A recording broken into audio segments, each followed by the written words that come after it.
Over the past 40 years, there have been 12 mainline 2D Mario games released. Those being Super Mario Bros., The Lost Levels, Super Mario Bros. 2, Super Mario Bros. 3, Super Mario World, Super Mario Land, Super Mario Land 2, New Super Mario Bros., New Super Mario Bros. Wii, New Super Mario Bros. 2, New Super Mario Bros. U, and finally, Super Mario Bros. Wonder. These are each some of the most sold games of all time. Almost everyone has played at least one of them. Each game is filled to the brim with creative levels to show off what makes the respective game worthy of joining the Super Mario legacy. But with so many levels, some were bound to be worse than others. So today, to celebrate hitting 200,000 subscribers, I'm going to be ranking all 704 2D Mario levels from the worst to the best.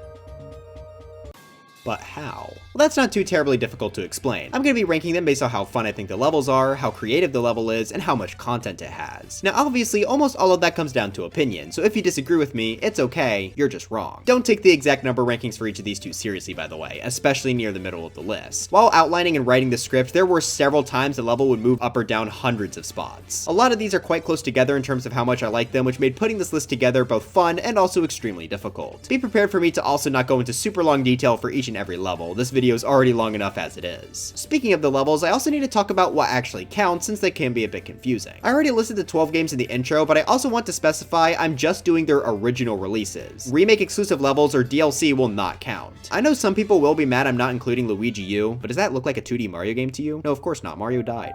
Also, I'm not going to be including bonus levels like Toad Houses, world enemy fights, and so on. Sorry to all Wii World 5 Piranha Plant fans, maybe next time. I also want to mention that stuff like star coins and secret exits can help significantly in the ranking since they make levels way more fun to explore. So don't be surprised when I actually end up really liking many of the new Super Mario Bros. Levels. Next to each number, I'll also include an image of a power-up from each game to avoid confusion and make what game I'm playing clear. Believe it or not, this isn't actually Mario World. The last thing I want to mention is at the end of the video, I'll be taking the average for each game's level so we can see which game, on average, has the best and worst levels. I mentioned this at the start because some poor soul took the averages in the Mario Odyssey video without realizing I did it at the end, so shoutouts to you. Anyway, if you enjoyed this video, please make sure to leave a like and subscribe to the channel, but without much further ado, let's finally jump into the list. Now, one question I'm sure many of you all desperately want to know the answer to is what is the worst level in 2D Mario history? Heck, some of you may want to know that even more than the #1 spot. Maybe I should put this at the end to make you all wait.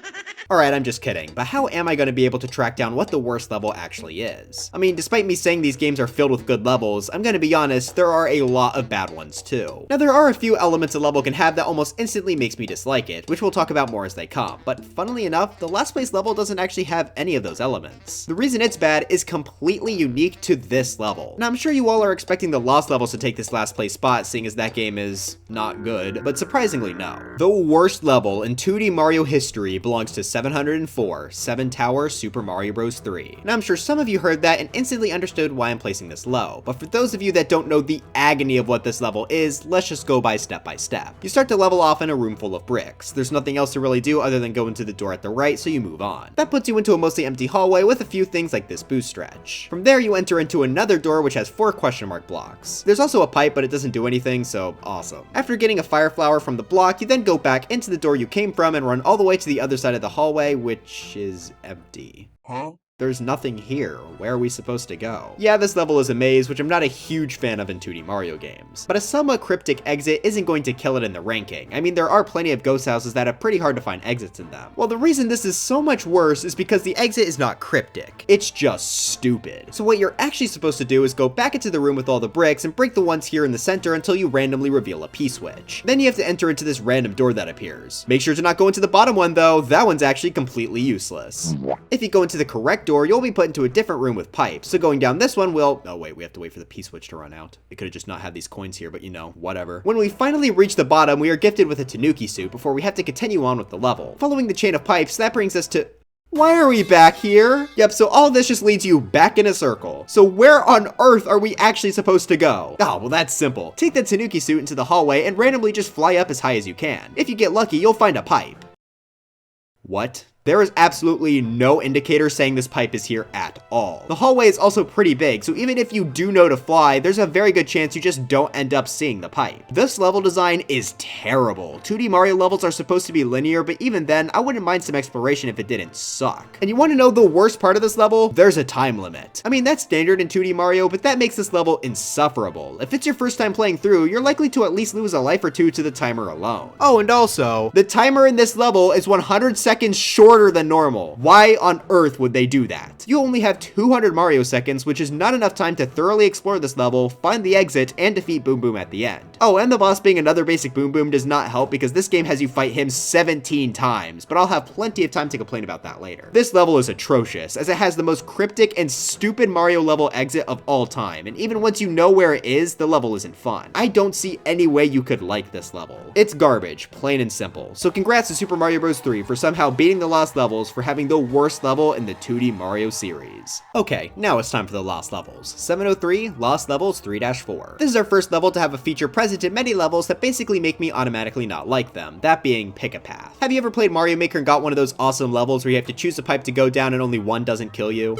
Well, turns out the brilliant minds at Nintendo actually did this first. Now, to be fair, they don't cause you to die here, rather the level just loops until you find the right path, but this type of design isn't fun at all, just annoying and repetitive. Luckily, this was mostly phased out by the time New Super Mario Bros. Came around, but they used this gimmick a lot in the first two NES Mario games. But what makes 3-4 the absolute worst example of this? Well, we actually get to see why pretty dang quickly here. So first off, pick-a-path levels aren't just about picking one path, but you actually have to do a combination. In order to complete this first loop alone, you have to run through 3 different choices, and if you mess up any of them, it's back to the start. So the entire gameplay of this level is mindlessly running until you try all of the different path combinations, which is extremely tedious. But that's the case for every pick-a-path. What makes this one so special? Well, I want you all to take a look at the final choice we have to make. Notice anything interesting? Yeah, the bottom path for some reason is only 1 block tall, meaning Super Mario can't go into it. Wanna guess which one's the right path? As far as I'm aware, that makes this the only level in the entire Mario franchise that requires you to beat it as Small Mario. And before you say you could just duck jump, there are several holes placed in this path which makes doing that impossible. So that means if you go into this level with a power-up, you already made the wrong choice. So you'll spend the entire timer trying every other combination, possibly multiple times, trying to hope that the developers wouldn't force you to lose your power-up for no reason. But sorry, the game was rigged from the start, so after either dying or accepting the developers are evil, you become Small Mario and can finish the level. This is just exceptionally bad design. Believe it or not, I found Lost levels more tolerable overall than I was expecting, but this level, no, this is garbage. Losing power-ups especially hurts here because of how cruel the Lost levels can be. So I think this has to place as the worst pick-a-path level. It's only better than 7 Tower because at least you should only ever die once in this level at most. 702, miscellaneous auto-scrolling stage with Goombas and Paragoombas.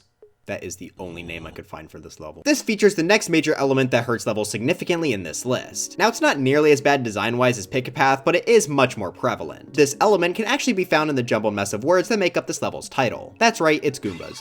Okay, no, actually it's auto-scrolling. This will lock the camera on a set speed, forcing the player to more often than not slow down and wait for it to progress through the level. In Mario games, I really enjoy blasting through levels, or at the very least going at my own pace. Auto-scrollers are often just very long and very slow, which makes most of the levels featuring it not fun at all. That's made especially bad if you end up dying, since you need to go through the entire level all over again. Not that I could ever die, I'm just too good. Now, there are a few exceptions of auto-scrolling levels I do like, but for the most part, I'm not really a fan. Alright, so what makes this the worst auto-scroller then? This is the most empty level in the franchise. All this is a completely flat plane with Goombas, Paragoombas, and the occasional question mark block. That makes the auto scroll even worse because there's just absolutely nothing to do for an entire minute. I still managed to die.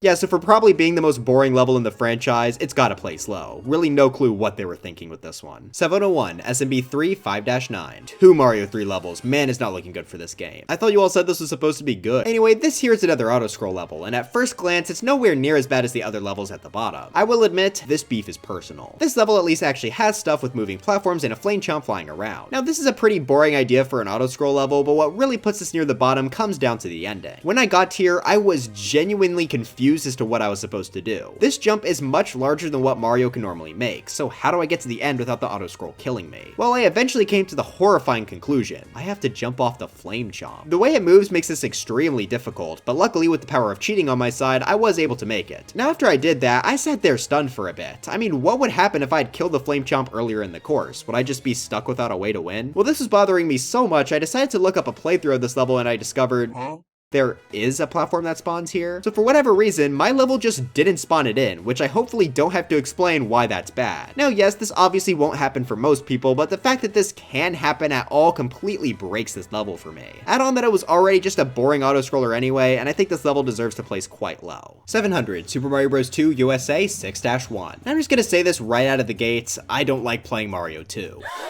I just find the mechanics to be far too weird for me. And I get this game works differently because, did you know, Super Mario Bros. 2 is actually a reskin of Doki Doki Panic, a very obscure piece of gaming knowledge right there. Well anyway, this level takes place in the desert where you first have to avoid a bunch of pokies and snakes. I'd say probably the first half of this level is decent, nothing that noteworthy, but nothing worth putting it at the bottom of the list. That is, until we enter this room. Now just in case you don't get what we're looking at, each of these vases essentially act as pipes. That's right, we've got ourselves another pick-a-path. This is actually even worse than you may expect though. Not only are there a ton of vase options, but in every single one, you have to spend quite a few seconds digging to the bottom. To dig in this game, you have to pick up sand blocks one by one, which is very slow and tedious. Now imagine having to do that, and it leads to absolutely nothing, several times. Yeah, that should hopefully make why this level sucks pretty obvious. They have way too many vases here, and the hunt for the actual one with the key is far too tedious. Once you get the key, you just have to escape the stage's Phanto and defeat the green Birdo to reach the end. So yeah, this is definitely a tiny step up from what we've seen so far, but the amount of pick-a-path here is far too high. 699, SMB3 3 Tower. This is a rough day for Mario 3 fans. Once again, we have another level with the pick-a-path curse. We start the level in a massive hallway with 9 doors. As is tradition with these levels, only one door leads to the exit, so now you have to trial and error your way through each door. What makes this worse is the fact that failing doesn't just bring you back to the start, but rather you get placed into this room which contains another major element that I dislike: water.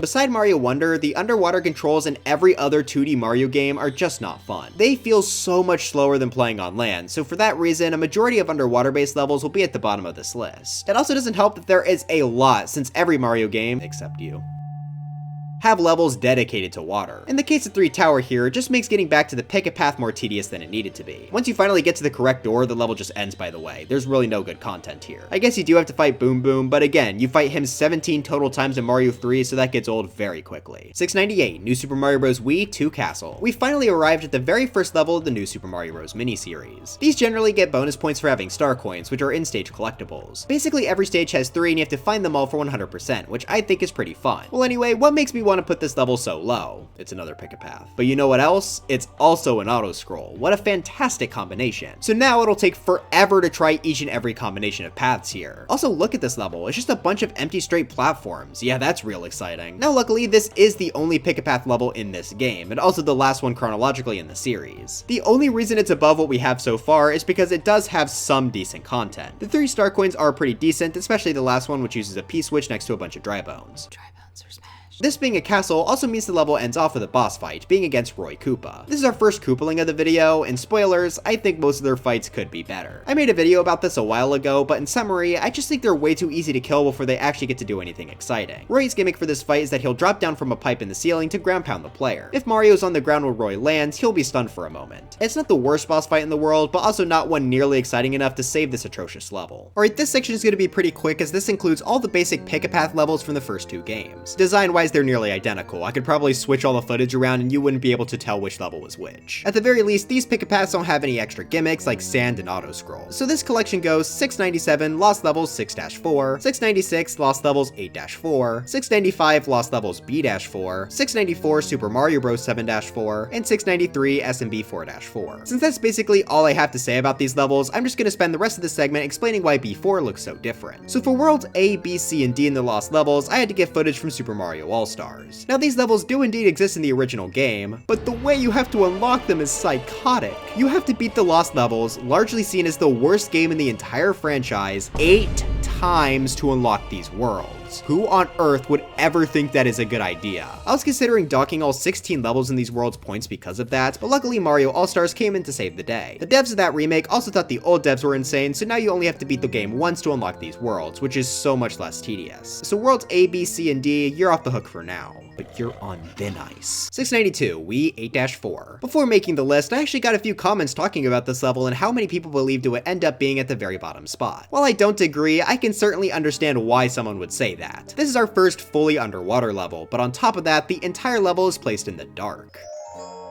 Now, darkness is an element I'm a bit more mixed on. I don't always hate it, but it can cause certain levels to become a bit more frustrating. That is sadly the case in this level, as trying to swim around in the dark is really not that fun. Throughout the level, there are several fish swimming around that you need to avoid, along with spike balls dropping on your head. Now, to make this level a bit more playable, you can actually just run along the top at the beginning. Doing so will even net you a star coin. Don't expect to spend the entire level up there though, as this thing lasts for an eternity. You're eventually forced to go into a pipe which brings you into an even darker section, which you can't skip by going over the top. There are some jellyfish here that provide light, but really that doesn't help much. Eventually you come across the stage's second star coin, which I absolutely hate because to get it, you have to launch bloopers into the stage. Normally that could be a cute little challenge, but having to avoid them while it's dark is just extremely annoying. Eventually after swimming past more bloopers, jellyfish, and Cheep Cheep in the dark, you make your way over to a pipe. Now you might think this is the end of the level, we have been here for a really long time, but no, we're just over halfway through. The pipe instead brings you into a vertical section in the dark. On top of that, there's also some pipes that are completely shrouded in darkness that will blow you towards some enemies. Let me remind you, by the way, I never mentioned a checkpoint. That's because this level doesn't have one, despite being super long and annoying. So make sure you don't die, because if you do, you literally have to do everything all over again. I have no clue why they wouldn't include a checkpoint here, but whatever, let's just finish this thing. Eventually, after swimming past a ton of jellyfish, we finally make it to the pipe that brings us to the flagpole. So yeah, this is pretty garbage. I do like it more than anything we've seen so far, only because it at least doesn't do anything unfair. It's just very annoying and way too long. 691, New Super Mario Bros. 2 3 Tower. This is our first level from the definitely second New Super Mario Bros. Game. Just don't look into it, trust me. Anyway, this does actually start off kinda cool with the first star coin, where you have to swim in this one block gap underneath the stage. Sadly though, that's pretty much where my compliments end. Like I said, this level is mostly underwater, but going through the pipe also reveals that it's an auto-scroller. Believe it or not, there are a lot of underwater auto-scrollers throughout the series, which I shockingly don't like since I'm not a fan of underwater or auto-scroll levels. But what makes this the worst of the bunch? Well, taking a look at the gameplay, it's really not that exciting as you just have to avoid a bunch of crushers and fish bones. Eventually at the halfway point you have to avoid skewers instead, which is a bit more interesting since they can damage you if touched, but it really doesn't change that much. This level does at least have a checkpoint though, so that puts it above Wii 8-4. From here there's really not much of note, it's basically the same as the first half. You can go into a pipe for a star coin, but yeah, that's about it. Eventually after one last set of skewers, you enter into the boss fight. Like Mario 3 though, NSMB2 towers suffer from a repeated boss problem since they all use Reznor. You have to hit the block underneath them, which is cool, but like I said, it's really overdone. Now that all sounded pretty boring, but there are plenty of other boring underwater auto-scrollers, so again, why is this one the worst? Well, that comes from the fact that this stage has a secret exit. Now normally, I like secret exits. It's cool to look around on the stage and they're often hidden pretty well. But I hate it in this case because we just have to suffer through this same slow auto-scroller twice. And on top of that, the secret exit requires a mini mushroom as it's behind a mini pipe. This stage does not have a mini mushroom. I absolutely hate stages that force you to come into them with the power up to get something. I'm fine with the mini mushroom collectibles so long as the stage actually has a mini mushroom for itself. But when they don't, it's extremely annoying. So yeah, while it wasn't a good stage already, the secret exit absolutely tanks this. 690, Super Mario World Valley of Bowser 2. Here we have our first stage from the SNES title. Honestly, I struggled to figure out what the worst stage was for this game since I like most of the levels, but this one definitely stands out as being kinda bad. Its main gimmick is rising and lowering sandy platforms, and I think that's a pretty decent idea. In fact, I think the stage starts pretty strong with some good platforming to avoid Koopas and swoopers. There's even a yellow Koopa here, which are pretty rare to find. If Yoshi has a yellow shell in his mouth, he's able to cause the screen to shake whenever he lands. Kinda like whenever your mom takes a step. This level sadly falls apart when you reach the checkpoint though. This brings you to a section where the ceiling rises and lowers on a set cycle, so you have to try and move at the right spots to avoid getting crushed. This is kind of a cute idea, but it lasts for way too long. You can luckily skip some stops if you're fast enough, but this is extremely tedious. Once you stop a few times, you just get bored and want to move on already. What's even worse about this though is that I'm pretty sure it's impossible to complete with Yoshi. Riding him makes you just barely too tall to avoid the crushers at points, which I think is really dumb. You can get wings right before this for your Yoshi, which does count as a stage clear, but that doesn't help too much with my main problem. Once you finally make it through this absolute slog, you just have to run past my goat the Big Monty Mole to the end. But Mario World has this helpful little thing where any stage with a secret exit is marked as red on the map. Yeah, this stage is sadly another painful secret exit. It's located directly after the long crusher segment, so you have to do it all over again. I kind of like where it's hidden being above the ceiling, but man, having to do this super slow and boring portion twice is just not fun. You can get out of doing it once with Yoshi, but you're forced to do it to get the secret exit. To me, that easily cements this as the worst stage from Super Mario World. 689, World Star World 2. Now we're starting to get into levels I don't have to rant for ages about. First hit towards this level is that it takes place underwater, but what makes it worse is that you're given a star right away. I like my stages to be challenging, so being given a free pass through a ton of enemies is not that interesting for me. It's not just one star though, because right as it runs out, you get another one. And once that star runs out, you're at the end of the stage. Yeah, that was worthless. What makes this worse is that it's another one with a secret exit, but it's literally just going under the exit pipe. I don't know who thought it'd be fun to just mindlessly swim with a star, but at least it's not an auto-scroll, I guess. 688, Mario 3 7-7. This is a stage I've always hated and have used countless times to show how much I don't like Mario 3's level design. I posted it on Twitter once, but I used Mario 3 widescreen footage and the entire comment section wanted me dead. Anyway, this is another level all about stars. This time though, you pick up stars to run on mungers. Then you do it again. Then you do it again. Then you get to jump through 3 pipes like Flappy Bird before getting another star. And then the course is over. Yeah, that is really uninspired. At least it does have some danger as the timing on the star can be somewhat strict, but this is a really lame level. It genuinely feels like a bad Mario Maker stage. 687, the Sugar Star Trial Across the Night Sky. And here we have our first stage from the latest game, Mario Wonder. Now you all might be a bit surprised about this for multiple reasons. I'm sure some of you thought we wouldn't see a Wonder stage for a while. The other set of you are probably confused because this is not what I put in last place on my Mario Wonder level ranking. I'm a hypocrite, get used to it. Okay, well to be honest, a few stages changed around from that original video, and this is definitely one of them. Now the reason Mario Wonder stages are so good are because of the incredibly creative Wonder Flower effects. But funnily enough, that's actually this stage's downfall. Getting to the Wonder Flower is pretty fun as you have to avoid these sugar stars, which can be kinda tricky. Once you collect the flower though, it's just a star rain. So from here, you could just run through the stage with absolutely no challenge. This especially sucks because it's A, right at the start, and B, not even an exclusive effect to this level. The other stage that has the star rain, Scram Skedaddlers, at least has it come after the halfway point, so it's much better. This stage though just becomes completely worthless garbage. At least actually getting the stars here was a bit more fun than the last 2 stages. 686, Mario 2 6-2. Okay, this is unrelated to the level, but when I write scripts like this, I look up videos on the level just to get a refresher, and the opening for the video on this level was just... I do like Wart as a main villain.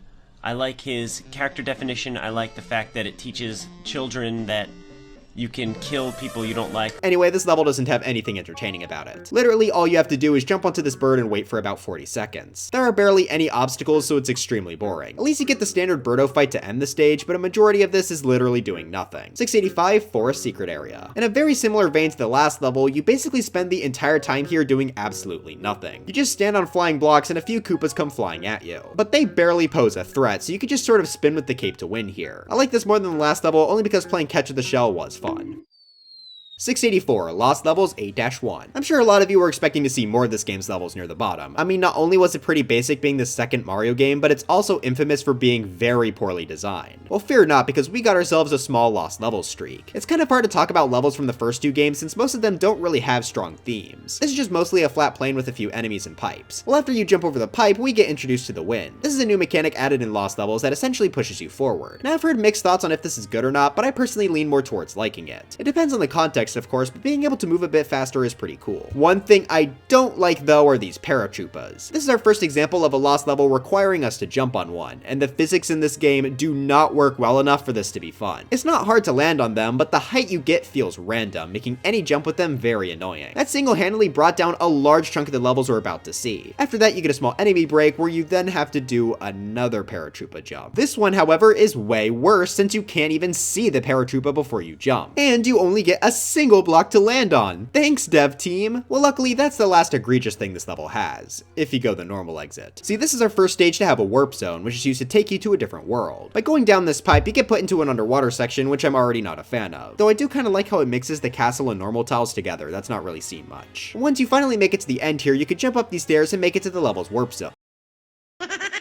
Yeah, so the Lost levels have warp zones that take you backwards. That is downright evil, but also very funny, so I didn't count it against the level much. Really, the main problems are the paratrooper jumps, so this warp zone certainly doesn't help. 683, Lost Levels 2-4. For the most part, this is your pretty standard Mario castle with a bunch of lava bubbles and fire bars with the Bowser at the end. My only problem here is right at the start with this drop. For some reason, it is very inconsistent to actually get into the hallway. It felt random whether you got in or dipped in lava. Had they not had this, it'd be a perfectly serviceable generic castle. 682, Super Mario Bros. 8-4. Okay, realistically, this probably should have been near the other Pick-a-Path castles, but this has the advantage of being pretty iconic. It's the final level of the first Super Mario Bros, so even though you have to pick the correct pipe to get through the castle, I feel like it's too notable of a level to be placed super low. I mean, we get to even meet Peach for the first time here. She looks so cute. Aside from Pick-a-Path, this level does also have an underwater section, which doesn't help it, but it is kind of cool to see the castle tile set in green, being the only place in the whole game where that's the case. Bowser is also pretty scary here with this horde of hammers, but that's far from unique at this point. So yeah, this level was definitely saved quite a bit because of its iconicity. 681, Lost Levels 2-2. This is a a pretty basic first 2 Mario games flat enemy level. That is right up until the end, where it appears we have nowhere to go. Well, you do see a pipe, but it's completely out of reach. That is until you randomly jump to find a hidden block. Yeah, that's really stupid. What's even worse is that due to how the screen scrolls in this game, it's possible to lock yourself out of this block without even knowing, so it's safe to say I am not a fan of needing this. 680 Lost Levels 5-1. Very similar deal to the last level where this starts out extremely basic. There is some wind at one point though, which makes for some somewhat fun jumps. Once again, this level is ruined at the end, as you'll eventually run into a wall. This also needs invisible blocks to climb, so the same criticism applies. Having a wall is a bit more unique though, so I like this take a bit more. 679 Lost Levels 3-1. This level fumbled the bag hard. The level itself is pretty generic, but there are 2 big problems with it. First off, if you go into this warp pipe, it takes you backwards in the stage. Not only that though, but it puts you in a pipe with a full roof of bricks over it. So if you exited this as Small Mario, well, there's really only one thing left to do now. The other problem comes at the end. Here there's a spring, which I actually quite enjoy using in both games. If you use it here, it actually lets you jump over the flag, which is really cool. Unlike the first game, jumping over it here actually leads to an intentional secret. That being a warp zone. Oh no, I know where this is going. Yep, yeah, it sends you backwards. If this actually led you forward and the pipe I mentioned didn't exist, this probably would have been in my top 5 levels for this game. 678 Lost Levels 7-2. This is another one with a lot to like, but it fumbles at the end. Well, also the start is kind of dumb. It's an infinite loop unless you go in this pipe. After the pipe, the level gets good with the Lakitu and fire bars in the overworld. That's never seen in either of these games, so I really liked that. Plus, you actually have to jump on a few of them as platforms, which is pretty cool. Sadly though, the last jump really sucks. It's another off a Paratroopa, and I found the physics here to be particularly awful since the jump needs a lot of verticality. You hate to see it since I was kind of enjoying this level, but whatever, I guess. 677 Chocolate Island 2. Alright, I desperately need a break from that art style. What's Mario World got for us? Well, I'd say it's brought just about the most confusing level in the entire Mario series. Now, if you just want to beat this normally, it's not that bad, which is what makes it not score last place. Unfortunately, this video is coming from a 100% perspective, and that makes this level a nightmare. Let's start with what the text block has to say. Here, the coins you collect or the time remaining can change your progress. Can you find the special goal? Yeah, so the gimmick here is that the level changes based on how many coins you collect and how much time is left. Unfortunately, what amount of coins or time controls what is not explained in any way, so I guess we could just go room by room. We always start here with the dinos, and if we go as fast as possible and collect 0 coins, we end up with a room with paratroopas and sloped semi-solids. That's pretty fun to parkour through, and following that we enter into a room with charging chucks. Moving past them, we can actually find the key that leads us to exit number 1. Remember though, the block indicates that there's a secret exit, and since you need all exits to complete this game, we have to go back and find out where to go. Well, I guess as the block said, let's try collecting some coins in this first room. You do have to find an invisible block, which is dumb, but when you do, you can get a ton of coins from this block, plus 2 right at the pipe. This does indeed end up bringing us to a brand new room. In front of us is both a cape feather and a triangle, which lets us run up walls. After doing so, we can fly to the end of this room. The next has a horde of mushroom bubbles fly by us. After that, we reach the final room with a P-switch, creating a platform so that we can reach the end. Okay, so we got both exits. That didn't seem so bad. But what if I told you there's another one? That's right, this level has 3 exits, all of which are required for 100%. Thing is, there's absolutely no indication of that being the case. The text block implies 1 special goal, not multiple. Plus, every other level with a secret exit in the series, barring warp zones, only has 1 secret exit. So unless you're told by a friend or just get lucky, you have no way of knowing that there's more to this level. And on top of that, now that we do know there's another exit, we have no clue how to get to that exit. We already did no coins and all coins, so what's left to do?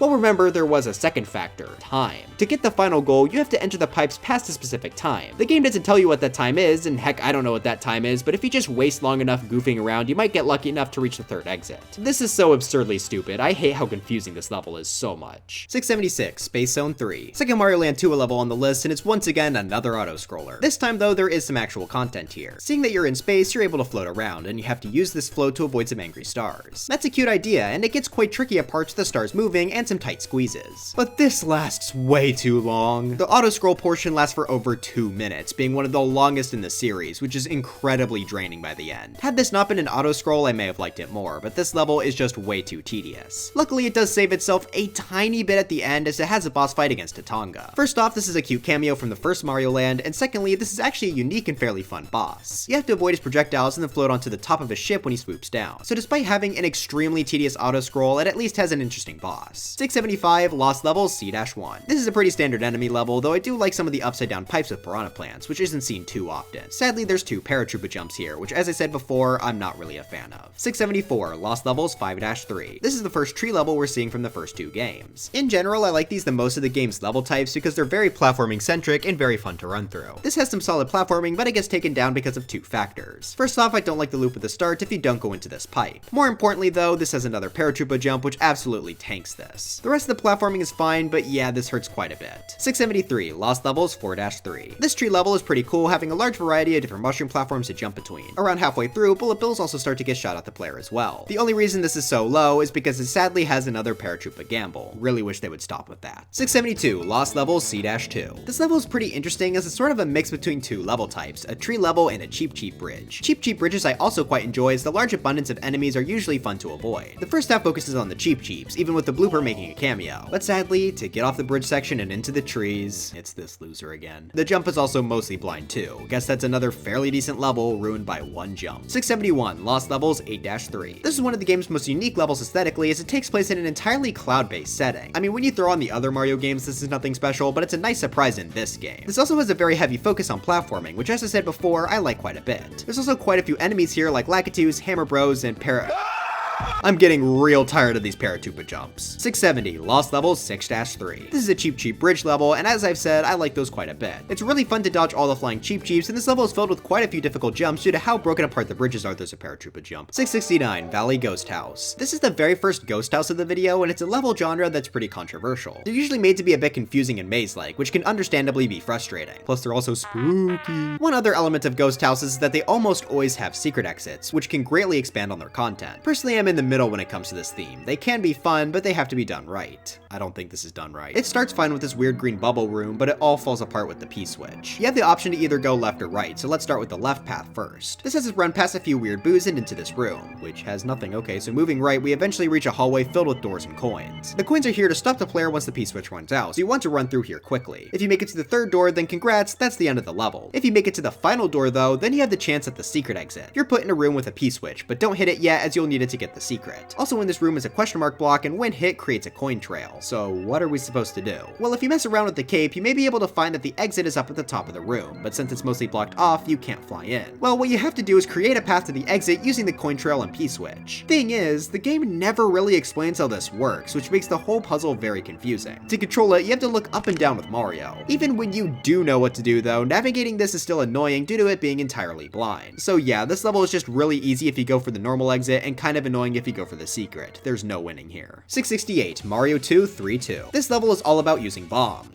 While the idea behind this doesn't seem bad, this suffers a lot from Mario 2 being frankly unfun to control. Bombs have a very small radius, so you have to get really close to the wall you actually want to blow up. You can't be too close though, or else your character won't drop it. So you have to try and space the bomb placement perfectly while also under a time limit since you don't want to explode. There's also a limited amount of bombs here, so you can't make too many mistakes or you have to restart. You also can't go down any ladders with the bombs, nor can you drop them down, which makes routing here even more annoying. I'm sure if I liked the controls of this game, I'd enjoy this more, but I just found this level really annoying. 667, Pumpkin Zone Secret 1. Okay, these next few levels are low on the list because they're basically nothing levels. They don't have anything annoying, but they're also not worth playing. This gives us a carrot and has us collect coins. Yeah, that's it. Spooky Number, Space Zone Secret. This also has a bunch of coins, but you have to try and jump on small pillars to collect them. It's not much, but it's a bit more than last level. 665, Turtle Zone Secret. Same as the last few, but this time the coins actually come in the shape of letters. It goes MARIOLAND2. No way. I wish I could spell. 664, Star Road 3. This isn't about collecting coins, but it does last for about 2 whole seconds. If you want the normal exit, you literally just hold forward. Luckily, this does have a secret exit, but even that is pretty easy as you just have to steal this Lakitus cloud and then go up. Yeah, this level really feels like they ran out of time. 663, Lost Levels 8-2. This is another Lost level with a really unique aesthetic for that game, with all the plants being orange for fall. Design-wise, it's not that special, but I like the looks quite a bit. Sadly, I don't like how you have to beat this stage. In order to get to the flag, you have to find this kind of obscure vine flying over the void, which is very dumb. That's less annoying than a paratroopa jump, but I'm still not really a fan of it. At least the flag is also pretty cool aesthetically as it's in the clouds. worlds. The look of this level is definitely carrying it hard. 662, Lost Levels 1-1. Here we have our first level. These always have to be judged differently from everything else as they have the very important job of introducing their respective game. Well, I guess in this case it does a good job because just like the Lost Levels, this level sucks. The very first enemy we see is a paratroopa, which is probably not the best enemy to introduce a game for the first time since it can be hard to hit. If you manage to survive that, you're given the opportunity to get a power-up at this row of blocks.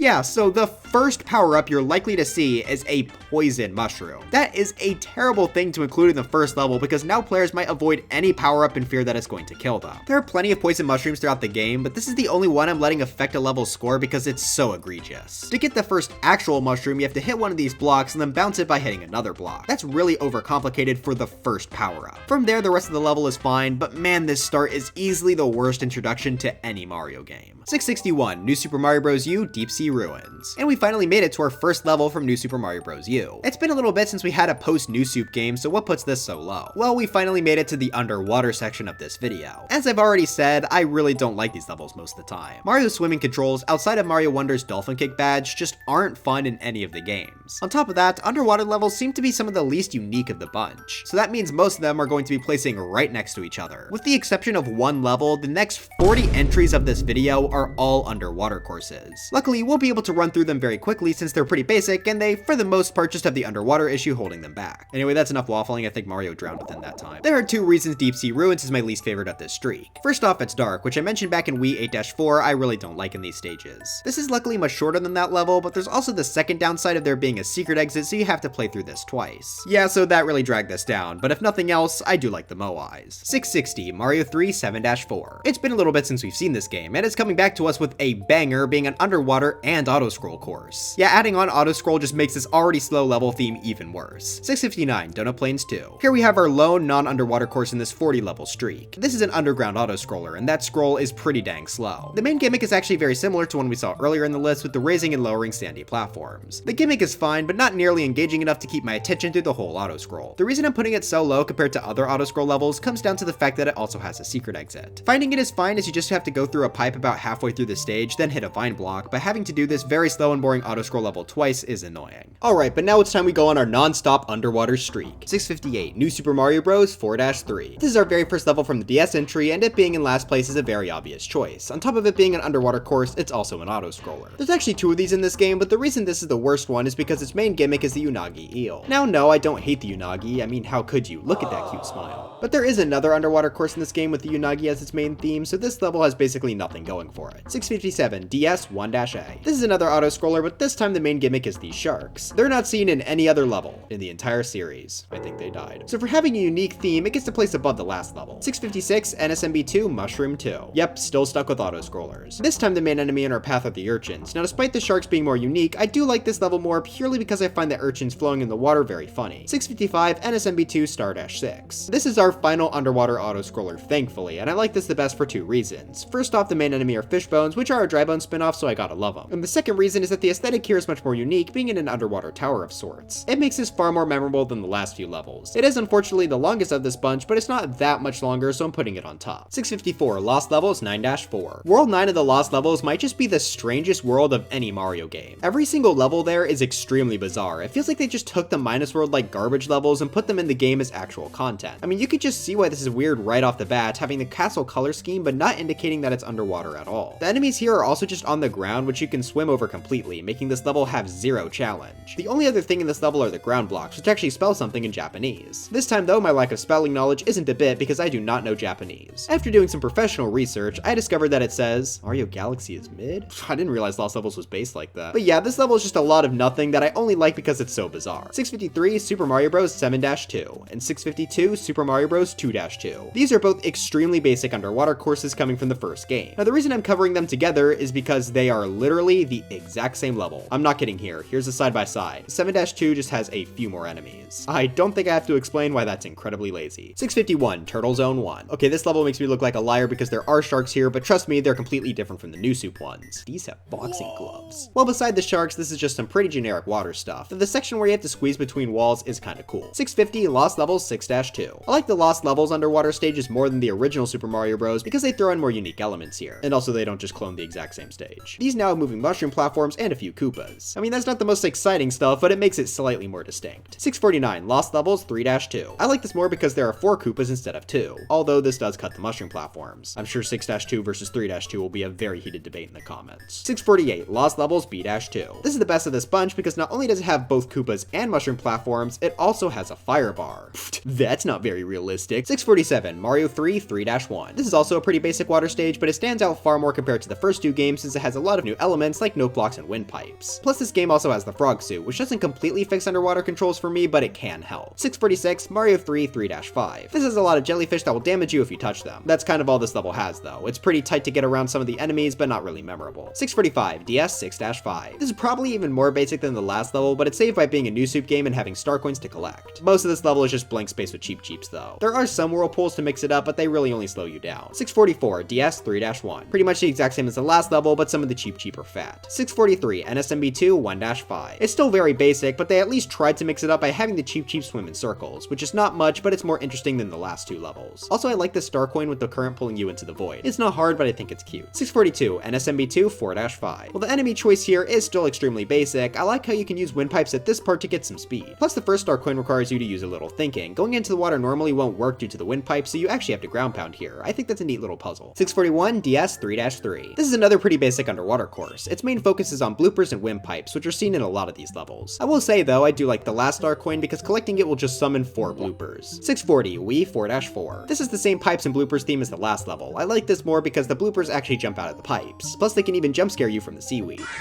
639, Tropical Refresher. I feel like the layout here is slightly more interesting than the last few with the tilted pipes and higher amount of enemies. Plus it's nice to see the urchins here, especially near the end of the stage, which is filled with the giant variant. 638, Mario 3 4-4. This is the neat gimmick of having Lakitu throw Spinies down into the water. There aren't any other enemies in the water, so as long as you can swim around these blocks, it's not too bad. But I think this is still a good underwater gimmick. 637, Mario 3 3-Tower 2. This is an underwater course taking place in a tower, so the obstacles are a bit more unique. There's several boost stretch platforms and a waffle you have to dodge. Plus at the end of the stage you have to fight Boom Boom. Not that a Boom Boom fight is all that interesting, but it helps making this a little bit more distinct. 636, NSMB2 3-5. To end off the blooper and pipe trilogy, for now, I think NSMB2 had a good take on the concept by adding boulders to avoid. That makes this feel much more unique on top of the bloopers jumping out of the pipes. I also like how you have to use the boulders to get the last star coin. One last thing, the IGN footage I used to refresh myself while writing the script could not land on these invisible blocks. Like they were fighting for their life and then they just gave up, and I thought that was funny. 635, Donut Secret 1. The main enemy of this stage are the sleeping fish. They don't really make this level much more interesting though, it stays pretty generic throughout. The reason it's up here comes down to the secret exit, which I actually do like. To get it, you have to carry a P-switch over to the keyhole, but holding stuff underwater causes Mario to constantly float. That makes maneuvering more of a challenge, which is pretty interesting. Other than that though, yeah, this is still pretty basic. 634, Lost Levels 9-2. Back to the bizarre Lost Levels World 9. I'd say this level ramps up the weirdness significantly from our last level. This is far from a basic underwater level. You have to swim underneath upside down piranha plants while a Lakitu throws Spinies at you. This is made even more weird by the fact that one thick ground uses the coral texture, making every platform here look broken. Plus we even get to see some trees at the end, which have adopted a weird color scheme due to the underwater palette. Yeah, this is definitely a weird stage, but at least that makes it pretty dang memorable. 633, Lost Levels 9-1. Yeah, we're not leaving this world just yet because they had a third underwater course. This is an even more bizarre amalgamation of elements than the last level. You start out by having to enter a pipe, which is a cool intro to the special world, but it immediately just teleports you into water. There is just so much out of place garbage here. Question mark blocks you can't hit, a few bill blasters, a hammer bro, buzzy beetles, and heck, even the piranha plant pipes and Lakitu appear here. I have no problem saying these are the 2 weirdest courses ever put in an official Mario game. 632. Lake. This level's main gimmick is all about dodging torpedo Teds. I've honestly always liked this enemy, and this stage uses them pretty well. There's plenty of points in the level where it can be difficult to avoid them, as there's a lot of small corridors. And also, I'm just a big Soda fan, I can't help myself. 639, Sunken Ghost Ship. Aesthetically, I love this level, taking place in a haunted ghost ship. You probably could have gotten that from the name. Sadly though, I really don't like how it handles the boos. They'll disappear and reappear in random spots, but there's no way of telling where they'll spawn back, and due to the slow underwater movement, it's impossible to react. Honestly, if I didn't love the stage's aesthetic so much, I would have placed it much lower. This does have a really cool ending though, being a large drop with a star onto this orb. This is the only level in the entire game to end by collecting an orb, which makes it pretty distinct. 630, Macro Zone 2. This level is pretty much a 50-50 split between underwater and ground gameplay. The ground stuff is pretty solid. I like the use of ants as enemies enemies since the theme of this world is that we're tiny. The underwater stuff though is pretty boring and just feels like a waste of time. There's not a lot of space in the water, so you only ever have to dodge one cheap at a time. Due to it being partially above ground though, it gets to place highly in this underwater section of the video. 629, Forest Evolution 2. This is an underwater maze where you have to avoid a lot of cheeps and urchins. Ignoring the underwater controls, it is somewhat enjoyable making your way through this stage due to the tight corridors and moving urchins. I was also lucky enough to have a secret exit that I really like. At one point in the maze you'll end up here, but you may notice that this wall looks a bit weird. Well, that's actually because it's a semi-solid that you can swim through, revealing the key. So for having a good layout and great secret exits, I think it's earned its spot. 628, Turtle Zone 2. This is sort of similar to the last level, but the maze is in a more unique setting, being a submarine. I will say the underwater parts are probably a little less fun to navigate, but this is also another one with a lot of ground segments to make up for it. There are plenty of unique elements here, like these spikes that come from the ceiling and... are those Gordos? Most importantly though, this level also has a secret exit, which you can reach by once again sneaking through a wall, but this time you do have to be Small Mario since it's a cutout. I kinda wish you could do it with any power-up, but it is what it is. 627, Wii 1-4. This is a pretty basic water stage, but I like this more than some of the other basic water stages for a few reasons. The top of the level isn't fully submerged, so you can actually run over some of the swimming portions if you jump at the right places. Most of all though, I like the star coins here quite a bit. They have you use the ice flower in some really unconventional ways. The second star coin makes you turn one of the cheeps into an ice block, which will float up to the surface. If you go on top of it, then you'll be able to go past the windpipes, which is a pretty cool puzzle. What I like even more than that though is the third star coin. This is also blocked off by a windpipe, but in order to get past it, you have to freeze this moving urchin while it's on top of it. That'll cause it to pass out and actually block the wind, which is a really cool mechanic. So for having two great star coins, this gets to place pretty highly among the water levels. 626, NSMB2 3-2. This has a pretty unique theme, being these snake blocks. They're never seen underwater outside of this, so maneuvering around their movements in the stage is kind of fun. They're used in some really unique ways, like blocking star coins and pipes, intersecting each other to make some kind of neat mazes, and they even act as moving walls that you have to quickly swim between under the threat of enemies. I especially like how they're used in the second star coin, as the maze is pretty complicated. So good job to this stage for having an actually somewhat interesting underwater gimmick. 625, Blooper's Secret Lair. This is the official winner for the best blooper and pipe stage. First off, I like that this uses the underground background to give this a much darker and more unique look. Secondly, this uses its windpipes very well. In this level they can actually move, so you have to try and time your swimming around their movements. If you swim optimally, you can even use the windpipes to get some extra speed, which is pretty satisfying. This level is even split into two distinct parts, a standard side scroller and a vertical section, so this level really gives you a full experience. Also, still keep in mind this level is an underwater stage, so sorry if I'm sounding a bit too positive. 624, Dragon Eel's Undersea Grotto. The main enemy for this level is of course the Dragon Eel. They'll follow the player and circle around them. This is a unique enemy to this stage, and I like it quite a bit. It makes this pretty intense as you have to constantly be conscious of the one right behind you. 623, DS 8-3. I mentioned this level a little while ago, but this is the main Unagi Eel level. You'll encounter three different types here. First are the ones that try and nibble at you from the wall. Then you'll find a few just swimming around, and finally there's one giant Unagi that will chase you throughout the stage. I'm a pretty big Unagi Eel fan, so seeing all the different variations and the really cool chase sequence made me like this level. 622, NSMB2 3-A. This stage is all about the water current. Throughout 90% of this stage, it'll push you forward, making this easily the most fast-paced water stage in the series. I really appreciate that, and it's cool that we got to experience this current in both the horizontal and vertical section. The enemies in this stage are just your basic cheeps and urchins, but they work really well in this fast-paced setting. 621, Swim for Your Life. For the final water stage of this streak, we have definitely the hardest 2D Mario water stage. That makes sense since it's located in Mario U's Special World. The whole stage is a boss pass chasing you, and while it will kill you in one hit, you have to also use it to kill urchins in your way. That makes this a very scary stage, as you often have to stop and let it do its lunge attack. If you want to get all the star coins, this is even more terrifying. This tests your swimming skills through a large variety of obstacles like windpipes, moving urchins, a wall of cheeps, and ending off with a lot of purple cheeps joining the chase. This is easily the most intense stage in the water selection, and let's just say I died quite a few times.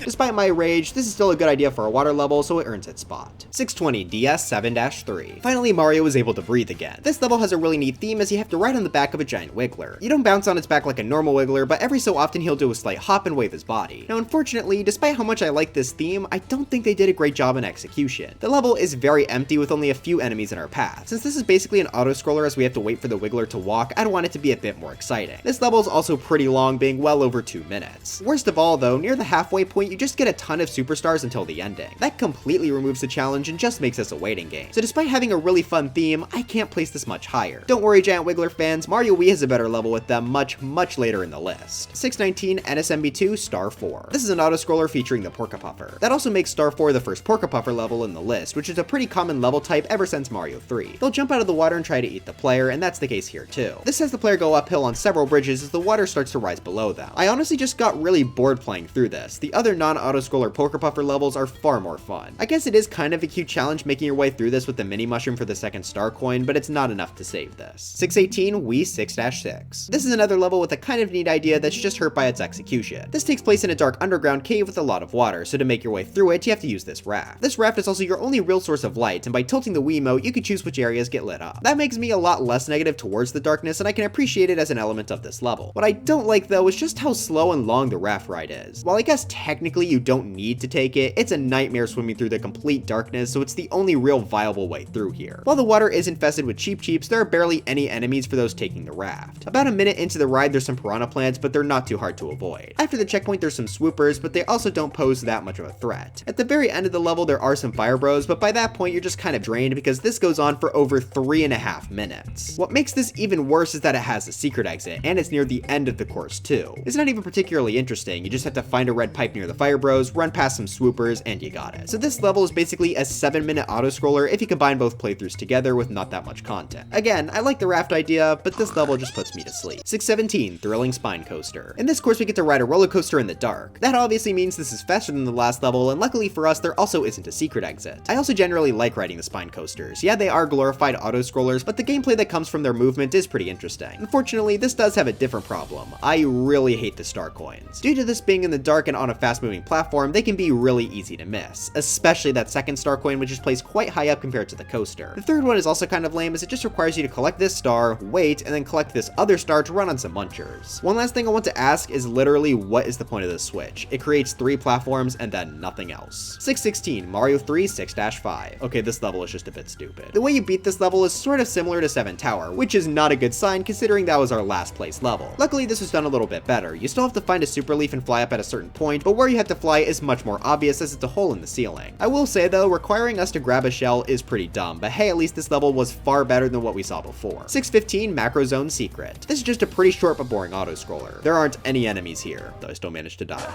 The platforming here is also pretty straightforward. The only reason it's higher than some of the other secret levels in this game is because I think the blocks that get destroyed by fireballs are kinda cool. 614 Mario 3 6-2. Be prepared to be stuck with auto-scrollers for quite a while here. It's not going to be a solid streak like underwater levels were, but a majority of the next 150 levels or so are either auto-scrollers or moving platform levels. As for this course, it's just some pretty basic platforming on moving clouds. There's also only one enemy in the entire stage, but hey, that's a step up from the last level. 613 Mario 3 3-6. The platforming in this level is probably a bit easier than the last one, but there are a lot more enemies here. This also has a heavy emphasis on donut blocks and these spinning bridges, which I find to be a bit more unique gimmicks than moving clouds. Still a pretty basic auto-scroller though. 612 Mario 3 1-4. This is the very first auto-scroll level in the entire Mario series, so it's your fault. Being the first of its kind, it's of course pretty simple. I do like the main gimmick of these moving platforms that fall when you touch them. It makes you actually think a bit before you jump. 611 Butter Bridge 1. Butter bridge with the butter. This is a really long auto-scroller, but the platforming here can be mildly interesting. Not only are there plenty of paratroopa to avoid, but there are quite a few unique platforms. The main ones are these mushrooms that rise and lower when Mario stands on top of them, which is a neat gimmick. Had this not been so long, being around 2 minutes, I'd probably put this higher. 610 DS 2-6. This is another long and pretty generic autoscroller. For about 3/4 of this level, Mario sticks to a moving platform while piranha plants go onto it from other moving platforms. That works alright as a gimmick, though it's laughably easy if you have a fire flower. Eventually you ditch the lift and have to do a bit of platforming with fire piranha plants shooting at you. The end of this level also has this weird block clogging the pipe, so you have to launch it and the piranha plant away, which is kinda cute.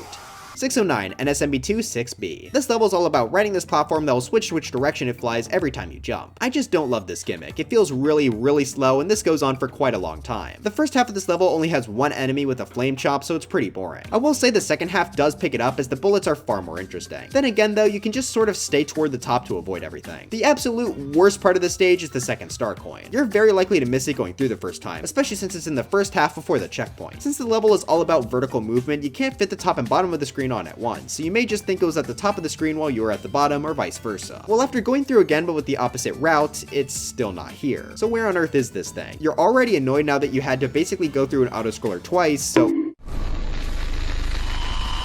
Yeah, so you have to find an invisible block with absolutely zero indication in an auto-scroll level. Whoever thought that was a good idea, better sleep with one eye open tonight. 608, Snaking Above Mist Valley. This is our first real snake block level. We saw some in an underwater stage earlier, but they worked a lot differently than normal. Snake blocks pretty much create a path of blocks, and every time they add a block in front, one at the back goes away. In general, I'm not really a fan of this gimmick. Not only can it be annoying since the path they make is unpredictable, but I also often find the path to take way longer than necessary, and that definitely applies to this level. There aren't too many enemies here either, but there are at least a few. The main gimmick of the snake block level are these cloud guys, which create fog that you can't see through. There are much better levels using this guy later in the list, and I personally don't think they're that fun of a gimmick for a snake block level. 607, Mario 2 3-1. This level starts with a pretty basic climb up a waterfall with cloud platforms. These platforms look awful, by the way. They forgot to add the water texture behind them. Once you get to the top, there's this really unnecessary flying carpet section with basically nothing until you reach the top. Once you reach the vine, the rest of the level is just kind of basic. 606, Mondo. This is our first level to come from Mario World Super Secret World. I love this world because they title each of their stages with such hip words like tubular, awesome, way cool.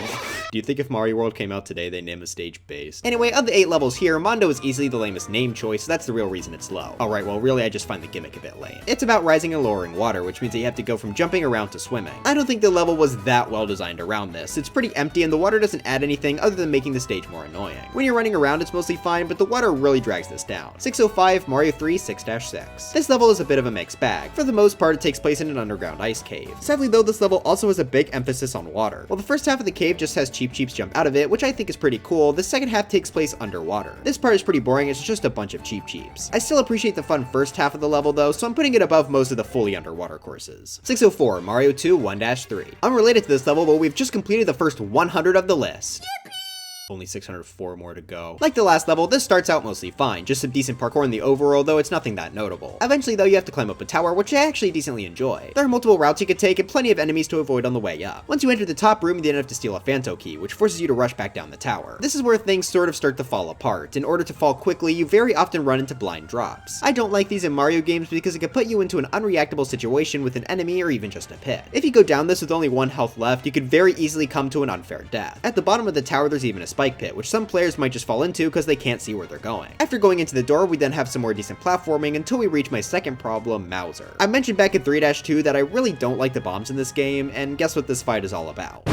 The only way to kill this rat is by picking up his own bombs and throwing them at him, but he has to be standing basically right on top of the explosion for them to do damage. Add on Mauser's quick movements and you have a boss fight that just annoys me. I know some people will say skill issue, but I don't care. I think the item and bomb physics in this game suck, so Mauser does too. 603, Mario 2 3-3. This is very similar to the last level. It starts pretty solid with you having to avoid Shy Guys on ostriches and bombs dropping from the sky. When you get into the tower, you once again have to climb it for a Phanto key. The climb here is a lot simpler than the last level, as we just have to run past a ton of vases constantly spawning in Shy Guys. Conversely though, that does make the way down much better. There are no blind drops this time, as you just have to run across each of these platforms while avoiding the large amount of Shy Guys. I also really like how this uses the screen wraparound gimmick of vertical sections, as it makes navigation here much more interesting. Going through the door brings us to another tower we have to climb, which is a lot more complicated. I quite enjoy climbing here, all the shock enemies add some pretty good challenge. I do want to say though, I like the idea behind this part where you have to jump between chains, but Mario 2's awful controls make this very annoying. For me, he'd either not grab the chain or just slip off. When you get to the top, you have to run across some bridges with ninjas before entering the boss. It's the stupid rat again. This has all the same problems as the last fight, and it's extra annoying because it's a boss repeat. As far as I could tell, there's basically no changes here either. 602, Mario 3 2-2. This level presents you with a choice, auto-scroller or water.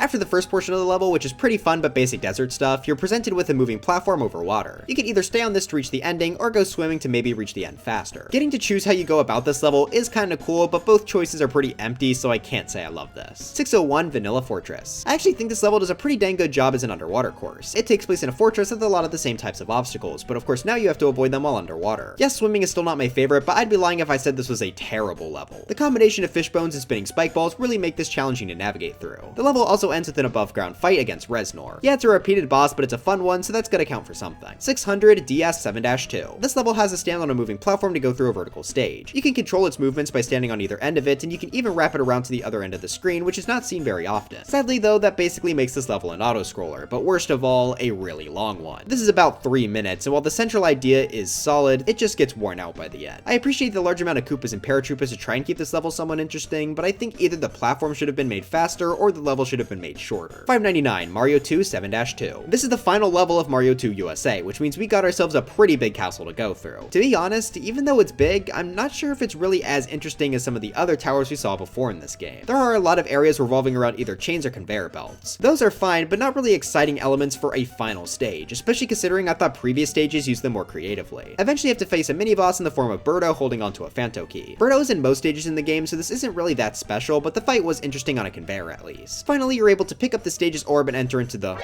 Okay, so the bird head that ends every level actually ends up being another mini-boss here, which is pretty cute. If you're able to defeat it, then you enter into the final face-off against Wart. And to be honest, I don't like it. Your goal is to throw vegetables in his mouth to kill him, and you have to avoid the bubbles he spits out. I just don't really have fun with this. Mario 2's controls and physics just made this fight feel super weird to me. I know a lot of people will disagree, but I just don't enjoy fighting Wart, and it seriously brings this level down. The stage before it is fine, and the bird mini-boss is cool, but I still ended up having a miserable time here. 598, NSMB2 5-A. This level has us ride a gold ship so we can get as rich as possible. Sadly, in New Super Mario Bros. 2, that's not really an exciting gimmick considering the whole game is about collecting coins. It's cool to throw a shell on the ship here and then activate several gold rings, but besides that, this is pretty easy. Worst part about it though is that it's another auto-scroller with a secret exit at the end. And this time, I literally mean at the end. The normal flagpole is in sight when you hit the vine block. I guess it's kinda cute how it makes you hold onto a spring for a lot of the stage, but it's still just very tedious at the end of the day. 597, NSMB2 4 Tower. Here we have ourselves another auto-scroll level. This time though, you have to ride up the tower using a giant ice platform. I think that makes it a little bit more unique than if it was just a standard platform. There's also a decent amount of enemies here too. You'll see bone Goombas, bone piranha plants, Buzzy Beetle. You're not a skeleton.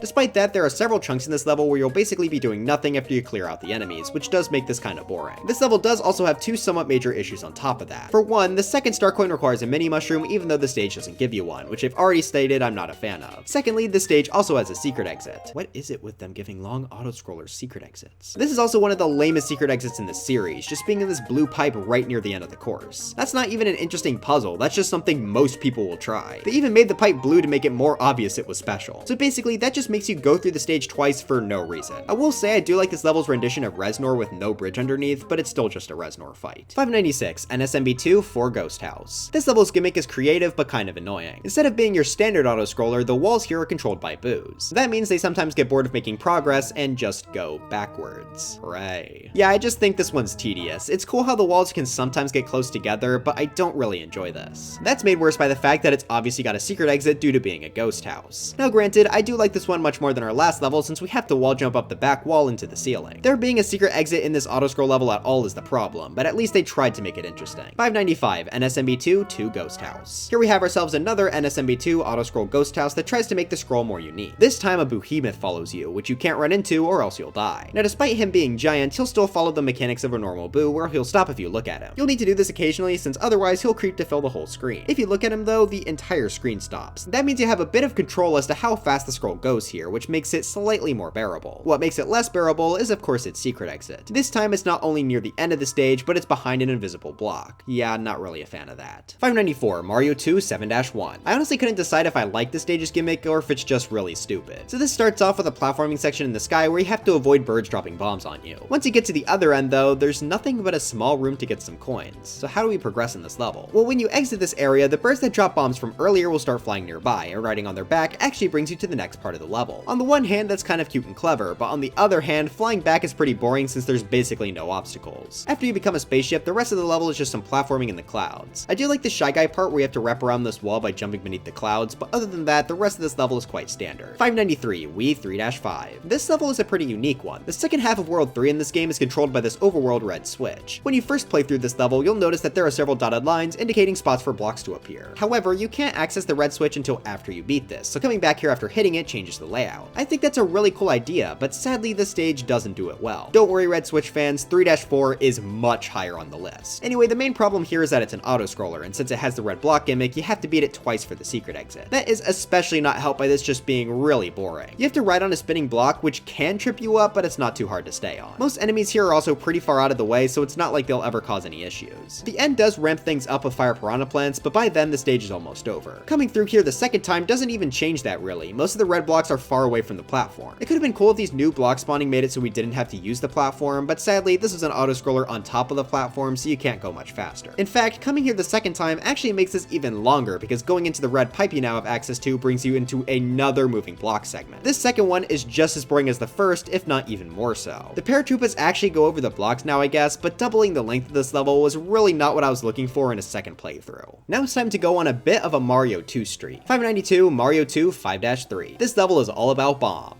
It starts above ground with bombs being dropped on you by birds. Then you go underground with bombs spawning from vases, which you then have to use to progress. After that, you then have to climb down and then back up a tree. This area is pretty well designed, and I like the appearance of the wraparound gimmick to help while climbing.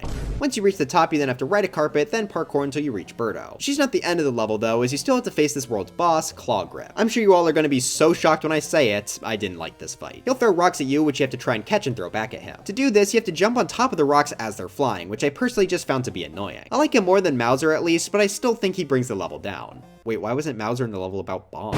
591 Mario 2 2-1, 590 Mario 2 2-2, and 589 Mario 2 2-3. We've got the entirety of this game's world too. I'm talking about them all together because I have the exact same thoughts on all of them. This is the game's desert world, and each of the levels start out pretty fun. You have to dodge plenty of enemies while jumping over corpses. Eventually though, in all three of these, they devolve into a digging tower. I'm really not a fan of these. You just have to spam the pick up button until you reach the bottom. If I wanted to dig straight down, I'd go play Minecraft. These are all really tall, and while there are a few enemies, they just serve as annoyances to make this even longer. I also don't like how it's impossible to defeat anything here because picking them up and throwing a Shy Guy just puts them on the next level. These being long is also not helped by the fact that digging is the central focus of 3 levels back to back. As for their order, 2-2 has a more interesting layout for its digging than 2-1. 2-2 has a split path and a few turns, so it's a bit better. As for 2-3, it has a boss fight at the end, which I actually ended up liking. Triclite shoots projectiles at you while you try to throw mushroom blocks at it. I just thought it was fun to avoid its attacks, and I felt like the throwing controls weren't too bad here. Overall though, these 3 levels are ruined by the long digging. 588 Mario 3 6-9. This is another ice cave and underwater mix. This time the first half is underwater, and I found it was done much better than 6-6. Not only does it have cheeps, but there's also a boss bass and several windpipes. Sure, that's not huge, but it's still an improvement. The above ground stuff is nice too, with us now having to avoid munchers and piranha plants. This also has a really interesting P-switch because activating it kills the munchers.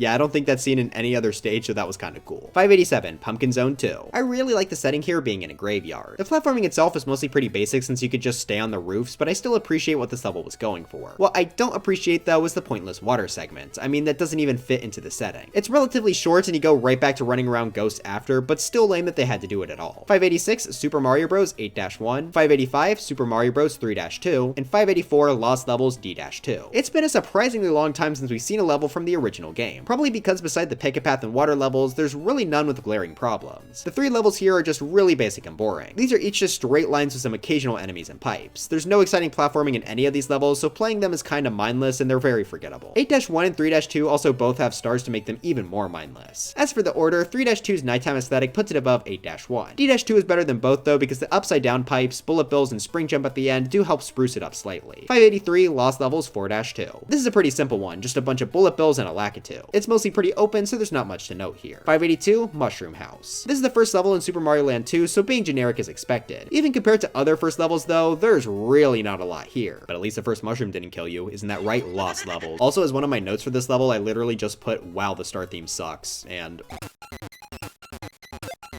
Yep, yeah, I'm correct, that is awful. 581, Mario 3 5-5. Like the last few levels, this is pretty basic, especially if you go through the pipe that cuts half the stage. I like this more than what we saw so far because A, the enemies are a bit more interesting with stuff like flame chomps, and B, the floor is donut blocks, which makes it slightly more intense. 580, Mario 3 6-1. This level is all about piranha plants, more specifically, piranha plants using Patooey. Sadly, beside the fun enemies, there's again not too much to this level. It's pretty easy if you have a fire flower, and honestly, even if you don't. 579, 8 hand trap 2, 578, 8 hand trap 1, and 577, 8 hand trap 3. These are all levels on the overworld that have a small chance to drag Mario to hell if he walks over them. These are each really short levels where you have to avoid a few enemies. Now I'm sure a lot of people are surprised these are even on the list, but the wiki listed them as levels, so I'm including them too. As for the order, I just went based on which enemies I like best. The lava bubbles of hand trap 2 are my least favorite, then the bros of the first hand trap, and finally I like Cheep Cheeps the best. 576, 7 Piranha Plant 2, and 575, 7 Piranha Plant 1. Like the last 3 levels, these are short enemy based challenges. I like these more because the platforming is a bit more interesting with its usage of pipes. I also like how in these levels munchers come out of the tiny pipes, forcing Mario to always be on the move. I found Piranha Plant 1 to be the most difficult of the two, which is why I put it on top. 574, Hippo.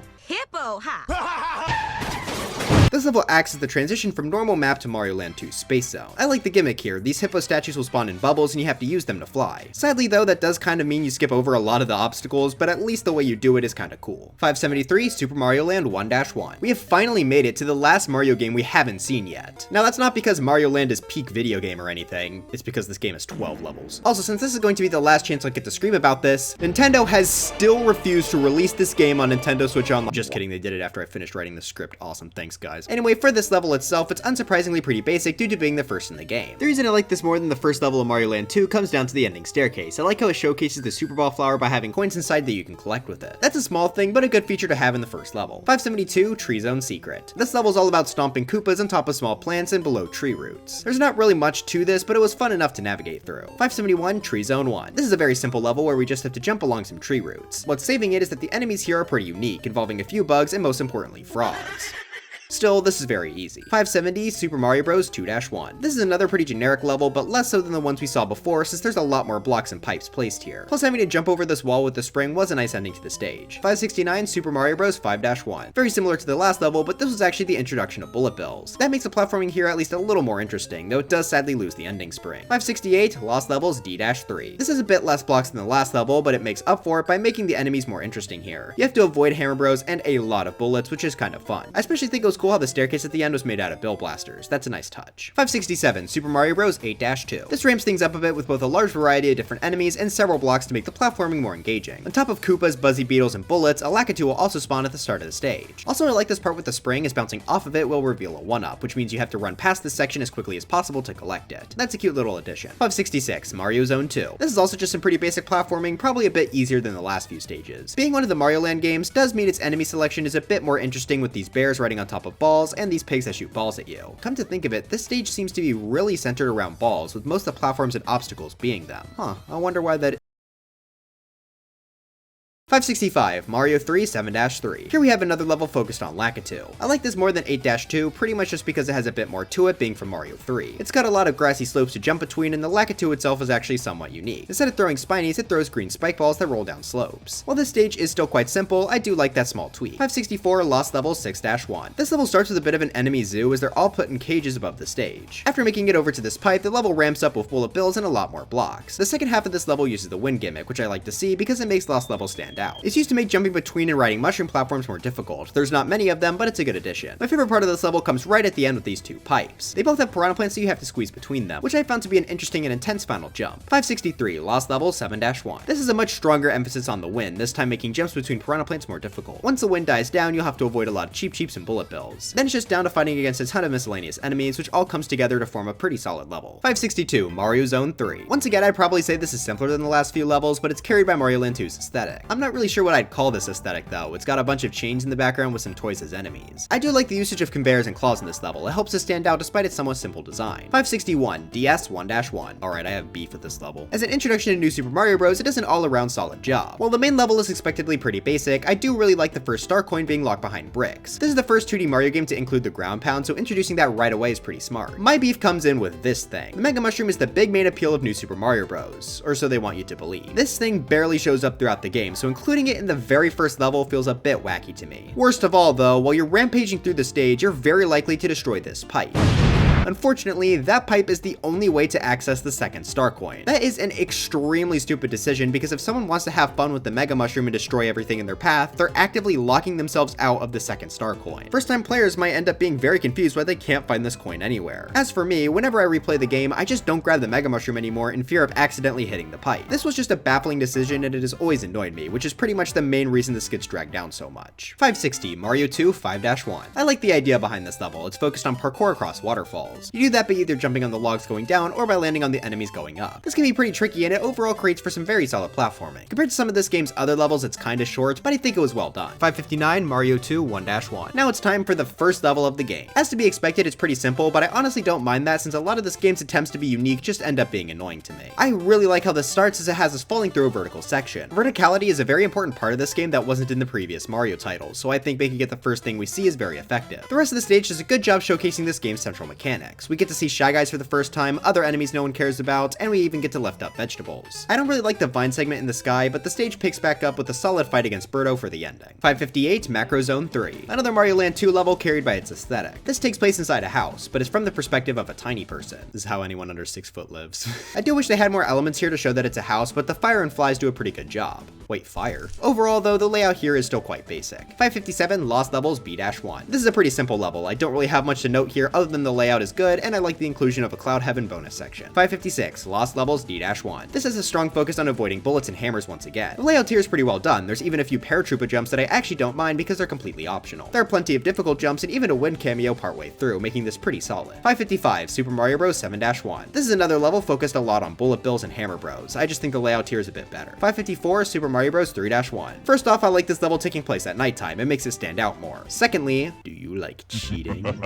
Well, this level has the game's infamous infinite one-up trick by repeatedly jumping on this Koopa shell while it's on the stairs. That by itself boosts this level up quite a bit due to it making it more memorable. The actual layout is just decent. This is the first level to introduce hammer bros, and I also like the use of a bridge to make the aesthetic a bit better. 553, Yoshi's Island 4. It's been over 40 entries since we last saw a Mario World level. The main premise for this is pretty simple. You just have to jump across a lot of platforms floating in the water. I do think it's pretty nice that if you're good enough, you never have to swim. 552, Super Mario Bros. 5-2. This is just a pretty standard enemy level. What makes it stand out to me is the fact that it has an underwater sub area. Not that I'd ever take it, but that's pretty unique. 551, Lost Levels A-1. There are a lot of Koopas. For an early Mario level, I actually kind of like what they do with the Koopas here. There's one cool part showcasing how the shell can be used to bounce off walls and kill a bunch of enemies in a row. Even the ending staircase is now made out of Koopas, which is a really nice touch. The platforming itself mostly stays pretty generic, but there are a few good jumps like this one between the pipes. 550, Land 1-3. This is the game's first castle, since the worlds in that game could only handle 3 levels. It's pretty short with you only needing to dodge a few piranha plants and these lion statues. The ceiling can fall a bit, which isn't the most exciting gimmick, but it's something. The boss is King Totomesu, but don't get fooled, he's basically a Bowser reskin. Still, it's nice to get a new boss character. Also, when you hit the switch at the end, the bridge doesn't fall, instead the boss just explodes. 549, Super Mario Bros. 4-1. This is a pretty iconic level for introducing Lakitu into the series. Plus, it's also a level most people will be going back to since it's the furthest level you can access in the first warp zone. It is pretty empty since Lakitu had to be the main focus, but I do still have fun running through here. 548, Lost Levels 4-1. Funnily enough, this is also a Lakitu level. This is better than the last one because there are a lot more obstacles here like springs, piranha plants, and even staircases. 547, Super Mario Bros. 6-1. And to end off this Lakitu trilogy, we're back to the original Super Mario Bros. First off, it's at nighttime, which is cool, but it also has plenty of obstacles like the last level. It's a lot more staircase focused, and I think that works well with spinies moving down toward the player. 546, Mario 2 1-2. This level has the job of introducing some of the more complicated aspects of Mario 2 that weren't covered in the first level. Immediately, we start by having to rob this poor bird of his flying carpet. Once we get across the gap, we then get our first encounter with Phanto. This is pretty short compared to the others, and is really just meant to be a jump scare. Once we get inside the cave, we do unfortunately have to bomb a wall, but it's only one, so it's not too bad. From there, we just have to face off against Birdo to end off the stage. It's actually quite a bit shorter than the first, but I think that lets this level stay strong throughout instead of whimpering out at the end like I feel 1-1 did. 545, Mario 2 6-3. This level starts with a really cool shortcut. If you look to the left, you may notice some quicksand going under this wall. If you sink your head in just enough to go under, you'll be able to find a door to skip half the stage. It reminds me a lot of some of the secret exits I like in the other games. That pretty much just puts you right in the boss room, and it's one of the fights I like again being against Triclyde. Although he did cheat in this fight and use a lag switch. Face me offline, loser. But yeah, I still enjoy this fight, so I think the stage was good.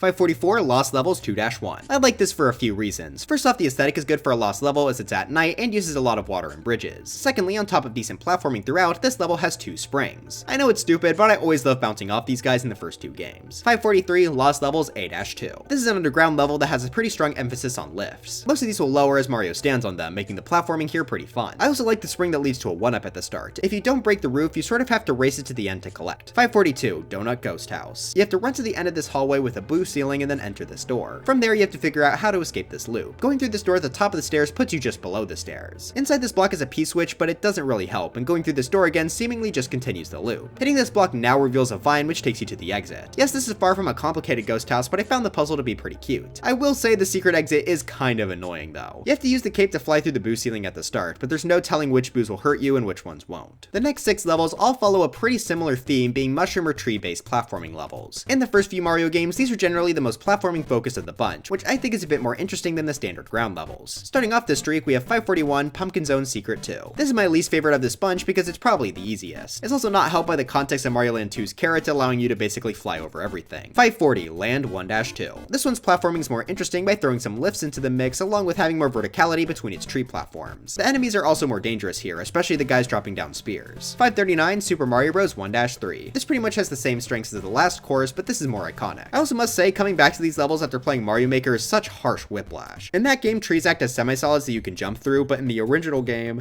538 Super Mario Bros 5-3. This is pretty much the same as the last level, but the moving platforms are smaller and there's bullet bills, making this one more interesting. 537 Super Mario Bros 3-3. This level takes place at night, which I've mentioned liking several times to this point, and it has a new gimmick being these weight-based platforms. I always like when these show up as they're both interesting and one of the very few things from the original game to not be in Mario Maker. This stage is also known for being the easiest one to get over the flagpole in. If you balance this platform in just the right way and leap over the flag, you'll discover 536 Super Mario Bros 4-3. Of this streak, I like it the best because instead of trees, it uses mushroom platforms, making it pretty distinct. It also has a big emphasis on balancing and moving platforms, so I think of this bunch, it has the best platforming too. 535 Mario 3 5-8. This level takes place in the sky and features a Lakitu flying above the player. I find this more interesting than the Lakitus we've seen so far because this has quite a bit of tight platforming involved, especially if you run through it fast. Sadly, it is very short, but what we have here is decently fun. 534 Super Mario Bros 6-2. This is a level with a surprising amount of depth. While the standard level itself is pretty solid, requiring Mario to dodge several piranha plants and paratroopas, what's really interesting to me are the sub-areas. There are 3 different ones in this level, each of a different theme. We go underground, underwater, and we can even go into the sky with this vine. This amount of sub-areas here really makes this level stand out among the others in this game. 533 Land 4-2. Being this game's penultimate level, the platforming gets pretty difficult. There are a lot more enemies here, making the jumps a lot tighter. There are even some bullet blasters coming out of pipes. The layout here also allows for a few alternate routes, like you can break these bricks to go above the piranha plants, or you can just go through them. After the halfway point, these spinning orbs also get introduced as obstacles, which combined with the moving lifts make this a pretty good challenge. 532 Super Mario Bros 6-3 and 531 Lost Levels 3-3. These two are up here for the exact same reason. They're both tree levels that take place during the winter. That gives them a good look on top of being fun platforming challenges. They both use plenty of moving platforms and balanced platforms as well, so their placements on this list are pretty interchangeable. 530 Lost Levels 9-3. And here we are, back to the Bizarre World 9 of Lost Levels for one final time. I've definitely saved the best of the bunch for last, because that's how ranking videos work. First off, you can tell how weird this level is just by the aesthetic. It's using the castle tile set, but the colors are those of a cloud heaven. Speaking of, this level also has one of those, but this time it's at night. On top of that, the moving cloud is just gone. Instead, it's replaced by an army of cloud blocks in the sky. What is going on here? Well, if you think that's weird, that is nothing compared to the actual level. There's only one enemy in this entire stage, which we'll see in a little bit. The actual build of this level is so incredibly bizarre though. There's lava going over top of these background plants. There's also just an L pipe in the floor. What's the point of this? Then after that, you get a castle wall inside the castle, which is not seen anywhere else in the game. But strangest of all, we have Bowser's brother. Yes, that is canon, look it up. And he's inside the ground. There's not even a bridge to drop. You just have to run past him. That eventually brings you to this level's flagpole. Yeah, so this is a shining example of why I think this special 9th world was just random minus world levels they made to be playable. Realistically, this level should probably place quite low, especially since there's literally only one enemy, but due to how bizarre this thing is, I honestly kind of like it more. 529 Space Zone 1. Being in outer space, this has the unique gimmick of having low gravity. This allows you to reach several high up places, and the level uses that effectively by having some hidden floating islands with coins. The layout is pretty dang simple, but that's made up for in the fact that there's a secret exit here. Sadly, it is hidden behind invisible blocks, but they're at least in a spot you're likely to hit, so I don't mind too much. 528 Mario Zone 1. This is a pretty solid theme of having to jump between gears. While there's not much enemies, the jumps and the unique theme do help this level stand out. The end of the stage also has this kind of out of place spike maze that we have to navigate using a carrot. I mean, I don't mind it because it is fun, I just wonder why it's here at all. 527 Pumpkin Zone 1. This takes place in a spooky house, though notably it's not a haunted house because there aren't any boos here. Instead, the main enemies are these weird Goomba-like things that have a scary mask and a knife stuck in through their forehead. The layout itself isn't anything special, but I do like the aesthetic here. 526 Mario 3 8 Tower. This level just has a few parts that kind of annoy me. It starts pretty strong with you having to dodge waffles, but you'll quickly notice why the stage is a bit rough. There are a ton of doors. You have to figure out which one allows you to progress, sort of making this a pick-a-path. Luckily, this door is pretty obvious, being the one at the very end inside the bricks. That puts you onto a conveyor over lava, so you have to make sure you're paying attention. From there, it's just more finding the right door while avoiding a lot of obstacles. I enjoy moving through this tower, but yeah, I'm not a huge fan of the maze aspect, especially the last door since you had to find this hidden P-switch which reveals a hidden door. At least this has my favorite Boom Boom fight in the game as it takes place on a conveyor. I mean, it's still just a Boom Boom fight, but at least they tried to make it a bit more unique. But now it's time we start another large level streak. We got through most of the underwater stages already, but now it's time we go through a lot of the auto-scrollers. Like the underwater stages, not all of them will be here, but a large majority will be. The reason these are higher up than a lot of levels that don't have the scroll is because I feel like the level design in these is generally pretty solid, it's just annoyingly slow to go through. This streak will go on for the next 50 levels or so, though there are a few non-auto-scrollers that snuck in here. So starting off, we have 525, Mario 3, 5-6. This level is all about parabeetles. I always love when these guys show up in levels. I mean, look how cute they are. Their gimmick is pretty interesting where you can land on their backs and they rise up as you stand on them. They only last for the first half of the level though. The second half has us activate a P-switch and avoid a flame jump. Also shoutouts to the Lackitude that does literally nothing because it spawns too close to the goal. Real proud of you. 524, Mario 3, 3-2. This is another level where you choose between a moving platform or swimming in water. I think this does it much better than the one we saw previously because there are a lot more obstacles like jumping Cheep Cheeps and paratroopers. 523, DS 7-1. This is a pretty simple level revolving around moving platforms. Most of the time you're just riding one, but there are a few jumps between them as well. One thing I do really like about this stage is the second star coin, which is hidden in a really cute spot. About a third of the way through, you'll see this flying question mark block, but instead of hitting it, you can ride on top of it through the level, which will actually reveal a hidden pipe. Then you have to swing across a few moving ropes to the coin, which is really cool. Sadly, this does also have something that's pretty stupid. Leaving this area puts you out not only past the checkpoint, but the third star coin as well. Since that third star coin is on a moving platform, you have to play the stage twice to get all the star coins, despite there not being a secret exit here. That's pretty stupid, I'm not sure why they did that. 522, Mario 3, 6-7. Donut blocks are the main focus of this level, and they're integrated pretty well into the platforming. Not only do you have to jump off them quickly before they fall, but you need to use that fall to jump between a few platforms. Add on the ice blocks too, and you have a pretty decent platforming stage. 521, Wii 5-5. This level has us jump between several flying green stingrays. They're a pretty unique looking set piece, and while they don't do anything necessarily exciting, they are pretty memorable. Sadly, this level goes on for a really long time, and while there are a few bullet bills, the enemy count is fairly low here. I wish this was made more interesting or a little shorter, but the fact that this has star coins does help it out. 520, Sunbaked Desert Special, Pole Block Allure. I would not blame you at all if you entirely forgot Mario Wonder existed at this point because it's been well over 100 levels since we've last seen it. In my previous Mario Wonder level ranking, this is the one that took last place. That all came down to the fact that it's a really long auto-scroller, but it's still not a bad level. Due to this being in the special world, the whole thing takes place under a Wonder effect. This causes all the pole blocks in the level to activate and move in pretty wild patterns. Thing is, this effect was already used in a different level, and that isn't an auto-scroller, so this just seems less worthwhile. There's still plenty to like though. Having to dodge the blooms is fun. I like the use of armads, especially the one with the purple 10 coin, and generally platforming with the poles is pretty fun. Had this not been an auto-scroller, or if the scroll went a bit faster, I think I would have enjoyed this more. From here on out, we're going to be seeing Mario Wonder a lot more often. 519, Mario 3, 4 Airship. The level theme that is most often paired with the auto-scroll gimmick has to be the airships. Not every airship in the series has it, but a lot of them do, which is certainly the case in Mario 3. While I do think most of the airships scroll a bit too slowly, they do still have a good amount of obstacles to avoid. As for this airship specifically, I think it's the weakest of this game's bunch because it probably has the least amount to dodge. There are a few burners, rocky wrenches, and these weird spinning platforms, but compared to the others, this is pretty weak. I would have put this lower had that been the whole level, but luckily Mario 3 airships all come with boss fights. This is against Iggy.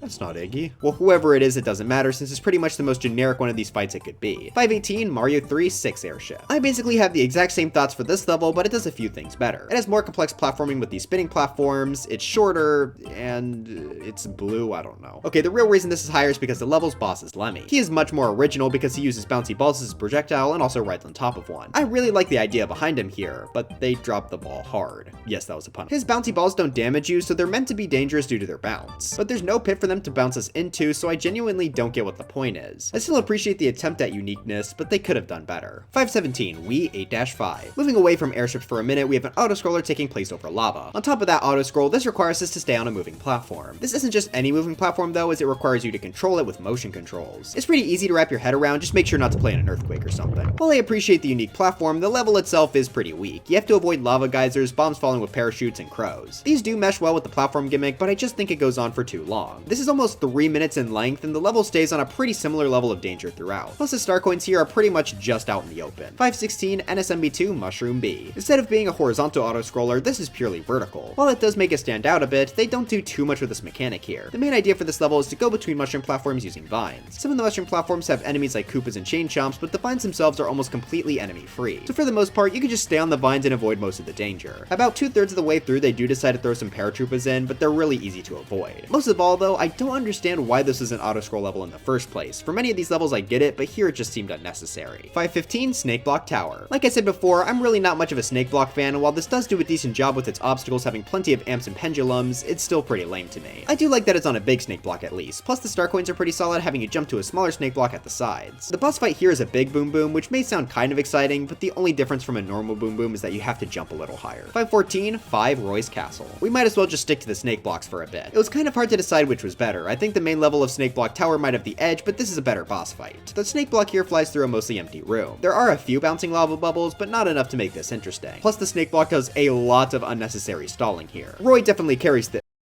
Why are you blue? During the fight, the walls will gradually close in, and Roy will also jump down from the ceiling to stun you. This is a retry to Morton's fight from earlier in the game, but compared to some of the other repetitive fights, this is much more original. 513 DS 8 Tower 2. Ending off our mini snake block streak, we have DS's rendition. This has the best obstacles of the bunch with fire bars and a lot of them. Plus the snake block also has the trickiest movement to follow, which can be a bit annoying, but it does make the level more challenging. I will say, after the checkpoint, this has a really bad stalling problem. I mean, you stay in one area with no enemies for about 30 seconds. Luckily after that, the level picks up with more fire bars and even some spike balls. As for the boss, it's Bowser Jr., and while he has some pretty fantastic fights in the rest of the series, New Super Mario Bros. Was not his game. He repeats 10 times, and they do not change enough between them to justify that. I mean, the main thing making this unique is that the platform is over lava. Real original there. 512 DS 5 Tower. This is another ride the platform up the tower level, but this time spike balls come onto it. Dry Bones, look out!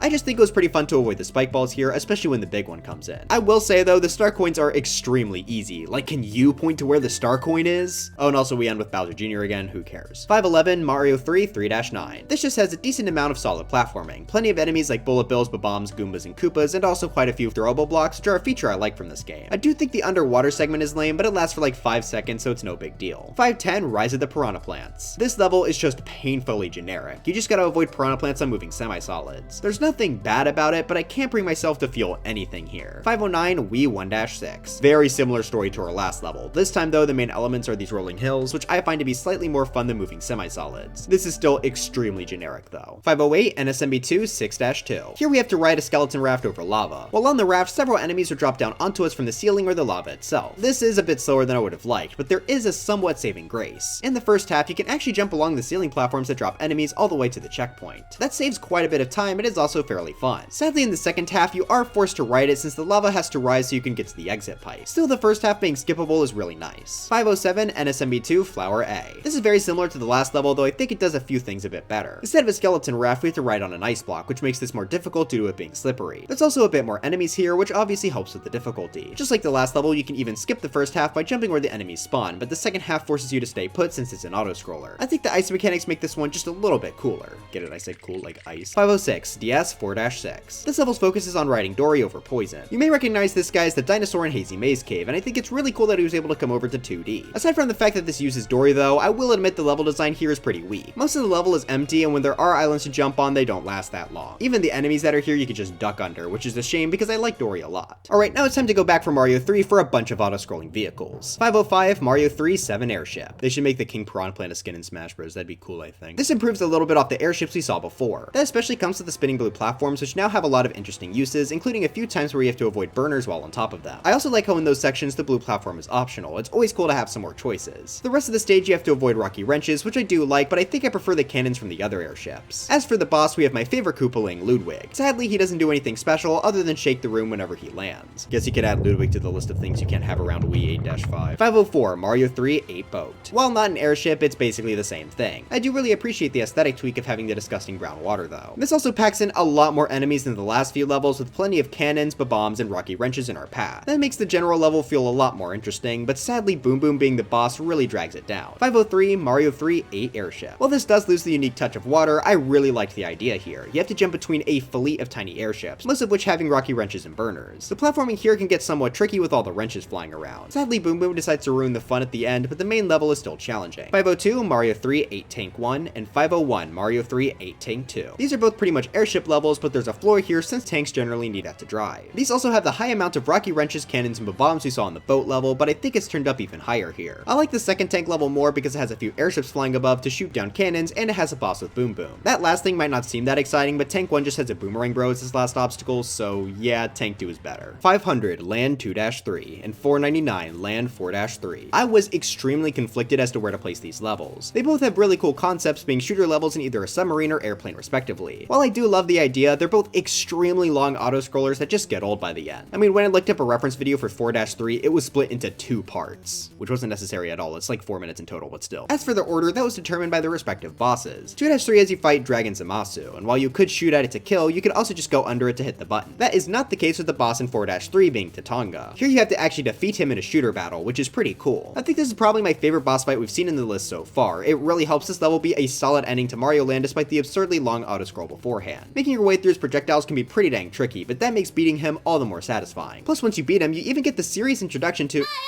not like Daisy does anything special here, but she's an iconic character now, so her first appearance is pretty important. 498 Pedal Isle Special Way of the Goomba. This is not an auto-scroller, but just feels really slow. This entire level takes place under the effect of a Wonder Flower, and when you collect it, You're gonna turn into a Goomba! yeah, I just don't like this transformation. All it does is make you slower and jump lower, though I guess you can now walk on spikes. This level is certainly well designed around that, having plenty of obstacles and platforming you need to go through with your Goomba limitations, but I just don't find it that fun. It's pretty unique when you compare it to something like a water level though, plus the fact that there are purple 10 coins to collect helps it out. 497 Mario 3 1-6. This is sort of an evolved type of tree level like we saw in the first 2 Mario games. This is the fun platforming of those, plus some new elements like note blocks and these zigzag platforms. I will say I do sort of dislike having to ride on a moving platform for the ending, but at least the level is built so Tanuki Mario can fly over it. 496 DS 7-7. This level is a mix of donut blocks and moving platforms. This is all around just some pretty solid platforming. There are plenty of Koopas to keep the danger high, and the star coins are well placed, especially the one after the vertical moving platform. 495 DS 5-4. The gimmick here is pretty simple. The yellow mushrooms will lower when you stand on them, and the red ones will rise. It's simple but fun to platform on these while avoiding the bullet bills and paratroopas coming at you. 494 Mario 3 6 Tower 1. This level starts with a bit of a slow moving platform over lava. Near the end of this section you have to dodge a few waffles, and that's pretty much the theme for the rest of the tower. These have always been some of my favorite enemies to avoid, so I quite like this. And shocker, the tower ends with Boom Boom. When I went looking for the Goomba Village song I used for this segment, I found this song instead, and it's absolutely peak.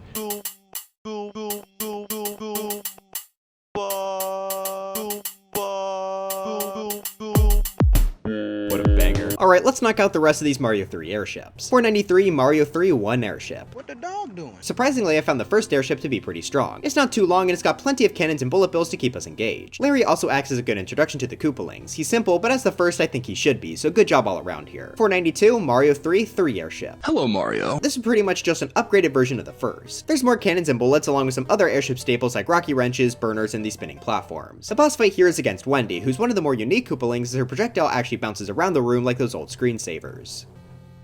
So I think pretty much everything about this level is just better. 491 Mario 3 2 Airship. I think this level uses bullets and cannons the best of the airships so far. There are a lot of good places where you have to try and avoid them, like this fall through the semi-solids. The stage ends with a fight against Morton, who sadly isn't that unique, but at least his arena makes his fight slightly harder to navigate. 490 Mario 3 5 Airship. The reason this is my favorite airship is because of its excellent use of projectiles here. Bullets and cannons are used extremely well with plenty of very tight jumps around them. I appreciate getting to see several different types of cannons here too. The fight is against Roy, who will stun you whenever he lands. That makes the fight a bit more interesting, though it's not that big of a difference. 489 Fluff Puff Peaks Flying Battleship, 488 Deep Magma Bog Flying Battleship, and 487 Pedal Isles Flying Battleship. Here we have all 3 airship levels from Mario Wonder. While they are each quite unique mechanically from each other, my thoughts on them are all basically the same. While the Target Wonder effect is kinda cool, seeing it repeated across all 3 of these levels is pretty lame. Secondly, these are all pretty long auto-scrollers which kinda feel like they drag on by the end. But by far the biggest crime these 3 levels commit are the fact that they don't have real boss fights. Mario Wonder has the second least amount of bosses in this series with a total of 5, which was extremely disappointing. That makes the airship's lack of them even worse. You just have to run to the end of the room, dodge a few enemies, and then hit a switch. It feels very anticlimactic and honestly quite lazy. With that said, I do still like the general level design in each of these. Going in order of my ranking, Fluff Puff Peaks has a large focus on the firework enemy. I thought they work fairly well to destroy crates and blocks in your path. Deep Magma Bog places its attention on these pulley things in order to move fire out of your path. While that does slow down the level, it manages to stay interesting throughout with the flying Mecha Koopas and poles you also have to use. Finally, Petal Isles is my favorite airship because it has a pretty large portion where you ride on a Lakitu cloud. It feels very Mario Maker-esque, but I somehow mean that in a good way. Using Lakitu clouds like this hasn't been seen any other time in the series, so I appreciate this level giving it a go. 486, Wii 9-4. This one's got a pretty good theme behind it, focusing on fire piranha plants and bombs. They go really well together because their fire will of course cause the bombs too.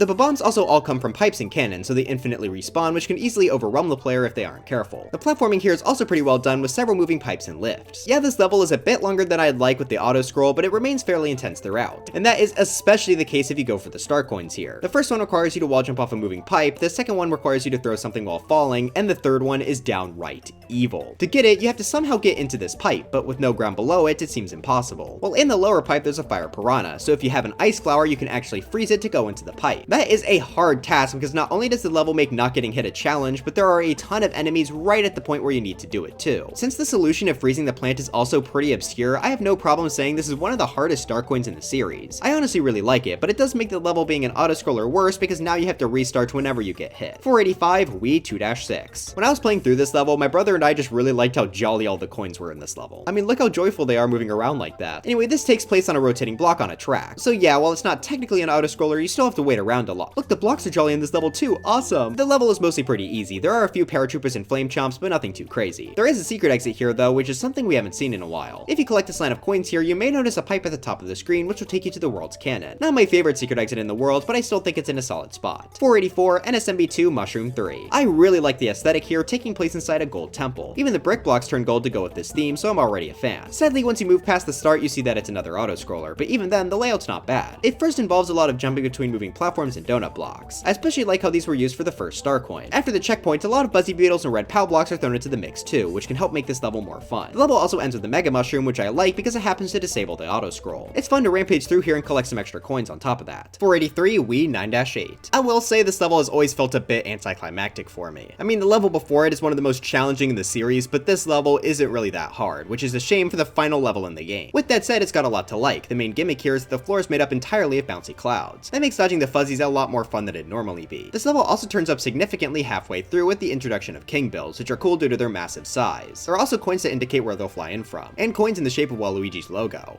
This is the best cameo he's ever got. This level is also definitely being held back by the fact that it's an auto-scroller. 482, Skyward Stalk. This is another purely vertical auto-scroller, but I like it more than the NSMB2 one we saw before since the theme is much better and there are way more enemies. Now we have to climb up a giant vine as it grows by jumping on its leaves and these weird branches that roll up into themselves. The Waddle Wings do a good job as enemies here, though I do really like the Balloon Goombas too. Hello? 481, Firefall Cliffs. Here we have ourselves another vertical auto-scroller. Well, it more so goes diagonally, but you get what I mean. In this level, you have to avoid meteors coming at you, which is pretty difficult as the space you have to move around here is pretty small. On top of the meteors, there are also several walls you can climb, which can help you move up, but often just puts you right in line with the falling meteors. That's especially the case near the ending, where you have to perfectly time your climbs around the obstacle. There's also a star coin placed on one of these walls, which is a tight grab as well. 480, Wii 7 Tower. While not technically an auto-scroller, we have to ride up this elevator to the top of the tower. Like in 8-5, this platform is similarly controlled by tilting the Wiimote. While this level starts kind of empty, it quickly ramps up with several bullet bills on screen that you have to dodge at once, made even more dangerous by the fact that the blasters themselves can actually move. Bonsai bills also make an appearance here, with the first star coin making them more dangerous by being right next to where they spawn. Speaking of star coins though, I'm not really a fan of the second, requiring us to hit an invisible block and go over the ceiling to find a pipe. Well, however you get inside, you have to ride another elevator, but this time while avoiding a lot of bombs. Just like the bullets earlier, quite a bit spawn here, which makes this fairly difficult. Once you reach the top, you get to face off against Ludwig. What makes him unique is his flutter jump, which can make it harder to predict where he'll actually land. If you make sure to never let him leave the ground though, he's really not too bad. Finally, it's also worth noting that the stage has a secret exit, and it's in a decently clever spot too. About halfway up the second climb, you may notice this moving platform without a cannon. Running onto it will reveal a hidden pipe and the secret exit. So overall, there's some good content here. I would have given the platforms a bit of a speed boost, but otherwise this was decent. 479, the Sharp Trowel launched to victory. This level has us ride a very unique type of moving platform. This utilizes the Hoppy Cat enemy, which jumps whenever Mario jumps. They're placed on the side of platforms and essentially act as projectiles we can shoot out to interact with things. While I do think that is a cool idea, the execution doesn't feel great. The Hoppy Cat has a long delay between when it will actually jump, and if you're moving up and down, the Hoppy Cat will just miss your platform sometimes. I would have put the stage lower, but the wonder effect was fun enough. It turns us into a Hoppy Cat, which is far from original, but it's still fun. 478, We 3 Tower. I don't know why, but Lemmy standing on the tower in the overworld is extremely intimidating. First are these pretty interesting spinning blocks. Due to how they're shaped and spin, it can sometimes take some effort to actually climb them. I also really like how they were used for this star coin, which makes it pretty difficult to grab. The other half of the level is dedicated to an upward platform segment. This isn't anything we haven't seen before, having us dodge amps, dry bones, and spike balls. Notably, we also have a Lemmy fight that took my advice of removing parts of the floor so his balls can actually push you into the void. Happy they were able to predict my suggestion 15 years in advance. I also appreciate the floor being iced to make it more tricky. 477 DS7 Castle. Here we have the grand return of snake blocks. Luckily, I do think this keeps it interesting throughout, having us dodge amps, spikes, and thwomps in the first half, and the second half focuses a lot on these spinning spike balls along with burners. Also, this last star coin is pretty scary, requiring us to jump off the snake block as it falls apart, which is surprisingly not really seen in these levels. While this snake block is certainly an improvement over the ones we've seen, the real reason this level places here is because of its boss. New Super Mario Bros. Is one of the few games to get entirely unique bosses, and the first one we're seeing in this video here is Lack of Thunder. Along with throwing spinies and flying like a normal Lakitu, this guy will also drop thunder down onto the player. I really appreciate the unique bosses in this game, so that helped out a lot. Though I will say I wish ground pounds didn't count as 2 hits, because that can make these fights end really quickly. 476 7 Larry's Castle. And we've got ourselves another 7 castle based on snake blocks. There are a few reasons I like this one slightly more. First off, while the snake block portion isn't as exciting, they still keep it interesting with spinning spike balls. What really helps this though is that it's only the first half of the level with a snake block, where the rest is a standard castle. This portion is pretty fun since we get to run through it at our own pace, and I also like the turn block walls we have to use magic Koopas to destroy. The boss fight here is also pretty solid, even if it is just another Koopaling. In order to defeat Larry, you have to push him off this platform, but that can be a bit tricky as he'll throw things at you and the platform tilts. Yeah, Iggy also had this same fight earlier, but it's fun enough that I give this a pass. 475 Mario 3 7 9. This has us go inside a blue pipe maze. There are a ton of different platforms here, and it's easy to get lost. I do like the concept. It's nice being able to see all the paths and trying to piece your way towards the goal. Plus, the tight pathways make the enemies harder to avoid. Sometimes the maze can be kind of annoying to go through, but I think this is an overall decent level. 474 Scram Skedaddlers. As the name suggests, the main element for this stage are the Skedaddlers. Their nuts act as a really good projectile. I should rephrase that. Their projectiles act as really interesting obstacles, being able to destroy things and give the player a boost if jumped on. These abilities are both used in collecting one of the stage's purple 10 coins, which I really like. Sadly, the stage is dragged down by its Wonder Flower effect. This is the second level to just be a star rain, but unlike the Sugar Star Trial, this only comes up about 2/3 into the stage, so there's still a good chunk of level before that. 473 Yoshi's Island 1. This is technically the first level of Mario World, but since the game gave you a choice, it'll be different for everyone. This is the first level on the path that leads to the Yellow Switch Palace, and it's understandably pretty simple. While Yoshi's Island 2 I think works much better, this does teach us a few things.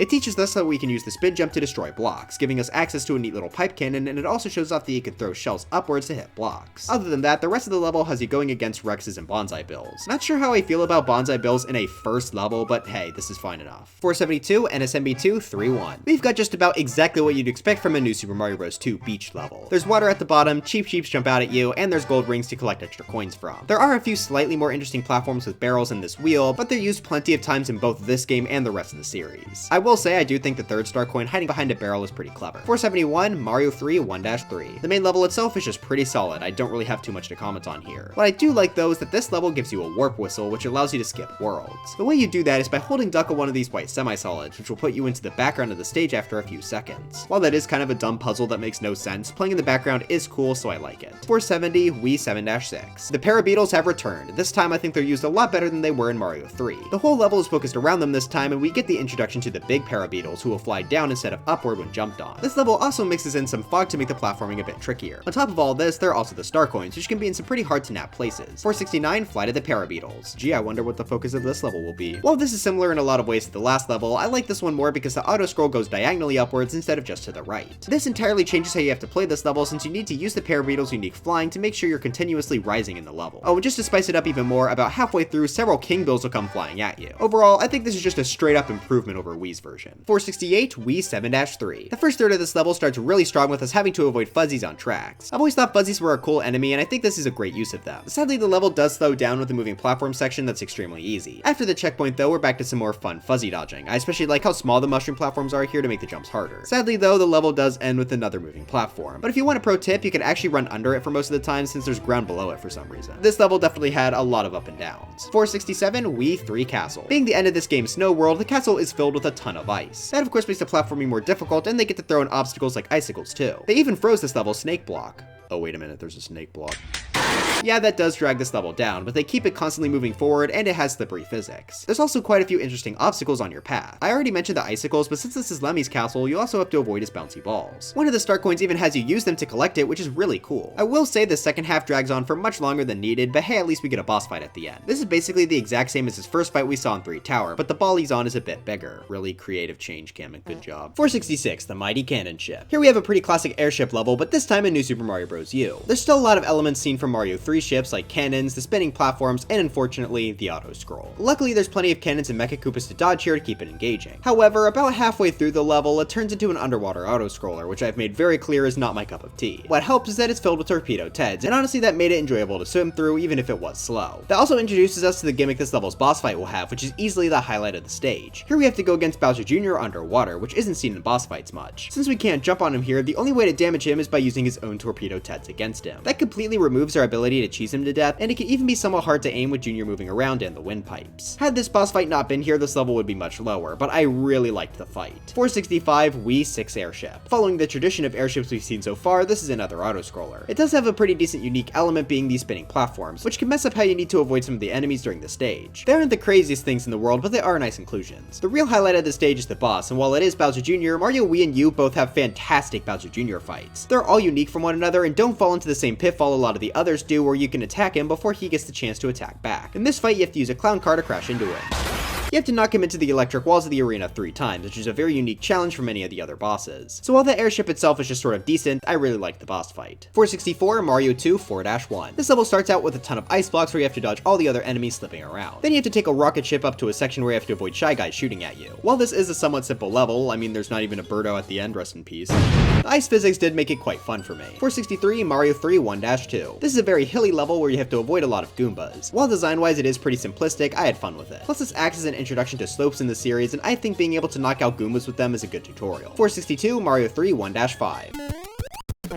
Alright, in case you really missed the slopes in the last level, this starts with us sliding down one into a cave to kill some Buzzy Beetles. This is a pretty neat approach to underground levels as you switch between the surface and underground settings. While the actual obstacles are still easy to avoid, I enjoyed the different ways this could be completed. 461, Chocolate Island 5. This is a very strange level. It starts with a ton of Spinies locked behind blocks. We're given a P-switch which could give us access to a pipe, but it would also free the Spinies. Personally, I think that's a worthwhile trade, so after that is a few jumps on moving pipes and blocks. Then we just go over some jumping chucks to the goal. Yeah, I'm not really sure what the theme for this level was, but it wasn't bad, I guess. 460, NSMB2 4-3. This level is extremely slippery, which it combines with piranha plants to make navigation difficult. I will say this level never really gets all too crazy. I like the ice platforms over the void, but other than that, it doesn't do too much with its concept. 459, NSMB2 4-2. I'm honestly struggling to say what the theme is for this level besides a lot of Koopas and piranha plants. Seeing as they've been in the series since the very start, yeah, that's not a very original topic. What saves this though is that it's done very well. There are many jumps around the pipes with piranha plants, and the Koopas are also all over the place here. So unlike some other really basic levels like Rise of the Piranha Plants, I think this one is good. It's not memorable, but when you play it, you'll have a fun time. 458, Pokepede Pass. This level of course focuses on the titular enemy, which rides on the tracks to act as both obstacles and destroy this level's snow blocks. The general layout here is pretty good with plenty of snow blocks in our path. Also, I find it really funny how sad Goombas are when they get trapped. Unfortunately, I also think this level has the lamest wonder effect in the game. Not the worst effect, but this one here changes basically nothing. It causes it to snow during the level, which only sometimes creates new snow blocks. That really does not change the level at all, and since wonder effects are a big part of Mario Wonder's levels, I can't help but feel disappointed here. 457, Lost Levels 1-3. This is another tree level, which may be a bit surprising to see so much higher than the others so far. Well, the reason that is because not only is the platforming as good as ever here, there are also flying bloopers. I know that's a stupid reason, but it's just the perfect amount of bizarre for this game. 456, Mario 3 5-1. The main enemies for this level are the Chain Chomps and Nipper Plants. Chain Chomps are of course awesome because they're like dogs, love those, but I've also always liked the Nipper Plants. They're sort of like a more vulnerable muncher. The reason I like them so much is because I had to talk about them in a really old Smash Inaccuracies video, and since that required a lot of research, they've been burned into my brain ever since. Besides the usage of these enemies, the level isn't that special, but it was fun. 455, Mario 3 6-8. Here we have another level featuring Nipper Plants, but this time the Chain Chomps have been replaced by spikes. Hey,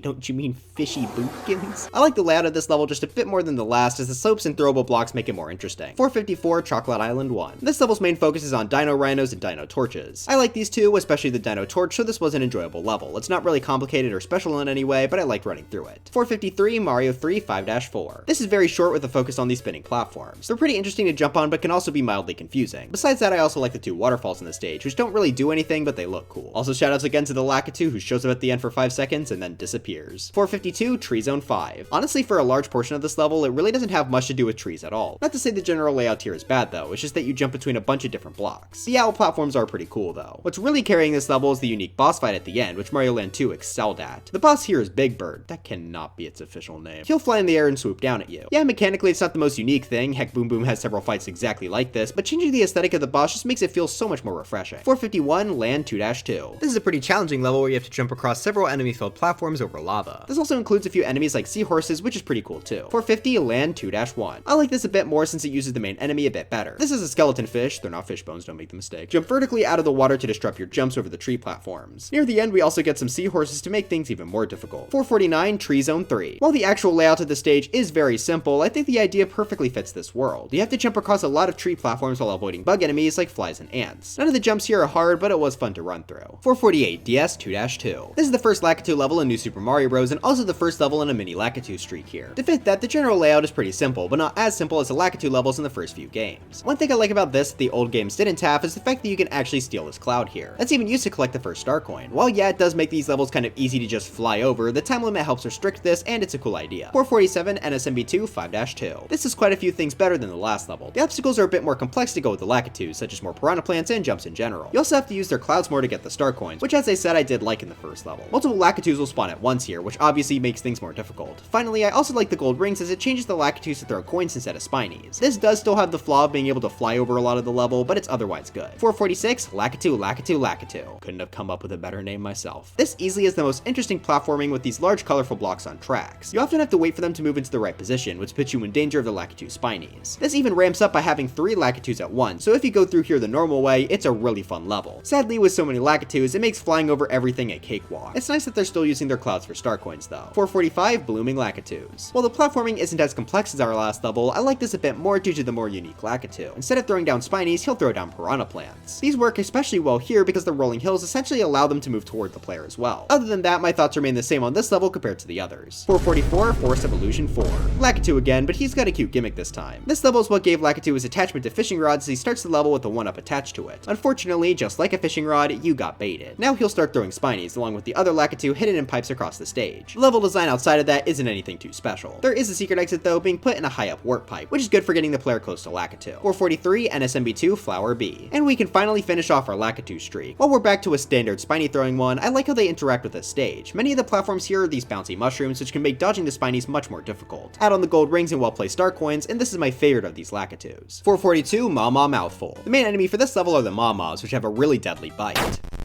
They're a pretty cool enemy, and I think they're used extremely well here. The first purple 10 coin is also really cool. You have to jump off the Mama, but you can only get high enough when its mouth is open. Unfortunately, this is another level dragged down by its wonder effect. It's the other appearance of the Goomba transformation, and while it doesn't last the whole level like the one we saw before, it definitely takes up a good chunk of this. To be fair, there are some decent puzzles revolving around the Mamas to get to the end, but I still just don't love playing as the Goomba. 441, Mario 3 1-1. I like this introduction to Mario 3 because it shows right out of the gate that it will be much more complex than the original game. There are a lot of semi-solids thrown in, which make the design much more interesting, and a fire piranha plant is the second enemy, which is pretty dangerous. I also like how the first Koopa is used, as it's near a question mark block on the ground. This is meant to show the mechanic of Koopa shells interacting with blocks, which is very important for this game. Doing it successfully also rewards you with the game's new Super Leaf power-up. You're even given a big space to try flying with it as well. I think this does a great job showing off what Mario 3 is going to be like and some of its major features. Sure, it is still thematically simple, but it being a first level gives it a pass in that department. 440, Mario 3 2-1. I'll be honest, I just really like these brick enemies for some reason. They're a cute concept and also feel great to defeat. Aside from that, the rest of the level is pretty solid with a few mini pipes to jump around and fire snakes to avoid. 439, Star World 5. This starts really strong with falling platforms you need to jump between while paratroopers are flying overhead. Sadly, I don't like how you have to use this weird coin thing to move on with the level, but luckily it pretty much automatically goes where it needs to without player input. After that small quality dip, we pick right back up as it gives us a yellow Yoshi that we need to kill some Spinies and Koopas in our path. It's cool to get a yellow Yoshi in general since the special earthquake ability is probably the rarest among them, although it is the worst one, so that makes sense. This being a special world level also means there's a secret exit. This requires you to fly up to the top of the screen and run across a bridge of all the switch blocks that you've hit throughout the game. While I'm pretty sure it is still possible to get to the secret room without them, it gets much harder. I like that in this case though, as this is the secret exit to unlock the super secret world, so it's sort of like all the switch palaces coming together to unlock it. Now it's time for a streak of castle levels from the first two games. These are often very dangerous with a ton of fire bars and lava bubbles. That makes them pretty fun to go through, plus Bowser at the end, while a bit repetitive, does add a nice bow to the package. Starting this streak, we have 438 Super Mario Bros. 1-4. This is the first castle, so it's obviously the simplest. 437, Super Mario Bros. 3-4. This has a few more jumps where we cross some lava bubbles. I do think 1-4 use fire bars slightly better since they're a bit more out in the open here. 436, Lost Levels 1-4. This throws a Koopa into the mix while also forcing us to jump over the walls to reach Bowser, which is a cool change as it makes the fire harder to avoid. 435, Super Mario Bros. 2-4. This has plenty of dangerous jumps over lava and also puts the fire bars back into a tight corridor. It also adds in a few moving platforms to really spruce it up. 434, Super Mario Bros. 5-4. This castle is literally just the same layout from 2-4 but made a bit harder. Sure, that's incredibly lazy, but hey, now it's just a better level with more fire bars. The start is especially more difficult if you want to grab a power up due to the massive fire bar. 433, Super Mario Bros. 6-4. This is my favorite castle from the original game because it's the hardest non-pick-a-path. Most importantly, its Bowser throws a ton of hammers, which makes him obviously much harder to deal with. Plus the added lava bubble on the bridge is pretty cool. 432, Mario 3 1 Tower. This is a groundbreaking level in the Super Mario series. This is the very first level to ever have a dry bones for Smash. This stays pretty in line with the original Super Mario Bros. Castle, just replace fire bars with the waffles. That is for the first room anyway. The second has a pretty neat spike ceiling that comes falling down. I think that is a nice gimmick, though I do wish you could just exit when you reach the end instead of having to wait. The fortress also ends with the very first Boom Boom encounter. 431, Spine Tingling Spine Coaster. While this may be another auto-scroll-like level, I really enjoy riding on the spike coasters, so that gives us a bit of a boost. This is used in the standard ground theme, which hasn't really been seen before, and you have to dodge fuzzies. They can honestly be quite tricky to avoid, so I like this level a good amount. 430, Wii 8-7. This is also a spine coaster level, but I prefer it because I think they use the concept better here, and I have some nostalgia for it. I used to speedrun Mario Wii a little bit when I was younger, so I have a lot of nostalgia for the levels included in that speedrun. This is actually the first of them on the list, and it always acted as a fun break since you were basically on an auto-scroller anyway. But yeah, the lava geysers act as great obstacles. I love when the coaster dips into lava, and it's cool how they even included an outdoor segment. 429, Evade the Seeker Bullet Bills. This level shows off a brand new bullet bill type in the form of the Seekers. They'll be attached to walls and launch at the player whenever they see them. I think that's a pretty good spin on this enemy genre. There are even big variants which are able to smash through a ton of blocks. This level uses them well by closing off the exit from the player and forcing them to touch a flower, causing the pipes to open, but also giving the Seeker bullet bills time to attack. Speaking of flowers, let's get to this wonder effect. This is honestly what brings the level down a bit. It was a really neat idea where you set sail on a ship and shoot cannonballs at the Seeker bullet bills in front of you. Problem is that this is an auto-scroller and it legitimately lasts for an eternity. Like after the first minute I get the idea, but it just keeps going. Add on the flying stars they threw on just to make this easier, and you have yourselves a pretty lackluster wonder effect, even if the central idea is kinda cool. 428, Mario 3 7-2. This level takes place in a desert with a ton of pipes. Going down any of them will bring you to a water section, which I obviously try to avoid as much as I can. While sticking to the surface, this has us dodge a lot of Nipper and Piranha plants. Eventually you'll get trapped into this hole where you can't jump out because it's all blocked off by invisible note blocks. Instead what you have to do is create a bridge with them, then go down a pipe and go backwards underwater. That was honestly a pretty cute puzzle, even if it did involve going underwater. From there it's just a bit more piranha dodging to the ending. 427, DS 8-2. This is one of the rare water-centric levels that I actually kind of like. That comes to us in the form of this new Skeeter enemy. They don't just stay on the water surface like the Mario 64 ones though, these guys will drop bombs.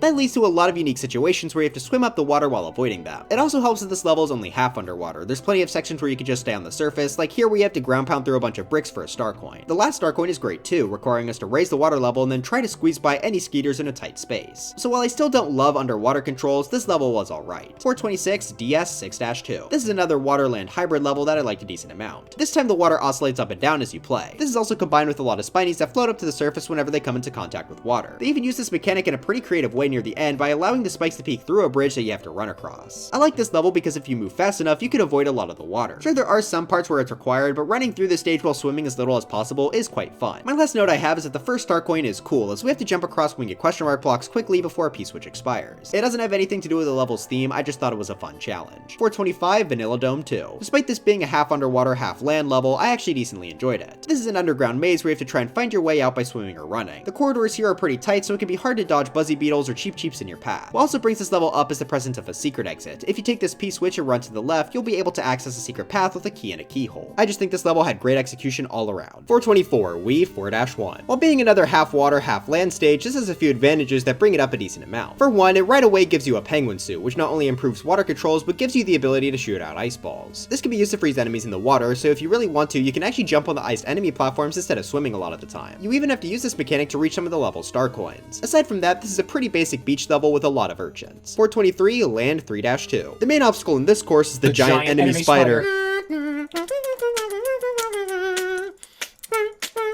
Not only are there some that drop down from the ceiling, but there are also a few that jump around the stage like a normal enemy. About halfway through, you need to ride on boulders over spikes, which is an interesting gimmick to throw on top of that. 422, Land 4-1. The main enemies in this stage are just women. Okay, that's what I thought at first, but after doing intensive research, I found out this is a Pyompi and it's supposed to look like this. I guess that explains why they come back to life after you squish them. Other than that, this level is just a pretty lengthy one where we have to avoid a lot of enemies. 421 DS2-4. The gimmick here is pretty weird because you're able to create hills by just pressing a switch. While that is memorable, they don't really do too much of that here. That's not all this level has though, as about halfway through you have to go into an underground section with piranha plants and water. I just think this is a pretty cool set piece, and I also like how you can go under this landmass to reach a secret pipe to a star coin. What I don't like about this level though is the secret exit. It requires you have a mini mushroom to enter this pipe, but this level doesn't give you one. Just put them in the levels, it's not that hard. Funny number, NSMB2 1-A. This level is defined by its large usage of pipes. Not only are they used to house piranha plants, but they're also used to make structures that we have to move through. These gates also allow this level to have multiple different routes. At the checkpoint, instead of going to the right to face off against piranha plants, you can go over this pipe at the left and then access a lower level of this course. There's a lot of gold rings here, so it's perfect for collecting a bunch of coins too. Eventually both paths recombined where we have to climb down one last pipe tower to the end. While the theme here isn't the most unique, I thought it was done pretty well. Also, the last star coin is really sneaky, forcing us to go into this final pipe. 419 DS3-2. Mushroom platforming levels in the new Super Mario Bros. Series very often have a unique type of mushroom for that level, and this is no exception with the tilting mushrooms. These sway back and forth, and the amount they do so varies from mushroom to mushroom. The most dramatic of which come from the moving mushrooms, which can easily trip you up with their erratic movements. I do think there are more interesting mushroom gimmicks later, but this was pretty fun too. 418 Lost Levels B-3. Here we have another rare high placing lost level. I just think this nearly perfected the tree level type, considering what they had back in this game. There's pretty much every platform type from moving to balancing, bullet bills are flying to make parkour more difficult, and they even throw some springs in here. I'm already a fan of this feature, and having to actually time jumps off of them to land on moving platforms is really cool. I think this definitely deserves to be higher than the other tree levels we've seen from this game. 417 Mario 2 4-2. This level starts with a long section of avoiding enemies on ice, which I mentioned liking in a previous level from this game. What puts this above that is what comes afterwards, as we then have to jump across a ton of whales which are exclusive to this level. They make the aesthetic here much more memorable, and they actually have unique functionality too, as they can create water platforms from their blowhole. After that, you have to ride along a Shy Guy's vehicle and then fight Birdo for the end of the stage. 416 Mario 3 4 Tower 2. This is a very simple tower combining dry bones and donut blocks. There's not really anything too complicated if you go through this normally, though there is a secret pipe tower sub area which is cool. That's completely optional though, so you could just run straight to Boom Boom instead. 415 Mario 3 3-4. Here's another pretty short Mario 3 grassy level. It's pretty simple as you'd expect, though there are a few things I liked. Using the slope to get enough speed for a big jump was really cool, and there's also a flying Goomba that drops mini Goombas onto you.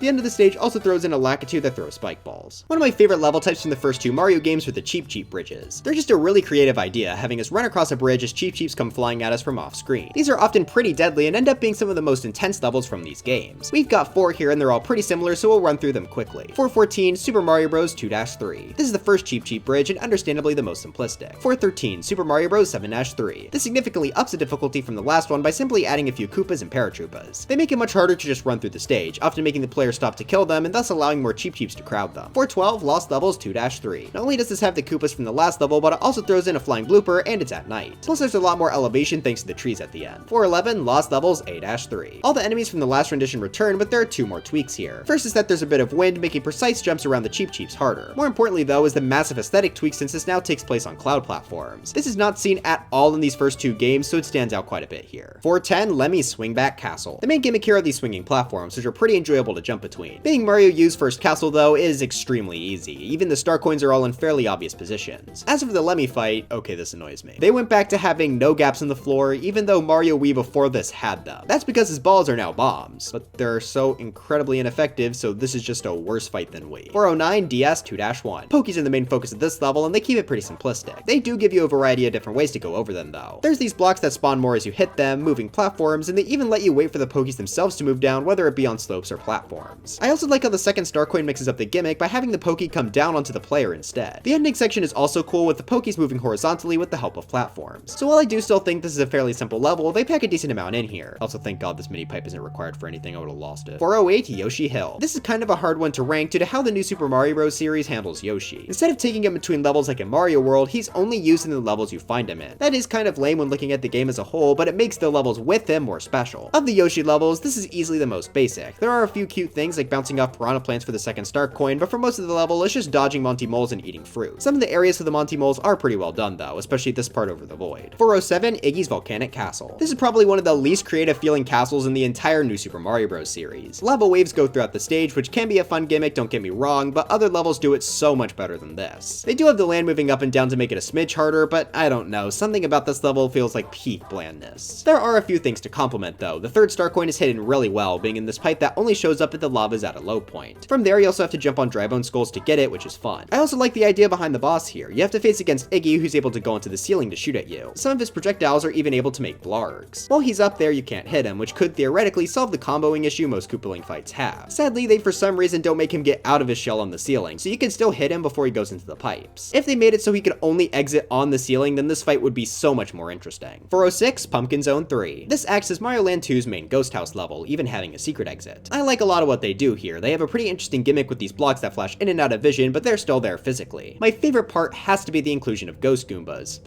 Look at them all dead. As I said before, this also has a secret exit, which helps add on a bit more content here. It's not too complicated, just requiring you to take a higher route over the normal ending, but it's still nice to have. 405, Pumpkin Zone 4. This is another sort of ghost house as it has a lot of booze, but it leans more in the direction of magic. There are unique broom enemies, and you also have to jump on a few cauldrons. We even get the little Goomba scary mask guys back. The main highlight of this level, though, is of course the boss fight against a witch. They're still not trying with these names. The witch will teleport around and shoot at you while the cauldron lids rise into the air. While quick, it is a pretty fun fight. I love seeing some more unique boss battles. 404, Mario 3 Six Tower 3. The obstacles in this course are just really well done. Since there weren't ghost houses in Mario 3, the towers were infested with booze instead. To go with the theme, there are also a few waffles, thwomps, and plenty of conveyor belts over spikes. That makes this stage a fairly difficult one, though it does fall off a bit after entering this door. It's literally an auto-scroller where you don't have to move. Boy, this gameplay is exciting. And the stage ends with the classic Mario 3 Boom Boom. This time though, there's a whopping 5 blocks in the room. How insane. 403, Mario 3 4 Tower. The two main enemies for this level are the thwomps, which are pretty standard, and these candle enemies. I think that second group is pretty cool, but it's honestly the thwomps that make this level. There's a lot of horizontal thwomps that can be quite tricky to avoid, and if you throw on the candle enemies, you've got a pretty tough course. Oh, and there's Boom Boom at the end. Alright, time for a streak of first levels from the new Super Mario Bros. Series. Basically all of them except the first game because of the stupid Mega Mushroom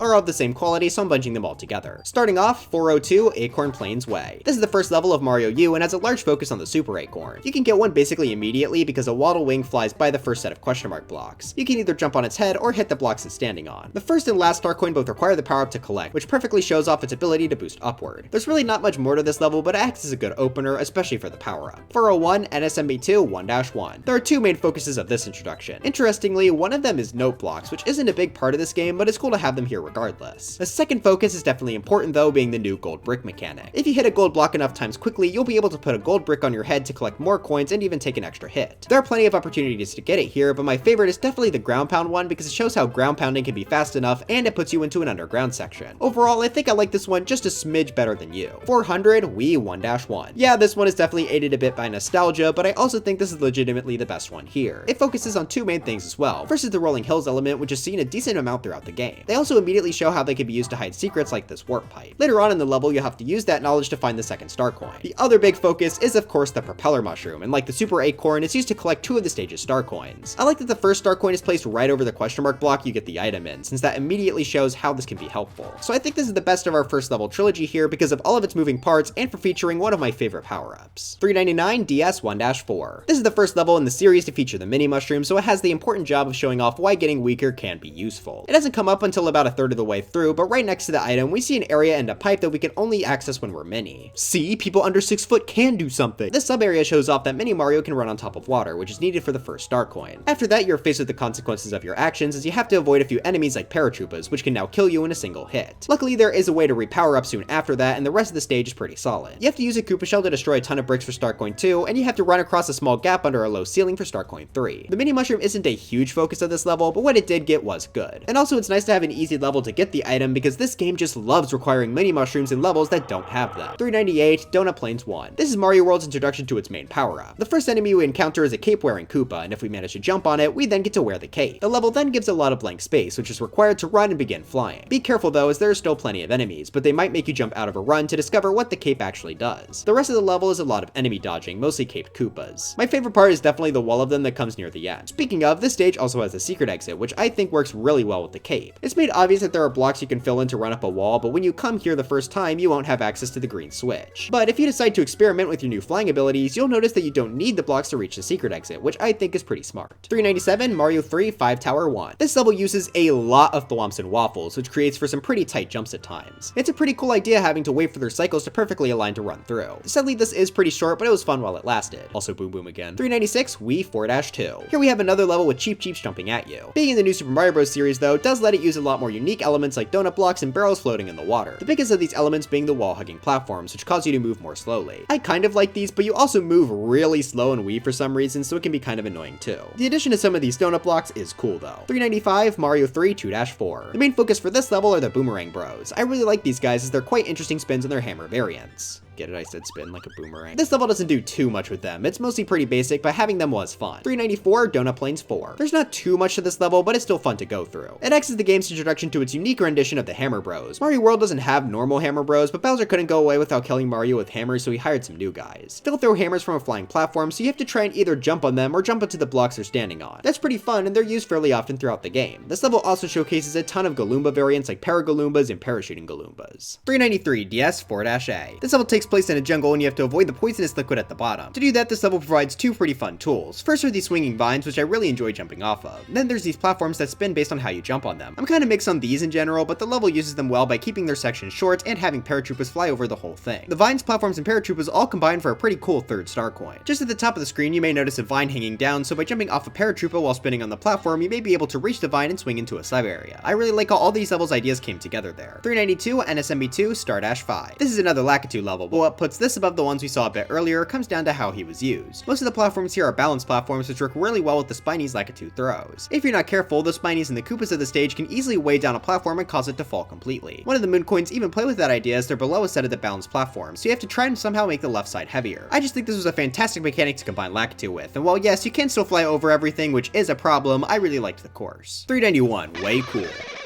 This level is all about tracks, so the level starts on a moving platform where you have to avoid a lot of fuzzies in your way. You could do that by jumping over them or by switching the track to move somewhere else. After the platform, you have to ride a bunch of the ropes instead, which I think is a good expansion on the track concept. The fuzzy density here is also very high, which can make staying on the ropes tricky. So even though this is sort of an auto-scroller, I still quite like this one. 390 NSMB2 5-3. While I wouldn't say this is a hard stage at all, it's certainly a pretty fun one. The theme for this level is to use pipe launchers to traverse around it. This is far from the only level that has them, but this certainly has the most of any level as there are a variety of different ways to go through this. In fact, all three of the star coins use the pipes to reach them, my favorite of which being coin 2 because it requires a mini mushroom, which the stage actually gives you. To go with being an NSMB2 stage, there are also plenty of gold rings, which work well with the mini slopes and Koopa shells. Like I said, the stage is incredibly easy, but I still had fun with it. 389 Vanilla Secret 3. I can't believe they made a level based on my second favorite doctor. Dr. Fire Mario is better, sorry. Like our last level, this is extremely easy, but it's got a fun theme. Most of the platforms in the stage are dolphins, so you have to jump between them to avoid having to swim. The way they jump is pretty fun. There are even a few purely vertical dolphins as well. There's pretty much only one enemy in this entire stage, but the platforming by itself kept this fun. 388 Tree Zone 4. The main theme for this level is that it takes place within a beehive, which is pretty creative and fitting for a tree world. The enemies are mostly bees here, I'm sure to the shock of absolutely no one. They'll come out of the hexagonal holes in the wall, though there are a few fat bees that are literally just thwomps. Also, why is he looking at me like that? Both of these enemies provide for pretty fun obstacles, and while there is a lot of empty space in this stage, I really do love the theme. 387 Macro Zone 1. This level has the cute theme of having us go into an anthill. You start by going into a pipe, and the rest of the level is underground with all the enemies being ants. This is a fantastic theme, and they really go all out by having 4 different ant types. There's the basic ants, spiky ants, shooter ants, and digging ants. If I were to give a criticism, I guess there is a lot of waiting on moving platforms, but the theme here is good enough to make up for that. 386 Macro Zone 4. I think this does the small theme the best, as the main level has us jump across a ton of book platforms in a worn down house. That by itself is pretty fun, and they make it fairly difficult with a high enemy count. What really puts this up as the best Macro Zone stage is the boss fight being against Sewer Rat. He has the interesting mechanic of climbing through big pipes in the walls, similar to mouse holes. Due to his very pointy nose, you can only jump on him while he's grounded, but since he's really fast, that can sometimes be tough to do. I think this is another pretty good boss showing from this game. 385 Mario 3 2-5. This is the serious introduction to the Chain Chomp. While it is a very iconic enemy, its usage is generally pretty well reserved throughout the series, only ever appearing in a few levels per game. That makes any time they do appear pretty fun, which makes me like this level a lot. 384 Mario 3 3-7. Spikes completely fill the stage to throw spike balls at you, which works differently from later games as these will actually stay in the air. There are quite a few here, so it's fun to avoid them, though I do think they could have thrown the spike balls a little bit faster. 383 Vanilla Secret 2. This level has a really unique green look for its ground. Yes, I know what grass is, don't make fun of me. The first half of the level forces us to dodge a ton of paratroopers, and due to how they jump, they can honestly be a bit of a challenge. Sadly, I don't think the second half of this quite lives up to the first half. It's a lot easier with fewer and more random enemies. At least you get to kill these Spinies with a P-switch.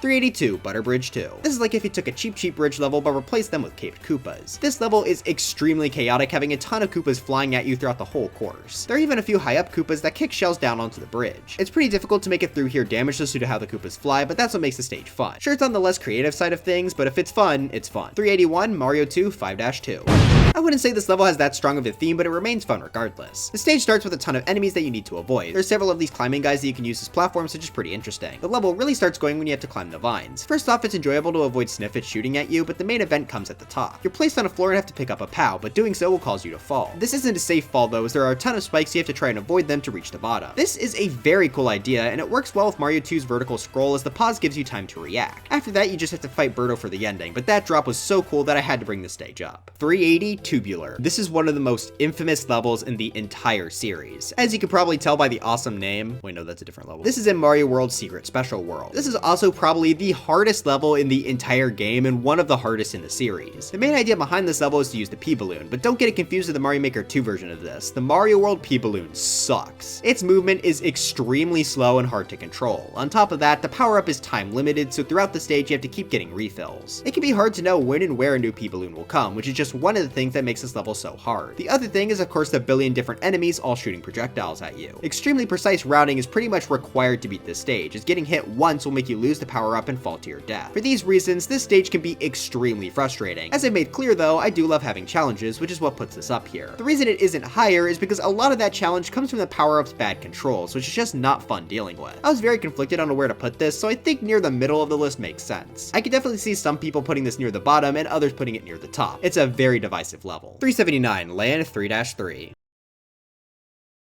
This level is based around Moais, which made me biased to liking this because I think the emoji is pretty funny. This is meant to be World 3's castle, but it takes an interesting approach by having a majority of this take place outside on moving platforms. This provides for some fairly challenging platforming leading up to the inside of the castle itself. Inside is where you'll have to face off against all the Moai enemies, which includes the stage's boss.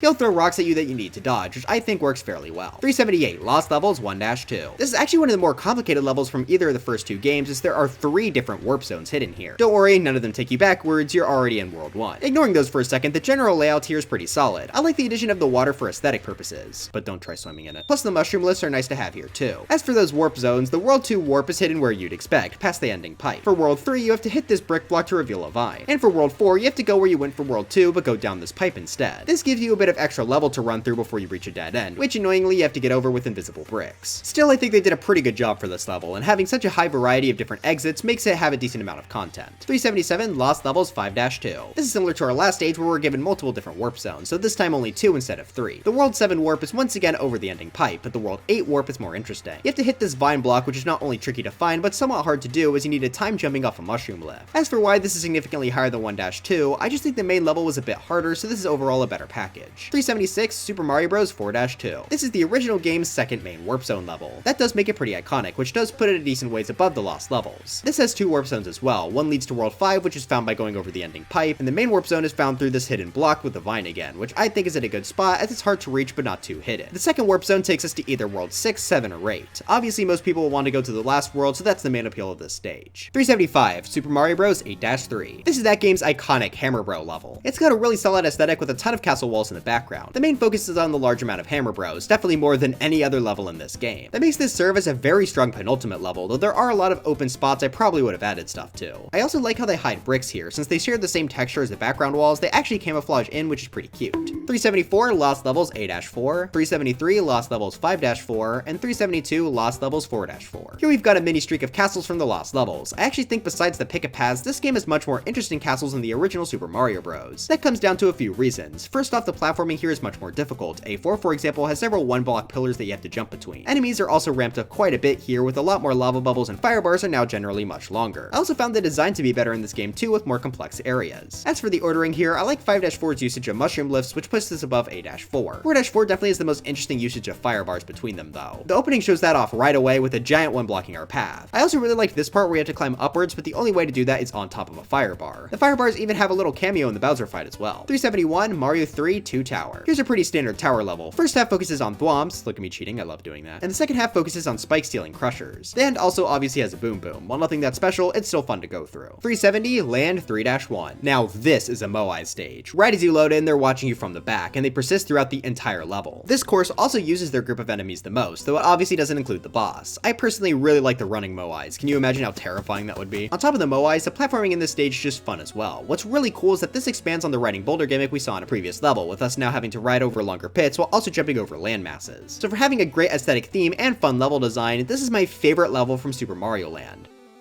Wait, we're already done? I spent months begging for this game to come to Switch Online for none of its levels to even crack the top half of the list. I barely even spent time here. I didn't even get a chance to make a joke about how the Koopas explode. 369, Mario 2 4-3. The start for this level is pretty cute. You're faced right away with a Birdo, but this time you actually don't want to kill her. Instead, you have to use your projectiles to cross this massive gap, which I think is pretty clever. Even if you do defeat Birdo, you can always respawn her due to the door. Once you cross the gap, you then have to enter into a tower, but this time with a strong ice focus. I mentioned liking ice in previous levels, and I think this puts it in a more interesting setting. Enemies are constantly coming down at you as you climb up, so you have to remain very watchful. Once you reach the top, you then have to go outside in order to enter a second tower, which you now have to descend instead. You first do this by riding a Shy Guy, which fits with what we had to do at the start of the level. Eventually you reach a door, and inside is a cursed key. That means the rest of the descent down will have a Phanto chasing you, which just makes the whole thing even better. Once you finally make it to the bottom, it's time for the stage's boss, Fry Guy. I'm a little mixed on him, to be honest. He starts very strong with us having to hit him wherever he's flying around. He also constantly spits down fire, so it's smart to try and stay above him as much as possible. This boss fight is also in a room with a wraparound gimmick to help with that, which is greatly appreciated. As for the part I don't like, after hitting him 3 times, he splits into 5 smaller Fry Guys, which you must squish with mushroom blocks. This just feels unnecessary to me. I would have rather the fight ended before it. Still, this was definitely a pretty good stage, and it's my pick for the best level from Super Mario Bros. 2 USA. Can't believe it's already over, but it lasted longer than Mario Land at least. 368, Waddle Wing's Nest. I want to start this level off by talking about the second star coin. At one point, you'll find a wall that you can walk through with the P-switch, which opens the path to get it. Now, I foolishly thought the bricks here would be blocking another wall we could go through, but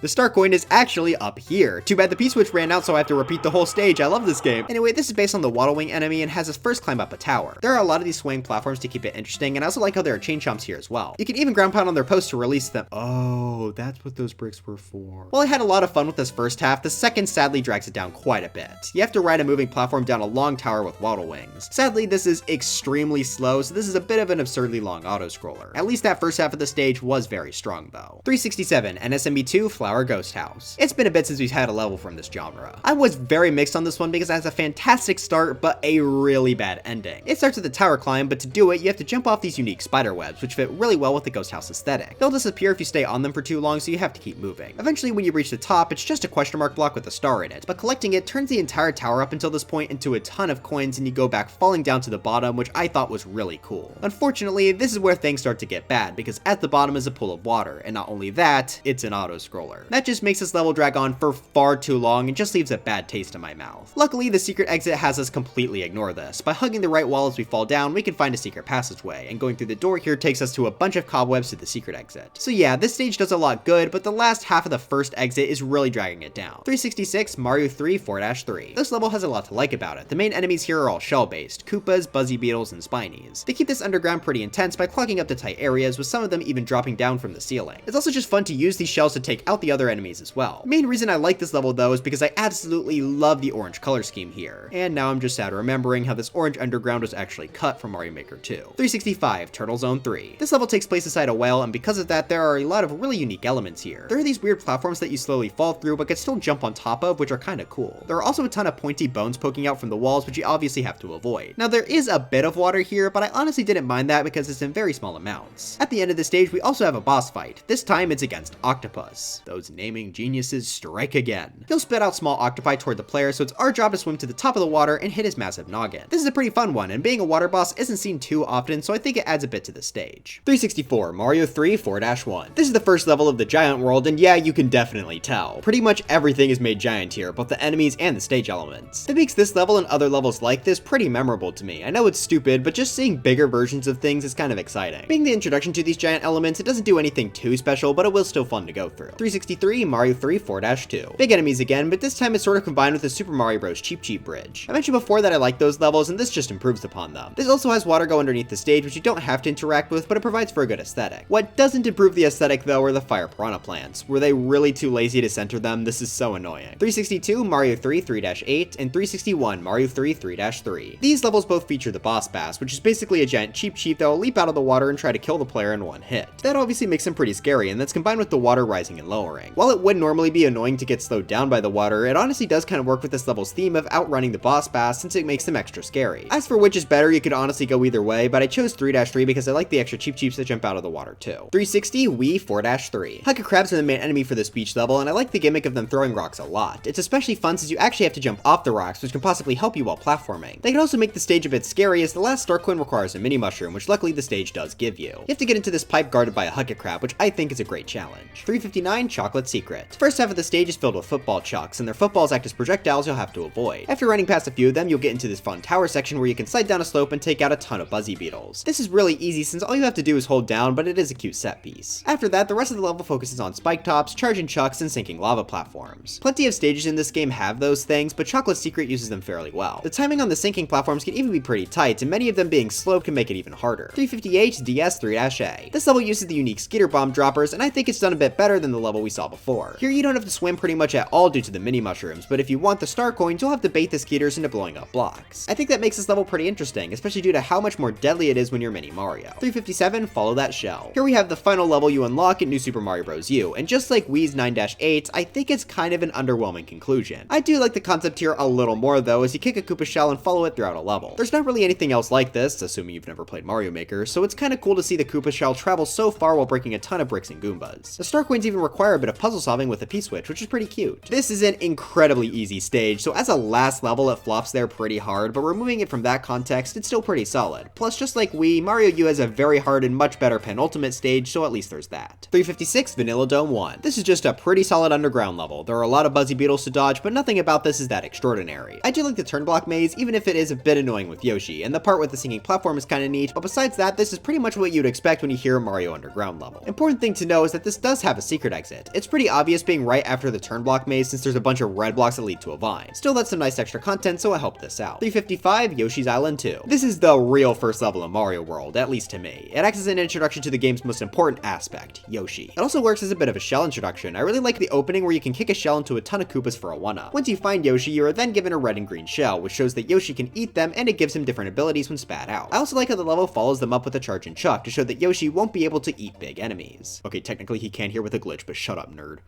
The rest of the stage is pretty generic stuff with Monty moles and fruits to eat. So overall, a very solid introduction to the dinosaur and the different shell types. 354, NSMB2 1-3. This level acts as the reintroduction for the Super Leaf, and it does so in a pretty cool way. Throughout the stage, you'll see giant trees growing behind you, which are not only cool aesthetically, but you can actually fly up onto them and land on them with the power-up. 2 of the level star coins are even hidden up here, which makes this a pretty effective flying tutorial. Additionally, the 3rd star coin is locked behind some bricks, which you can reveal using the tail swipe ability. The rest of the stage beside that is pretty generic, but I liked how they showed off this power-up's abilities. 353, Land of Flying Blocks. This stage has you ride multiple cloud platforms through it while blocks come flying in. It's really cool seeing this stage sort of generate right in front of you, and there are plenty of blocks to make this pretty interesting. While this is a fun gimmick, I normally would have put this lower due to it being on a moving platform. However, due to the high amount of blocks, you can actually skip the platform by gliding with the Super Acorn. I don't recommend it because it's really hard and you pretty much have to memorize the entire stage, but having the optional challenge is pretty nice. Also, we have now officially covered half of the levels on the list. This is already the longest video I've ever made. 352, Dry Desert Mushrooms. Spikes will drop spike balls down onto you, which can be pretty difficult to dodge due to all of this level's moving parts. Not only do many of the platforms you jump on move, but the spikes are also often on the mushroom platforms that stretch and shrink. That makes the location of the spike ball drop a bit more unpredictable, and leads to this being fairly challenging. That's especially the case on the long moving platform section at the end, which by the way can also be skipped with the Super Acorn. 351, Mario 3 6-4, 350, Mario 3 6-3, and 349, Mario 3 6-10. All 3 of these levels share a similar theme, being platforming-centric levels in the sky with a lot of ice. The slippery physics make the parkour in each of these levels more difficult, but in my opinion a bit more fun too. All 3 of these are also similar in length, being on the shorter end, but still feel like full levels. As for specifics, 6-4 is a big focus on the spinning platforms, which are really fun in this context, but it's brought down by having an unnecessary and boring moving platform part. 6-3 is probably the simplest of the bunch, but all the jumps are pretty solid. I also like how they use platforms to move us under the ice blocks. Finally, 6-10 is my favorite because of its usage of meltable ice blocks. Hitting these with a fireball from a fire flower will melt them. That can be helpful in some cases by giving you coins, and deadly in others by thawing out a muncher. I've always liked this gimmick, so that helped this out a lot. Plus there are also a lot of throwing block enemies here, which are now harder to deal with since you want to avoid using fireballs. 348, Vanilla Dome 3. This is the level that brought us the skull coaster seen in both the Mario Maker games. I've always liked these because they're, you know, skulls. Skeleton.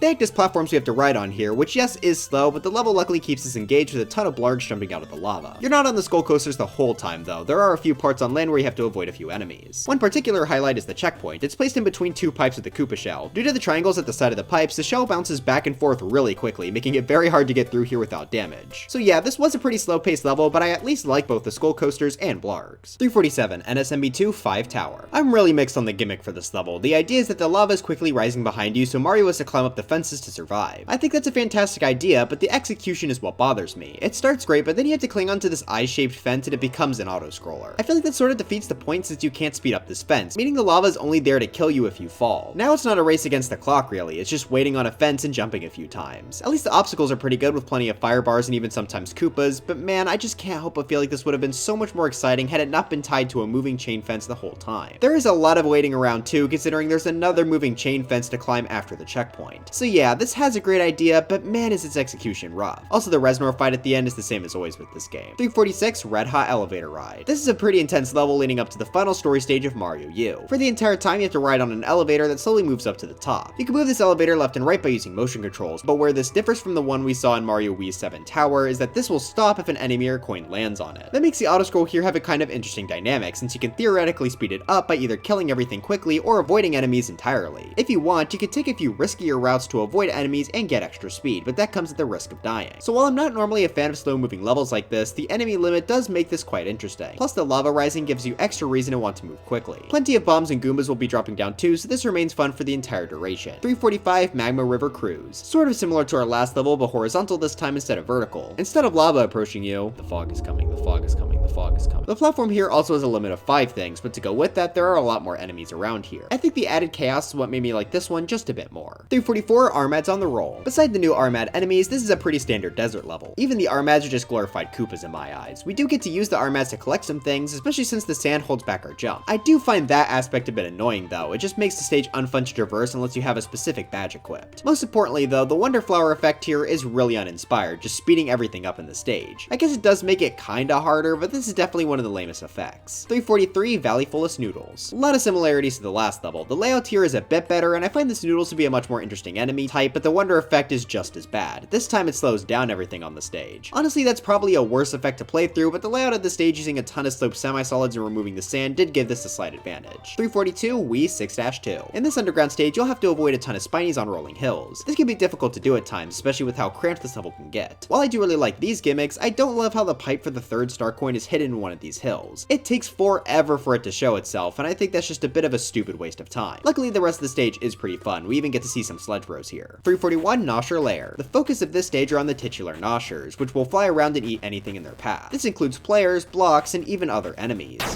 This leads to some pretty interesting level design. The Noshers will sometimes break the blocks you need to jump on, or break blocks to drop enemies on your head. Sometimes they can actually be useful for the player too. For example, the first purple 10 coin, you actually need to use them to eat all the Goombrats in the sub area to unlock it. While I really enjoyed what they did with the first half of the level, the Wonder Flower once again drags this down. The concept does sound cool with a horde of Noshers chasing you, but since it also turns this level into an auto-scroller, they basically become a non-factor. Just stay as far right as you possibly can and you'll be safe. Ignoring the lackluster ending, there's still plenty to enjoy here. 340, Boarding the Airship. This is one of the most unique airship levels in the series. That's because it actually starts on the outside of it with a ship flying above you. You need to try and avoid its giant Bowser hand, which will slam down and destroy any land in its path. That's a really cool concept, and it keeps this level engaging despite its auto-scroll. Eventually, once you reach the checkpoint, it's time to actually get on board. This is more standard airship stuff with rocky wrenches and burners. You also have to ride a motion control platform, which is a bit interesting. What really sells this level outside of the first half's theme, though, is the Bowser Jr. fight. He'll be flying in a clown car and throw bombs down at the player. Then he'll come swooping down to punch at the floor, sometimes even destroying it. Lucky for us, Bowser Jr. is a little stupid and eventually sticks his fist in the ground, which gives us the perfect path to hit his head. While not my favorite fight of his, this is certainly a really fun one, which helped this level out a good amount. 339, Giant Skewer Tower. The main theme for this level is made clear right away: giant skewers. This level actually starts with us having to dodge them underwater, and while I would obviously prefer on land, this isn't terrible. I really enjoy enemies like the skewers because it's fun trying to run past as many as you can in a given cycle. This obviously has a lot of risk involved, but it makes getting through the level faster more satisfying. About halfway through the level, we transition back to being on land. Also, side note, the 2nd star coin sucks. It's literally just out in the open. What is the point? Avoiding the skewers while on land can be a bit more challenging since you can't just swim upwards. You have to use the level's no blocks and moving platforms to escape their reach. There's also plenty of dry bones to act as enemies while you wait for the skewers to move. At the end of the level, we get ourselves another Boom Boom fight. There's water this time, I don't know. 338, Groovy. This is a pretty special course even among the levels within Mario World Special World. This is technically the very first level you see in the game, as it's actually the level shown on the game's title screen. Getting to play through that after going through the entire game is honestly pretty cool, so I'm happy it was included. Now, design Design-wise, this is incredibly simple, which makes sense as you don't want to terrify people when they open the game.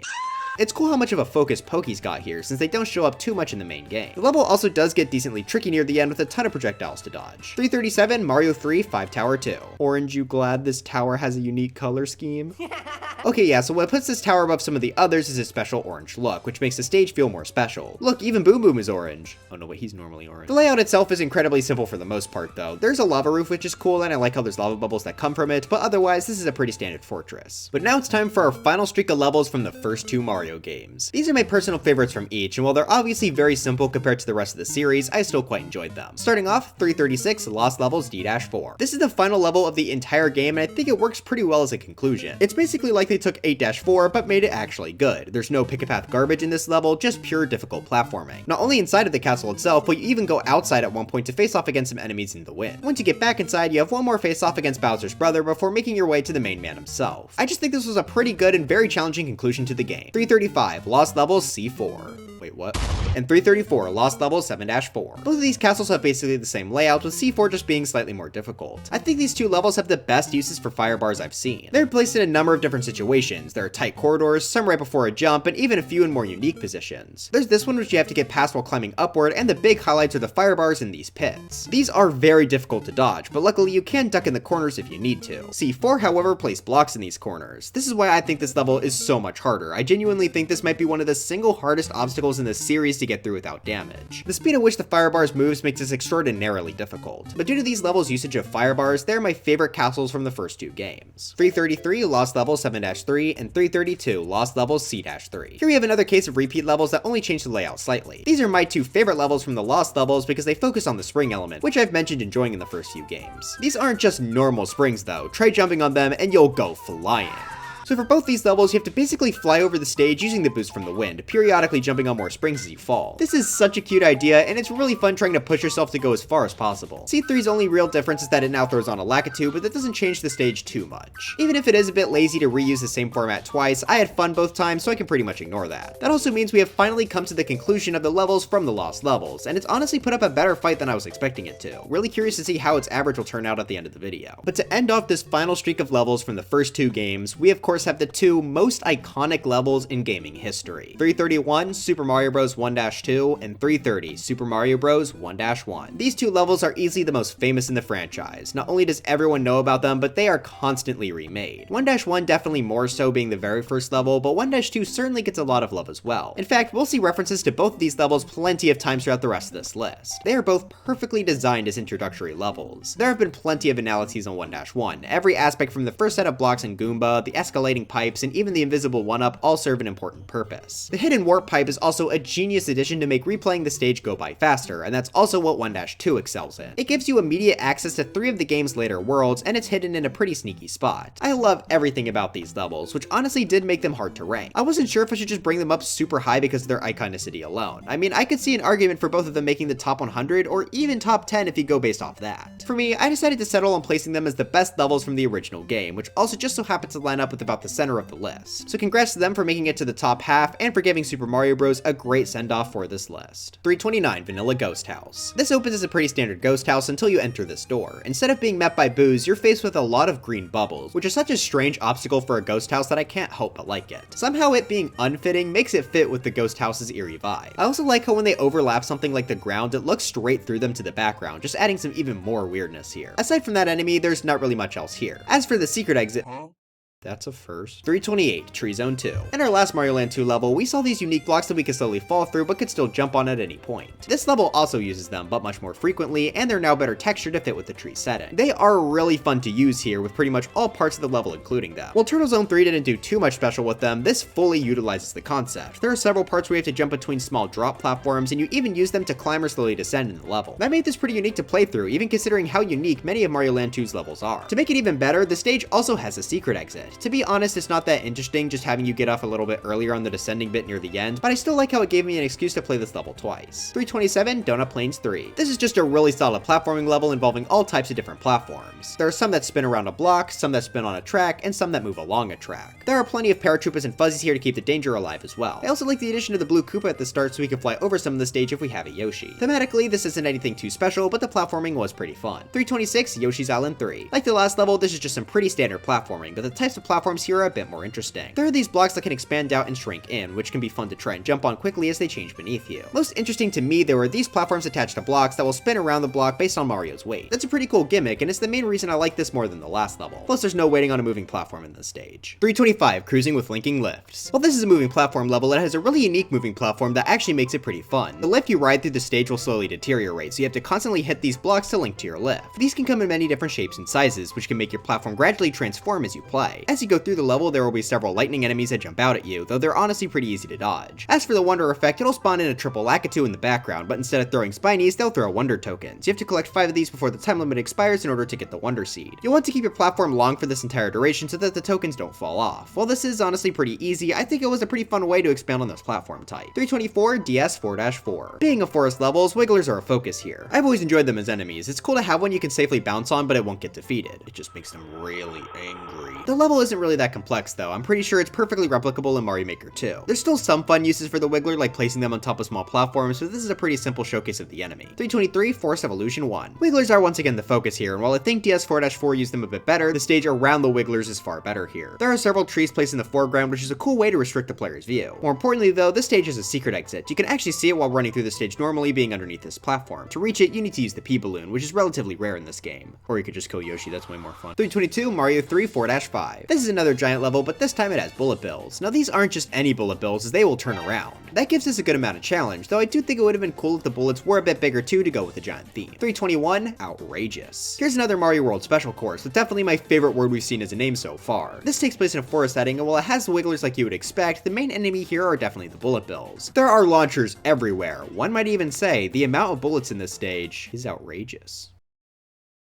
I always love when they're the focus of the level because they can easily crowd the screen, but there are other pretty interesting enemies here too. Namely these fire guys that leave small bits of fire on the ground, and there are even some fire piranha plants. Now they're not your average fire spitting ones, as these still retain the ability to jump out of the pipe, spitting their fire to the side. So for having a large variety of different enemies, this was a pretty fun stage. 320, Forest Ghost House. This ghost house opens in a pretty confined space, so it can be a bit difficult to get around all the different boos here, especially the big ones. Eventually you do make it to a bigger room, which has a door to take you further on. This is another one of those weird boo ceilings, but the boos dip down into the main course a bit. That can make them quite the challenge to dodge, especially if you stop to try and grab a power-up. Eventually you'll find a P-switch, and if you activate it, it'll reveal a hidden door that takes you to the top of the narrow hallway from the start. If you walk backwards, you'll find another door up here, which you could actually see when you went through here the first time. This leads to exit 1, but being a ghost house, there's a second one as well. Honestly though, it is kinda stupid. You just go even further back when you reach the top of the hallway, which really isn't that interesting. At least the level is fun, I just wish the secret exit was a little bit more of its own thing. 319, Wii 4 Ghost House. The main gimmick for this level are these blocks that slowly sink if you stand on them, and I honestly can't decide if these are cool or just stupid. As you may expect, there are a few hidden things behind these. Not only is one of the star coins hidden, but the door for the secret exit is as well. While I think these are both cute hiding spots, these boxes take so long to sink, and if it's your first time playing through, you'll likely have to test every single box for secrets, which is incredibly time consuming. If you go for the normal exit though, they do a pretty clever spin on this by having a block raise up while you stand on it to reveal a hidden P-switch. Going through this door will reveal a room infested with rats. The fact that there's even a hole in the wall for the rest to go into is pretty cute. Both exits just have pretty solid platforming segments to end them off, but I really like how the split is near the start, so a majority of the two playthroughs are different. 318, Wii 5 Ghost House. This is a pretty important one. This is one of the main levels used in the speedrun, since its secret exit leads to the World 8 canon. The main gimmick for this ghost house is the darkness, and this is always something I'm a bit mixed on. We saw it used poorly way earlier in the list with Wii 8-4, but I think this level uses it a bit better. Right at the start, you're given a light block to carry so you can explore the rest of the stage. This is set up to be like a maze, and while some people may find the numerous paths kind of annoying, I had a decent time exploring here. Plus, even if a room doesn't lead toward an exit, it still usually has a star coin. If you want to get the secret exit, it's in a pretty good spot as you have to walk through the suspiciously long block. This room also uses the darkness gimmick the best, as now you have to jump on light blocks, but they can only be turned on temporarily with a switch. 317, Which Way Labyrinth. A labyrinth, no exit. A maze with prize. This level is also a dark maze-like ghost house. It starts with 4 doors that you can go into and try and find a way out. They can be pretty difficult to go through, but luckily the stage provides a yellow baby Yoshi, which is able to produce a burst of light when you spin. Each of the rooms you go into also provide for a unique challenge, whether it be avoiding boos while rising, avoiding some bruisers, or even some more rats. If you want the secret exit, you'll need to go into this room, where instead of getting off at the door, you keep rising to notice some out-of-place boxes in the ceiling, which you can actually jump on to reveal a secret path. Overall, this level is a pretty great maze. 316 Haunted Shipwreck. We've seen a ghost-centric boat level before in this list with Super Mario World's Sunken Ghost Ship, but I think Mario U did the concept much better. While swimming at the bottom is certainly an option, the stage also has a lot of moving parts you can jump between to stay on land for a while. Jumping between them can be hard with all the boos, but you can also climb on a few poles for a second if moving is too much. I also really like how this first room ends with a small crate maze. You can only walk through some, so you have to find not only how to get out, but also get the star coin. The solution is also pretty clever by requiring you to jump into the maze from much higher up. Sadly, the next big chunk of this level is underwater, which does drag it down a bit, but it does pick up again with a big crate maze. It's really fun trying to wrap your head around which crates are real and which are fake. The secret exit is also hidden in this maze, and it's in a fantastic spot, requiring you to jump up into the ceiling. Also, I just want to note that the aesthetic in this stage was phenomenal, and especially on the outside. There are actually 2 different backgrounds for if you get the real or secret exit, and it just adds so much to the course. 315 Larry's Torpedo Castle. The beginning of this stage is pretty standard castle stuff, but at the bottom you'll notice a ton of Torpedo Teds shooting by. That's because this level is the Torpedo Ted level. Yes, that does unfortunately mean we have to go underwater for a large chunk of this, but it's actually a kind of fun underwater section. There are just so many Torpedo Teds that it really stays intense the entire time you're here. This level is also particularly memorable to me because of Mario U's challenge mode. Now, I've said multiple times in the past that I absolutely love this mode, and this portion of the stage had a challenge all about it. You had to swim through here as fast as you could with the penguin suit, and getting the gold medal was brutal. For that reason, I will always remember this stage, and this is also just really well designed outside of that. If you manage to survive the Torpedo Ted onslaught, then you just have to climb up a few fences and then face off against Larry. His fight isn't anything too special though, just having water geysers shoot up every now and then. 314 Leaping Smash.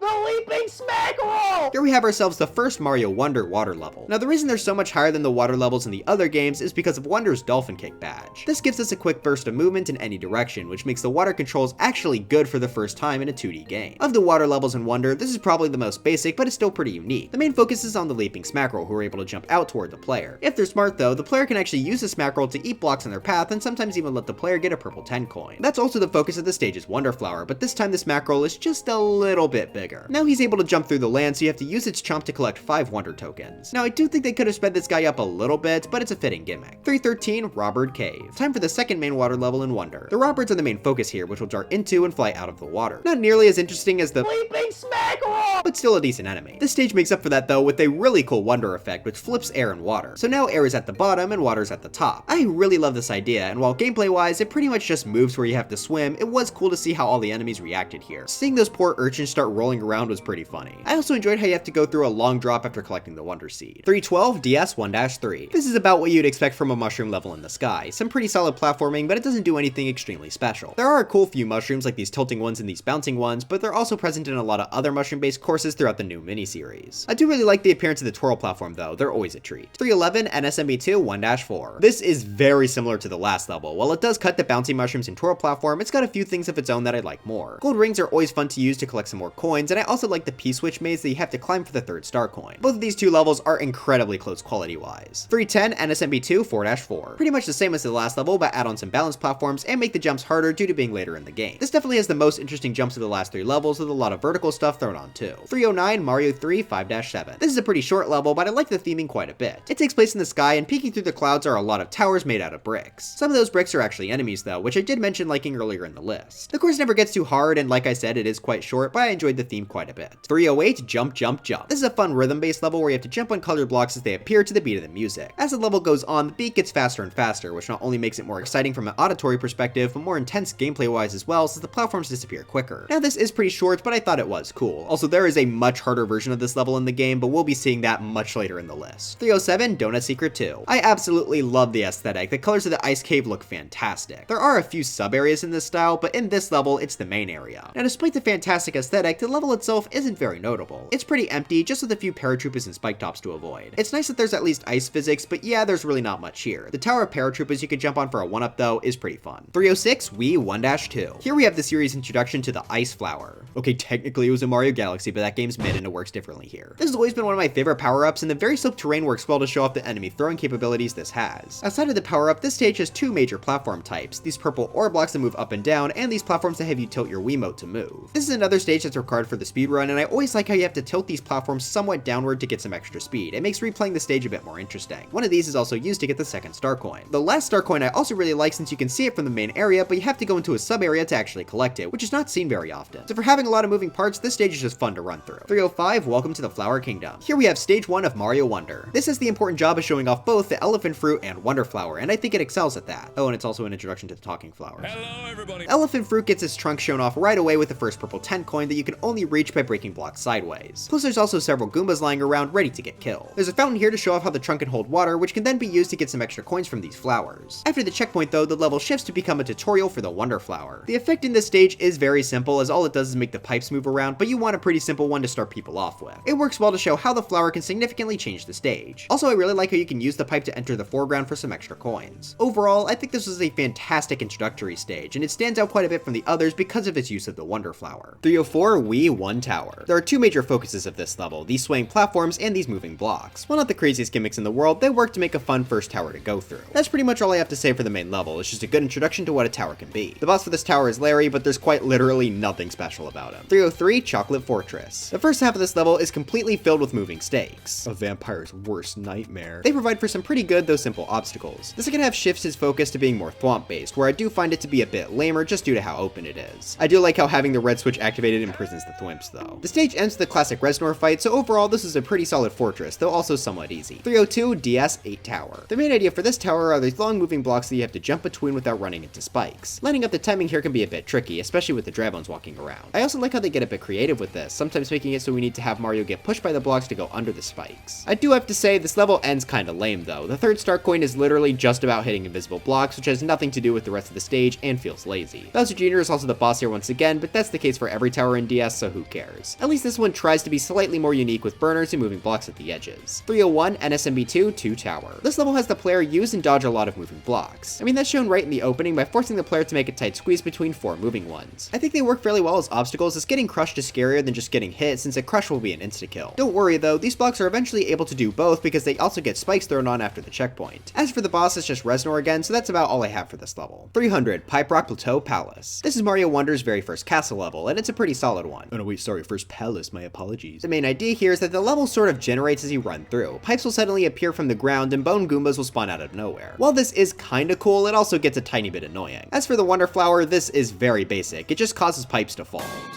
Definitely one of the less exciting effects, but it still does make it decently fun to run through. As for the boss, we have Bowser Jr. Now right away I want to say that in a vacuum, all the Bowser Jr. fights in Wonder are good. They have creative gimmicks and also prevent cheese by giving Jr. a bit of invincibility. Unfortunately though, he's basically the only boss in the entire game beside Bowser himself right at the end. That makes you get tired of him fast. Honestly, Mario Wonder might have the worst boss selection since the Lost Levels. As for this first fight, it'll start normal, but after getting hit, Bowser Jr. will then shrink while Mario grows. Then on the next hit, the opposite happens. I think that is a cute idea, so in a vacuum, I did like this fight. Since it was the first in the game before I realized Jr. was all we'd see, I actually did quite like it. 299 DS 1-2. I really like how this level opens up with us in the ground pound stage. Just in case we didn't get to see that the ground pound could break bricks in the first level, this one shoves it right in our face. Even after the start, they have a ton of coins in the ground to encourage the player to further mess around with it. Past that, the rest of the level is pretty basic, which is fair for a game's second level. There are a few seesaw-like platforms, but beside that, this is pretty generic underground Mario stuff. There is a secret exit if you manage to climb over the stage though. I also like that it's placed with a third star coin, so players will know that they missed something in the level after beating it normally. 298 Mario 3 7-5. This level is a pipe maze. You first take a pipe underground and you have to figure out which pipes eventually lead to the exit. I really like the blue color scheme here, and moving through the maze can actually be quite fun and complex. You also have to hit several blocks to make paths for yourself, so there's a lot to this. Unfortunately, this is pretty slow. Every pipe you go in has a small cutscene you have to watch, and doing it several times back to back can be a bit much. I still like the idea, but I can certainly understand why some people would be annoyed by this. 297 1 Iggy's Castle. Climbable chain fences are the main obstacle in this course. I always enjoy when these show up because they change up the gameplay quite a bit. Not only can you punch to kill Koopas, but you can even switch which side of the fence you're on, which provides for a lot of different options on how to go through the stage. The new Super Mario Bros. Series expands on these fences quite a bit, but even here in Mario World they're pretty fun. The level does slow down after the fences though, as you get placed in an auto-scroll section with crushers. It is still fairly fun to dodge them, but I definitely could have gone without this section. Luckily we pick up with the boss fight. He's a repeat of Larry, which we saw earlier in this list, but I don't mind because I liked this fight. Trying to shove this nerd off the cliff is always fun. 296, Forest Fortress. A lot of this level is a pretty long but difficult auto-scroller where we have to avoid both grinders and crushers. There are almost no holes in the floor here, so finding exactly where is safe to stand is pretty challenging. The second half of this level revolves around dodging grinders that are moving along the ground. They're all placed in pretty tight corridors, so finding the best approach around them is fun. Once you get past them all, you're ready to fight the stage's boss, Reznor. Now normally that's where the analysis of this level would end, but interestingly, you may notice that there is a lot of open space behind the ending door. Now I think most people would just try and complete the stage, but that's boring. Flying blindly to our possible death is way more fun. If you have a cape, you can fly across the lava pool, but it will not be easy as there are a ton of lava bubbles jumping out at you. However, if you manage to stay flying for about 10 seconds, you'll actually discover a secret area. This has a ton of 1-ups and another door to lead to the boss. While I'm not sure how worth it is to come here due to the difficulty, I really like this addition. It reminds me a lot of the super hidden coin piles in Mario Odyssey. That made me move this level up significantly. There really aren't many other courses to have secrets like this. 295, Countdown to Drop Down. The countdown in the title refers to these special platforms in this stage. They'll have a number on it, and every time you jump on it, it'll decrease. Once it hits 0, you and everything else on top of it will fall right through. That of course makes it so you'll want to be careful with your jumps, and I think that's made more fun with this level's enemies than melon piranha plants. They'll spit seeds at you which you can actually jump on, sometimes allowing you to avoid the countdown platforms. Now sadly this level does dip down a bit halfway through. We have to ride a moving countdown platform which can be a bit slow. I do however like the addition of Lakitu. It works well with having spinies hit the platforms and you can actually steal the cloud to speed this up a bit. Sadly again though, the wonder effect here kinda sucks. When you click the flower, you begin to fall.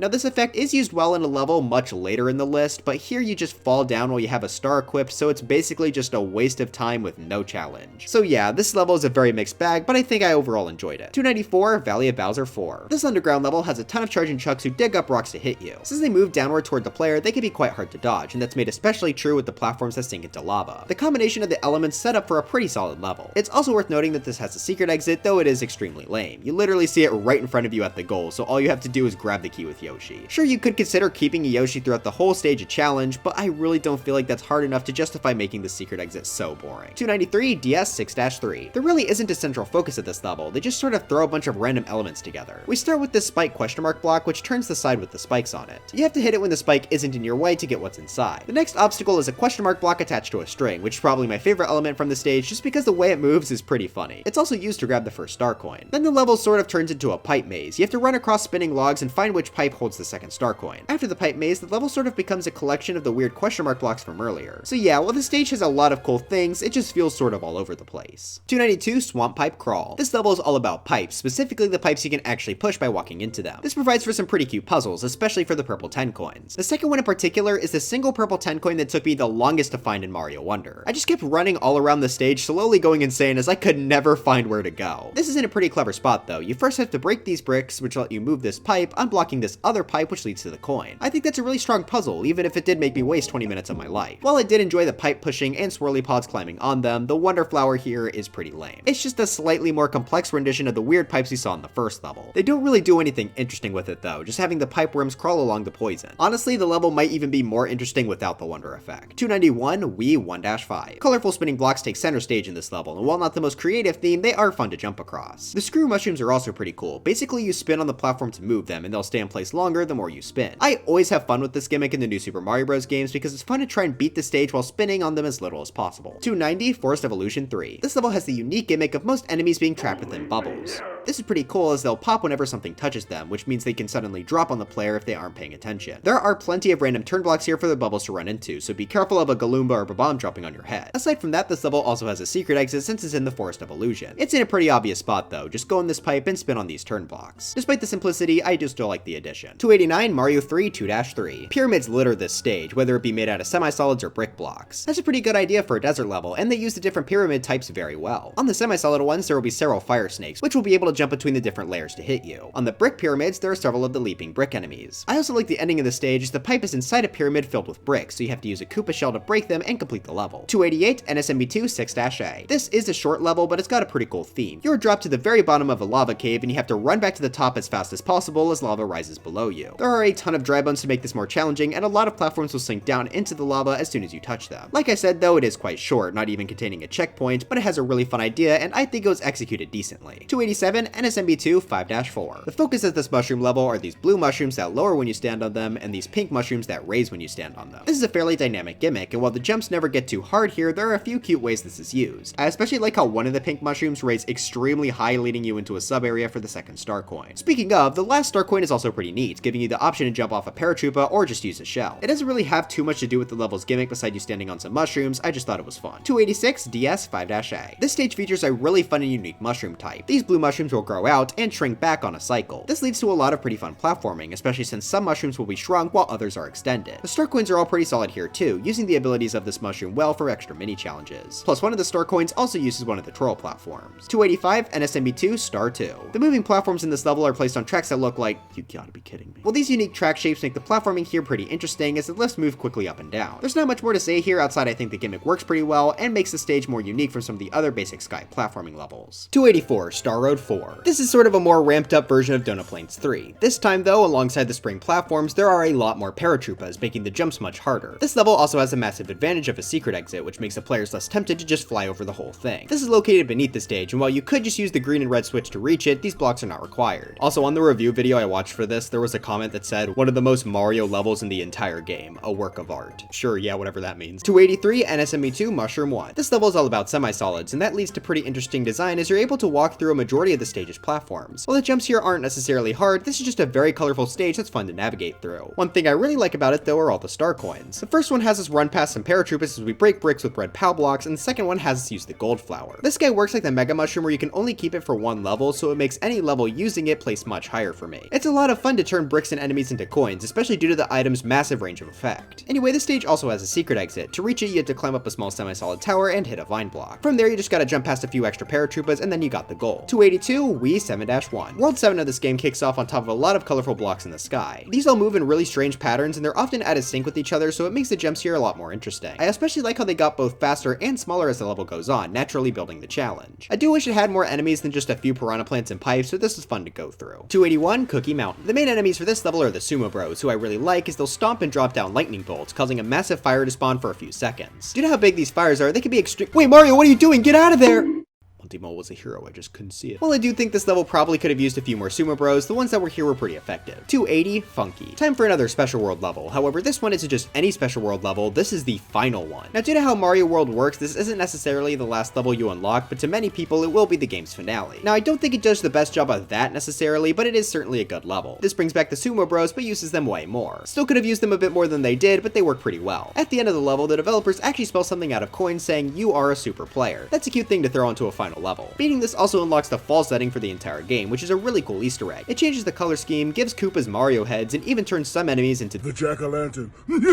I don't know if this should necessarily count toward this level or not, but I figure it's still worth a mention. 279 Cooligan Fields. The Cooligans are the penguins that slide across the ice, and they're an enemy type I've always quite enjoyed. This level uses them well by having them slide at you from several slopes, often coming in groups to make avoiding them a bit more difficult. While layout-wise this level is probably on the more simple side, just having the penguins makes me a fan. 278 Mario 3 7-8. This level is filled with a ton of piranha plants and pipes. Fire is constantly flying throughout the stage, and there's even some Batui piranha plants to build up the danger here too. It's hard to really describe, but there's just a lot of good and difficult platforming here. Also, the Nipper plants come back, and one of them at the end jump scares you with fire, which is something they're not normally able to do. 277 DS 3-C. This is a new Super Mario Bros. Rendition of a classic Cheep Cheep bridge. On top of the Cheep Cheeps flying at you, you'll have to avoid a Porcupuffer as well, or at least DS's horrific rendition of it. The bridge elements can sometimes also collapse into the water below, bringing you closer to the enemy. I also like how the second star coin forces you to go into the water to collect it, as it's very obviously dangerous. Speaking of, the third star coin is also a pretty fun one to nab. You have to hit a P-switch or run as fast as you can to get to this red pipe before it expires, since the switch creates bricks to stand on. That makes you play a bit more recklessly, and I think that's pretty interesting. 276 The Anglefish Trial Ready Aim Fly. The Anglefish will be able to leap out of the water toward the player, sort of like Cheep Cheeps in previous games. They're also the focus of this level's wonder effect, as you have to bounce off a ton of them coming from off screen to reach the top of a cloud tower. Not the most exciting effect in the world, but still a solid one. 275 Pull, Turn, Burn. Throughout Mario Wonder, there are these handles in the background that Mario can pull to change the stage in some way. That's the main focus of this level, as they will be able to move fire wheels out of the way. That is kind of a fun concept, though at times it does feel a bit tedious to repeatedly pull on the chain. To me, it's sort of a worse spinning platform from the new Super Mario Bros. Games. There are a few other things I quite enjoyed in this level though. The first purple 10 coin where you have to jump off a Buzzy Beetle in lava is a cute idea. I also thought the idea behind the Wonder Flower was pretty cool. First you have to use this chain to make an angry Goomba in the background, which then drops you into the lava below. Now instead of this being an insta-kill, you're actually able to swim through the lava. So now you have to go through a maze collecting 5 5 wonder tokens while being able to swim through this lava. It's really fun to use this ability to try and dodge all the—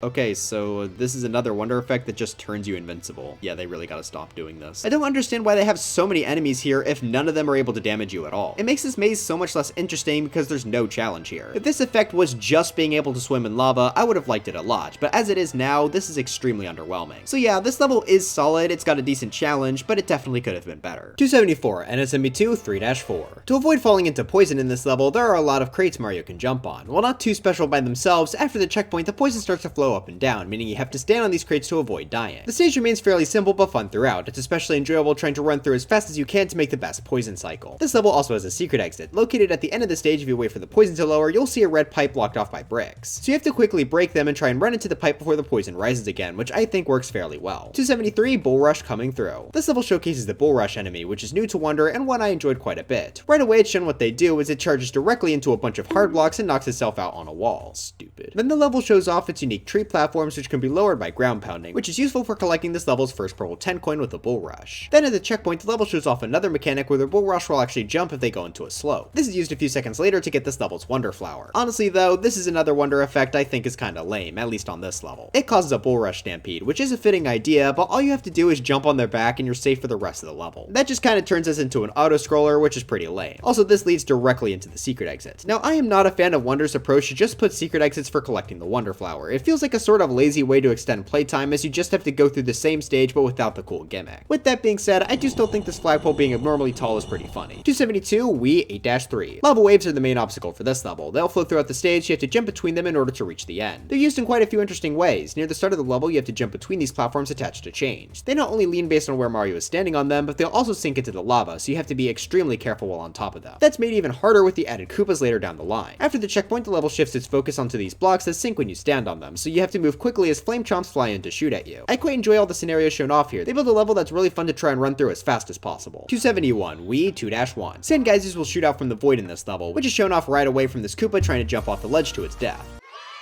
These geysers will only stay out for a short amount of time before disappearing, so you have to jump off them quickly. They're used in a lot of pretty interesting scenarios. Not only do you have to jump on them as platforms, but they'll even be used to push enemies upward, providing for a unique obstacle. The evolution of this concept is done really well, with the end of the stage almost entirely taking place on top of sand geysers. One final note is that the last star coin here is really good. It's placed under this platform, which you could grab with a propeller, but if you don't have one, you're forced to use a Koopa shell. Thing is, you have to do it from a sand geyser, meaning you have a limited amount of time to aim your shot.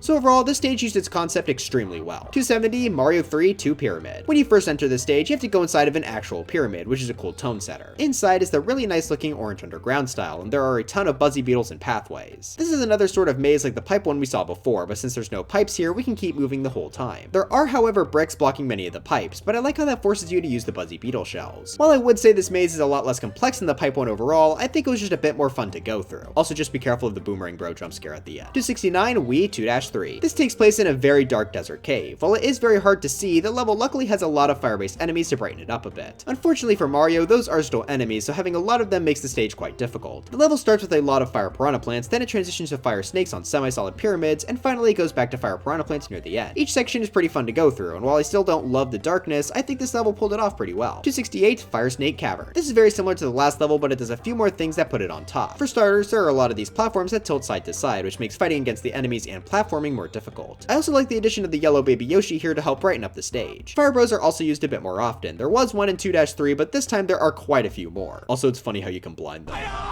267 Wii 9-1. This course starts with a line of enemies on slopes that you can take out with a Koopa shell before the main platforms are revealed. You have to jump between a lot of spinning blocks attached to poles here, which isn't the most unique gimmick, but they work quite well to create a good challenge. Due to how they're attached to the pole, it essentially switches the platforms from a high to a low place. This is even used with a few of the star coins, where you have to jump off of a high point onto a paratroopa and into the star coin. I also like how about halfway through the stage they add on fire piranha plants, which can really be tricky to dodge while staying on these blocks. 266 Stone Eye Zone.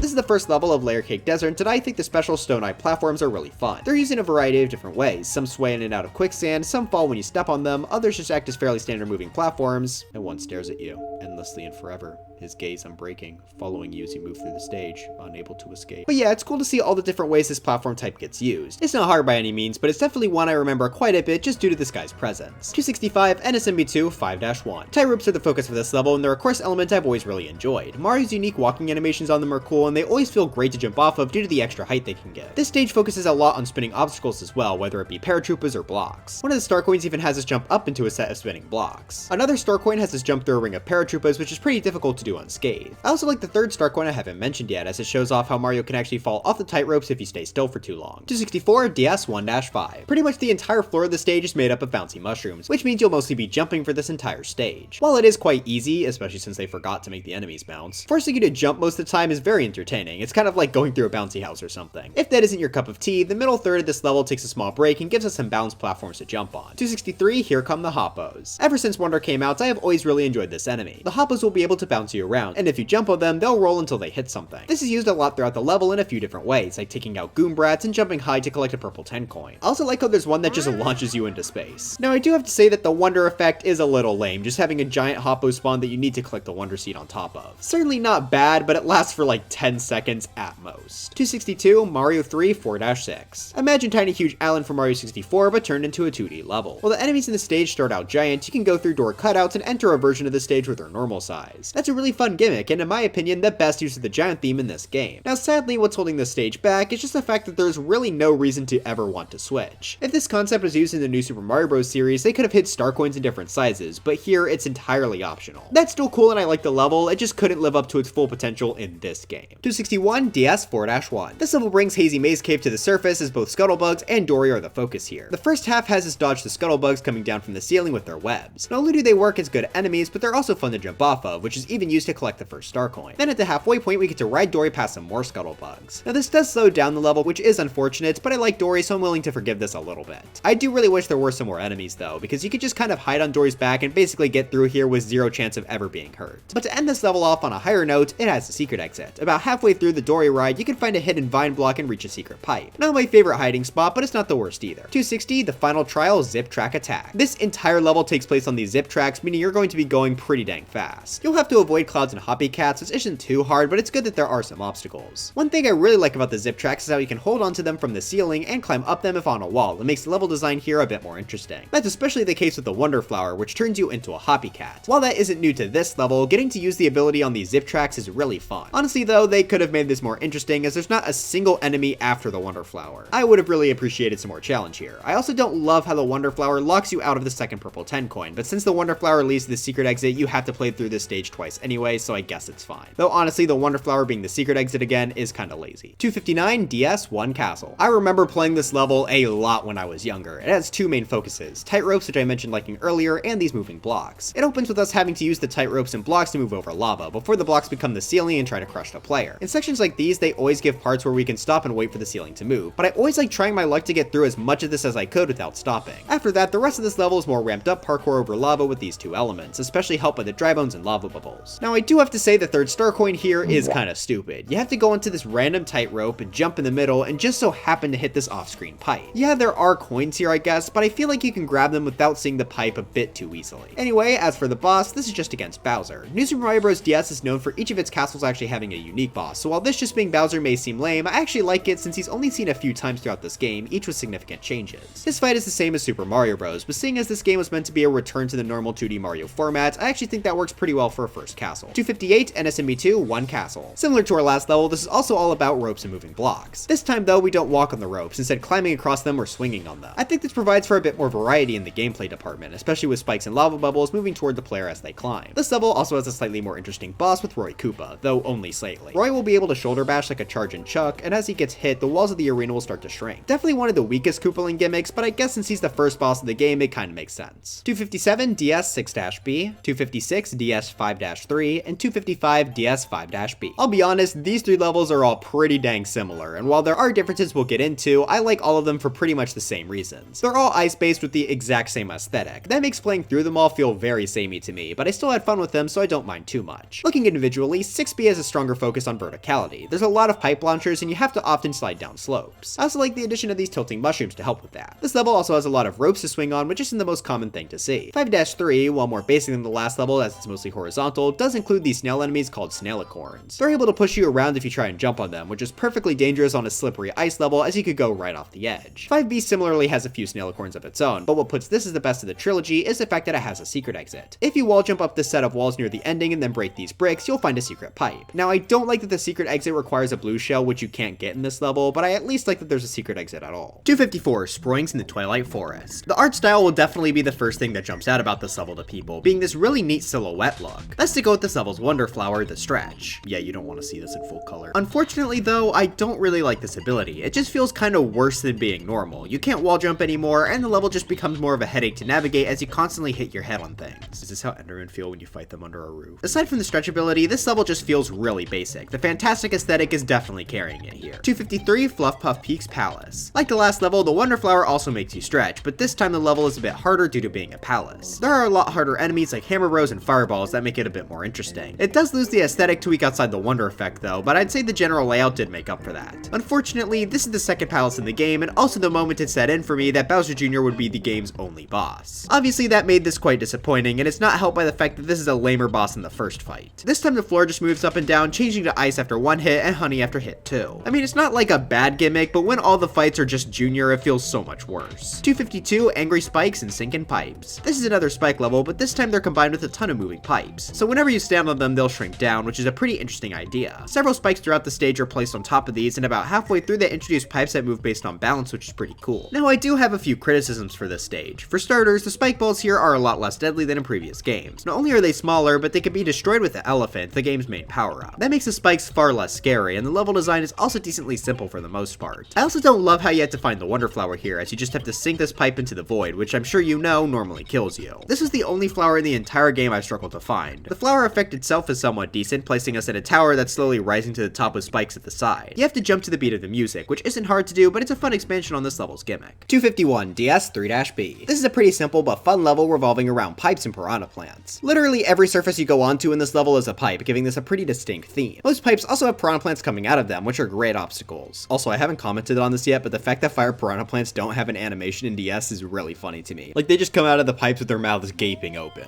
250, NSMB2 Star-1. Pretty much everything in this stage is made out of blue bricks. That gives it not only a very unique look, but a very unique style of gameplay. If you're Big Mario, you'll be able to break through these bricks, which can help in some cases like collecting the moon coins. There are also many P-switches throughout the stage to turn the ground into coins, which I think is pretty fun. Honestly though, this stage may deserve to place a bit lower since it's not really complex, but I have a lot of nostalgia for this level. I remember bringing a gold flower here and destroying the stage all the time since it can turn bricks into coins. I know that may seem stupid, but so is ranking every 2D Mario level, so whatever. 249, NSMB2 4-C. Fuzzies are infesting this level, and they can sometimes be quite challenging to dodge. I do like that this level gives you the chance to fight back with red POW blocks as well, which you have to time as the fuzzies will move along the tracks. While I think this entire level uses the enemy pretty well, there are two parts that I liked the most. In the second half, you have to ride a platform to reach this higher up ledge, but across the entire platform are fuzzies on tracks above you. Luckily, they each move at different speeds, so the challenge here is finding the right gap to squeeze through, which I think is pretty creative. I also like how the third star coin is hidden behind and above the final giant fuzzy, putting you right up close to the danger. 248.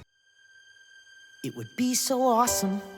This is actually a nice level. There are quite a few enemies like Rexes and Koopas lining these slopes. I especially like the pits you have to go into with the Koopas kicking shells at you from above. That's a pretty good obstacle. Eventually you transition off the ground and onto these purple platforms, so they still maintain the same physics. This is actually sort of a cheap bridge segment, although a lot of the challenge here is lost by them giving you a star. In reality though, this star isn't just a free pass, more of a risk and reward thing. While the star makes you invincible, you also move much faster, making it easier to slip and fall. Without the star, you of course have to avoid enemies, but the jumps are a bit easier. That's especially important as some of the jumps will be on 1x1 blocks. So yeah, there's a decent amount to like in this level. I think it certainly deserves to be called awesome. 247, Wii 3-2. This is honestly an extremely basic level, but one I just can't help but enjoy. It takes place in a snow setting and has a lot of bullet bills. Now the first half of the level is pretty empty, but the second half picks up the slack, adding in a lot more launchers. The 2 star coins past the checkpoint are also fantastic. For star coin 2, you have to first avoid bullet bills to go into a pipe, but once you're inside the pipe, you see the star coin is far out of reach. Luckily though, there are 3 bill launchers at the side, which means you have to bounce off of the bullets upward to get the coin. This could honestly be quite challenging challenging and isn't something we see a lot in mainline Mario games. The third star coin is also in a pretty good spot, being placed high up on this floating island. So while the opening could definitely use some work to feel less empty, I think the second half here was pretty solid. Oh, also I like how these bricks are attached to trees in the background, that's kinda cute. 246, Blooms in the Desert Skies. The blooms are a really fun enemy as they'll bounce anything they touch. This includes the player and other enemies, so throughout the stage we have to avoid blooms trying to push us into pits while they also launch enemies towards us. Sometimes though we actually have to use the blooms to our advantage. For example, the second purple 10 coin has us jumping off 2 blooms at the same time to reach a very high up cloud platform. While the level itself never really gets hard, I do like the bloom brain in the second half. What I don't like though is the Wonder Flower. It's a fine effect in concept, basically just giving Mario the pea balloon. My problem though is that Mario can't take any damage while he's in this form. They have a bunch of Goombrats that fall down here, which you'd think would be to have things to avoid, but nope, you just bounce off of them. That's honestly really disappointing, so this entire section just feels like a mindless waste of time. Besides that, the level is fun, just not very challenging. 245, NSMB2 2-A. All of the lifts in this level are attached to diagonal tracks, so whenever you step on them, they'll fly off. Since the tracks are very short, it forces the player to think quickly as they don't want to be falling into the void. Not only is this just a very engaging theme as you always have to be ready to move, but there are even a few areas that give you options. If you react in time, you'll be able to take an alternate path that leads to the first and third star coins. Throughout the stage there are also some paratroopers and fuzzies, though I do wish they were used a bit more often. 244, Watersprout Beach. It's the grand return of the Hucket Crabs, but this time there's a ton of water geysers as well. That makes dodging their rocks a bit more interesting as you have to make sure the platform you're standing on won't disappear from right under you. In fact, the water geysers are actually able to push the rocks upward, which is seen after the checkpoint. I also want to mention the second star coin. While you can get it from jumping at the right time, it's designed to have you freeze an enemy and throw it into the geysers, which is an incredibly creative idea.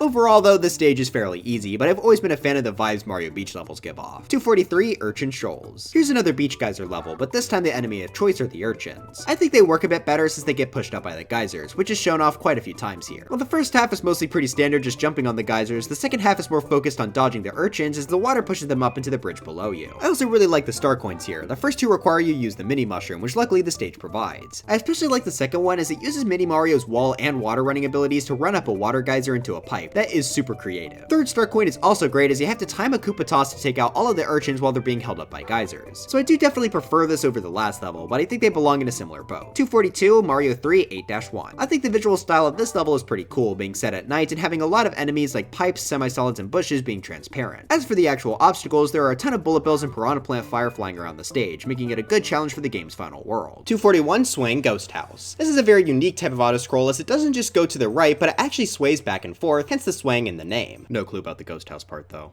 Do you know why it's called a ghost house? Let me know in the comments. So while I normally get annoyed by auto scrolls, this uses it in a fun way, so I don't really dislike it that much. On top of just the screen swaying, P-switches are also used really well here as you have to use them to open up new pathways for a limited amount of time. My favorite use definitely comes from the ending as the switch creates a platform which moves up every time Mario jumps. So you need to spam jump here quickly while avoiding boosts to not only get through this section but also reach the secret exit. The combo of ideas in this level were a lot of fun. 240, NSMB2 3 Ghost House. This ghost house is all about the people.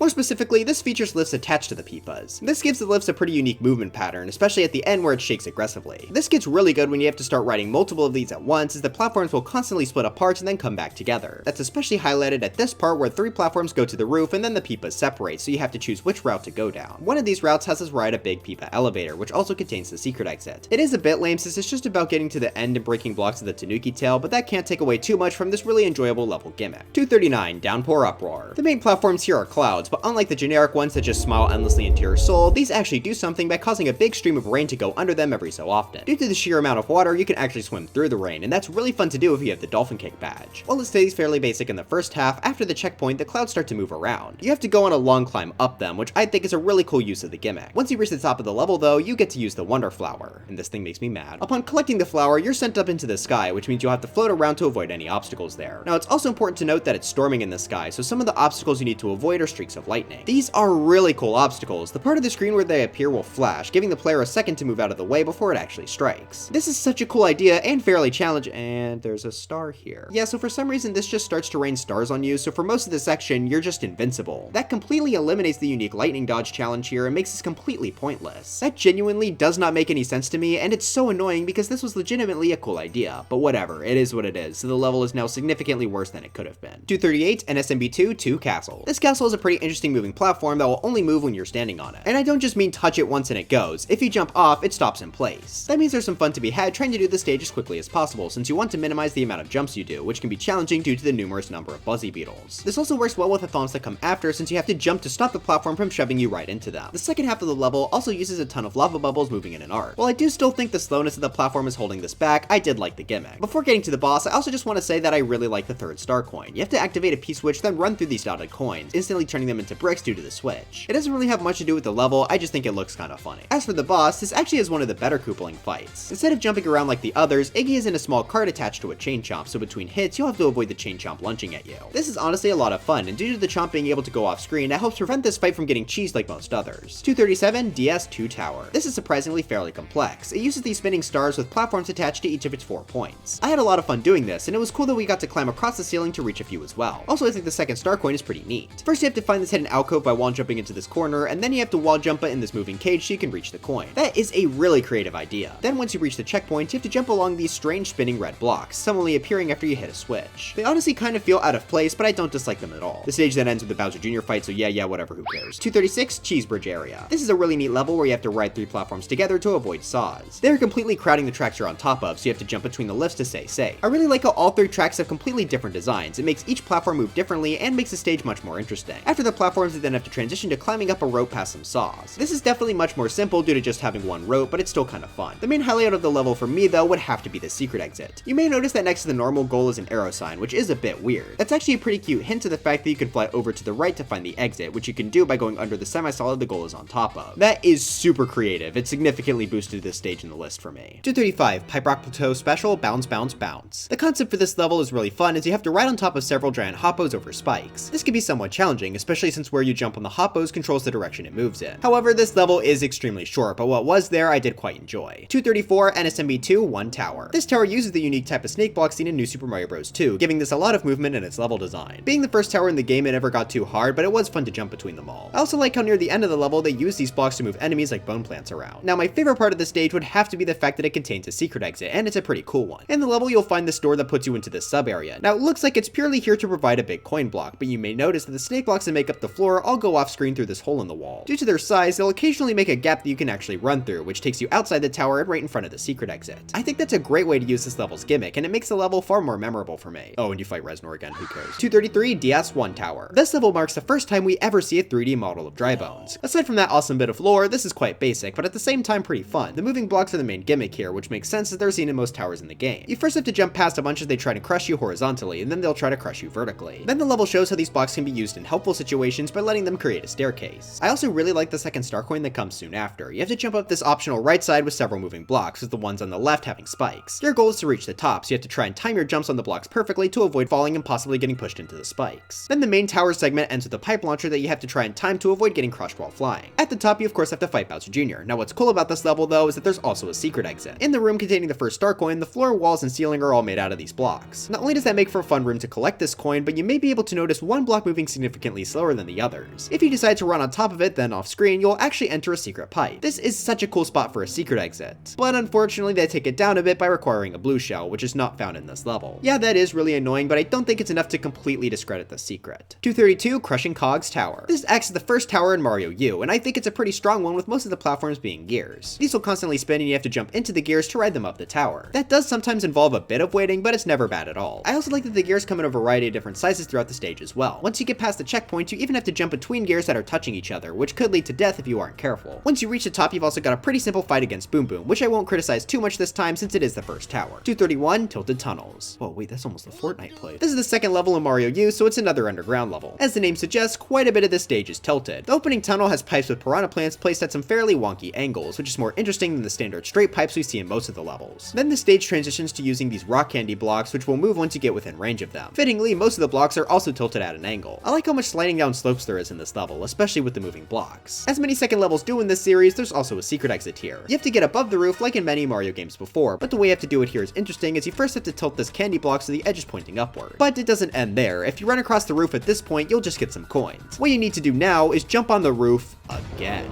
I think it's a pretty cute switch up to have another roof here after most people are used to the old games. 230 Freezing Rain Tower. First off, I didn't know you could kill a Dry Bones head.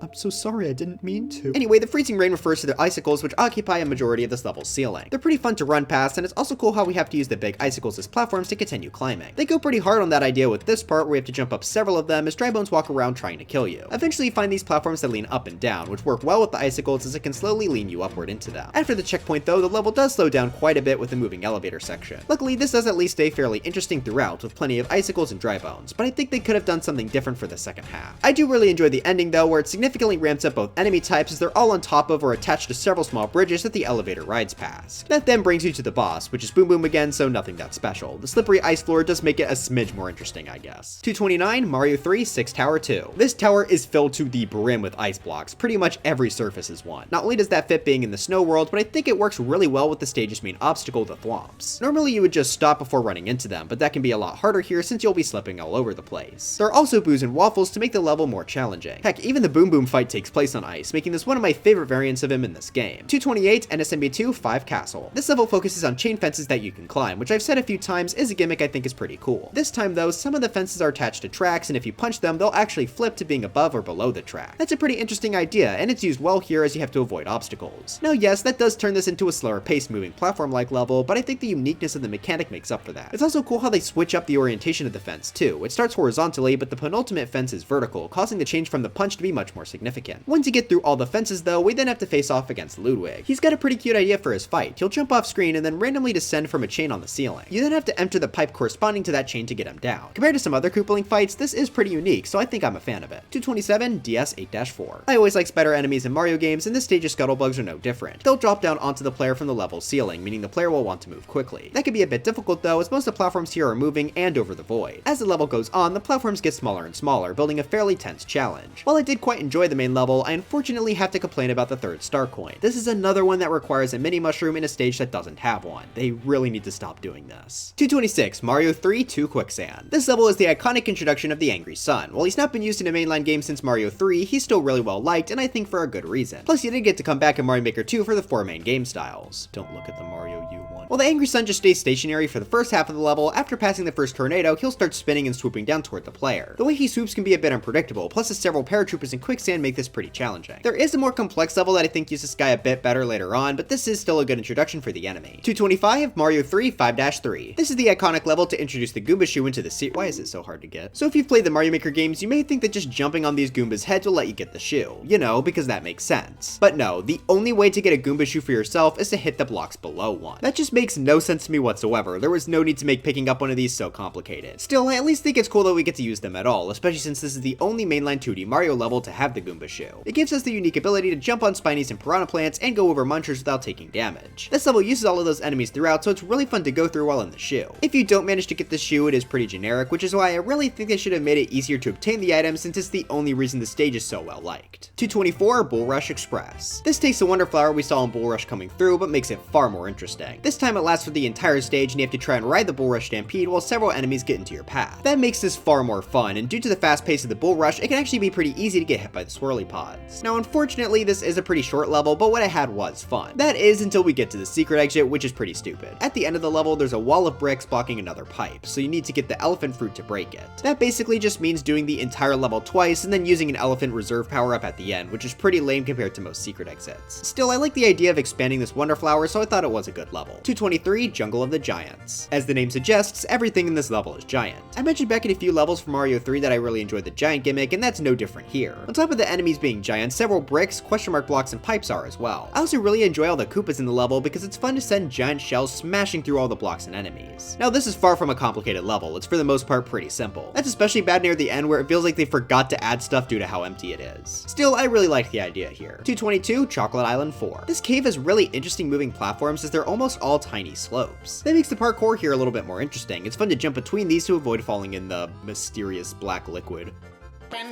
Near the end of the level, we also get to see my beloved, the Mega Moles, which you could actually ride on top of. The stage is sadly a bit short, but still quite good. 221, DS 5-2. This is an underground ice cave that uses quite a few spike tops and swoopers. I quite like how the ice physics make the enemies harder to dodge here. That is especially the case around the checkpoint where there are a lot of walls and different pathways placed on this ice, all of which are filled with spike tops. I don't really have too much more to say on the main level, but there is also a secret exit here. It's pretty simple as you just have to go into this pipe in the ceiling, but there are a lot of enemies around it, so it's a decent challenge. 220, DS 5C. This underground level features a lot of bruisers, which are normally ghost house enemies, so this is an interesting switch up. They're able to punch through blocks, which are also filling this level. On top of the bruisers are some buzzy beetles, which can help you fight back against them a bit. I just had a lot of fun going through this stage, and I think the bruisers are also used well to give the stages star coins, especially the last one where you have to hit a P-switch for it. 219, Valley of Bowser 1. The Mega Moles are back! This time they're more focused on in the level. The entire stage is made up of small corridors, which make the Mega Moles much harder to avoid. This is also sort of a maze-like stage, so there are numerous different options on how you can go through it. It almost feels like you're going through tunnels dug by the Mega Moles. I just really love how many different routes there are here. 218, Valley of Bowser 3. This level has an extremely cool gimmick with its moving platforms. They're all really tiny, but on each of them is a number. That's how long you can stand on them until they fall down, and they also move forward as much as they can within that time. So that leads to a level where you are constantly switching between tiny platforms, all while paratroopers and even a few bonsai bills try to kill you. They maybe could have added a few more enemies, but I still had a lot of fun here. 217, We One Castle. The focus of this level are the spinning gears on top of lava. You have to be very careful in this level as the gears will be able to crush you. Fitting with that theme, there are also several thwomps that will try to take you out here. However, if you're smart, you can use them to get a star coin. Then the levels combine both thwomps and the gears together for an intense set of jumps. There's also a secret room you can find if you ride one of the gears into the ceiling. But the highlight of the level comes at the end with the best boss in the series, Larry. His appearance significantly boosted this level in the rankings. 216, NSMB2 4B. This level is shockingly cool.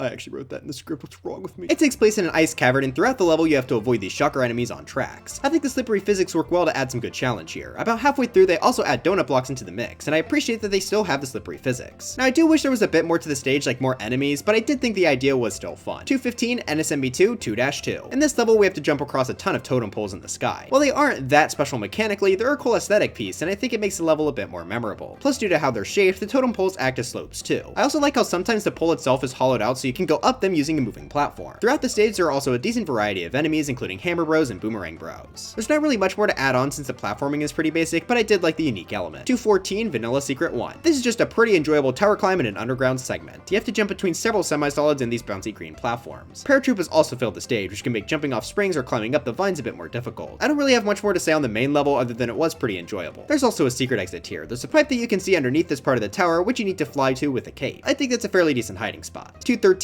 Gnarly. The special world returns for one final time, giving us a pretty gnarly last name. This is pretty similar to the last level in that it's a climb upwards in a tower. While this doesn't have a secret exit, I do think the general platforming is a bit better. It's a lot more focused on the bouncy green platforms and vines, with some note blocks even being thrown in around the ending. I also like how we have to fall back down to the bottom, which isn't too hard, but it is fun. Then to end off the stage, we have to avoid a flying Hammer Bro and Lakitu, which feel kind of disconnected from everything else, but gives the stage a bit of extra length. 212, Bridge Over Poisoned Waters. First off, before we start the actual level, anyway, the main feature for this level are these neat spinning logs. They've been seen throughout the new Super Mario Bros. Series and will gradually have Mario descend down them as he runs, so you have to be conscious to jump so you don't fall into the poison. I think that's a fun level concept, and it's used fairly well here. After the checkpoint though, we get to see a new type of bridge with these bricks that fly in and out of screen. That means you have to jump across them very carefully, though that also makes them more fun to try and run across quickly. Now that would pretty much be the end of this level, but it also has a secret exit. It's in a pretty obvious spot, you just have to hit this brick with a shell to create a vine. Still, I think it's nice to add on to this level. 211, NSMB2 6-4. Here we have the return of the Peepa platforms, but this time in an outdoor setting with crows flying by. I really like the purple sky and dead trees here. It makes the background look really spooky. The platforming in this stage is pretty interesting as the lifts are constantly tilting due to the Peepas, which can make jumping between them and avoiding the crows a bit harder. This is especially the case at the end where you have to go on a long track ride while avoiding other Peepas along with crows. Every time the lift changes direction, it tilts differently, and due to the bumpy track, the platform moves quite a bit. 210, NSMB2 6-3. Fire Bros have completely infested this underground, and since the Bros are often a pretty challenging enemy type, that's the case for this stage too. Before we get to the challenge though, I really like how this level looks. They added these unique blue particles to the underground and it just looks really nice. I'm happy they decided to do that here. Anyway, on top of the Fire Bros, a majority of the platforms here are these stretchy mushrooms, which give a bit less space to safely avoid the fireballs. This level just has a really strong challenge, so I enjoyed it quite a bit. 209, DS 7-5. Bullet Bills and Bob-ombs are the main enemies here, and it's really unique to see them combined with a grass level. They're also used in quite a few interesting ways. For example, the first star coin requires you to jump off a bullet into a Bob-omb to destroy some blocks. Now, unfortunately, while that is a pretty cool star coin, this second one isn't. You have to use a Bob-omb to destroy a block, which is fine, but the pipe you have to go down is a mini one, and this level doesn't have a mini mushroom. Well, beside that, the rest of this level is pretty good. There's constantly bullets flying around, so it can be difficult to get through without damage. On top of that, this level also has a secret exit, and it's in a pretty good spot. Near the end, you'll find this mini pyramid of blocks on top of a pipe, so you have to destroy it using bombs while avoiding a bonsai bill and a lot of other bullets from the left. So I think for the most part, this level managed to combine the two elements pretty well. 208, the final battle, Bowser's Bowser's Rage stage. This acts as the final level in Mario Wonder's story, and while I think it does a decent job, I honestly found it kinda disappointing. Hey, just like Mario Wonder. The entire main stage takes place under the effect of a Wonder Flower, and it's meant to act as a collection of wonder effects we've seen throughout the game. I think that is a really strong idea, and we do see quite a bit here, so let's take a look at them all. In order, we see the Blazing Fist, the Giant Rolling Spike Ball, the Dragon, the Extended Pole Blocks, the Anglefish, the Silhouette Style, a Bullrush Stampede, the Singing Piranha Plants, the Singing Spites, The Jack-o'-lantern.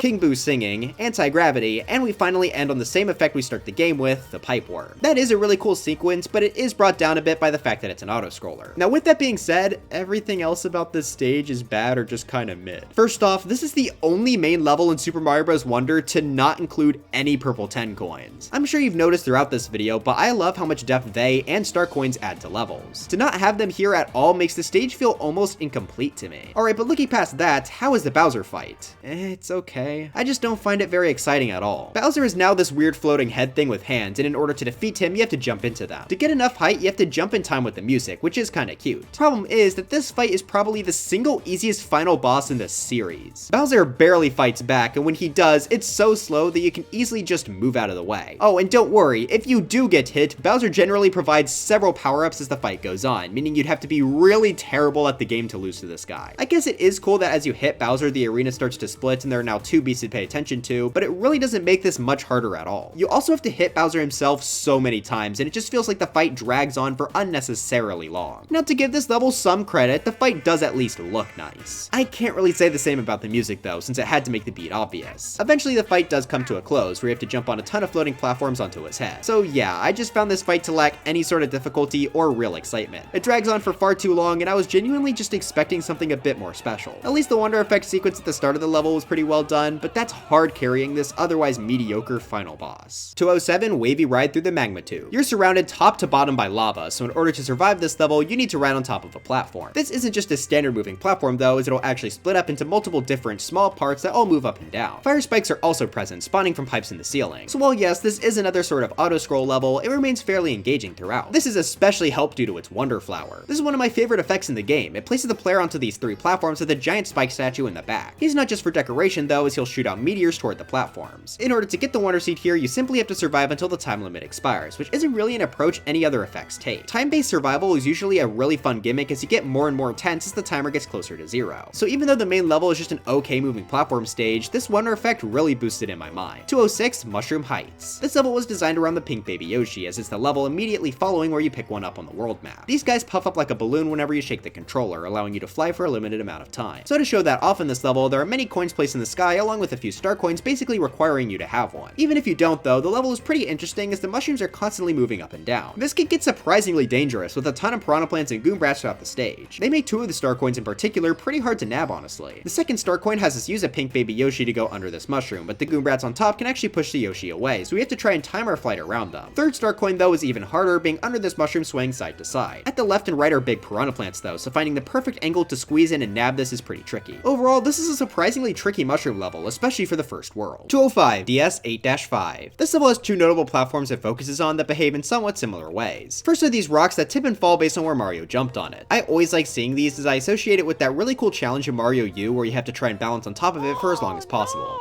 The other platform type are these much bigger ones that shake around based on where Mario stands, but it doesn't break off like the rocks did. This combination allows for some fairly unique platforming, as you have to constantly worry about accidentally tipping into the lava below. The heading section is also pretty fun with a series of rocks inside the lava, so you have to very quickly jump across while avoiding paratroopas. 204 NSMB2 Star 7. Everything in this level is about fire, below you is lava, and every enemy is fire-based. In the first half you have to jump across semi-solids while avoiding fire snakes and lava bubbles, which is fun, but the second half is definitely better. This has you dodging fire bars while fire balls come shooting at you from off screen. It's difficult to time your movement perfectly around these obstacle cycles. I also really like how they're used in one of the star coins, as you also have to jump on donut blocks, making this a bit more stressful. While probably not the most creative stage in the world, I think it works decently enough as the second to last level. 203 Wii 9-6. This level is pretty simple mechanically, but it's a really solid challenge. You have to jump across these very fast moving platforms over lava, some even dipping inside of it, so you have to jump off them quickly. To impede that, there are several lava geysers shooting up, which create a massive wall temporarily. That makes this level all about timing, and that can get especially difficult when the platforms start to to get a lot smaller. About halfway through, a few flame chomps are also thrown into the mix, which significantly affects the difficulty as there are no longer any safe spots. Again, not the most complicated idea in the world, but I think it's just really fun to try and run through quickly. 202 NSMB2 2B. In this level, bombs with parachutes are raining down from the sky. On top of that, this is a desert level, so you have to avoid a few pokies and quicksand as well. What I really like about the bombs here are these unique hills. They have a layer of hardened sand on top, but by using the bombs, you can actually break it to get some coins, which I think is a cute extra thing to throw on. This even includes Star Coin 2, which is inside an underground cave. Around the halfway point of the level, the bombs start to get fired out of cannons, which have them flying in toward the player at a more interesting angle than just straight down. I also like how you have to use this for Star Coin 3 as you leap off of a bomb high up into the sky. That's pretty much all there is, but I thought the gimmick was pretty cool. 201 Outmaway Valley. The Outmaways are a fun enemy type as they kick anything they come in contact with. In this level, that's primarily ice blocks, which will be able to push players and generally mess up their jumps. Sometimes the ice blocks can even push players into cliffs, so it's very important to be careful. There's a few more unique uses for these blocks too. For example, going into the sub area allows you to ride on top of the ice blocks along the floor. I also like how at the end of this hallway you get shown the second purple 10 coin, which hints to you that you have to jump into this pit on the surface. Once you reach the checkpoint, you get the chance to ride a big ice block again, but this one is a bit more dangerous as you have to jump off of it before it falls into the void, and if you wait long enough, you can actually collect the purple 10 coin here. After avoiding a few more Outmaways, we can reach the level's Wonder Flower hidden within one of these ice blocks. It breaks apart the ground below you, revealing a giant snowball. You have to ride on top of this as it rampages through the rest of the level. I also really like how much is put into the snowball, like ice blocks, snowmen, and even an igloo. That can make it somewhat hard to stay on top of since the snowmen can act as walls. What's also funny is that the snowball takes out the goal pole here, actually getting it stuck into the snowball. That does mean that the Wonder Flower leads directly to the secret exit, which as I've said, I'm not really a fan of, as it just makes it feel like they're stretching this level's content. They definitely didn't need to do that either, considering the snowball is an auto-scroller effect, which slows down the level plenty. 200 Valley Fortress. Skewers are the main enemy for this level, and they completely fill the ceiling. There are a few safe spots, but the skewers fall so quickly that it can be quite dangerous. I do appreciate there being gaps between the skewers though. They're small enough to make it fun to run through the stage as fast as possible before stopping at the very last second. The skewers also get faster as you go, and they're now placed on top of platforms over spikes and lava. You need to be very careful with your timing here, as even being off a little bit can be devastating. That's pretty much it for the stage, beside the Reznor fight, but I had a lot of fun jumping between these skewers. It was pretty intense. 199 NSMB2 2-1. This level acts as the introduction to the Gold Flower. Now while this is the game's main new power-up, it doesn't really show up that much. However, when it does show up, I think it's really fun, and that's the case here too. The first half of the level is pretty basic. You have to jump over a lot of piranha plants by using these bricks that sort of spin around. In fact, it's not until the checkpoint where we actually get to see the main flower himself. By going into this pipe, you enter into this pretty neat temple sub area. All there is to do in front of you is to hit a question mark block revealing the Gold Flower. What it can be used for is shown off right away, as the only exit to this room is blocked off by bricks. Luckily, the Gold Flower is able to turn them into coins with a massive explosion. From there, you just go on a rampage, turning every brick and enemy you see into gold coins. I love money! Even when you get back up to the surface, there are plenty of bricks and enemies to be turned into cash. Now, your opinion on this level will greatly depend on how much you like this power-up, and since I think it's cool, I also think the level as a whole is cool. Though I do have to admit, it is pretty basic layout-wise. 198 NSMB2 Flower 3. There's a lot of different things that come together to make a pretty fun stage here. It starts simple with a slide down a few slopes, but then we get to use some bouncy mushrooms. While by themselves that's far from unique, I really like this tower of them you have to climb as enemies join in from the sides. After that is where this level gets really good. You're given a mini mushroom and you'll need it to collect the second star coin. As you run past these paratroopers, a line of coins will appear pointing to an off-screen mini pipe. The only way to reach this is by bouncing off the paratroopers, which is a really cool idea. It's very scary because one slip up will be an instant death, but that's what makes succeeding more exciting. This is even continued with the third star coin, though you could theoretically do it without a mini mushroom since it's not locked behind a mini pipe. Despite how cool that stuff is though, the level ends off on a pretty lame note. You have to launch through several pipe launchers for basically no reason. This just feels like filler content and really brings down an otherwise great stage. 197 DS 6-A. Lakitu is the main focus of this level, but the layout here works really well with them. There is a ton of quicksand here, making it hard to move quickly and avoid the spinies. On top of that, there are also tornadoes that stop the player in their tracks and chuck them somewhere else. At one point, the level even doubles up on the Lakitu to make the stage even more challenging. One other thing I want to note is the second star coin. There's this suspicious bit of quicksand near the middle, and if you decide to sink into it, you'll enter a sub area containing the coin, which I just think is a creative hiding spot. 196 Wii 2-5. This level starts with us needing to avoid a few pokies before the two main gimmicks are revealed, Yoshi and Lakitu. This is a pretty fun combo, especially with the added pokies filling the stage. It's fun actually being able to eat these enemies, and the unique Poke gimmick where they switch between their normal spiky look and a fruit variant that Yoshi can get a power up from is pretty neat. I also thought the second star coin was cool. Near the end you'll see a piranha plant in a pit, but you may also notice that the sides are semi-solid so you can actually fall down there. So by spitting out a spiny shell with Yoshi, you can kill the plant and enter into the dark sub area. Here you have to use a light block to try and find the star coin, which is pretty fun. 195 Wii 6-4. Yoshi makes another appearance here, this time being on a cliff level. In order to navigate through this stage, Mario and Yoshi have to jump past a lot of semi-solids, which are almost all containing multi Monty moles. That gives us not only a lot of options, but plenty of danger to make any route interesting. On top of the semi-solids, a few balanced platforms also get thrown into the mix, which can even be weighed down by the Monty moles springing out of the walls. These mechanics all come together at the end of the level where you have to jump across several balanced platforms over the void, which is quite challenging due to the low ceiling. Though you can skip over a lot of it due to where the third star coin is hidden. 194 Wii 4-5. This level is really weird. It's another classic Lakitu level, but this time throughout the stage there are these weird smiling blocks. Hitting one of them will actually spawn in a Lakitu. I legitimately had no memory of this level existing until I replayed the game for this video, which is crazy because Mario Wii is probably the game I've played the most here. I think my memory is slowly fading away.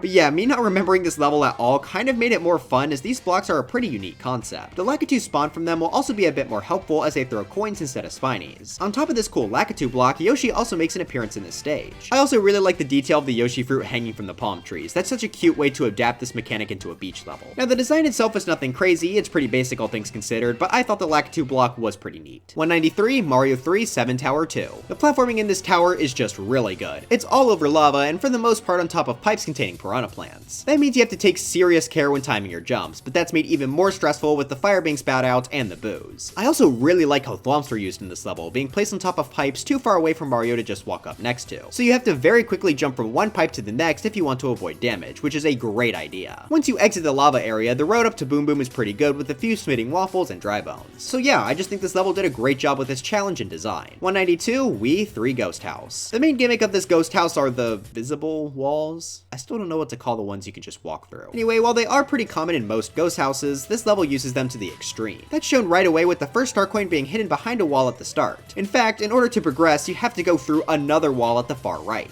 That brings us to a fun tower where you have to reach the top while climbing several poles. I found this to be especially fun since you have to keep switching the side you climb on to avoid the boost coming at you. Also, another star coin is hidden in a wall here. Once you reach the top, you then have to climb across a ceiling rope, again while avoiding booze. Now if you go for the normal exit, you're put on an elevator going down, which as you may predict forces you to constantly look back and forth to prevent boo attacks. I don't love this because it appears in so many ghost houses, but it's not the worst. As for the secret exit, while you're climbing on this rope, fall. That reveals a hidden door which brings you to a different, slightly harder boo elevator. So overall, this is a really enjoyable ghost house with a few different gimmicks thrown in. 191 DS 7-6. Instead of giving this a unique type of mushroom, this level stands out by just having a ton of Koopas. At pretty much every turn, there are multiple Koopas and paratroopas, which do add a nice amount of challenge. I also like that they're used in two of the star coins. The first one requires us to dodge two paratroopas in a tight corridor, whereas the other one requires us to jump off three of them to reach a secret pipe. Really, I don't have too much more to say on this level other than I like dodging the billion Koopas. Actually, wait, just kidding, I almost forgot the secret exit. To find it, you have to break this brick and then hit this other brick underneath, allowing the vine to grow. Once you climb it, you have to ride across a mushroom while collecting coins and a star coin, which eventually leads to the secret exit. While not the craziest one out there, I did like the small brick puzzle required to reach this. 190 Shifting Floor Cave. Pretty much all the floors in this cave are these unique moving blocks. They're found in a cross shape, though some parts of it will extend while others retract on a cycle. That means the floors are constantly shifting. Wow, wait, that's like the name of the stage. The walls will also move in and out too, which can sometimes slow down the stage, but most of the time you can jump over them. There are also quite a few enemies placed on these floors, which can use the floor's movement to get close to the player. Swoopers also fly down into the player from the ceiling quite a bit here. Now aside from that, I also thought the star coins were really good. Star coin 1 has you jump between cycles perfectly, star coin 2 has you use the platforms to break the ceiling, and star coin 3 has you check a Koopa shell and survive after the floor below you goes away. They were all fun and unique uses for the gimmick, which I really appreciated. 189 DS 7 Tower. This is a pretty basic idea for a tower level in this game, as the main obstacles are these moving blocks with spikes attached. That's seen in a lot of these, but it's never been as much of a focus as it is here. I think they work fairly well as obstacles, and there are many great uses of the concept. For example, I like Star Coin 1, which is you fall past two moving blocks of different speeds, which can make it more difficult to find an opening. I also really like this part of the tower climb where you need to duck down on a block as it moves, but you need to make sure you duck in the right spot so you can jump up onto the next block in the sequence. That's pretty clever, and it takes a good amount of thinking. I also like this retractable spike staircase, which you need to move up quickly or face being impaled. After that, you have to run along a bridge with spikes poking up from the bottom. Before getting to the end, you have this honestly kind of tricky part with a bunch of moving spike blocks. You need to find the best way through without getting damaged, which can be fairly difficult. So while the idea for this level is basic, I think they executed it pretty well. Bowser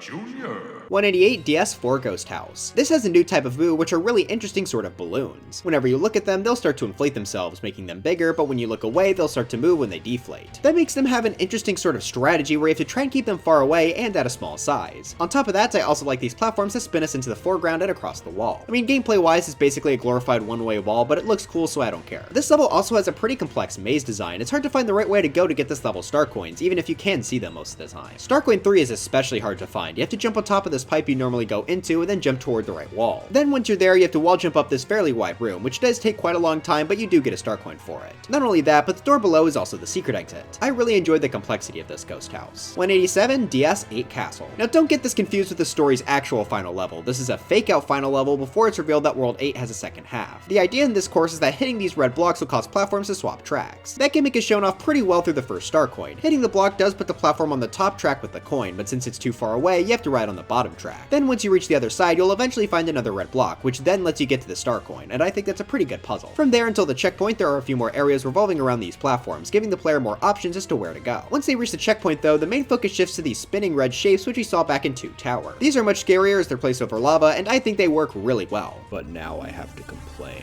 Before we get to the boss, you may notice a track under the door. This leads to the last star coin, but sometimes the platform is here and sometimes it isn't, so what gives? Well, the only way to have this platform here is to be on the correct red block state from the previous section and never die through the level since that resets the state. Once you get to the checkpoint, there's no way to go back and hit the red block, which I think is really stupid because there's no way of knowing this track is here until you get to the very end. That could force a lot of people to reset the entire level for pretty much no fault of their own, so I definitely would have changed this. Luckily, the level does end on a fairly high note with the series' introduction to Dry Bowser, after melting Bowser alive in one castle.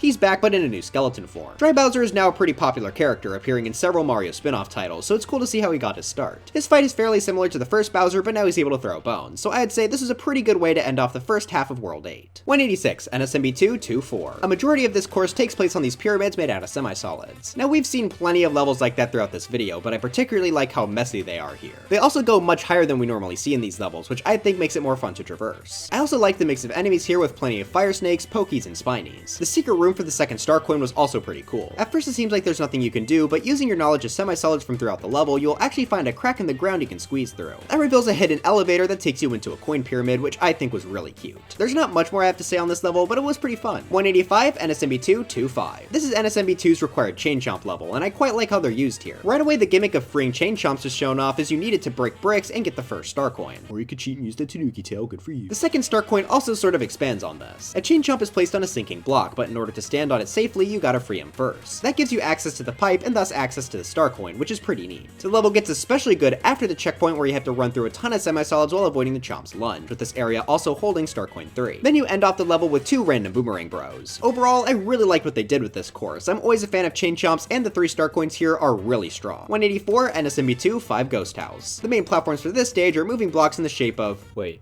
they actually did it.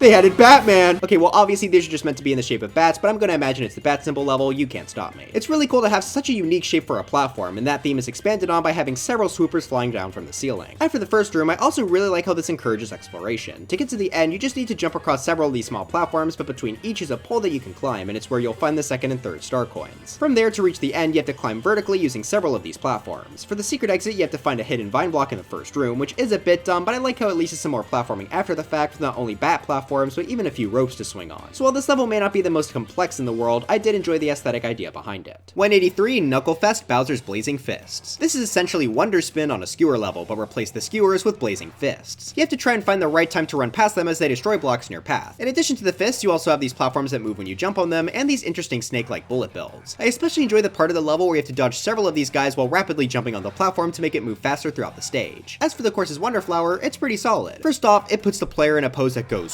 so hard. Anyway, this gives the level its own exclusive song, and you have to use the tune of the song to avoid the blazing fists. I also really like how the background changes colors as you go. It really gives this level a unique look. Now, it is honestly pretty easy to avoid the fists here, but I do like what they do with them. The ending especially is really nice, first having us jump onto a platform over the fists, and then bringing us up a tower as the fists clear a path for us. 182, Mario 3-5 Spiral Tower. Fancy. World 5 in this game is pretty interesting. It's a split between a grass half and a cloud half. This level acts as a transition between the two, and by itself, that's already a pretty cool idea. Luckily, it was also executed fairly well. We start inside the tower having to dodge a few waffles and thwomps before being allowed outside. This puts us on top of several brick-built towers in the sky, where we then have to dodge a bunch of the jumping brick enemy. Eventually, you have to go back inside for another tower segment, dodging more thwomps and waffles over spikes. This eventually brings us outside once again, where we have to climb a few more cloud platforms and a vine to reach a pipe. Doing so will instantly end the level, putting Mario on the cloud portion of the overworld. Sure, this is far from the hardest or longest level, but the idea is really fun, so it got a big boost from me. I also really like the constant setting switching as well. 181, NSMB2 1-1. NSMB2. Before we even enter the underground, we immediately see that the focus of this stage will be the red POW blocks, as it's required that we hit one to enter the pipe. I have always enjoyed these whenever they make an appearance. It's super satisfying to take out a ton of bricks at once, and it's especially satisfying when you manage to chain the red POW blocks together. That just makes this stage really fun, even if it is incredibly easy. That's helped by the fact that this level even includes a Mega Mushroom, which I think was done way better than DS1-1. To get the Mega Mushroom, you have to spam a ton of fireballs into this pipe, which I think is a pretty cool idea. Since this level is filled with bricks and Koopas, it feels fantastic to rampage through here, destroying everything in your path. Plus, there's also no pipe you need to go into for a star coin. Was that really so hard, DS? So while this stage is easy, it's an incredibly fun one to come back to, which I think is about the best thing a game's second level could be. 180, the midway trial, hop to it. Right at the start of the level, we see a red hoppy cat bounce away from us. The whole idea for this level is that we're trying to chase him down while we go up a tower. As we climb up, we see him make little cameos before he jumps away again. That is until we reach the checkpoint. Before you kill it though, make sure you go into this pipe for a purple 10 coin. It's a cute little challenge where you have to get a hoppy cat to hit a switch by timing its jump on a moving platform. Anyway, back into the main level, after murdering the red hoppy cat, we then get a wonder flower to take its identity. A tower setting is a really great spot for becoming a hoppy cat due to their increased jump height. Not only are there plenty of big jumps, but I also love the inclusion of these enemies in stacks. Due to the spikes on the hoppy cat, we can actually defeat these enemies from below, so I think it's really fun to try to get a chain of them in one jump. Now, if I were to criticize this stage, it's extremely easy. As soon as you get the wonder seed, you're pretty much done with the level, and the climb before becoming a hoppy cat was very simple. I really did enjoy the idea and had fun here, but it could have been greatly expanded upon. 179, DS 6 Tower 2. Conveyor belts are the main tool you'll be using throughout this tower. They have the ability to move Mario and anything else on top of them either left or right, which can be both detrimental and helpful. While they can give you a bit of extra speed, sometimes that speed goes in the wrong direction and can slam you into a wall of spikes. I especially like how Starcoin 1 uses that mechanic by having it on a conveyor belt directly next to a spike wall. As you make your way up the tower, more enemies start to get thrown in like dry bones and giant dry bones. I also like how the level has the player use the conveyor belts to their advantage by allowing them to move while ducking, which can give them both the second and third star coins. After that, it's just a simple Bowser Jr. fight, which I really don't need to mention at this point. 178, Wii 1-3. This level acted as a reintroduction for Yoshi in the 2D Mario series, since Wii was the first game to have them since Mario World. They don't slack on this level either, and sure, it may be part of my Wii speedrunning bias, but I really quite enjoy this stage. It does a good job showing off Yoshi with a ton of fruit and enemies to eat, along with us having to use the flutter jump for the first star coin. I also like this part where it shows that Yoshi can spit out Koopa shells by placing a Koopa before a long line of Goombas. This level also uses a lot of Hammer Bros and Fire Piranha plants, which not only make it a better challenge, but also show that Yoshi can eat and spit out projectiles too. So while this is a very simple level, it crams a lot into it as a very strong Yoshi tutorial. On top of all that too, there's even a secret exit. This is hidden in a really good spot. At one point you have to go under a ceiling, but using Yoshi's flutter jump, you can actually go on top of the ceiling to find a secret pipe. So despite how basic this level is, I can't help but really like it. It's got a good amount of content, plus Yoshi levels are always a nice change of pace. 177, Bluebird Roost. Bluebirds are able to spit out platforms, and the player has to use those to reach the top of this cave tower. It's quite enjoyable going up this level as darts from the birds come flying towards you. Since the platforms can damage you while they're flying, it does make going through this level a bit more interesting. This is expanded on after the checkpoint by putting the bluebirds on bouncy mushrooms, which makes it a bit more unpredictable where exactly their platforms will be shot out. That brings us to the wonder effect, which I just think is alright. It makes the bluebirds spit out these really colorful bubbles that we have to bounce on to reach the top. Now these bubbles don't damage you, so there's pretty much no challenge, unless you're really stupid and decide to touch a bluebird. I wouldn't say this is a bad effect, it does look really nice after all, but it's certainly not one of my favorites. 176, Bouncy Cloud Boomerangs. I think the name is pretty self-explanatory on this one. There are a lot of boomerang bros and bouncy cloud platforms. I really enjoy how the clouds give an interesting way to jump over the void, and there's also plenty of enemies placed on them to bounce into Mario as well. After the first boomerang bro, I also like how you have to get Star Coin too. You need to break these bricks and carefully travel across some of these bouncy clouds to activate a vine. I just think how that can be a bit scary since the clouds are now moving. After the checkpoint though is when the level starts to get really good as you have to use these clouds to avoid boomerangs. I do think it maybe could have been cool if the boomerang bro themselves was on a cloud, but I think the way the level is currently laid out is more than fun enough. 175, DS 4-2. The mushrooms in this level are really fun as they lean based on where you stand. They also do it quite fast, so you need to keep that in mind whenever you land on them. Sometimes if it gets steep enough, Mario will even slide down it a bit, so you have to be really careful. Koopas and Paratroopas also guard the platform, so you got a lot to worry about here. I do also really like how the lean is used to grab two of the star coins. One requires you to wait until the mushroom tilts to its lowest point, and the other requires you to take a pretty tight jump under this bit of ground. So yeah, I was just a pretty big fan of this mushroom gimmick.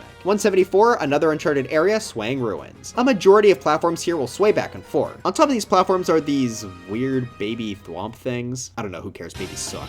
I think they do act as pretty good obstacles though, and they work fantastically with the swaying gimmick. I also like how they aren't just obstacles. For example, the second purple 10 coin requires us to ride on top of one over spikes. Alternatively, I do like how they block off an area needed for the third star coin. As for the stage's Wonder Flower, you first have to ride on top of the baby thwomp guy to enter into the door. Once you get inside, the Wonder effect then coats this portion of the level in slime and bumpers, which isn't the craziest effect in the world, but was quite fun. You move much faster due to the slippery slime, and it works with this level's swaying gimmick nicely. Sadly, this does end pretty quickly, but it is a solid effect for a solid level. 173, Porka Puffer Falls, 172, Wii 9-2, and 171, Wii 6-5. All three of these levels focused on my beloved, the Porka Puffer. Since they all have the same central focus, I find them all to be about the same quality-wise. There are significant enough differences between them to make each level worthwhile though. Starting with Porka Puffer Falls, while all of these levels do have water in them, this definitely focuses on it the most. You start in the water, then have to swim out of it past the Porka Puffer on the surface. I do like the idea of having to move above and below the Porka Puffer, but having to move through water is still not my favorite. I do appreciate that there are a bunch of windpipes to speed up the water movement though. I wish a bit more time was spent above the water here too, but overall it's not bad. As for Wii 9-2, this features a platform that will lower into the water as soon as you stand on it, but every time you jump off of it, it'll move back upward. That makes movement here a bit more interesting as you want to stay above the water as much as possible to avoid the Porka Puffer's range. About halfway through, they switch the platform of focus toward these orange blocks that expand out and shrink into themselves. While you can just wait for them to be in their extended state, I think these are really fun to run across as fast as possible. Finally, we have Wii 6-5. In this level, the water will rise and lower on a set cycle, changing the elevation of the Porka Puffer at the same time. Along with it, there's these fun floating question mark blocks to jump on, which I think are cool platforms not only conceptually, but also mechanically, since they keep you close to the water surface. Now, if that was all there was to the stage, I think I would have put Wii 9-2 on top, but luckily for 6-5, it also has a secret exit. If you jump across the set of floating question mark blocks, you'll find a vine, which brings you to both the third star coin and secret exit. I really enjoyed all three of these levels, and I think they did a good job making each of them distinct. 170, Jewel Block Cave. This is the very important purpose of acting as a tutorial for the Drill Mushroom power-up. In order to get it, you first get shown this level's two main elements. First are the jewel blocks, which you see get smashed by this conch, the level's main enemy. If you jump onto it, you'll be given a drill mushroom. They work well with the jewel blocks since they're able to drill straight through them. On top of that, this level also has spinies dropping from the ceiling, which shows that the drill will actually be able to kill what lands on top of it. By drilling into the jewel blocks, you may also end up in the ground, which shows off the drill's main ability to dig into the ground too. This lets you get a few of the secrets throughout the stage, as there are several tiny cuts in the walls that only Drill Mario can go through. I especially like this pipe they have to dig through the wall and to fill jewel blocks to get to. There's also a pretty good final challenge for this power-up in the form of the Wonder Flower. This has a massive conch falling towards you, so you have to break through a ton of jewel blocks to reach the bottom before you get crushed. While this is technically possible without the drill, it is much more difficult. Unfortunately though, that does mean the timer isn't too strict when you have the drill power-up, but I still thought it was intense enough on a first playthrough. So I'd say this level works as a great tutorial for the item that's just fun to run through in general. 169, Roller Koopa Derby. This level introduces the Roller Koopa enemy, which are essentially just Koopas in roller skates. That lets them both move a bit faster and jump off slopes, which wouldn't you know it, this level uses a lot of. Almost like that was intentional. Many of them come in the form of these pretty neat sloped semi-solids, which let you run under the Koopas as they jump over you. Also like how most of the time they come in groups too. They're always scarier when they come in packs. The groups are often used to guard the purple 10 coins too. For the first one, you have to jump down into a pit filled with them, and for the second, you have to kill them all. They were just having fun, man. As for the Wonder Flower, you have to pull this handle attached to a tree, which then spawns in a lot of these really cool slopes. They're invisible unless you're directly on top of them, which creates a pretty fun challenge to go through. You have to find 5 Wonder Tokens, which involves running up this tall tower of slopes. On the way, there are also several Roller Koopas trying to stop you, so you have to be careful to avoid them. Now, this isn't too hard, especially since there's no time limit, but I still enjoyed the look and feel of this effect. I think that also pretty much summarizes my thoughts for this level as a whole, too. 168, Morton's Compactor Castle. The compactor part of the title refers to the several moving blocks that you jump between throughout the level. You'll need to be very careful as one wrong move could lead you to being crushed, so it's important to find the holes between the different blocks. I honestly don't have too much to say on the main level other than jumping between the blocks is pretty fun. As for the boss, I actually really like the concept. Morton will ground pound at the start, causing a Pokey to shoot up from the ground. He then uses a hammer to launch the chunks of the Pokey at the player. That's a really neat idea for a desert boss, and jumping over the Pokey and his body to get to Morton is quite fun. Only problem is that yes, he is unfortunately a Koopaling, so he can easily get cheesed before he even gets the chance to spawn in a second Pokey. Really hope they fix that for the next 2D Mario game. 167, Wendy's Shifting Castle. The platforms in this level are neat. They're in the shapes of L's and will sway back and forth inside and out of a pillar. That makes the platforming here pretty fun, as you have to make sure your timing is on point. This level also uses a lot of thwomps and thwimps. Thwomps are pretty standard, but I like seeing the thwimps appear. Going through them as they jump around is always fun. I think that mostly covers the main stage, so we can move into the boss. It's against Wendy, of course, which means she's got her classic ring projectiles, combined with a slippery ice floor, and I think this was a pretty solid Koopaling fight. 166, NSMB2 3 Castle. Right at the start, you're placed within within a track box with a grinder riding along it. Obviously that shows that grinders are the main obstacles you have to dodge here. It starts with them jumping upward off the tracks, and then you have to move through a tight corridor as they come towards you. After that, the castle becomes a bit more vertically focused, as we have to climb upward and onto platforms with several grinders moving along them. After that, you reach the checkpoint, and the level returns to a more standard horizontal level. The last main obstacle has us jump across several platforms to sink into the water at the bottom of the stage. This is very dangerous as it will slow down the player and get them caught on several saws coming from both in front of and behind them. So I really enjoy the castle itself, but the boss I'm a bit iffy on. This is against Wendy, and the gimmick here is that she'll try to drown us. Hello, how are you? I am under the water. Now that seems like it could be kinda cool, but what's annoying is that you can't jump on her while in water. She'll just deal damage to you. That's not made very clear at all. What's worse is that it's hard to tell when the game even considers you in water, so the fight just feels kinda tedious. I do really like the Cheep Cheeps and I appreciate they tried something new, I just don't love how it was executed. 165, Stone Slide Tower. I've mentioned this a few times throughout the video, but I really like when levels use the spinning screw mechanic. This time it's used in order to move these massive stone blocks along tracks, which you need to do to jump through the level. What I find really fun though is that you often don't need to use the spinning platforms at all. If you want to go as fast as possible, you can actually skip most of them, which I think is a super fun self-imposed challenge. It's sadly not possible for the whole level, the ending requires you to clear a path for our pipe launcher, but when you can skip them, it's quite cool. Also, I'm very much against these blocks. Look at them murder my poor dry bones. Also, let me just say, I thought the third star coin was really good. You have to try and time your spin perfectly so this block is in just the right position for these rolling spike enemies to break through the wall. It's a fairly difficult challenge, especially since they start by going the wrong way. Finally, the boss for this stage is, who could have guessed, Boom Boom. As always, he's fine, but not that notable. 164, Light Switch Mansion. This is Mario Wonder's ghost house, and I think it's a pretty good one. Except for the fact that it doesn't have a secret exit, I hate this game. The main element for this level are the lights, which you can activate temporarily by hitting certain blocks. This will illuminate blocks that would otherwise be invisible, which you need to use throughout the level. The lights are also able to kill boos, just like the funny Among Us block in 3D World. As you make your way through the level, you'll also meet these enemies disguised as doors, which are pretty cute. Defeating one will even let you go inside of its corpse to get purple 10 coin 2 in the background. I also like how this uses the lights as they sway back and forth, making it hard to fully track where you can actually land. After the checkpoint, they also make the blocks themselves start to move over the void, which I think makes for some fairly scary jumps. But that then brings you over to the Wonder Flower, which will actually spawn in oh.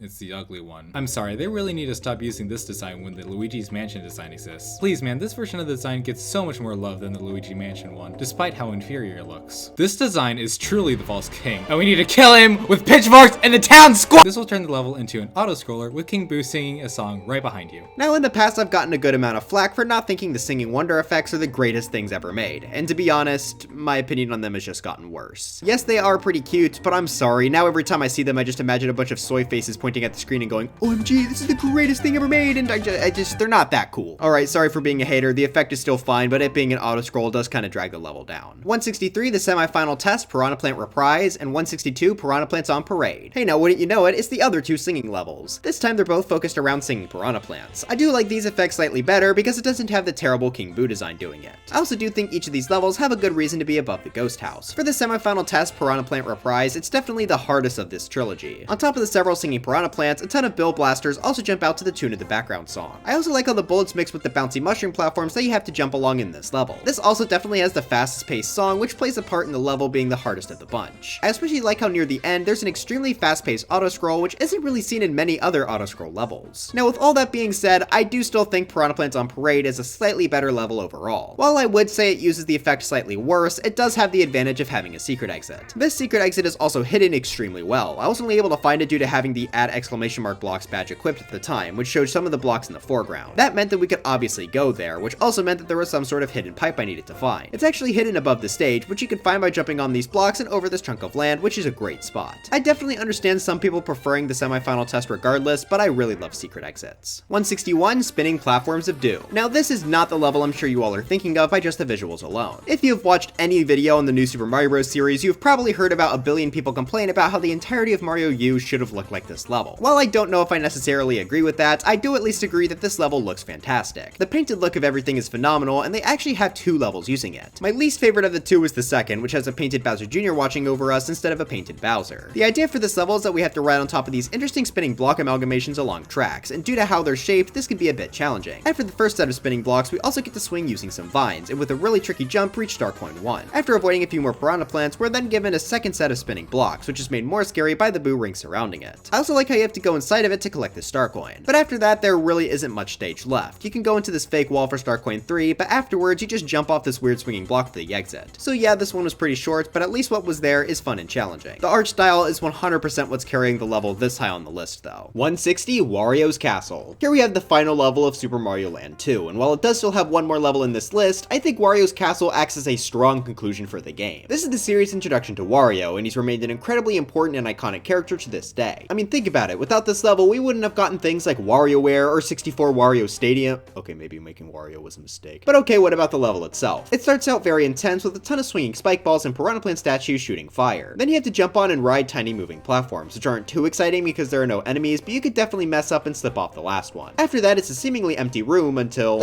I really like these fists. They move fast, so timing a run past them is quite the challenge. Then you've got a bunch of jumps across skeleton-based platforms, whether they just crumble below you or rise up into the spikes on the ceiling. The final challenge before reaching Wario himself are these mini boss fights against his balls. Just don't question it. They're pretty easy, but I think they're a good addition. But now it's time for the fight against the main man himself, and believe it or not, it's one of my favorite boss fights in the series. He begins as normal Wario, and since he's, well... you know, he's kinda, fat. He'll ground pound the floor to stun the player if they're standing on it, and also drop chandeliers from the ceiling, which will obviously deal damage. I think that's a pretty good combo of attacks to start, but once you jump on his head 3 times, we go into the next phase. The game will give the player a carrot, but Wario also gets one. I really like when the boss fights work well with, or were designed around a game's power-ups. Surprisingly though, there are very few 2D Mario boss fights like that, which is so strange because power-ups are such a big part of 2D Mario games. Off the top of my head, I can only really think of 4 fights in the entire 2D series that were designed specifically with power-ups in mind. Obviously, you can bring fire flowers into most fights, but being specifically designed around it is an entirely different thing. Well anyway, the carrot will allow Wario to fly before ground pounding, letting him better aim it and make the fight a bit more difficult. Jump on his head 3 times again, and you move on to the final phase. This time Wario picks up a fire flower, and instead of ground pounding, he'll just spam fireballs. While I do think I prefer the first 2 phases, this still absolutely works well. So for having a pretty strong castle and a great boss fight, Wario's Castle is a level I'm a fairly big fan of. 159, Mario 3, 8 Bowser's Castle. Here we have the final main story level for Super Mario Bros. 3. While not my favorite level from the game, I'd still say it's certainly stuck the landing. First off, I love the aesthetic. The orange bricks have always looked really cool, and it makes me sad that in Mario Maker 2 we could only see them when it's essentially a water level. Outside the aesthetic, the level itself is also great fun. The first obstacles we see are these Bowser statues that shoot out lasers, which I always associate with Mario Kart 8's Bowser Castle since they were referenced there. Anyway, what I really like about this level is that there are a variety of different pathways to get to the end. There are several doors you can go through, or you could just keep running. Down these routes you'll encounter a ton of obstacles like waffles, donut blocks over lava, and thwomps. All the paths come together into one last Bowser statue room, which can be pretty hard as they shoot right where you have to jump to navigate through. The floor even opens up with a lava pool at one point with Bowser shooting fire at you. That then brings us into the boss fight against Bowser, and I think it's a fairly solid one. Assuming you don't have a fire flower or hammer suit, you'll have to defeat him by getting him to down B off the stage like an idiot. There are 3 rows of blocks, and every so often Bowser will jump above the player and ground pound down, breaking any blocks he lands on. So you need to get him to destroy 3 layers, which is pretty fun and creative. Sadly, if you do decide to kill this man with hammers, it's stupid easy. It only takes 4 to kill him, which can definitely be a bit anticlimactic. Still, I think this was a very good stage and boss fight to end the game on. 158, Chocolate Island 3. This is the best example of a level based around these spinning platforms in Mario World. Every block only has 1 platform attached, and you spend a majority of the level jumping between them. They also often have a Koopa or Fuzzy on top of them to make the jump even more difficult. Timing when to go based on each platform spin is a fun challenge, so I enjoy going through this level. The best part though is the secret exit. This has the same idea as the one we saw in Cheese Bridge area where we have to fly under the goal. This time it is a bit more obvious due to the main goal being higher up, but regardless, I like it just as much here. 157, NSMB2 4A. Much like DS1-5 we saw before, the main focus at this level are the bouncy mushrooms. This time though, they actually remember to let the enemies bounce. That significantly changes how the stage plays out for the better, which is seen right away as the Goombas try to jump at Mario's toes from below him. It's also shown that these very Goombas are guarding a star coin. Moving past that, we then get to jump on the mushrooms alongside the Goombas now. Them being in the air makes it so much harder to fight them, which is what I like about this stage. These Goombas also often respawn by coming out of pipes, which is best shown with the second star coin as you have to survive in a small pit as they come at you from both sides. My favorite star coin though is definitely the third. You have to ground pound this question mark block and it'll reveal a mini mushroom. Then you have to follow and collect it on the other side of this pipe, allowing you to get inside if you can avoid the Goombas dropping in. This is not only a really neat challenge, but it also makes the next section of the level harder as you're left more vulnerable as Mini Mario. There are 2 Goombas coming down at you from a staircase, so you need to do your best to avoid them. But yeah, I think this level used the bouncy mushroom gimmick excellently. Really big fan of this one. 156, NSMB2 4-1. This level begins by having you face against the scariest enemies in the series, the tiny Goombas. So yeah, the real focus of this level are the rolling spike balls that work pretty well with the stage's slopes. I also kind of like the addition of the mini Goomba. Even though they can't deal damage, they make it so your jumps go much lower, which makes the spike balls harder to dodge. The spike balls are also just used in a lot of pretty good scenarios. The first star coin has to step into a pit with 4 of them rolling around, which is made even scarier by having to wait on a donut block. My favorite part though is definitely the small tower. There are several mini Goombas and spike balls here, and since you're climbing upward into the spike balls, it's a good challenge. Also, this doesn't have anything to do with the main obstacles, but I like the third star coin. When you leave, you may notice a tiny lip at the top of the exit, and if you jump on it, the secret alcove is revealed containing the coin. So overall, I think this just used its gimmick really well. 155 Dragon Boneyard. The platforms in this level are the spinning corpses of dead dragons. They're shaped in circles, though each of them have a gap between its head and the tail. Sometimes you'll want to avoid that or else fall into lava, though other times you can go through it to get stuff like a purple 10 coin. Speaking of, I really like where the second one is hidden. Right before the checkpoint is a pipe, but you may notice the wall at the right doesn't quite go all the way up to the top. By using a bird that flies in from the right, you'll be able to walk on top and find a secret room. This uses the dragons in a neat tower setting where you have to drop down through a hole in the wheel to get the coin. Once you reach the checkpoint, the dragon corpse is used in a new way, as you actually have to ride inside of it as it rolls through a lava tunnel. This is pretty challenging due to how big the hole is and the enemies flying in from the right. This doesn't last too long as you're eventually rolled down a ramp where you promptly exit the circle. That then gives us another checkpoint before we get to this level's Wonder Flower, which brings one of these dragons back to life. But I wish it stayed dead, this thing is very hard to ride. While that does turn this into an auto-scroller of sorts, the dragon does keep it pretty interesting with its fairly complex movements. It can turn pretty sharply, so you have to be really prepared for every movement. Eventually he brings you over to a lava fall for the ending, where you can collect the level's Wonder Seed. Oh. I guess my wish came true. I think everything in this level just worked great, even though a lot of it was on top of different sorts of moving platforms. 154 Wii 7-5. Right as you start, a massive wave of fog is blown to cover the mini Goombas at question mark blocks in front of you, showing that the main enemy for this level are the Foo. I really like their gimmick of covering the screen a bit, and it works well with Wii's new spin mechanic as you can clear the fog nearby. They're also just used really well here. After the starting blocks, it's used to cover a star coin, and then it's used to cover some platforms, which makes landing a jump way harder. Eventually you even make it inside a cave which is entirely filled with fog, which is just fun to try and clear out. After the cave, the count of Foos greatly increases, making it harder to see, which is extra dangerous as there are some enemies the fog covers up. But after that, the level ends, and I think this executed its gimmick pretty well. Definitely could have been a bit harder, but just clearing the fog by itself is pretty fun to me. 153 Spike Spouting Sands. This combines sand geysers and spikes to make a fairly challenging stage. The sand geysers work really well with spikes as they're able to push the spike balls upward, which is shown right away at the start. Even outside of just the sand geysers, the spikes are all used incredibly well. I really like how they're used in the first star coin, where they'll be on flying blocks and you have to dodge your projectiles while also jumping over the void. About halfway through the stage, they really ramp up the difficulty by putting the spikes themselves on the geysers, which changes how high up they actually throw the balls. I also like how the third star coin requires a mini mushroom. Not only does this level actually give you one, but it makes the rest of the stage much harder as you have less room for error. On top of all this, the level also has a secret exit. It's in a pretty sneaky spot, requiring you to walk backwards into this wall. I do wish there was a bit more of a hint to this, like it would have been cool if we could see a spike ball go through the wall without getting destroyed, but as it is, it's still a decent enough spot, especially since you might find it while running down the wall as Mini Mario. 152 Seesaw Mushrooms. The titular seesaw mushrooms act as pretty challenging obstacles for this mushroom level. As the name suggests, they'll lean based on where Mario stands on them, but it also leans in response to enemies. Most of the seesaws have quite a few enemies populating them, with the Paragoombas making it especially difficult as they jump up and down. One thing to help us with that is the inclusion of Yoshi. If you lose him at any point, the stage becomes much harder. At the halfway point, Lakitu will also join in the fun, though the seesaw mushrooms take a bit of a back seat, which is kinda sad to see. Heck, they even get replaced by these pink stretchy mushrooms at one point. Still, I think this is a fairly challenging mushroom stage, and Yoshi being here makes it more special. 151 Mario 3 8-2. The Angry Sun returns for the final time in the series.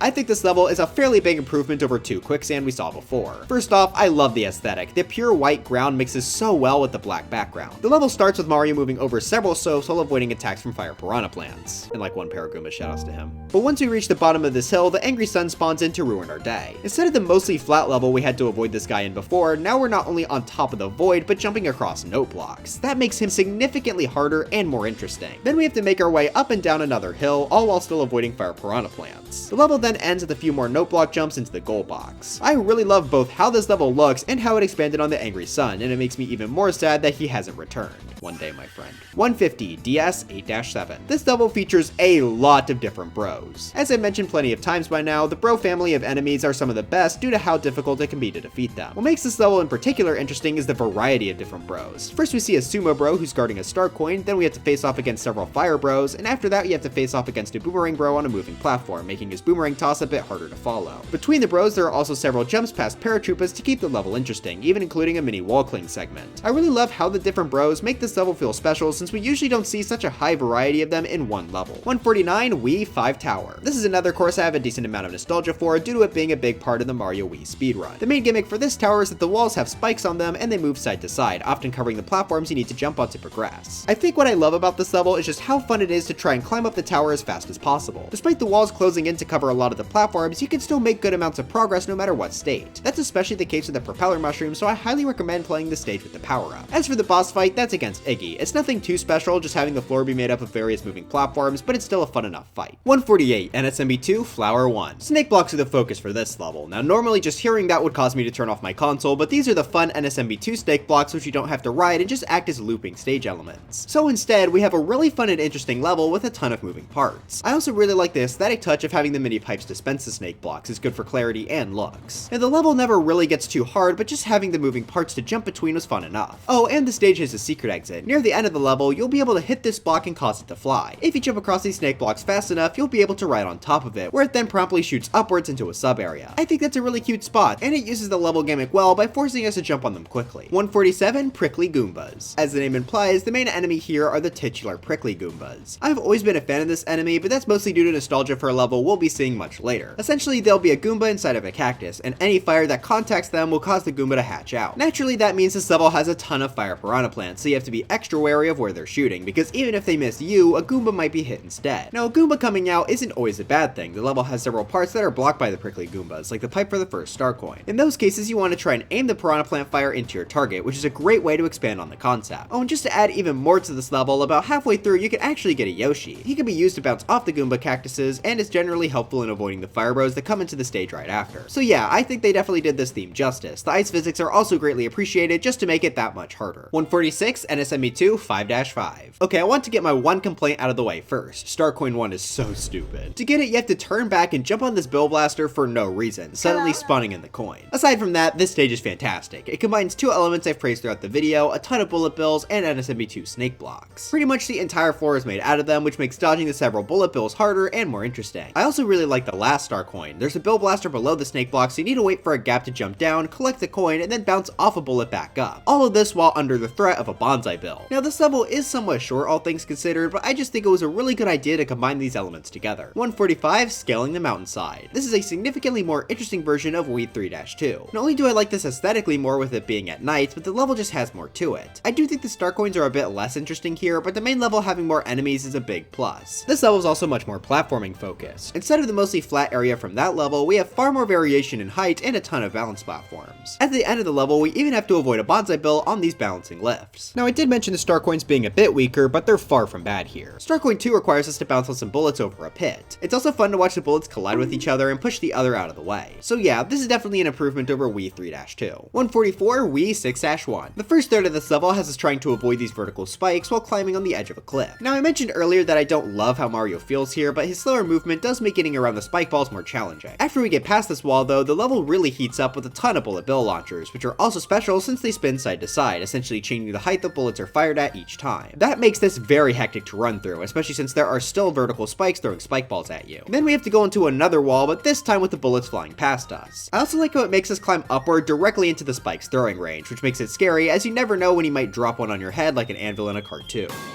And that's only the first half of the level, it just keeps getting more extreme by piling on more Bill Blasters. That all comes to a head with this wall. You have to make a curve, climb down, and then up again as a billion bullets are shooting at you from the left and 3 spikes are above you, ready to crush your skull. But if you manage to survive, you can get to the end of the level, though not before jumping on a bullet to reach a sneaky alcove containing the 3rd star coin. So while I still don't love the cliff climbing gimmick in Wii, I think this was a phenomenal level as it was intense throughout. 143, DS 6-1. Right away we're put face to face with the Bill Blaster, showing us exactly what the main enemy for this level is going to be. This is sort of just a better version of Wii 6-1. My main problem there were the cliffside controls felt kind of bad, but I actually really enjoy how it controls on the DS. Not sure exactly how different they actually are, but DS just felt faster and more smooth to me. On top of that, it just feels like more bullets are being shot out. This might just be due to DS's smaller screen, but regardless, they feel like more of a threat here. That's especially the case in the final third. After climbing past this wall with paratroopers, there are a ton of Bill Blasters constantly shooting at you as you descend down. So overall, I think this gets to be a little higher than Wii due to the better wall controls. 142, Star Road 1. Okay, so this level kinda cheats, but it is so cool. You start at the very top of an underground tower, which you need to reach the bottom of. In your way though, there are a ton of turn blocks, which you need to spin jump on to destroy. Thing is, that's basically all there is to this level. Sure, there are some Koopas, but they're incredibly easy to avoid. So what's the deal? Why is this so high up? That just makes it sound like this is an incredibly tedious waste of time. Well, if you have a cape in this level, it becomes so much more fun. Mario World can only have so many turn blocks spinning at once, I believe the limit being 4. If another block is caused to spin after that limit, then it will return the first turn block back to its normal state. But what does that have to do with this level? Well, using the cape will cause all turn blocks around you to spin, meaning you reach the limit of 4. If you then go into the spinning blocks, you'll cause the turn blocks next to them to spin too, which means the limit is exceeded and they have to return some blocks to their normal state. If that so happens to be the blocks you're inside of, you'll just go zipping straight down to the bottom at incredible speeds. I know it may seem stupid to some, but this is just so much fun to do and it significantly helps this level in my mind. It's also nice that this level has a secret exit, just being hidden within the turn blocks at the far right. Without this glitch, the level would be much lower, but since it's in the game, I actually get quite excited to play this level. 141, Spinning Star Sky. This has always been one of Mario U's more memorable levels for me. Most of the platforms in this stage are the titular spinning stars, which I really like the look of, especially on the nighttime background. The way the level evolves the stars as it goes is really well done too. It starts with a safe introduction, rewarding anyone who goes on it with a power-up. Then the stars are used to jump over some enemies until that transitions to being over the void, with the first star coin also being here. And then the last challenge before the checkpoint has you jump across a long string of stars, so they definitely did a good job building the concept. I also like how after the checkpoint, a lot of the parkour takes place over munchers, which is not only more unique than the void, but you can find a hidden star to take a shortcut without jumping on the star platforms, and also find the third star coin. I use star to refer to 3 different things in that sentence. So for having both a fun and memorable gimmick, I think this level earns its spot. 140 DS 2-A. It's time for us to get another Porcupuffer level, or whatever the DS guy is called, I don't know. The main thing setting this apart from the ones we've seen so far is that it uses the spin jump launchers that I really enjoy. They're all pretty close to the water, so while they do keep you in the air, getting them in the first place can be a bit risky. Now you can sort of fly over most of the stage, so this isn't the most complex thing in the world, but it is really fun, especially since the Porcupuffer is good at timing his jumps at the launchers. On top of that, this level also has a secret exit. By jumping off this Koopa at the end, which can be surprisingly difficult, you can get inside this pipe on a higher ledge. I think that's pretty cool and it makes this an enjoyable Porcupuffer level. 139, Perilous Pokey Cave. This is a minor switch up from an average Pokey level as it takes place inside a desert cave instead of on the surface. Not only is that a nice aesthetic tweak, but it opens up for some really good gameplay too. On top of the Pokies, sand geysers are also a massive player here. I think they work really well with the enemies because it not only gives a tall platform for players to jump over, but they can also push Pokies upward to essentially make them taller. So throughout this cave, you have to use several of these sand geysers to help you avoid the enemies. Also, since this is a cave, it allows for some of the Pokies to be placed on the ceiling. That makes it more dangerous to jump on the geysers sometimes, so there's a fair amount of depth to this stage. At the halfway point, there's another important addition as we can actually get Yoshi, who works well with the Pokey's fruit mechanic. While the appearance of Yoshi is really cool, I sadly don't love the next section as it's in darkness. This course doesn't really do anything cool with the dark, so it's just kind of annoying in my opinion. But still, I'd say this level is overall really good. 138, Vanilla Dome 4. I really enjoy this mushroom level. Not only are there a lot of enemies flying around, but the jumps themselves are pretty fun with the green bounce platforms. Also, I just really like the look of this level. The dark sky mixed with the white semi-solid platforms looks very nice to me. My favorite part though comes after the checkpoint. As you're jumping between some platforms,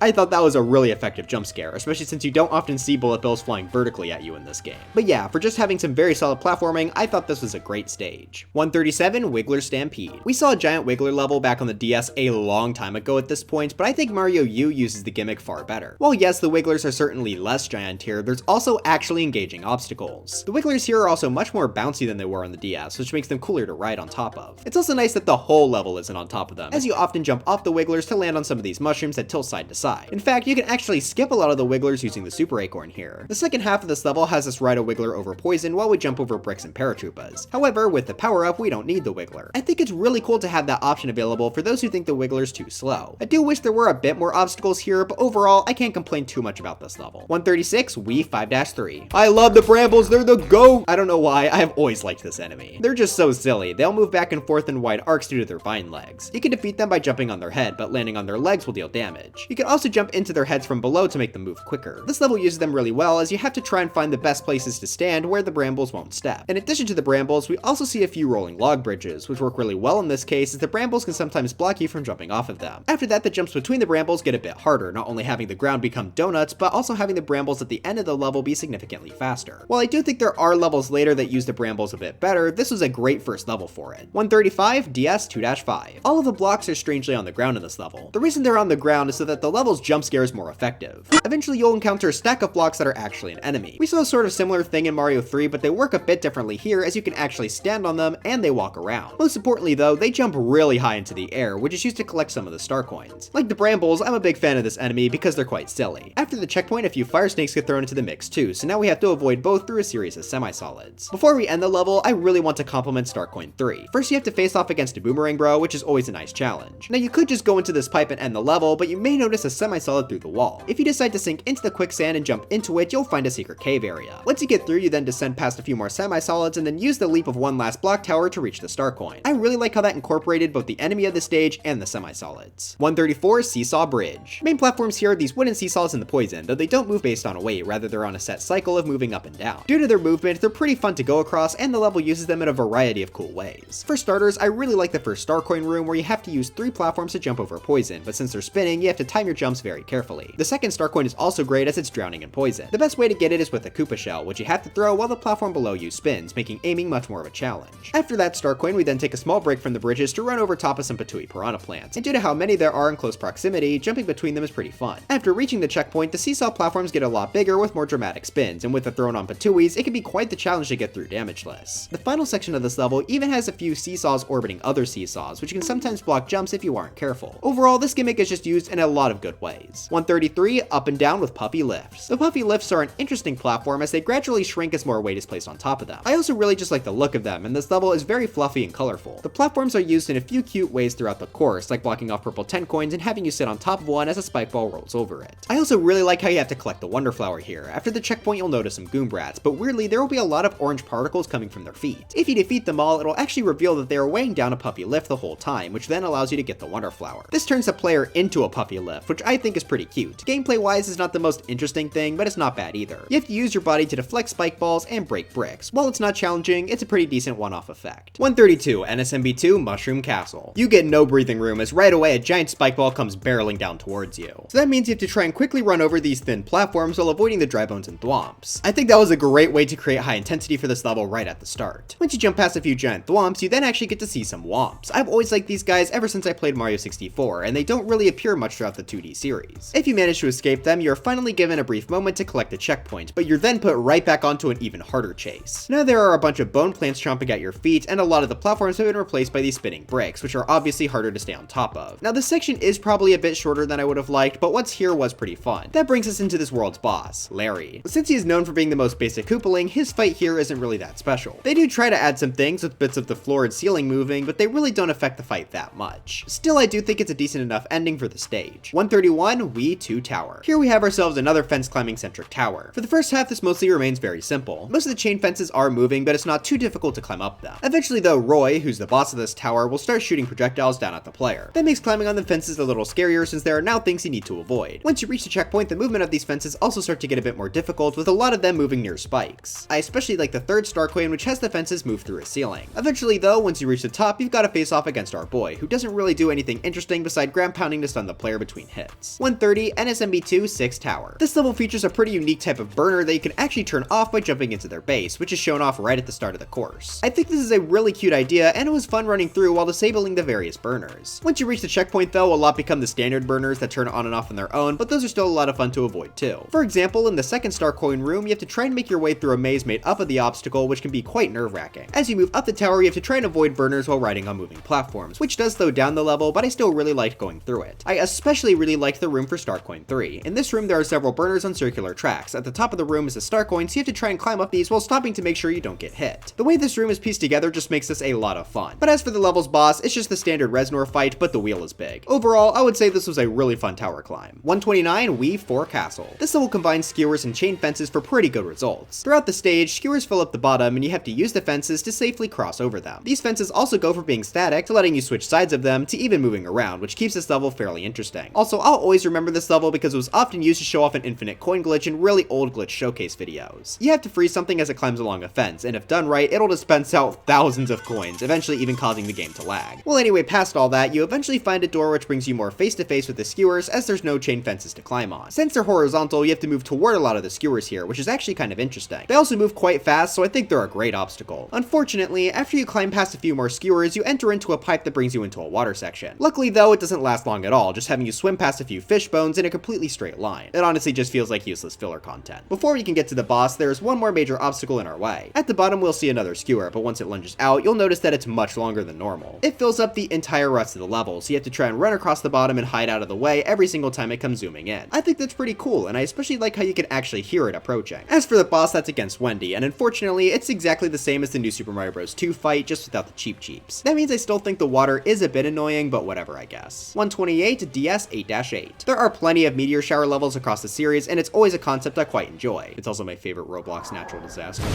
Along with the meteors raining down here, there are a lot of these not bombs.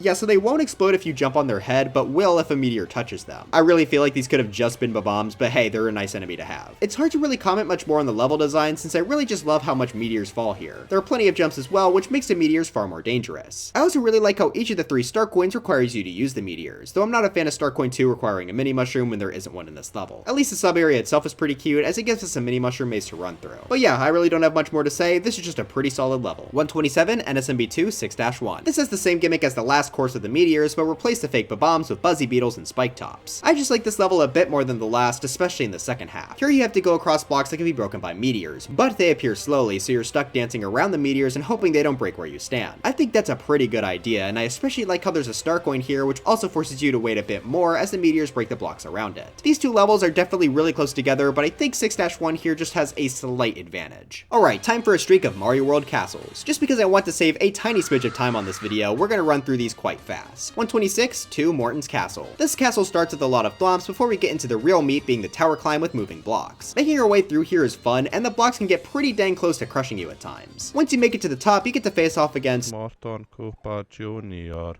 You have to jump on him 3 times. When you jump on him the 3rd time, he will go. Yeah, that's a pretty fun fight. 125, 6 Wendy's Castle. The main focus for this castle are the skewers and grinders, which are a lot of fun to dance around. I especially like the long tunnel where you can actually run fast enough to get through it without stopping. Speaking of fast, the skewers also get a significant speed boost afterwards. After that, the level shifts focus to moving blocks and hotheads. I think they work really well here, especially since you often have to wait for the blocks to move into an optimal position. That then brings us into a fight against Wendy. I really enjoy this one. The bottom of the arena are several pipes, and every so often 3 things will come out, one being Wendy and the other 2 being imposters.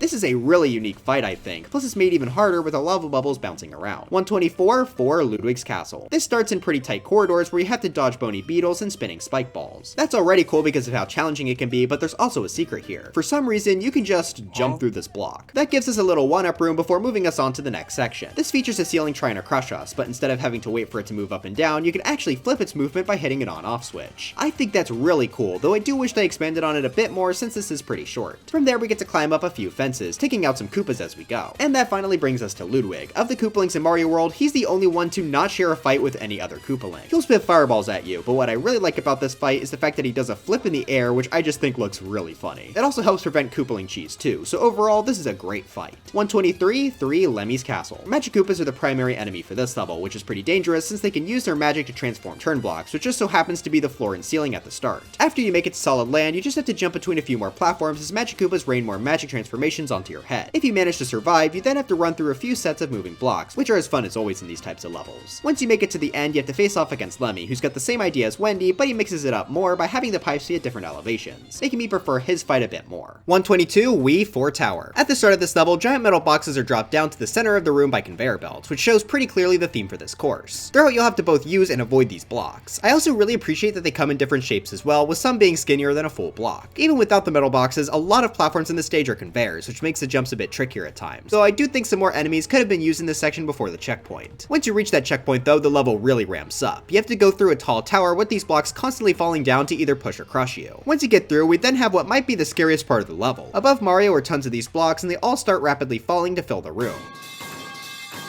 These create a staircase for us, but more importantly, if we aren't fast enough, they'll actually prevent us from getting Star Coin 3. So I really like this section as it forces us to run through as the blocks are falling if we want 100%. That then brings us to the fight against Wendy, which is super simple as the only thing that's special here is the fact that she shoots out a ring. Luckily though, that's not the end of the course as this actually has a secret exit. Back in that metal staircase I mentioned before, if you decide to run even faster, you may be able to find a fake wall that has a pipe. I think that's a great spot for a secret because it builds upon a section of the stage I already quite enjoy. 121 Roy's Conveyor Castle. This This level also uses the metal box on conveyor gimmick. This time, instead of us having to climb up them, we have to avoid them as they drop down on top of us from lava. They're still quite useful for us though, as they can act as platforms in the lava, which we need to use throughout the stage. I also really like this part after the checkpoint where you could drop a bunch of the blocks by hitting a switch, though tragically a few dry bones do lose their lives in the process. As it turns out, that's actually the last thing before the boss, but you may be a bit confused because you only have 2 star coins. Where's the third one? Well, this level has a really cool and unique gimmick because there are actually 2 entrances for the stage. We just went through the normal one, but by going into the back door, we get access to not only a shortcut, but a whole new portion of the level. This has you once again drop a few blocks with a switch, and you have to run and collect the star coin before it's blocked. Then you simply write another set of boxes to the boss. As for that boss, I really liked the idea. This is against Roy, but this time he's got a cannon to shoot you with. There are also several platforms flying overhead, which Mario and Roy can use during the fight. I think that's a great idea for a Koopaling battle. Sadly though, it is a Koopaling fight, so cheese is way too easy, but at least the idea was pretty cool. 120 Wii 3-1. This level acts as the introduction to the penguin suit. There's a lot to this power-up, to the point many people call it a 3-in-1. It's got the ice balls from the ice flower, the slide from the blue shell, and the improved swimming of the frog suit. Now while I do personally prefer the ice flower on its own, the penguin suit is still great. With all these abilities though, that made getting a good tutorial stage crucial, and I think they did a great job. Right as you enter the stage, you come face to face with the Cooligans. Not only are they an enemy I like a lot, but since they're penguins, they pretty clearly show off the sliding ability of the penguin suit. The first star coin also uses the sliding mechanic by having it locked behind some bricks while on ice. This gives you a nice chance to try out the ability, and sliding on the ice here is quite fun. From here on, the level starts to get a bit more complicated, with Cooligans flying in from the left and right, along with slopes being placed above the ground to make their movement less predictable. Then you reach a checkpoint for a bit of a breather, but also star coin 2 happens to be close by. It's over the void with nothing but a piranha plant and a pipe here to help. Luckily, this is meant to show off the penguin suit's ice balls, which is a pretty cute puzzle. If you freeze the piranha plant, you can make a platform for yourself, which I think is a great way to show off why this part of the power-up is useful. Entering into the pipe just gives you a super fun section where you slide across a long set of ice slopes with the power-up. It is quite empty with only a few Cooligans, but I can forgive it because it's just so fun being able to slide around in an open space. If you manage to keep your penguin suit, you'll also be able to access a pipe that contains star coin 3. Getting the coin here is quite the challenge. Once again, it's floating over the void, but this time there's no piranha plant to help you. Instead, there are only constantly spawning Cooligans raining down from the ceiling. In order to get this coin, you have to freeze one as it slides towards you, jump on it, and then right on top of it to get the coin. That is just such a cool idea. I loved all 3 of the star coins in this level, but this one especially was fantastic. So I think it's safe to say that this level does a great job introducing the power-up. What about the swimming? 119 Wii 5-1. This is another classic for me. It combines a lot of really fun ideas together. First are these unique piranha plants that can walk around and stretch upward. I think they're a fantastic enemy as they work perfectly to make jumping over them much harder. They're not the only types of piranha plants you'll see though, as there are also several Patui piranha plants floating in the water. Outside of the piranha plants, the level also has a unique platform type in the form of these massive Koopa shells. Not only do they just look really cool, but they actually have interesting functionality as you can go inside of them through the shell's neck hole. Funnily enough, all 3 of this level's star coins are hidden inside of them, which I think works since the way you get into the shells is different each time. First you have to ground pound through some bricks, then you have to swim, and finally you have to swing on a vine. Speaking of, the vine is also the next gimmick this level focuses on. After the checkpoint, you are given several vines to swing across to get over the stretchy piranha plants. Now if I were to complain about one thing in this course, I never like the spinning weight platform on the track. It really drags down what's otherwise a super fun stage to run through. It's luckily not that long, but I definitely could have gone without it. Ignoring that though, the rest of the level does a phenomenal job balancing all of its different ideas. 118 Walking Piranha Plants. I went back and forth on if I liked this or the last level more, but I think this just barely edges it out for a few reasons. To start this off though, this shares the stretchy piranha plants and swinging vines, though the vines are now chains. What I think makes this level a bit better are the additional moving parts. There are plenty of the balance rock platforms, and many of the stretchy piranha plants are walking on moving platforms. Most of all though, this level has a secret exit. Near the end, instead of going onto this chain, you may discover that the wall here isn't real and you'll be able to find a pipe leading to the exit. It's not groundbreaking by any means, but I think it's just enough to make me like this better. I have more nostalgia for Wii's 5-1, and I think the aesthetic with the giant shells is better, but the slightly harder difficulty and extra content here do put it on top. 117 Mario 3 7-1 and 116 Mario 3 7-6. These 2 levels have a very similar theme, so I thought I'd cover them together. Both have the wraparound screen gimmick, so if you run off to the right, you'll come out at the left. Your goal in these is to try and reach the top. These levels are actually surprisingly complex, often forcing you to use the wraparound gimmick to make progress. Both levels also use pipes very well, as you need to go through them in order to pass through certain ceilings and walls. There are often multiple pipes to choose from at once though, which adds a bit of a maze element. Of the two levels, 7-1 is a bit more simple due to it being the first, though it still has all of the strengths I mentioned before. I also like that note blocks were used a bit here too. 7-6 on the other hand throws on an additional element to make the level a bit more interesting. Throughout the course, you'll find these 2 tile wide exclamation blocks, and if you stand on them, a moving platform will spawn. Sadly, this first one goes directly into a pipe, but if you jump, you'll discover that you can change the direction. So you have to use these platforms to navigate throughout the course. I also really like how they were used in some puzzle scenarios where you have to use the level's wraparound gimmick to reach otherwise inaccessible areas. Overall, I really like both of these stages. They're pretty cool. 115, Mario 3 5-2. Well, we have finally reached the last Mario 3 level on the list. Now, the reason I like this level is because not only is it just fun to go through, but there's actually multiple ways of beating this thing. The level begins with a big drop into a green cave, which may I add just looks really neat. However, on that drop, there are actually a few blocks, and if you manage to land on them, you may be able to enter another pipe on the right side. This puts you up on the surface where you then have to jump over a few hills while avoiding some enemies. After you do that, you get the end of the level, essentially making this a shortcut through the underground cave, which is really neat. Even if you don't get those blocks on the drop though, the main level is no slouch either. You've got to avoid several piranha plants and these buzzy beetles that throw blocks at you. Also, I know I mentioned it like 3 seconds ago, but the unique green look for the cave here really does make it feel more special compared to other underground levels in this game. It's also pretty tight in here, which makes dodging the enemies even more difficult. But if you manage to make it through, you can grab a pipe and go to the end. I really love how this has multiple ways to beat it, and both are fun. So I think this is a pretty high note to end Mario 3's run on. 114, NSMB2 5-6. Mario starts at the top of the mountain here, and his task is to try and climb down it. This starts simple enough by just having us run past a piranha plant and some Koopas, but quickly gets more complicated as you're given a choice of where to go. Since there's a sign pointing to the bottom left, you're likely to go there, where you have to face off against several piranha plants on top of these spinning weight platforms. As you continue down, you'll even find some fire piranha plants, which can really cause some trouble when you try to move the platforms. If you manage to make it to the bottom here, you can hit a switch to collect a star coin and then turn around to the checkpoint. However, if you decide to go backwards to check one of the other optional paths, you'll discover a fireball pipe which spits out a mega mushroom. You can use that to rampage through the rest of the stage, which is pretty fun due to a lot of it being pipes. You even have to use this to get Star Coin 3, which is hiding in the level's ending staircase. Now sure, this power-up does remove some of the level's challenge, but I like that the mega mushroom is more of an exploration reward, especially since it's not on the path containing the first star coin. Speaking of star coins, I like that the second one is placed within the only green pipe in this stage. Once you go inside, you also have to make a hard spring jump between giant piranha plants while on a moving platform. I think pretty much every aspect of this level works for me. It's got a great idea of descending down a mountain, and there's several paths to do it. 113, DS3 Ghost House. The main idea for this level is that the staircases are all tied to switches, so to climb up them you need to hit a switch and then quickly run up the stairs before the switch expires, or else you'll fall.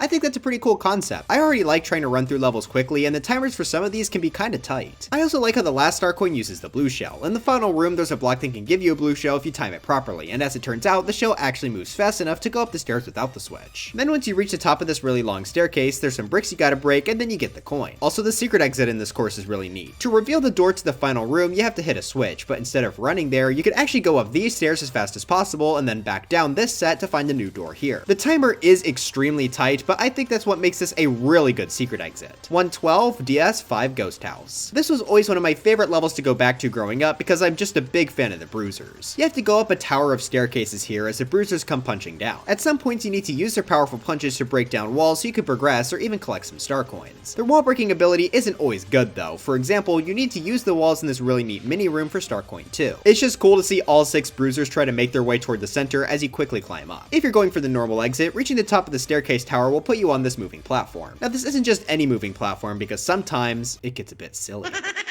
It's not too hard to stay on though, so you just have to ride that up to reach the end. For the secret exit, you have to jump on top of these bricks and find a vine, which leads you up to a bruiser, which you need to use to break a wall. Once you get inside, you're then placed on another wacky platform. This time though, there are a few pumpkin Goombas, and you have to make sure to hug the right wall to get the 3rd star coin. Pretty solid secret exit if you ask me. 111, Choco Ghost House. This ghost house opens with us needing to avoid several dinosaur boos as the floor below us has a hole moving around. Then the main enemy shifts to being a ghost Lakitu, and instead of having a 1-up as bait, it has fire. Which I think is pretty stupid. Of course I'm not gonna bite fire, idiot. Well, that fire does of course pose a new challenge, so we have to try and avoid jumping into it alongside more dinosaur boos. Once you enter into this door at the end of the hallway, we get introduced to a new type of boo, which I think might be my favorite here. See those blocks right there? They're imposters.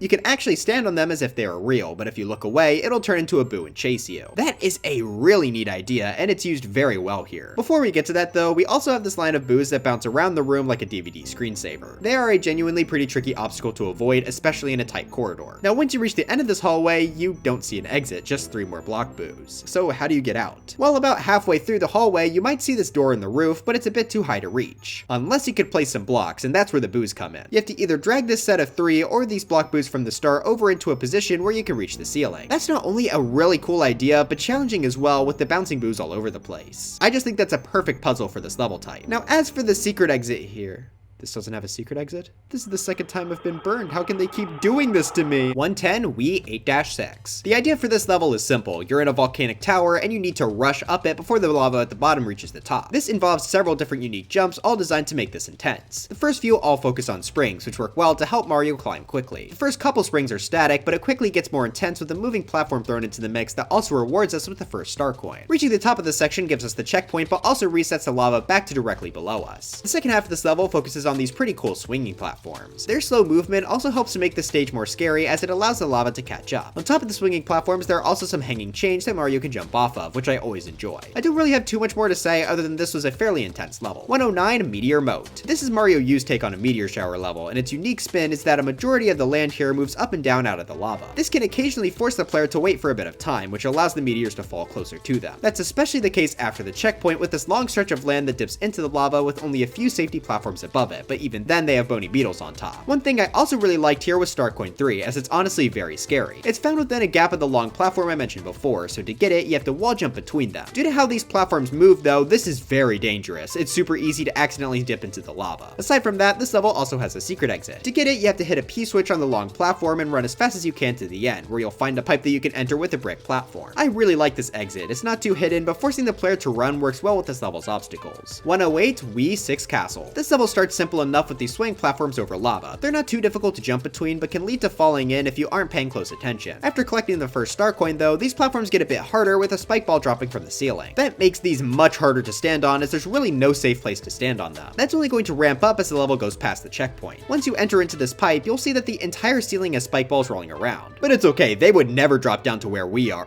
So yeah, every so often a block in the ceiling will move, releasing some spike balls, so we need to keep on moving in order to avoid getting hit by the spike rain. That is a really good idea for a castle, and I think it's executed pretty dang well. Since a lot of the platforms also move around, that adds even more challenge here. Oh, and the third star coin being right next to the final block dispenser is incredibly terrifying and also a perfect spot. As for the fight against Morton, this isn't anything too special. Every so often he'll ground pound the floor, causing the 2 closest sections to him to fly up into the ceiling and crush people. You can easily hit him before he ever ground pounds, but the idea is decent enough, I guess. 107, the Hoppy Cat Trial, Hop Hop Away. While we've already seen them a few times throughout this list, this level acted as the introduction to the Hoppy Cat enemy. What I really like about this level in particular is the fact that the Hoppy Cats often come from off screen. Throughout the level, there are several thin bridges you run across, and if you jump, several Hoppy Cats may try and jump scare you. There are a few occasions where you can use that to your advantage though, like grabbing the first purple 10 coin that's normally hidden inside some of these bricks. A few of the Hoppy Cats even jump down from the ceiling, which makes you have to try and take more care with your jumps than you normally would. Now onto the Wonder Flower, and it's actually different than you may expect. Based on the pattern so far, you may think that this would turn you into a Hoppy Cat, but instead the gimmick here is that there are a lot of giant Hoppy Cats with the power to break through the stage. This is really nice to have some more variety, and this idea is used pretty well. Most of the level is blocked off by ground blocks, so you have to sort of transport the giant Hoppy Cats by timing your jumps in order to bring them up into the ground from below. So I think this is overall a great level to introduce this enemy type. 106, Flight of the Blooms. Here's a second level focusing on the bloop enemy we saw before, but this does a few things better. This is a much harder level, especially because we have to use the blooms to cross over the void. That's a really good way to ramp up the concept from the first level, and it can be pretty challenging too due to how the blooms react to getting hit. After the first few gaps, you also have the chance to get a purple 10 coin in a really neat sub area. You have to descend down a pipe tower, but the edges are all spikes. While it would be easy enough to just not walk into them, blooms are flying across every corridor, which can bounce you into the spikes. Again, another really creative use for the enemy. Following that, we get this level's Wonder Flower, which I think is kind of weak, but still better than the first level. You just have to jump on a few giant blooms that spawn, which is pretty easy due to the blooms being so massive. At least there is a smidge of challenge here, unlike the power balloon effect. Once you reach the level's checkpoint, the blooms get used in even more interesting ways. You have to jump up to a higher platform by jumping across some diagonal ones, and then you have to use falling blooms as a platform over a large gap. Those are both really fun and great twists on the idea. This course is pretty much just a perfected version of the level we saw before. 105, Rarged in the Ruins. The blocks in this level are incredibly interesting as they only appear when you're looking at them. Now that may seem like it wouldn't affect gameplay much, but they do a lot with how these blocks interact with the environment. While the blocks will be there whenever you need to land on top of them, that's not the case for enemies and other objects, so you can kill them by simply making the blocks disappear.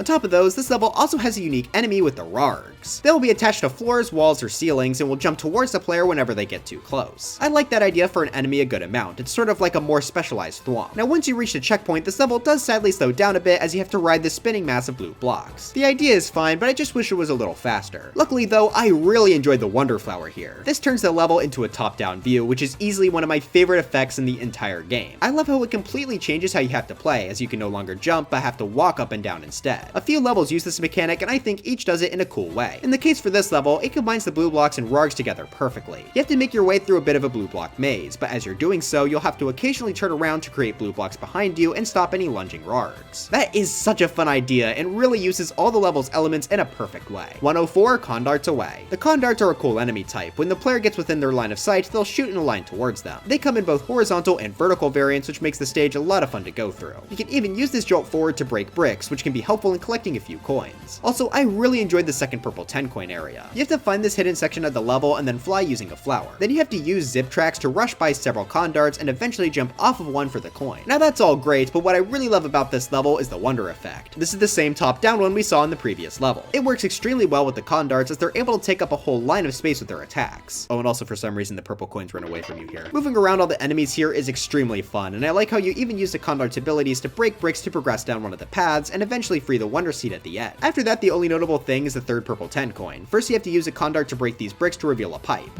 Once inside, you have to try and time a Condart's jolt so that it hits a POW block, causing the 10 coin to fall, which is a really cute concept. 103, Donut Secret House. Not a ghost house, a secret house. Despite that naming discrepancy, I actually think this is my favorite ghost house in Mario World by quite a bit. Now that might seem kinda surprising because on the surface, it seems relatively generic. It's still really solid, having you go through several boo rings, big boos, and of course normal boos. It's not anything out of the ordinary, but it's still fun. The real highlight comes from the secret exit. The normal one is pretty easy, just requiring us to collect a few coins, then hit a P-switch, and then enter a door. For the secret exit, you have to go where this floating door is, and instead of going inside, you have to jump and hit these bricks, revealing a vine. Now this doesn't just give you the goal, but instead, it actually gives you a boss fight. Yeah, that is not seen in any other ghost house in the series, and what makes it better is the fact that it's one of my favorite fights in the 2D Mario series as well. It's against a giant boo, making it very spooky. In order to defeat him, you have to hit the boo with 3 throwing bricks, but the problem is that the only way to get these blocks is by picking them up off the floor. So as this fight goes on, the floor below you gets more and more destroyed, eventually leading to the possibility of falling into the void. It can also be hard to hit the giant boo sometimes as he keeps teleporting around, and there's a few small boos in the room as well. This fight is so unique from the standard jumping on a Koopaling's head sort of boss, and the fact that there even is a fight here at all is really cool. I hope they do more boss fights in random levels in future games. And also more boss fights in general. Wonder really dropped the ball. 102, NSMB2 Mushroom Ghost House. The theme for this ghost house is pretty fun. Throughout the different rooms, you'll find several of these orange switches, and hitting them will cause blue blocks to spawn in for a limited time. They don't all appear right away though, some fade in after you hit the switch, which makes jumping between them a bit more interesting. As you continue through the level, you'll also encounter these really weird blue blocks that will bounce you upward, but they only appear when you walk on top of them. The way they instantly appear just makes them look even more strange. Now throughout this course, you have to go through 3 different main rooms, and the third one is really interesting. In front of you are several paths that are all blocked off by various blue blocks. To get rid of them, you have to hit the 3 switches, but you have to figure out which combination of switches, as some will cause blue blocks to appear instead. I think that was a really fun concept, and I like how there's even a few secrets to find in this maze, like the 3rd star coin, which you have to go into the ceiling to find. In fact, that's also where you find the secret exit, as you have to hit the same switch that spawns the star coin to spawn the exit door. That does feel a bit lazy, but we've seen worse secret exits, so I don't mind too much. 101, DS7 Ghost House. I don't know why, but I've always really enjoyed this ghost house in particular. At the start, you have to hit a switch that reveals 5 doors in a star shape. Only 3 of these doors are useful for 100% though, so let's just start with the top door. This puts you on this really weird yellow goo, and if you ground pound, you can actually put a dent in it. By ground pounding the far left side, you can get a star coin. In the next room with the far left door, you can get another star coin by jumping over these goo waves, which is pretty cute. The main door you need to go through to beat the level though is the bottom left, as it contains both the normal and secret exit. First, you're placed in a room with a ceiling filled with, wait, is that scrupulous finger? The gimmick for this room is really cute, as all the fingers will seemingly be pointing at a spot that you can't see. If you jump to where they're pointing, you'll hit an invisible moving block that will give you a switch. Hitting this will reveal the path to the next section, which I thought was a really good puzzle. In this section, you'll see paths to the left and right of you made entirely out of coins, so you have to use a P-switch to temporarily make it safe to cross. Running to the right is pretty simple, and that brings you to the end of the level. However, if you go left, you have to do a little bit of extra puzzle solving. While it may not seem like anything is here at first, you may be able to notice a single brick brick that's shining right here. Bricks that come from P-switches won't shine, which means that this brick has to be an actual container holding something, and if you hit it, you'll be rewarded with a vine to the secret exit. That is a really good puzzle using a pretty obscure detail that most people probably won't notice. There's just a lot of great ideas in this level, though it is being held back a little bit for being pretty short. 100 Light Blocks Dark Tower. That title is a very good description of what this level is. Most of the platforms in this course are these light blocks that cycle on and off, and since this is a darkness level, that affects the amount of visibility you have. What makes the darkness gimmick more interesting though is the fact that you get a star right at the start. In addition to making you fully invincible, it significantly brightens the level around you. Now I know I've said throughout this video that I think excessive usage of stars is pretty bad, but I think this level actually uses them really well. If you have a star equipped, hitting a question mark block with a coin in it will give you another star. So that turns this level into a really interesting rush as you try and find the few question mark blocks throughout the stage to maintain full brightness. I think that's a really fun idea, and it opens up a new type of speed challenge rather than just taking away all challenge like most levels with stars. If you still don't like the stars though, don't worry, as about halfway through you're pretty much forced to go through the rest of the level normally. Instead of turning on and off on a cycle, the blocks past the checkpoint actually have to be turned on by orange switches, but it can only do so for a limited time.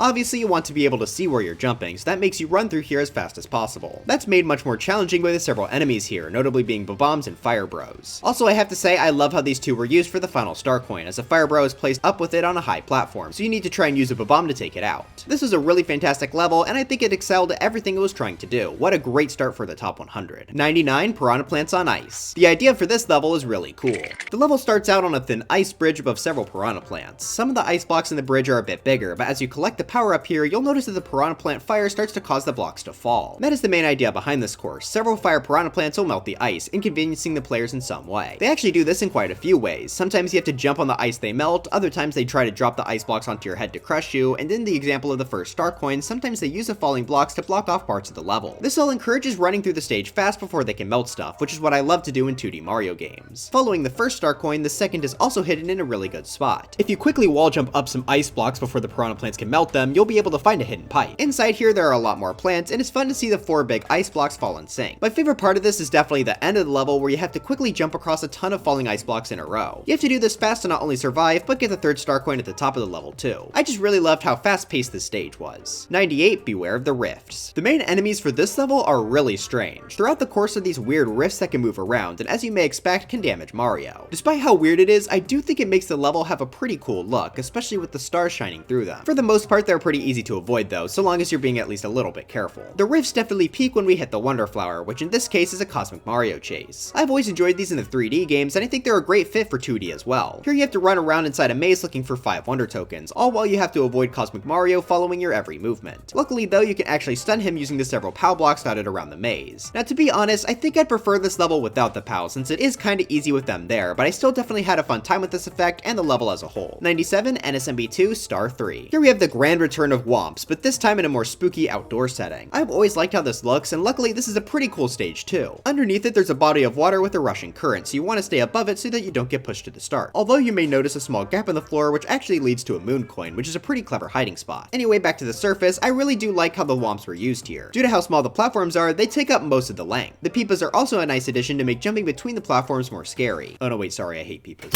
These enemies especially all come together for the 3rd moon coin where you have to jump between them with very little safe room. So overall this is a fun stage both visually and mechanically. 96 DS3 Tower. This is a classic chain fence level. You start with the choice of 3 pipes to enter, each acting as a launcher to fire you up towards the fences. Once you get up into the main stage, it sort of acts like a maze. There are a few different paths you can go down, and you have to try and find all the ways to get through to collect the star coins. There's also an extra dimension to this due to the fence's double-sided gimmick, so you have to try and make sure you're on the right side of the fence to collect the coins. I also like that there are plenty of Koopas here too, because we can use their shells to break down walls and make even more paths. Also, let me just say, I really enjoy the 3rd star coin here. If you enter this door at the top right, you'll be put into this tower with a red block switch, and once you hit it, you'll have a limited time to reach the top of this area before it expires. This is surprisingly tight, and I think a perfect challenge for a level all about climbing fences. After that is pretty much the end of the level, since you just have to fight Junior. It's got the amazing change of having water at the bottom. That's a real game changer. 95 Pole Block Passage. The pole blocks are a pretty fun level element. When you hit them, they'll spawn out a pole either vertically or to the sides. The vertical ones you need to climb, whereas the horizontal ones can be used as platforms. platforms. The level starts with a pretty simple tower climb with them before getting into a side-scroller segment. There's not really anything too hard here, but it can be kind of fun to try and make your way through the level without activating the pole blocks. As for the Wonder Flower, I actually quite enjoyed it. It causes the pole that comes out of this block to go out of control, bending several different times as it grows. You have to climb up it while at the same time collecting 5 Wonder tokens that are running away. Not only is the movement on the poles just a lot of fun, but I also really like that if you're skilled enough, you can grab all 5 tokens incredibly quickly. After that is basically the end, and I think this course used its pole block gimmick pretty well. 94, Flipperous Lake. The Flipperists are a really neat enemy as they'll jump into the air and then throw snowballs at the player. Not only is that just a good obstacle by itself, but they work really well with this level's unique crate platforms. These will move down whenever something lands on them and then launch back up whenever something goes off. This includes the Flipperist and its jump along with their snowball, meaning the platforms in this level are constantly moving. That also works really well with the Patui piranha plants found between the crates, as it can be hard to tell where exactly you'll need to jump off the crates. The way the crates jump back up can even launch the player into the air, which is super fun to mess around with. That's even used to get the 3rd star coin. You have to ground pound onto this big pile, causing it to leap back up and put you through a fake wall. So yeah, this is just a really entertaining course. 93, DS 5-1. Instead of normal spikes, this level features these special snow spikes that are actually able to throw snowballs. As these snowballs roll along the ground, they'll grow bigger and bigger, so they can actually end up being even more dangerous than spike balls. There are plenty of other special snow-based obstacles in this level too.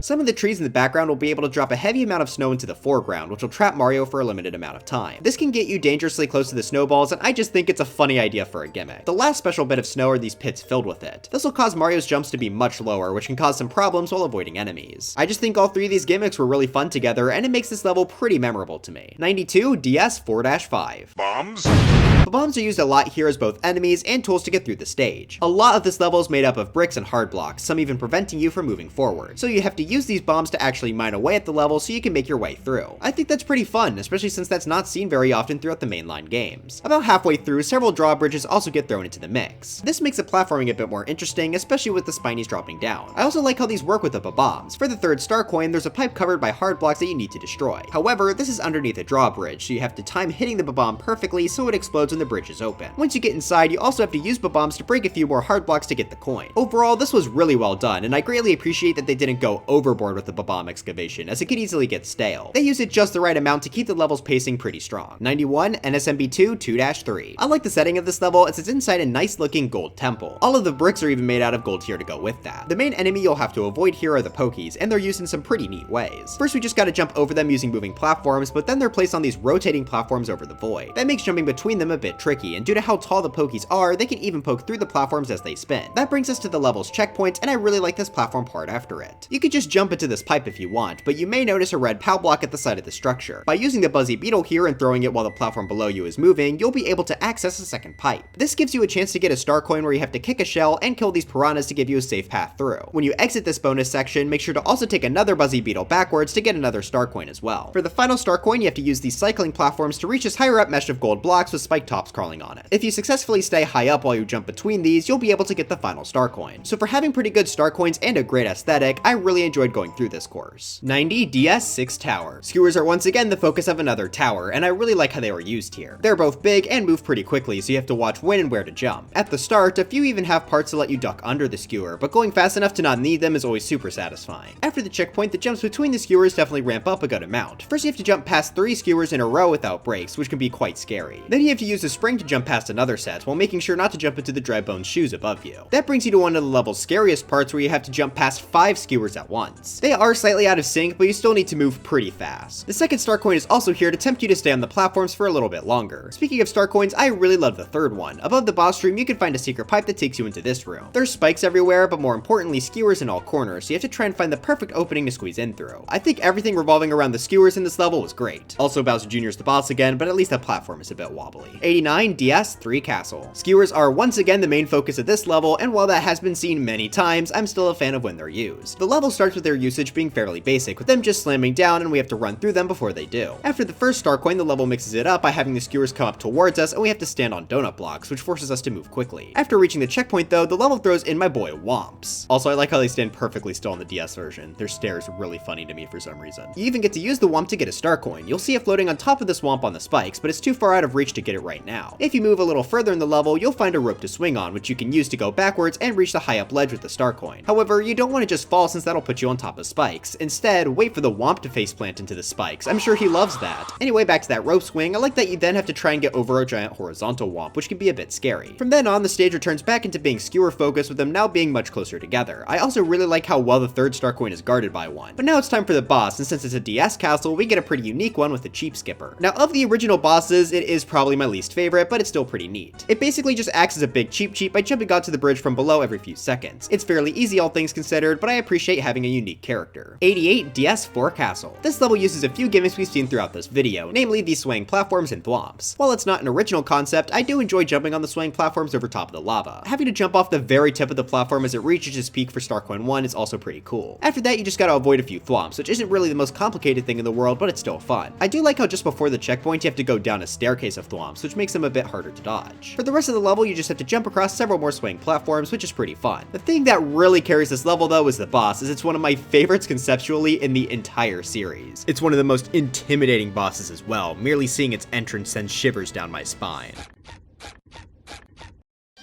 I really love the giant Goomba fight. It's such a cute concept, and I came back to this guy all the time as a kid. To defeat him, you have to hit a switch in the center of the room to temporarily spawn mushrooms at the left and right, which lets you get high enough to ground pound on the Goomba's head. Not the hardest boss in the world, but I always have a lot of fun with him. 87 Missile Meg Mayhem. This level uses the Missile Megs, which are a really fun variant of the bullet bills that you can actually ride on top of. You can't ride them forever though, as they'll start to descend as soon as you land on top. I really like this mechanic and thought it was fun to use them to ride over gaps and collect a few of the level's purple 10 coins. Once you reach the checkpoint, you have to ride over a much larger gap, and if you manage to survive that, you can get this level's wonder effect. This is also based around the Missile Megs, where you have to not only ride on top of more of them, but also avoid a large barrage of them as well. The jumps get a bit more complicated here, as you have to jump between Missile Megs to rise up to the top of the sub area. This is a pretty solid effect for the level, not the craziest change, but certainly decent. 86 DS4 Tower. This level takes the chain climbing idea to the extreme by having us climb up as fast as possible as lava rises from below us. I love how fast paced and intense that makes this level, and it also really makes you think about what layer you're on at any given time. For example, Star Coin 1 is placed behind its fence, so you have to make sure and switch your layer before that, because otherwise the lava will catch and kill you. That's not the only thing to worry about in this stage, there are also plenty of amps, dry bones, and blocks trying to crush you. The blocks are especially stressful as you don't have time to wait for them, so you just have to try and squeeze through even if there's not a lot of space. So overall, a very intense tower climb that I really enjoyed. Oh, and Bowser Jr. is the boss, who cares. 85 NSMB2 Flower Castle. This castle combines quite a few elements together, so let's just go through the level in order. It starts right away with a bouncy mushroom and conveyor, clearly showing what two elements are going to be used throughout. They're expanded upon with a pipe below the stage dispensing out bone Goombas, who are able to jump towards you due to the mushroom. This is one of the main obstacles you'll be facing throughout the course, and I enjoyed a lot here, just like I did in 4-A from this game. On top of the bone Goombas, there's also bombs that get dropped on these conveyors. Past the bombs, there's another bone Goomba section that I really like, as they both come from above and below you. After the checkpoint, this is mixed up again by having the Goombas drop down onto your path and then back up into it, which is especially cool as you have to jump where they land to get the second star coin. After that, we run past some spoilers for who the boss is, and we have a conveyor that's kinda cool since you need to hit a switch to flip its direction, which earns you the third star coin. The main portion of this level is extremely strong, I liked it a lot. This level also has what I find to be the best Lemmy fight in the series. While he himself works the same as always, firing bouncy balls at the player, this time the floor not only has gaps to fall into, but it's actually a conveyor. That builds on this level's theme perfectly, and it fits this boss extremely well. I even like the added switch to flip the direction if you so choose. So yeah, I have pretty much no complaints about this level at all, they did a great job. 84 Wii 7-4. Motion control haters are going to be in flames over this level, but I think the gimmick is cool. The start introduces us to a new platform type, which you activate by hitting a block. Once it's hit, you have to then tilt your Wii remote in the direction of the track you want it to go in. That is just a really fun idea, and I like how quickly the platform moves too. Before we see more of them though, we have a fun platforming segment where you have to jump across several moving pipes while bullet bills shoot at us. There's a pretty high amount of bullets here, even having a bonsai bill at the end. Due to the platforms under us moving up and down, it can be easy to get hit here. Once you enter into a pipe, we reach the checkpoint and see our motion control platforms return. This is when they really become the level's focal point. Here you have to use multiple platforms at once to get through the level. There's even a bit of timing here to avoid getting pushed off the edge by a pipe. Also, I like the second star coin as you have to jump on the platforms mid-movement and land onto— oh wait, I could have just dropped down, I'm stupid. Eventually you reach a bridge of these platforms that take you into a pipe. Now if this were a lesser level, that might have been the end, but instead we actually get a second platforming section on moving pipes. This is made a bit more difficult than the first with a significant rise in Koopas. The pipes and bill blasters also move a lot farther up and down, which can sometimes create walls you can't jump over, forcing you to stay and deal with the bullets a little longer. Once you reach the end, you then have the option to leave the level or use a bullet to jump into a farther pipe for the third star coin. Not only is that by itself fun, but I really like the room where we get the coin as it's placed on a giant Bill Blaster staircase. But yeah, this level had a lot of variety in its ideas and all of them worked quite well for me. 83, the Desert Mystery. The main focus for this level are these pull handles. Right at the start, we'll be able to pull one from the background for not only coins, but a power up as well. I also really like how the main enemy for the stage, the Mumsies, also use this pull gimmick to defeat them. As we continue through the level, we see more ways that these handles can interact with the stage, like by lifting up platforms for example. I also quite enjoy the first purple 10 coin, which has you first reveal a pipe with the handle, and then when you get in the sub area, you have to lower a ton of sand with another handle, which is fairly fun to do. The second purple 10 coin a little later in the stage is also pretty cute. First you once again reveal the pipe with a handle, but this time it reveals a lot of pipes, so you have to figure out which one is the right one. Gee, if only there was some sort of indication as to which pipe leads to the sub area. Once inside you have two options to get the coin. One is to use the drill mushroom and the other is to slightly unravel the Mumsies and then jump on its head, which I think is a really creative use of the enemy. But now it's time to talk about the Wonder Flower, and it's one I liked a good amount. Upon collection, the stage turns into this really cool gold temple with the Wonder Seed spawning at the left. Thing is, when you try and grab it, the seed will fly away, so you have to chase it down. As it goes deeper into the temple, it'll fly over several obstacles that you need to clear by using the handles. Well, I say need to, but a really cool thing about this effect is that many of these obstacles can actually be skipped over with some fairly clever shortcuts. That's not seen very often at all, especially with the Wonder Flowers, which made this honestly one of my favorite effects. While the rest of the level is decent, the Wonder Flower is definitely helping it out a lot. 82 DS 6-6. This takes the spin launcher platforms you've seen in a few levels and really makes them the focal point. 6-6 is a vertical level, and thus these are very helpful in traversing it. Not only is this vertical though, but it's also quite wide, which means there's plenty of different ways to climb up. As you go through, there are several paratroopers and even chain jumps in your way. There's also several tall lines of bricks, which are really fun to smash through due to the spin jump giving a unique drill move. Continuing up, we eventually reach the checkpoint where we can also grab Star Coin 2 that's being guarded by a chain jump. This then turns the level into a descent back down as we cross over the right wall. While I definitely prefer the first half, this is still pretty good with plenty of spin launchers and bricks to smash through. The way you get Star Coin 3 is also pretty cool as you have to spin onto a P-switch then bounce off a Koopa into a pipe. Speaking of pipes, the level actually ends with us having to climb back up this level by using several pipe launchers. Not really that interesting gameplay wise, but it's a fun visual thing to end off the level with. 81 DS 7-4. This is quite different from most other mushroom levels we've seen as this is actually vertical rather than horizontal. In order to get through it, the level has several spin jump platforms that we can jump off of. On top of that, many of the mushrooms here are actually the kind that bounce Mario, which will actually keep him in the spinning state. That all makes this level extremely fun to climb up and explore to find all the star coins. While yes, it is quite easy due to there only being a few Koopas walking around, I think the sheer amount of fun I have here makes up for that. I also like how there are so many different ways you can go about climbing this section, making each playthrough completely different from one another. What also helps that is the fact that there's a secret exit here, though it does kind of sting a little because it requires a mini mushroom when this level doesn't have one. 80 Cosmic Hoppos. I mentioned liking the Hoppos earlier in the list, but this has them used in a much more interesting setting, being a vertical climb. They're used as both obstacles to push you further down the tower and tools you have to use to bounce higher up. They can even be used to kill some Smogren blocking our path, which is pretty neat.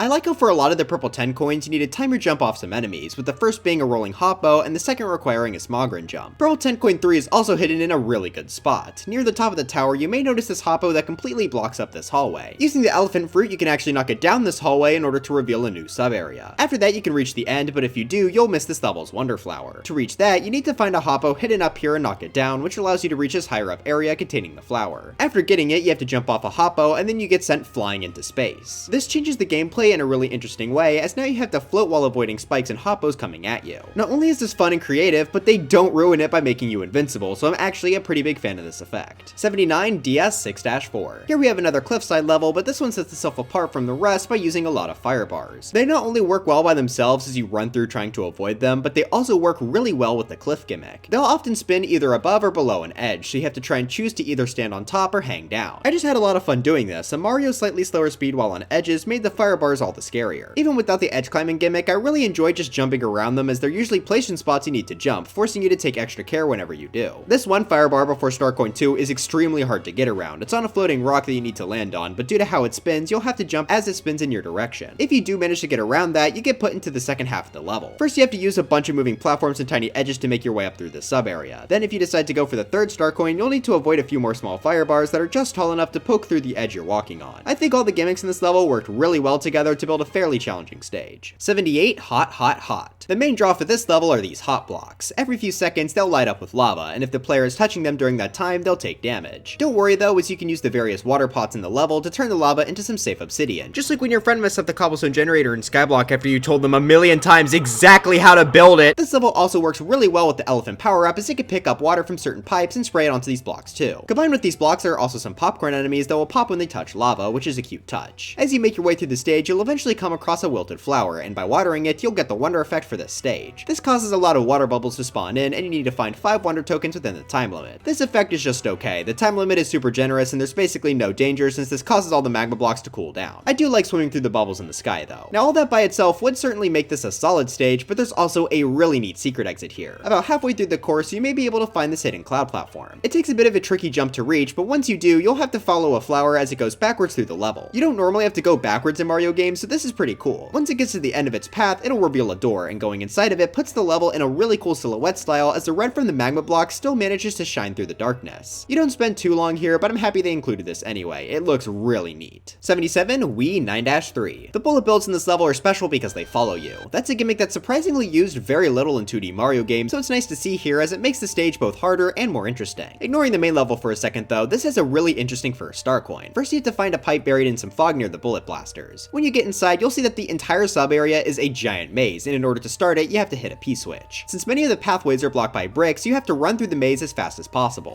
This is actually surprisingly difficult, so you really have to make sure to find the best route beforehand. Once you exit that sub area, you then immediately get the chance for a second star coin. There's a pipe in the sky above you, which you can only reach by jumping off the heat-seeking bullet bills. Once you get up there, you'll notice several lines of coins in front of you, which you need to turn into bricks with the help of a P-switch again. To get the star coin here, you have to run as fast as possible over these brick platforms, and the timer is very tight. I really like how both of these star coins used a P-switch for intense challenges, but they're also still distinct from one another. Once landing back into the main level, you then have to jump across several moving lifts as heat-seeking bonsai bills come at you. Now to be honest, they suck at their jobs compared to the bullet bills, pretty much just moving on the y-axis before getting tired of moving vertically. You do have to bounce off them to get star coin 3 though. Plus them being placed with the moving platforms does make them a good challenge. So for having some unique enemy variations and 2 of the more difficult star coins, I really enjoyed 9-3. 76 NSMB2 Flower 2. This level brings quite a few gimmicks together and really makes them work. The start of the stage shows off 2 of them, with the Porka Puffer swimming through poison that we have to jump over with the swinging vine. I've mentioned in previous levels that I like both of these things, and I think they work especially well together. After a few swings, we then go into a small tree and then get jump scared by a few scuttlebugs. Now when we reach the checkpoint, we also see some weight-based platforms in the poison. Now I said back in Wii 5-1 that I'm not really a fan of these, but I think this level uses them better since they're really short, and you have a Porka Puffer chasing you down the whole time to make it more intense. I also like how you have to ride one of them for extra long and under a scuttlebug for star coin 2. After that we get to some more swinging, which is now extra exciting as you swing across multiple vines at once. It's also cool how you get to jump off the scuttlebugs at the end. With that, the level finishes, and I just had a really fun time with it. All the gimmicks work together fantastically to make a unique and intense Porka Puffer level. 75 Above the Cheep Cheep Seas. This is a modern take on the Cheep Cheep Bridge levels we saw all the way back in Super Mario Bros. And the Lost Levels. I like these courses in those games, and I enjoy them here even more. When you start, you have to ride up a giant water geyser, which is just a cool set piece to put you up into the sky from the beginning. Once you get up there, you can also get Yoshi, which is always nice to see in the new Super Mario Bros. Series. As you make your way through, Cheep Cheeps will constantly be jumping up towards you from below, which can be pretty dangerous. The platforming is also made a bit more interesting as the level uses balanced platforms and donut blocks. I really like how they're used to make the star coins a bit more difficult to collect, as you have to wait on them in tight areas, giving Cheep Cheeps a chance to strike. I particularly like star coin 3, not because of how the level was designed, I just got this really raw clip of jumping off a Cheep Cheep to save myself. Yeah, I'm kind of the goat. This stage was just a really fun time from beginning to end. 74 Fuzzy Cliff Top. On top of the fuzzies that obviously litter the stage, this is another Yoshi level. They work really well with the fuzzies since Yoshi can both eat and jump on them, which are things Mario can't do. The jumping ability is shown off pretty quickly as it's needed to get the first star coin from this set of fuzzies moving up and down. As you continue moving, you'll notice a few piranha plants that are actually pretty unique as they shoot out ice balls instead of fire. You basically never see that, which makes their usage here a lot cooler, especially since Yoshi can pick up their ice balls to free some of the fuzzies. As you go, the fuzzies get harder to avoid as the tracks get more complicated and more of these shrinking platforms are used. Make sure to not get hit and lose Yoshi though, as you need him to float or jump into the pipe for star coin 2. Oh, and just in case you thought about sacrificing Yoshi for the jump, you need him once you're inside to go over the fuzzies too. Speaking of enemy bouncing, I really like how it's used for star coin 3 as you need to make your way through through this piranha plant tunnel. From there, you just get one more massive gap where you have to avoid a ton of fuzzies while on these shrinking blocks. I absolutely love going through this stage, and while it may have seemed a bit simple, I found it pretty challenging, to the point where I got the help block to spawn. Don't make fun of me. 73, NSMB2 6-5. There are a lot of fun things thrown together in this level. Right at the start, we see the first main obstacle being these Bowser statues that shoot fire. That's kind of a cute way to adapt Bowser's horizontal fireball attacks from previous games into a non-castle level. Once you get past that, you're also shown that seesaw platforms will be a major focus too, which are dangerous as they can dip into the lava. They're also really funny because some of them have spike balls that are just waiting for you to step on it, kind of like a really cartoony trap. Oh, a dollar!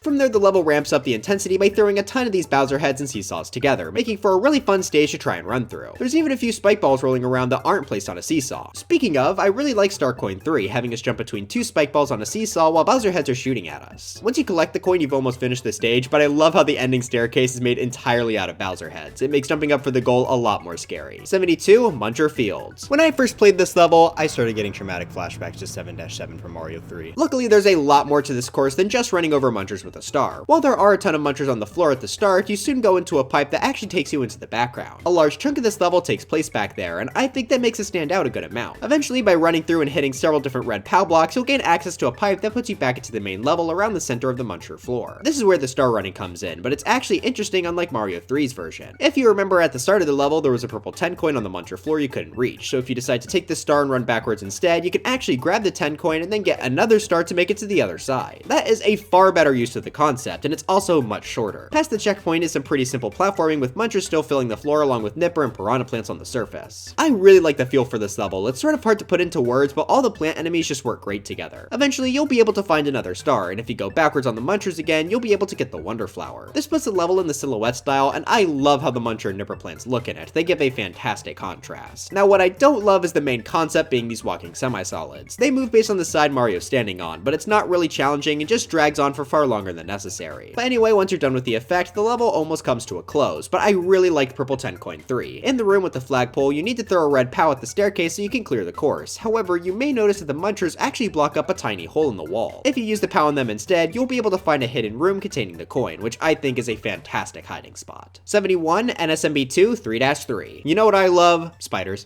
This level is based all around them, and I think it thematically does a great job. We see one thing that helps it out thematically right away with some spider webs. These let you climb them like the fences we've seen in towers, but they disappear if you stay on them for too long. They do luckily come back, so really the disappearing gimmick just prevents you from staying in place for too long. Right after the webs, we see the level's first Scuttlebug, which I'm sure no one is surprised to see. I like how we use both the Scuttlebug and webs to go over poison. That makes for some pretty unique platforming. I especially like Starcoin 1 here, as you have to climb on a web over poison and jump off it to hit a switch. Then in this sub area, you have to hit another switch and bounce off a Scuttlebug for the coin, which means this combines both this level's main gimmicks together. Speaking of, the rest of the level combines both of these elements together fantastically, often having you jump between them to progress or get more star coins. This definitely ended up being one of the more memorable stages from NSMB2 for me, just because of how well this level's theme was executed. 70, Wii 4 Airship. Automatically, this is one of my favorite airship levels because it's not an auto-scroller. That's really the only thing that was holding back this level genre, so without it, this is a blast. Throughout this course, you'll have to avoid several Mecha Koopas and these moving burners. They can come in various different heights, which can make them a pretty good challenge to jump over while they spin. I especially like how close the level puts you to them, like for Starcoin 1 and the small interior section right after. Throughout the level, there are also some crates that you can ground pound through, which I just found to be pretty fun. Some even contain secrets like power-ups or even a pipe that leads you to the second star coin. Following the checkpoint, the level throws some more fun obstacles at you with this large area of moving pipes and these cannons to shoot up bombs, which work extra well due to the burners causing them to explode instantly. You even get to use the bombs to blow up a crate for Starcoin 3. That then leads us to this level's boss against Bowser Jr., and unlike the DS, his fights in Wii are actually really good. This is probably the weakest of the three, but it's still fun. He'll fly around in his clown car, so to hit him, you need to use this room's propeller blocks to fly up to his head. This can be done fairly quickly, but it's a great change of pace from the standard Koopaling fights. Funny numbers, Switchback Hill. Compared to all the other bullet levels we've seen before, this easily has the most flying at you at once. There's pretty much no point in the course where zero blasters are present, so you really want to keep moving here. On top of the bullets, there are also these pretty unique lifts. They each have an arrow on them, and they'll only move in that direction if Mario's on top. If he moves off for even a second, the platform will start to move back to its starting point. That makes jumping over bullets a bit trickier, as you also have to worry about the platform you're standing on. That also just makes general navigation fun. For example, the first star coin has us ride one towards a bill blaster, which is pretty neat. Past that point, the platform uses only get even more interesting. You have to then use them to not only get under a blaster, but over another as well, giving plenty of time for bullets to start crowding the screen. That eventually brings us to the checkpoint, but if you notice, there's a small hole in the ceiling beforehand where you'll be able to find the pipe to start coin 2. This is a really good challenge as you have to use the platforms to move up and down several times, which means the bill blasters in the room will quickly fill the screen with bullets. Since jumping will also make the platform move back to its origin, you may want to stay grounded while avoiding the bullets, which is even more challenging. If you're able to survive, you then have access to the second half of the level. This starts a bit calmer, but once you reach the POW, the level really ramps up. Throwing it will reveal star coin 3, but it lands on top of one of the special platforms, causing it to fly right. So now you have to try and chase it down before it falls off screen. Of course, this is also when the level really ramps up the bullet bill and platform usage, so you have to be both careful not to get hit and fast enough to get the coin, which is a really great way to end this stage. I had a lot of fun here. I think this really showed how well a high concentration of bullet bills can work in a level. 68, run for it. I had an incredibly hard time placing this on the list. For starters, just looking at the level, I mean, it looks like something a 5-year-old could make in Mario Maker. But also on the other hand, that's an evil 5-year-old. This is one of the hardest levels in the entire list. The premise is simple. The entire thing takes place on bricks over the void, but in order to keep them bricks, you need to keep activating P-switches as you run. What makes this hard is the fact that the timer between the P-switches is extremely tight. It can often feel like you didn't even make a mistake, but you still fail anyway. It starts fairly simple, but right when you see the first star coin, things get hard. To get this, you have to ground pound through the bricks, but not for too long or else you'll kill yourself like an idiot.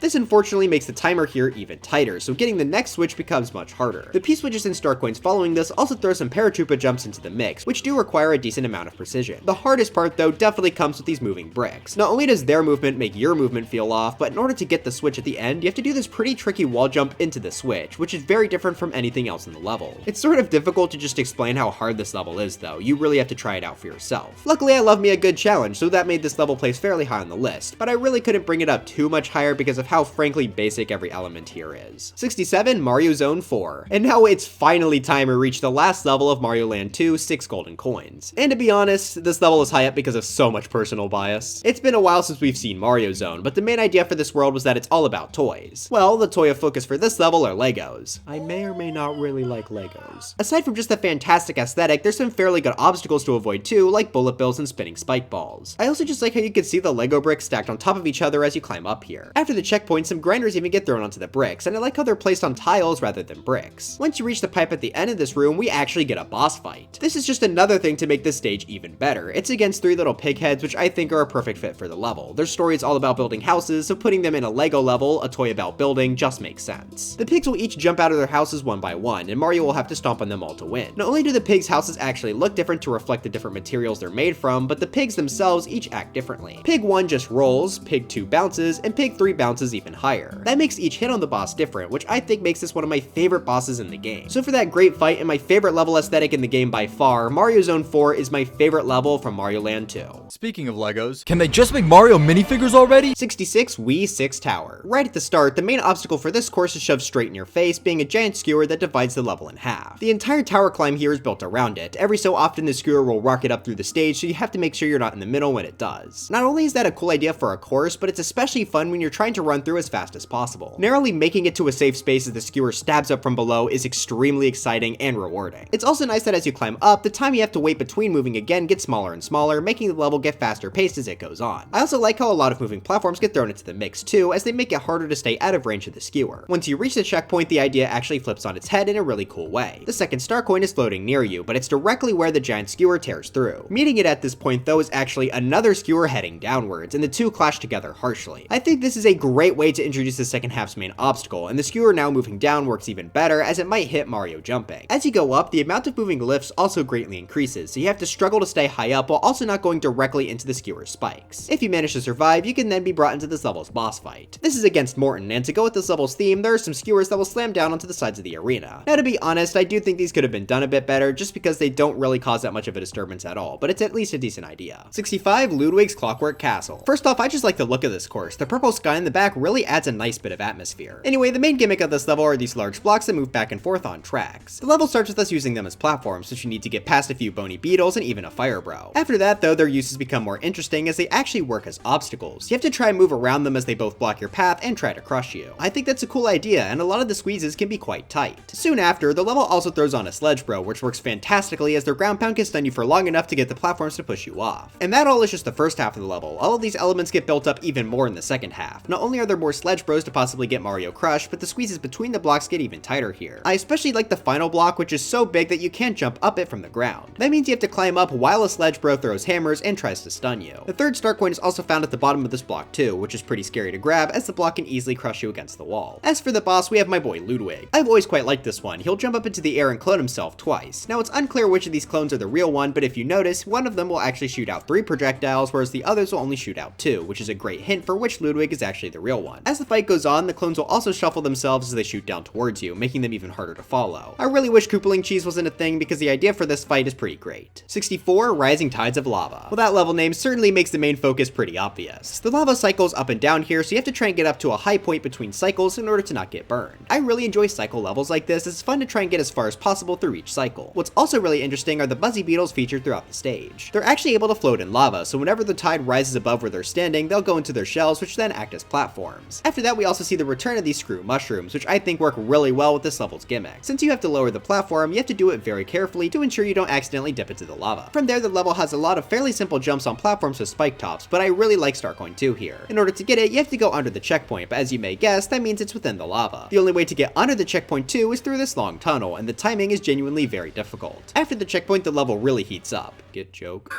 The Buzzy Beetles and screw mushrooms appear a lot more and in more interesting ways. Not only do you have to jump between several floating Buzzy Beetle shells, but you also have to use the screw mushrooms to try and rise platforms up. That provides for a really interesting risk and reward. The lower you screw the platform you're on, the higher the next platform will be, giving you more time to run along it before it goes into lava. But screwing the mushroom too low could have you spin directly into the lava. That's a really cool dynamic, and it's done several times here in the second half. Also, shoutouts to the third star coin room, including a random flame chomp. I'm not kidding, this is the only flame chomp in the entirety of Mario U. That's honestly really funny for some reason. 63, Spinning Spirit House. When entering the stage, you are surrounded on all sides by boos, so you have to quickly run into the door above you. This brings you into a really cool checkerboard room, which is the main focal point of the level. Now, it may seem like you just can't go anywhere, but what makes this great is the fact that there are several of these walls that you can actually walk through. Some even contain doors themselves, which is seen if you go to the right. This puts you into this neat little spinning cage where you have to avoid boos before you can actually escape. Once you do, you're put back onto the checkerboard, but this time it's actually changed as the wall to the right is filled in, so now you have to run up a hidden staircase to the left. Entering into the door at the top puts you on an elevator with a bruiser, and while you can't just kill it, you'll want to leave it alive so you can access the first star coin. From there, you go back to the checkerboard, so this time you try taking a spring and entering the room on top here. This room contains several poles which you need to climb quickly to avoid the question mark blocks flying at you. If you manage to survive, you guessed it, you're put back onto the checkerboard with another slightly altered design. Now that you have access to the top right door, you can get put into an elevator with a boo ring, which to be fair isn't the most exciting thing, but it doesn't last very long and it gets you the second star coin. Now in order to escape the checkerboard here, you have to do a minor bit of puzzle solving. You can't just run to the left due to a wall, but if you use the spring in the middle, you can take that over and jump to the top left from below. That brings you to a drop where you then have to navigate through several more fake walls before getting star coin 3 and the secret exit. Also, if you want the normal exit, just enter the middle right door after going into the pole room. This puts you in another spinning cage, which is fairly fun due to the enemies. I really enjoyed this level's idea of having a central room that you keep going back to. It updating as you went through the level was also perfectly fitting for a ghost house. Add on that each room has its own special gimmick, and I can't help but love this level. 62, Wii 2-2. This is another classic spike level, but this time, there's barrels. They're honestly pretty fun to pick up and throw, and if you time it right, you can even take out a few of the enemies. At the start though, a few spikes are placed up above the ground on bricks, which makes them a good challenge to take out. Eventually you reach this part that I really enjoy for some reason, being this elevator, but there are a lot of Koopas walking along the sides. It's fun to kick a shell to take them all out, or try your hand at making it up without using a shell at all. Once you reach the top, you may notice a suspicious bit of quicksand, so if you decide to sink into it,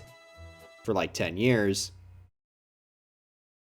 it really takes its time, you'll enter into a sub-area containing the first star coin. It can be a challenge to get as you're given limited time to jump up moving platforms as spikes continue to throw spike balls at you. After returning to the surface, there are a lot more spikes now, significantly raising the difficulty. I especially like how they're placed on moving platforms over the void, which is really dangerous and it's very easy to get hit. There's also one part that you miss if you go to the second star coin area, but I really like it, so I wanted to mention it. Like the Koopa Tower earlier, there's now a spike ball tower, so you have to jump while avoiding the spike balls, which is a lot of fun. Also for star coin 3 in this level, you need a mini mushroom, but luckily one actually does exist in the stage, so I like it a lot. You have to enter into a mini pipe guarded by a spike, which is very scary since now you die in just one hit. I really do enjoy it when they actually put mini mushrooms in levels to make them more challenging. 61, Wii 8-2. This level opens with meteors falling down onto the player, but luckily we go inside a cave pretty soon after and won't have to deal with them. Instead, we have to deal with different deadly balls, those being spike balls. They'll be rolled across this level's unique terrain, being a lot of spinning hills. These have been in the game since the first level, but no other uses this many in this close proximity, which gives this this level a pretty unique feel. Since they work as slopes, it's also pretty fun to slide down them to take out a few Goombas. I also like how after the checkpoint, a lot of spinning hills are actually going to the right, which means they give you a speed boost. I also like this level's usage of fake walls. They're used to hide 2 star coins in pretty sneaky spots. I especially like star coin 2 being hidden under some Goomba pipes. The most important thing they hide though is this level's secret exit. Walking across this bridge will show that there's seemingly an inaccessible part below you, but if you go backwards on this rolling hill, you'll be able to go through the wall. Once you go down the pipe, you find the fastest rolling hills in the game and you have to run across them to the other side. Goombas will be coming at you as you go, so you have to be very careful. When you get out, I also really like trying to triple jump off these final hills for the top of the flag. That was a cute touch. 60 DS 8-1. This has always been one of DS's most memorable levels to me due to its spooky atmosphere. The skybox looks fantastic with its mix of purple and red along with the several dead trees. The enemies also fit the aesthetic really well. The main 2 are these pumpkin Goombas that take 2 hits to defeat and crows that will fly down to hit the players. They're not the hardest things in the world, but they work great in this setting. I also appreciate the bullet bills used here to add some more difficulty. Now gameplay wise, this level is for the most part fairly simple. There are plenty of jumps where the crows can cause some trouble though. I did actually really like the first star coin, which requires us to use this special spring. First we have to try and jump off it when there aren't any crows above us, but even if we do, we'll notice that we're too far away from the star coin to collect it. This is actually a cute little puzzle as you have to pick up and move the spring to a different set of blocks, which puts you right on top of the coin. From then on, the level gets a bit harder with a lot more bullet bills and even some boosts thrown into the mix. Star Coin 3 also has a bonsai bill launcher on top of all that, so I think this course is both a fantastic aesthetic and a solid difficulty. 59 Bramble Woods. While I probably have more nostalgia for Wii's Bramble level, this is definitely an improvement. First off, the aesthetic is better being placed in this really unique dark forest as opposed to the standard bright green variant. Then of course we get the brambles themselves, and what's cool about this level is that they're sometimes stationary until Mario gets close, causing blocks to appear that they can actually go over. That's not the case for all of them though. The first 2 star coins are guarded by some that are always moving. For the first, you have to wall jump under the bramble until it moves, and the second coin requires you to jump over a bramble into a fake wall. Then you reach the checkpoint and a lot of donut blocks get thrown in. At first they're just used with some stretched piranha plants coming up from below, but eventually you have to start avoiding some brambles while on top of them. What's really cool about donut blocks is that they're semi-solids, which means that brambles can actually swing their legs up from below to hit the player. That's highlighted excellently with Star Coin 3. You have to fall down some donut blocks onto the coin, but below the donut bridge is a bramble, which will make staying in place on the donuts far more difficult. In order to exit this stage, you have to get to a pipe below 2 sets of donut blocks, which are once again great places for brambles to try and hit you. I just think this level used the enemy in really creative ways, so I'm a big fan of it. Oh, and also this is a really fun stage to use the ice flower in. I didn't really count it for the ranking, but freezing brambles through donut blocks is so cool. Wait, cool, like ice, that's awesome. 58 NSMB2 Mushroom A. I call this the ice climber stage. I don't think it was meant to replicate ice climbers necessarily, but you gotta climb up an ice tower here, so it's basically the same thing. Throughout this level, there are spike balls bouncing back and forth off of each of the different walls. To climb up, you have to try and find gaps in their movements to jump between. As you go up the tower, more and more spike balls come rolling in from off screen, so it gradually gets harder. Past the checkpoint, a few more elements get thrown into the mix, like these ice donut blocks. You're also able to unleash giant spike balls as well, which smash through the several bricks in your path. Overall, I just thought this was a really fun concept for a level. Certainly better than the actual ice climber game. 57 NSMB2 6 Ghost House. In front of us at the start is a switch, and since we love hitting random buttons here, that reveals the main gimmick for the level, which are these blocks that will move when you hit a switch. That might just sound like an okay gimmick at first, but I really like how this level used it. Once you exit the first room, you are then placed onto this level's main maze. If you just run straight, you eventually reach a dead end with a door, and going inside will put you below the floor. Interestingly though, there's now an arrow pointing to the left, which was not there before. However, if you go all the way to the left, you won't find anything that's useful at all. While this may seem really confusing, the solution was actually staring right in front of us this whole time, as instead we have to go through the door on top again. This puts us back at the original version of the room with no left arrow sign, so now if we make our way to the right, we'll be able to progress. But not if you go into this door. Instead, you have to move this big boot to reveal a switch, which then reveals another door. When you get inside, you have to hit a button, as that will then move some blocks to reveal Star Coin 2, and if you keep while jumping up, you'll find the secret exit, which I think is a really good spot. Wait, if that's the secret exit, where's the main one? Well, remember when I said running to the left wasn't helpful? I lied. While this door isn't, the boo here is actually covering up a switch, and if you hit it, you'll end up finding the main path. You have to ride this elevator down to the bottom of the room, collect this star coin, and not go through this door. That just puts you back in the maze. Instead, you have to wait for a switch to fall down so you can actually leave the level. I love just how many layers there were to this maze, and it made finding the solution pretty fun. I'm sure to some people it'd be extremely frustrating, but I thought this was all pretty clever. 56, an uncharted area, Wubba Ruins. Slime is the main focus of this level, and it's used in quite a few different ways. First off is the form of an enemy known as the Wubba, which are nothing too special but are pretty cute. out. There's also slime that we have to swim through, which feels kinda weird. When I first played this game, I was more negative towards it, but I actually think this is one of the few things from this game that grew on me over time. You move kinda slow, but I like how you have access to all 4 directions, and it does certainly make this level more unique. It's also cool how you can stand on top of the slime until you ground pound it. The wubba work well with the slime since they're able to move through it far better than you can. I like how a lot of the slime here is optional and placed on the ceiling, but if you want to, you can swim through it to get some coins. In addition to the wubba, this stage is another main enemy with the conchs. Their special is they can actually destroy this slime, and since you move slowly here, they can be very dangerous. After a few more mini challenges revolving around these gimmicks, we could then use a conch to give us a wonder flower. This here is one of my favorite effects in the game, as it can actually turn you into a wubba. This allows you to stick to walls and ceilings, which makes navigating through the stage really fun. It's also cute how you're able to squish through small gaps. For this level, we can also use the wubba to swim through the slime much faster, which feels great to do. This effect is actually used in quite a few levels, and I think it was a treat every time it showed up. Here we have to use it to avoid plenty of conchs and other wubbas, which is a solid use. Oh, and also this talking flower eats you. 55, Deep Magma Bog Palace. This is a great combination of many different gimmicks we've seen throughout Wonder so far. We have to start by jumping across some of the dragon corpses, which spin in the poison. The hole can be especially deadly if you aren't paying attention. I also like the fire enemies that spawn here. They shoot out several fireballs each, and that can take up a good chunk of the screen. After reaching the checkpoint, we are then given this palace's wonder flower, being the return of the slime transformation. While not an original effect for this level, I really enjoyed how it was used here. Now you have to ride on the dragon corpses as the wubba, both over the poison and even during a climb upwards. That climb is especially fun because of how the wubba sticks to platforms, so I really enjoyed this effect. That then brings us to the boss, which we all sadly know as Bowser Jr., but I think of his wonder fights, this is my favorite. First, he simply slides around the room with the semi-solids, but once he powers up, he sets the aesthetic to be a really unique take on the silhouette style by having a large wall of lava in the background. This just looks so cool, and it adds a lot to my enjoyment of this fight. The semi-solids will also be able to walk around if Mario steps on them in the right way. Then after another hit, Jr. will actually clone himself. While the silhouette mode is gone, it's easy to tell which is which, but once it comes back, you have to use the inside of Jr.'s mouth to indicate which is the real one. I think all those mechanics work really well together, so of Jr.'s wonder fights, this is definitely my favorite.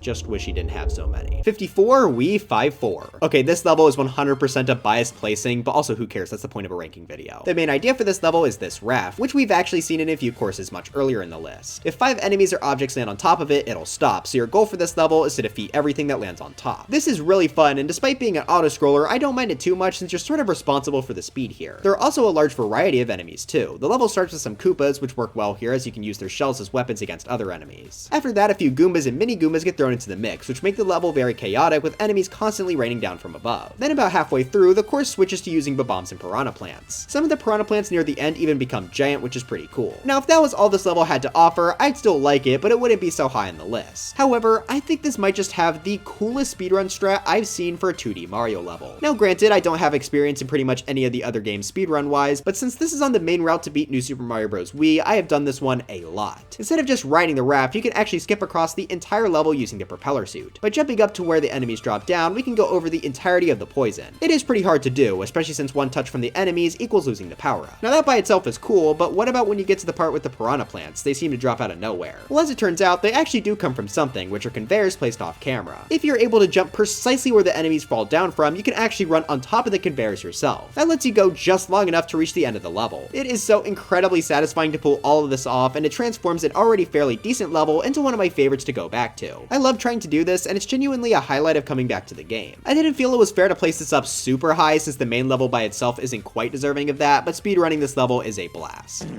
53, Wii 8-1. The fog is coming, the fog is coming, the fog is coming. This is Mario Wii's take on a meteor shower level, and I really like the unique spin it has here. As I mentioned, throughout the entire level, there's a fog slowly creeping up behind you, and if Mario gets caught in it, he'll die. So not only do you have to run to avoid the fog, but you also need to do so while dodging meteors. On top of that, there are plenty of other obstacles thrown into the mix to make this even more challenging. There are the balance rocks, which make the jumps over lava more scary, and there's several lava geysers. I really like these because they often stop you in your tracks, bringing you closer to the fog and forcing you to deal with the meteors.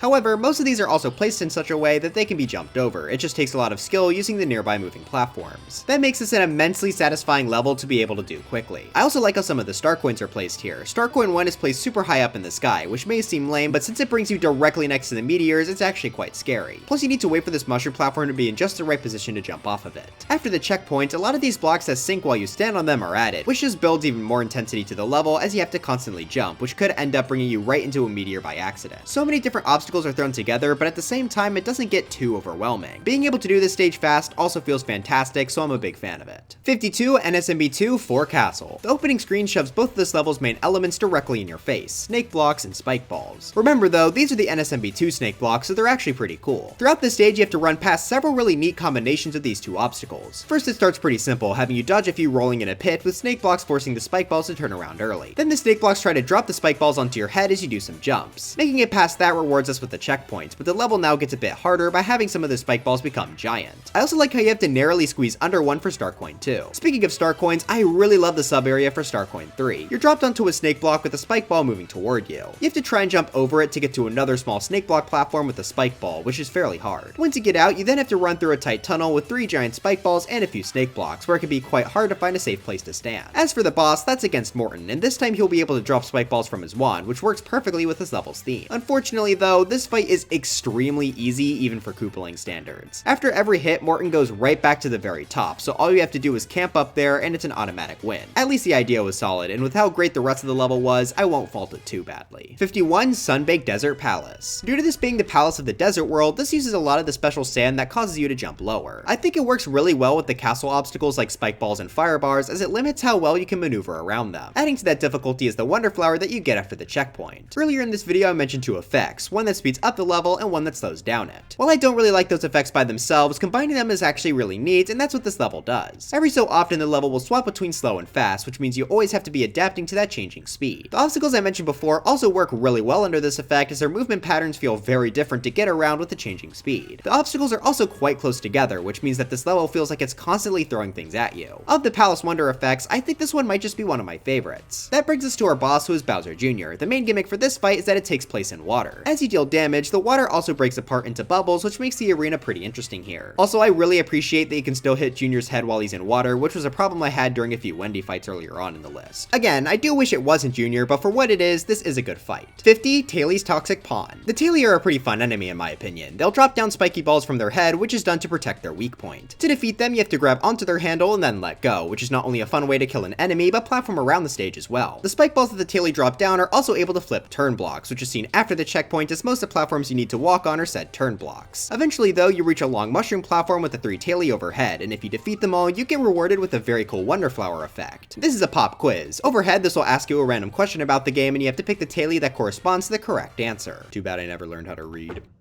This wonder effect is completely different from any other, and it really makes it stick out in my mind. There are also a large variety of questions it can ask, 26 different ones, and you only need to get 3 correct to pass. That means pretty much every single time you play this level, you'll get a completely different quiz, which really adds to the replayability. If you manage to successfully guess and check 3 answers within the time limit, you can move on to the ending portion of the level, which just features more Taili dropping down spike balls onto turn blocks. You actually have to use this to your advantage at the end in order to access the pipe with purple 10 coin 3. I really enjoyed all the stuff they're able to do with the Taili here. 49, Wii 7-2. The first screen of this level shows off the 2 main ideas pretty well. You're put face to face with the chain chomp, which are always nice to see, and a really interesting bubble of water floating in the sky. Jumping into it will show that you can actually swim inside it, and you need to jump out of it to go over a tall wall. I really like this gimmick, it's such a cool idea. Now I know some of you will be like, aren't you a hypocrite for liking it since it's using the swimming controls you hate? And in response to that, shut up. The bubbles are often placed over the void and made to move up and down, which work really well with the bullet bills flying by to try and kill you. Eventually we get to see some more unique shapes for the bubbles, like these oval ones. After encountering those, we then get a small land segment with a lot of chain chomps. They're placed quite close together and on small platforms, which actually make them pretty challenging to run past. It's probably smart to ground pound their post to get rid of them, which is also used for the first star coin here. The second half of the level after the checkpoint just ramps up the usage of chain chomps even more before letting us get back to the bubbles. I love the increased difficulty of this second half, and I just think the idea of having water bubbles in the sky like this was really neat. 48, A Quick Dip in the Sky. The idea was actually so cool that Mario U had to steal it. Now I'm honestly pretty mixed on which of these bubble levels I like more, but I'm giving the slight edge to Mario U for now. That's because its level is a vertical one, which is more unique than the standard horizontal stage. That also let them put a lot more enemies like Koopas and Piranha Plants near the bubbles, which makes jumping out of them more dangerous. One highlight for me is the part where the bubbles orbit around 2 giant Piranha Plants. The first star coin is also orbiting around them, but even closer than the bubbles, which makes grabbing it both scary and fun. After the checkpoint, I really like like the decision to include fuzzies in the bubbles. It forces you to stay on the edges of the bubbles, which can be kind of hard to do. Also, I can't forget to mention that the fuzzies do a great job blocking Starcoin 3 by having them revolve around it on a track. So yeah, I love both of these bubble levels, but I think Mario U's version is a bit harder and is slightly more unique. 47, Painted Swampland. And here we have the actual painted level that most people are referring to when they bring up this art style in Mario U. Just like I said before, this is absolutely a phenomenal look, even considering Wonder, it might be one of, if not the best looking 2D Mario levels. Luckily, the stage is also pretty well designed on top of that. Throughout the course, you'll have to avoid several boos while jumping on pipes over the poison. Some of these pipes will move when you step on them though, so you have to remain vigilant. Also, I know this is another aesthetic thing, but I love how the sub area for Starcoin 1 has its own painted background that fits perfectly with the boo ring. Speaking of boo rings, as you go through the rest of the stage, you'll have to avoid them as well, along with a lot of piranha plants. You even have to try and jump through a boo ring to collect Starcoin 3. On top of all that, this level also contains a secret exit. It's located in a fairly easy to reach spot, being behind a fake wall near the end, but I still liked the inclusion. So while gameplay wise, this may not have been the most unique stage out there, the aesthetic more than makes up for that, causing this to be one of the most memorable stages from the game. 46, Deep Magma Bog Special Solar Roller. This level uses the roller transformation to create an extremely fun obstacle course. This is one of my favorite effects due to how fast you can go and how satisfying it is to smash through a bunch of blocks and enemies. This level adds a really fun element to the roller, being these timed blocks. They'll disappear after a short period of time, but you can extend the time by hitting these timer blocks. So this level turns into a mad dash to find the optimal route to hit these blocks as quickly as possible. You all know I love having to move fast in levels, and this is one of the best examples of that. The timers can even get surprisingly tight, especially if you decide to go for the purple 10 coins. Thrown into the mix are also these triangle bumpers, which just make the jumps a bit more fun. I especially like the parts where you have to use them to jump down the level and back up it as well. To end off the stage, we also get to roll in the backs of some dragons, which is mostly an aesthetic thing, but it's one that I'm really happy they added. The only problem with this stage is that it's pretty short, but it's genuinely a blast from beginning to end. 45, DS 6 Castle. To be honest, this is a pretty basic theme for a DS castle, as the main obstacles are just moving blocks. Now granted, a lot of the times these blocks are in the tower, so this is a slight mix-up as these blocks can now be placed over lava. That obviously makes the platforming more scary, as you have to try and land on these platforms before they move to a spot where you can't anymore. I especially like how the gimmick works well with the level star coins. The first one requires you to throw a shell at it while under these moving blocks, since jumping down to it will obviously kill you. For the next star coin, you have to use these moving blocks to go under a platform near the lava. Star coin 3 though is definitely my favorite of the bunch. After the checkpoints, you may notice a bit of land up here that you can get up to. So by squeezing through the moving block, you can jump across a few platforms before seemingly reaching a wall. However, if you jump at it while this moving block is at its lowest point, you can actually run over the ceiling and get the coin. Now yes, this level gimmick is still extremely basic, but I think it was done super well. What especially helps though is the fact that New Super Mario Bros. DS castles are hard carried due to having some of the only entirely unique boss fights in the series. I really love when bosses are done well, and I think this game's selection is fantastic, ignoring the towers.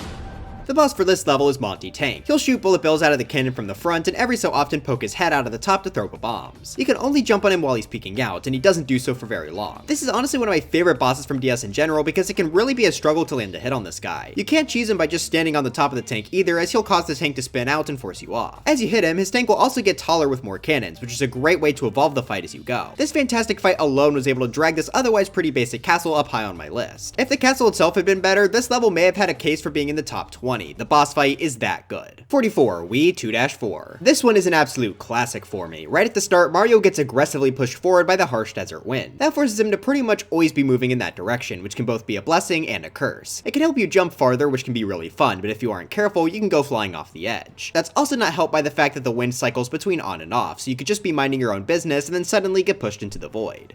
Must have been the wind.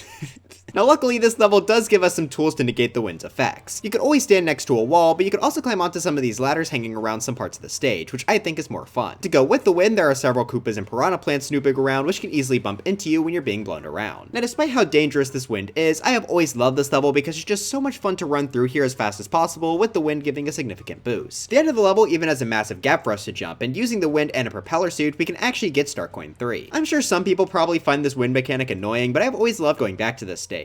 On top of all that, there's even a secret exit here, and it's in a fantastic spot. After the third star coin, if you once again jump while the wind is active, you can use a boost from the propeller to reach this high up hidden room, which I just think is a great usage of this level's special mechanic. 43, DS 8-6. This is a pretty short level, but it packs a serious punch. Not only is it a vertical level, but it's one of the few to utilize the screen wraparound gimmick, which is always a treat whenever it shows up. On top of all of that, the lava below Mario is quickly rising, so you have to run up this tower as fast as possible. I think that works really well with the wraparound gimmick, because that makes you have to think about the level in a whole new way while moving fast. I also like that the level shows off the wraparound right away, way by requiring us to use it at the start. That way players won't get confused by areas later on. I also love all the different elements they throw in here to keep the player on their toes. There's a Goomba pipe pretty close to the start which has Goombas wrap around the screen, which can catch the players off guard. At the checkpoint there are also a few spin jump platforms which I always love to use. I also like how you need to use it to drill through a bunch of bricks for star coin too. That puts you face to face with the lava to show just how tight this level's timer is if you want to 100% it. After the spin jump platforms, we then get a segment where we have to jump around some spinies. Then once you reach the top, you have to use the wraparound gimmick a few more times to reach a pipe launcher which shoots you out of the cave, which I think is a cool aesthetic thing to end off the level. Like I said, this is quite short, but it's very intense throughout due to how tight the lava's timer is. Throw in the multitude of unique ways you need to climb up this thing, and this was one of my favorite levels revisiting DS. 42. Up Shroom Down Shroom. Of all the levels from Super Mario Bros. Wonder, this is easily the one that has grown on me the most ever since I made my original video. While most of Wonder's levels sort of got worse to me looking back on them, this one I've grown to appreciate a lot more. In fact, it's actually got a higher number placement on this list than it did when I was just ranking the Wonder levels. But why is that? Well, the main gimmick for the stage are the titular up shrooms and down shrooms. In order to move them, you need to hit flowers throughout the level, which isn't too hard, but it is fun to do. I also really like how there are a ton of pumpkins to smash through, which makes this level have a fantastic fall sort of vibe. Throughout the level, there are also these stackable enemies that'll pop up from the ground, which are really fun to jump over, especially when they get super tall. Eventually, as you move through the level, you reach the checkpoint, and immediately after comes the Wonder effect. This is the part of the stage that really makes me love it. Once collected, the effect is revealed to be the jack-o'-lantern.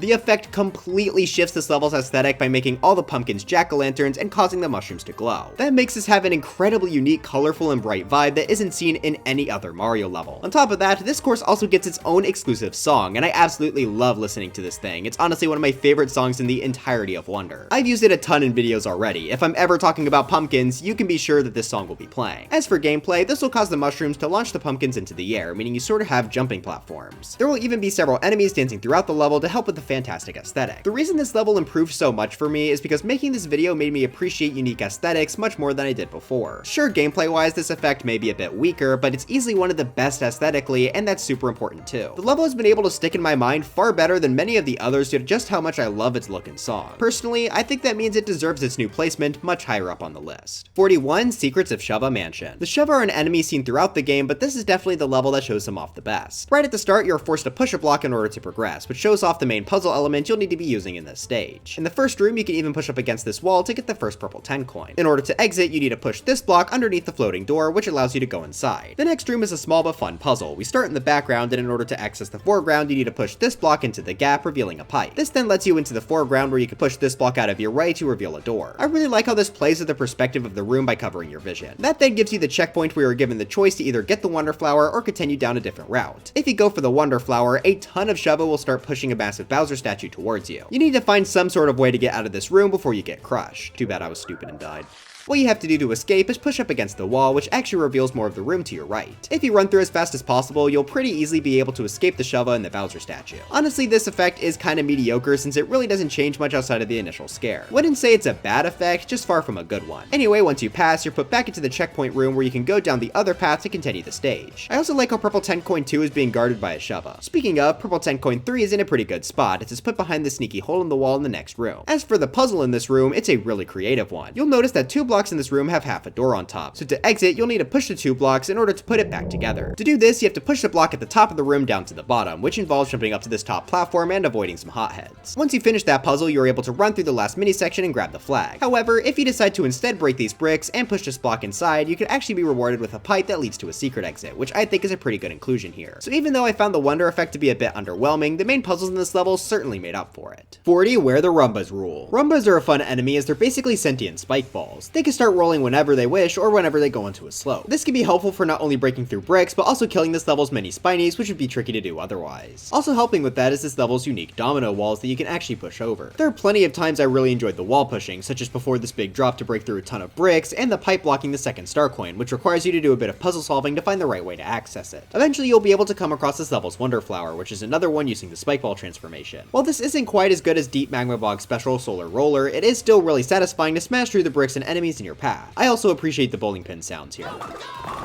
On top of a pretty great wonder effect and solid level all around, this also contains a really good secret exit. At the section where you push the large domino down onto a bunch of bricks, there's actually a tiny cut in the wall at the top right. By using the drill power up, you can get up here, which reveals the secret exit path. I just think that was hidden in a really good spot, and I appreciate that it was a bit of a challenge to get up to the roof as Drill Mario. 39. Wii 5 Castle. This level features a unique type of climbable fence, which are these circular ones that spin as we climb them. That makes moving across them a bit more interesting, and it can make the lava bubbles throughout the level a bit harder to dodge. Iggy will also be shooting out green projectiles throughout the level, which adds even more things to dodge. That's pretty much all there is for the first half, but the second half certainly ramps up the difficulty. Not only do you have to jump on normal fences that are going in and out of lava, but the spinning fences now have solid boxes rotating with them, which makes climbing across them much harder. Eventually though, if you're able to survive climbing across all the fences, you can reach this level's boss. Here we have probably my favorite Koopaling boss fight in Mario Wii, and maybe even the series. Now we actually already saw a similar fight in NSMB2's 2 Castle, but Wii's came first. Iggy now rides in a car led by a chain chomp, and you have to try and hit him as he gets jerked around the arena. For the whole fight, Iggy will be shooting projectiles at you, and the chomp will gradually get faster with each hit as well. I also appreciate how Iggy moving with the chain chomp basically makes this fight uncheesable, unlike most Koopaling fights, which is one of the reasons I love it so much. It's also just one of the most unique fights given to one of these guys, which fits really well on Iggy due to him being the weirdest of the group. Though I don't trust that Lemmy guy either. The boss fight definitely helped this stage get a super high ranking here. 38. Wii 5-2. The level begins by having us run past several wigglers. We can even find a hidden POW to defeat them and give us star coin number 1. This beginning section just acts as build up for the main level, which we access by going underground. We have now entered the domain of the wigglers, which we see by the fact that there are now giant wigglers crawling around below us. The entire rest of this level deals with this extremely unique underground with giant wigglers filling the corridors. It reminds me a lot of ant farm tunnels, and I just think this was a super creative idea for a stage. This setting also makes for some interesting movement. For example, to get star coin 2, you have to jump off a big wiggler over poison, but you also have to avoid another giant wiggler falling from the ceiling. Getting a large bounce off the giant wigglers is super fun too. We can even use it to find secret areas of the tunnel. I just think this level used the giant wigglers the absolute best out of any of the levels we've seen using them. The underground is a great setting, and the tight corridors add a good bit of challenge. 37. Rolling Ball Hall. The main enemies for this level are pretty obvious by the name, but just in case you missed it, 3 yellow spike balls will come raining down from the ceiling. They're able to roll along this level's many slopes to try and damage the player, which I think is a fun mechanic. I also like how they work with the elephant fruit, since you can actually move them with your trunk. Sometimes you even need to use the rolling balls to break bricks in your path to continue through the stage. The real reason this level is so high up though would have to be the wonder effect, which is one of the best in the game. You have to collect 5 wonder tokens, but the difference here is that the entire level will tilt. This would normally be fine, but at the end of the stage there are several spike balls ready to kill you at a moment's notice. And when I say kill you, I mean it, because they are a one-hit kill no matter what. They force you to constantly hold the run button the entire time here, and that just makes for a really fun chase sequence.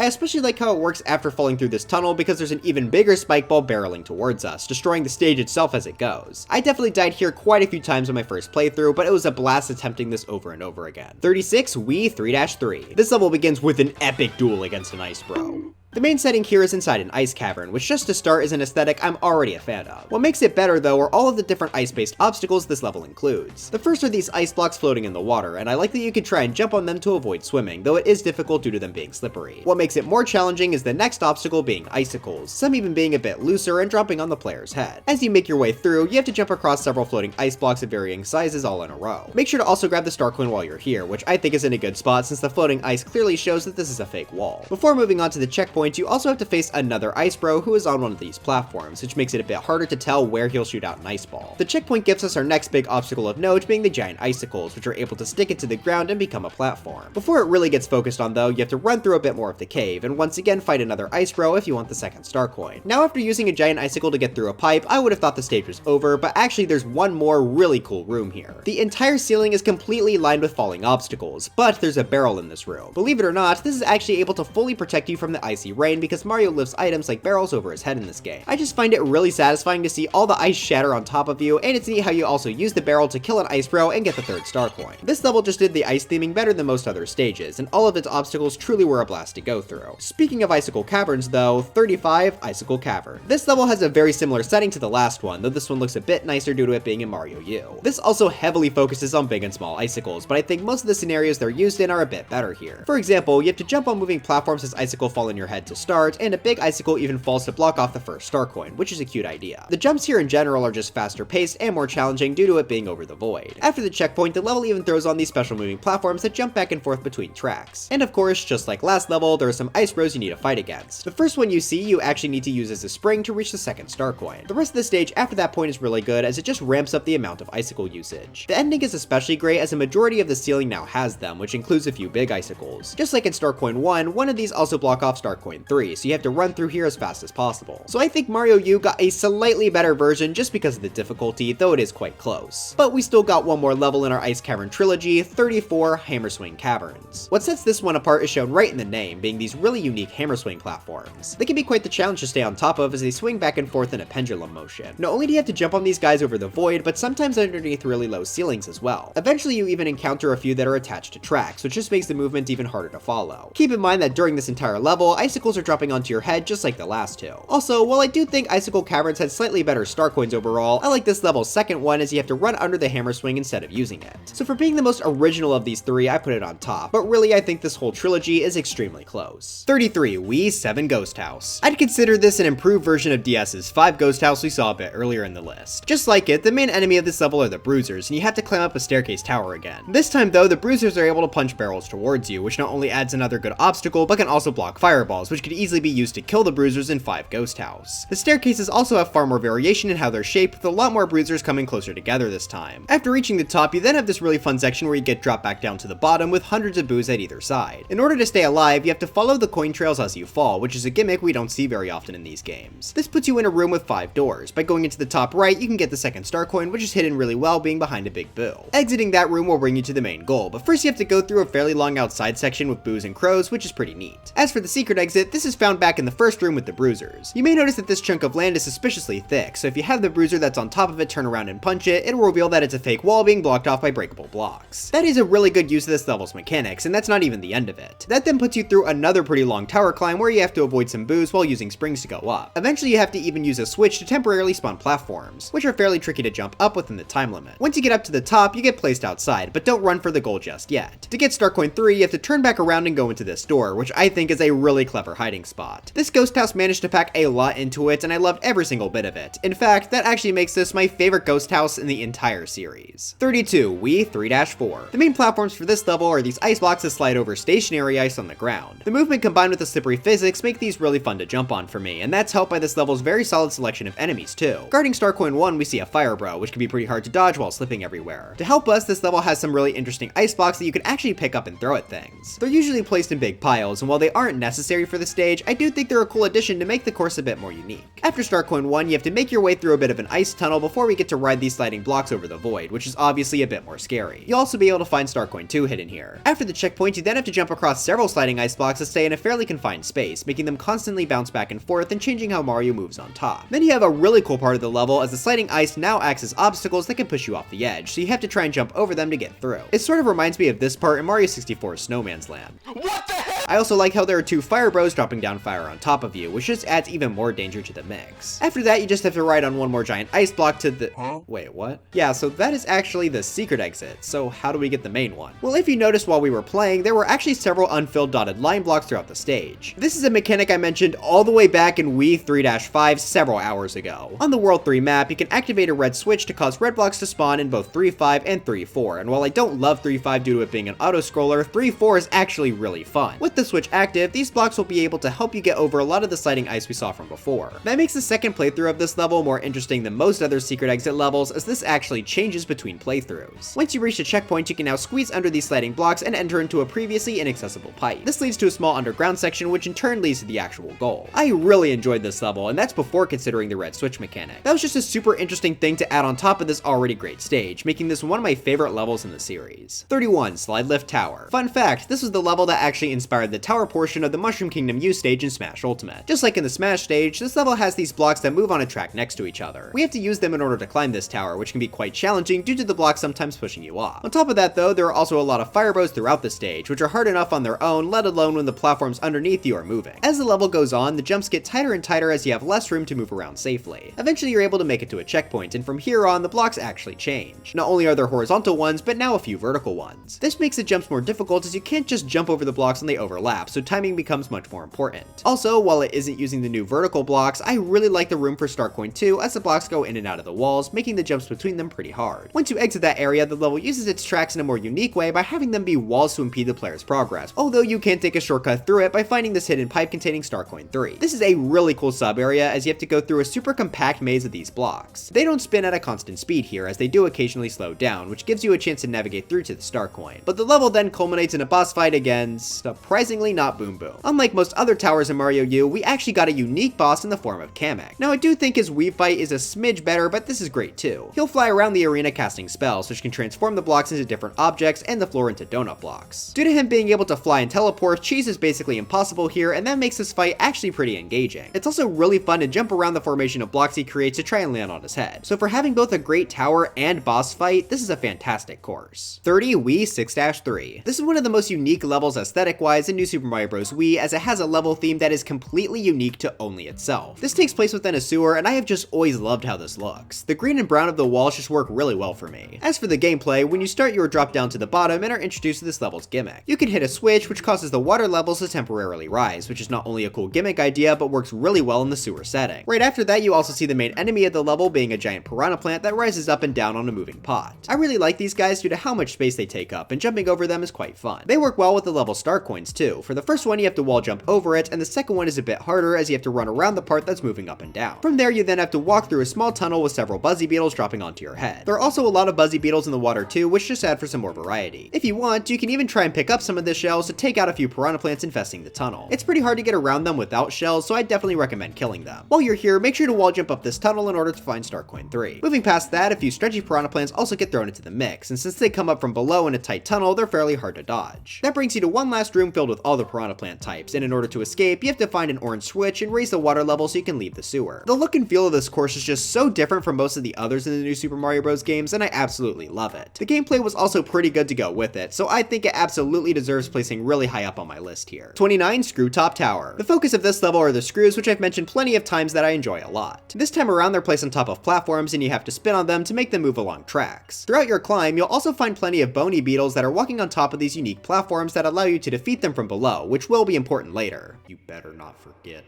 Speaking of the bony beetles though, I really enjoyed the room for Starcoin 1 where you have to jump over a lot of them while on top of note blocks. It's not crazy special, but I had fun with it. Once you make your way up a little more, we get introduced to this level's unique enemy being the Sumo Bro. We haven't seen this guy since their levels in Mario World, and I like them just as much here. While their projectiles don't rise up from the ground as much, the electric shock does go a little bit farther horizontally. Luckily, this guy is also on top of the platforms you can hit from below, though that is a bit dangerous since that's exactly where the Sumo Bros will drop their attacks. Continuing to move up the tower, we see that the screw top platforms get mixed with some fire bars, which force you to actually time your spins. I especially like how it's used at the very end as you have to spin through several L-shaped fire bars. That brings us to the boss, which is not Boom Boom.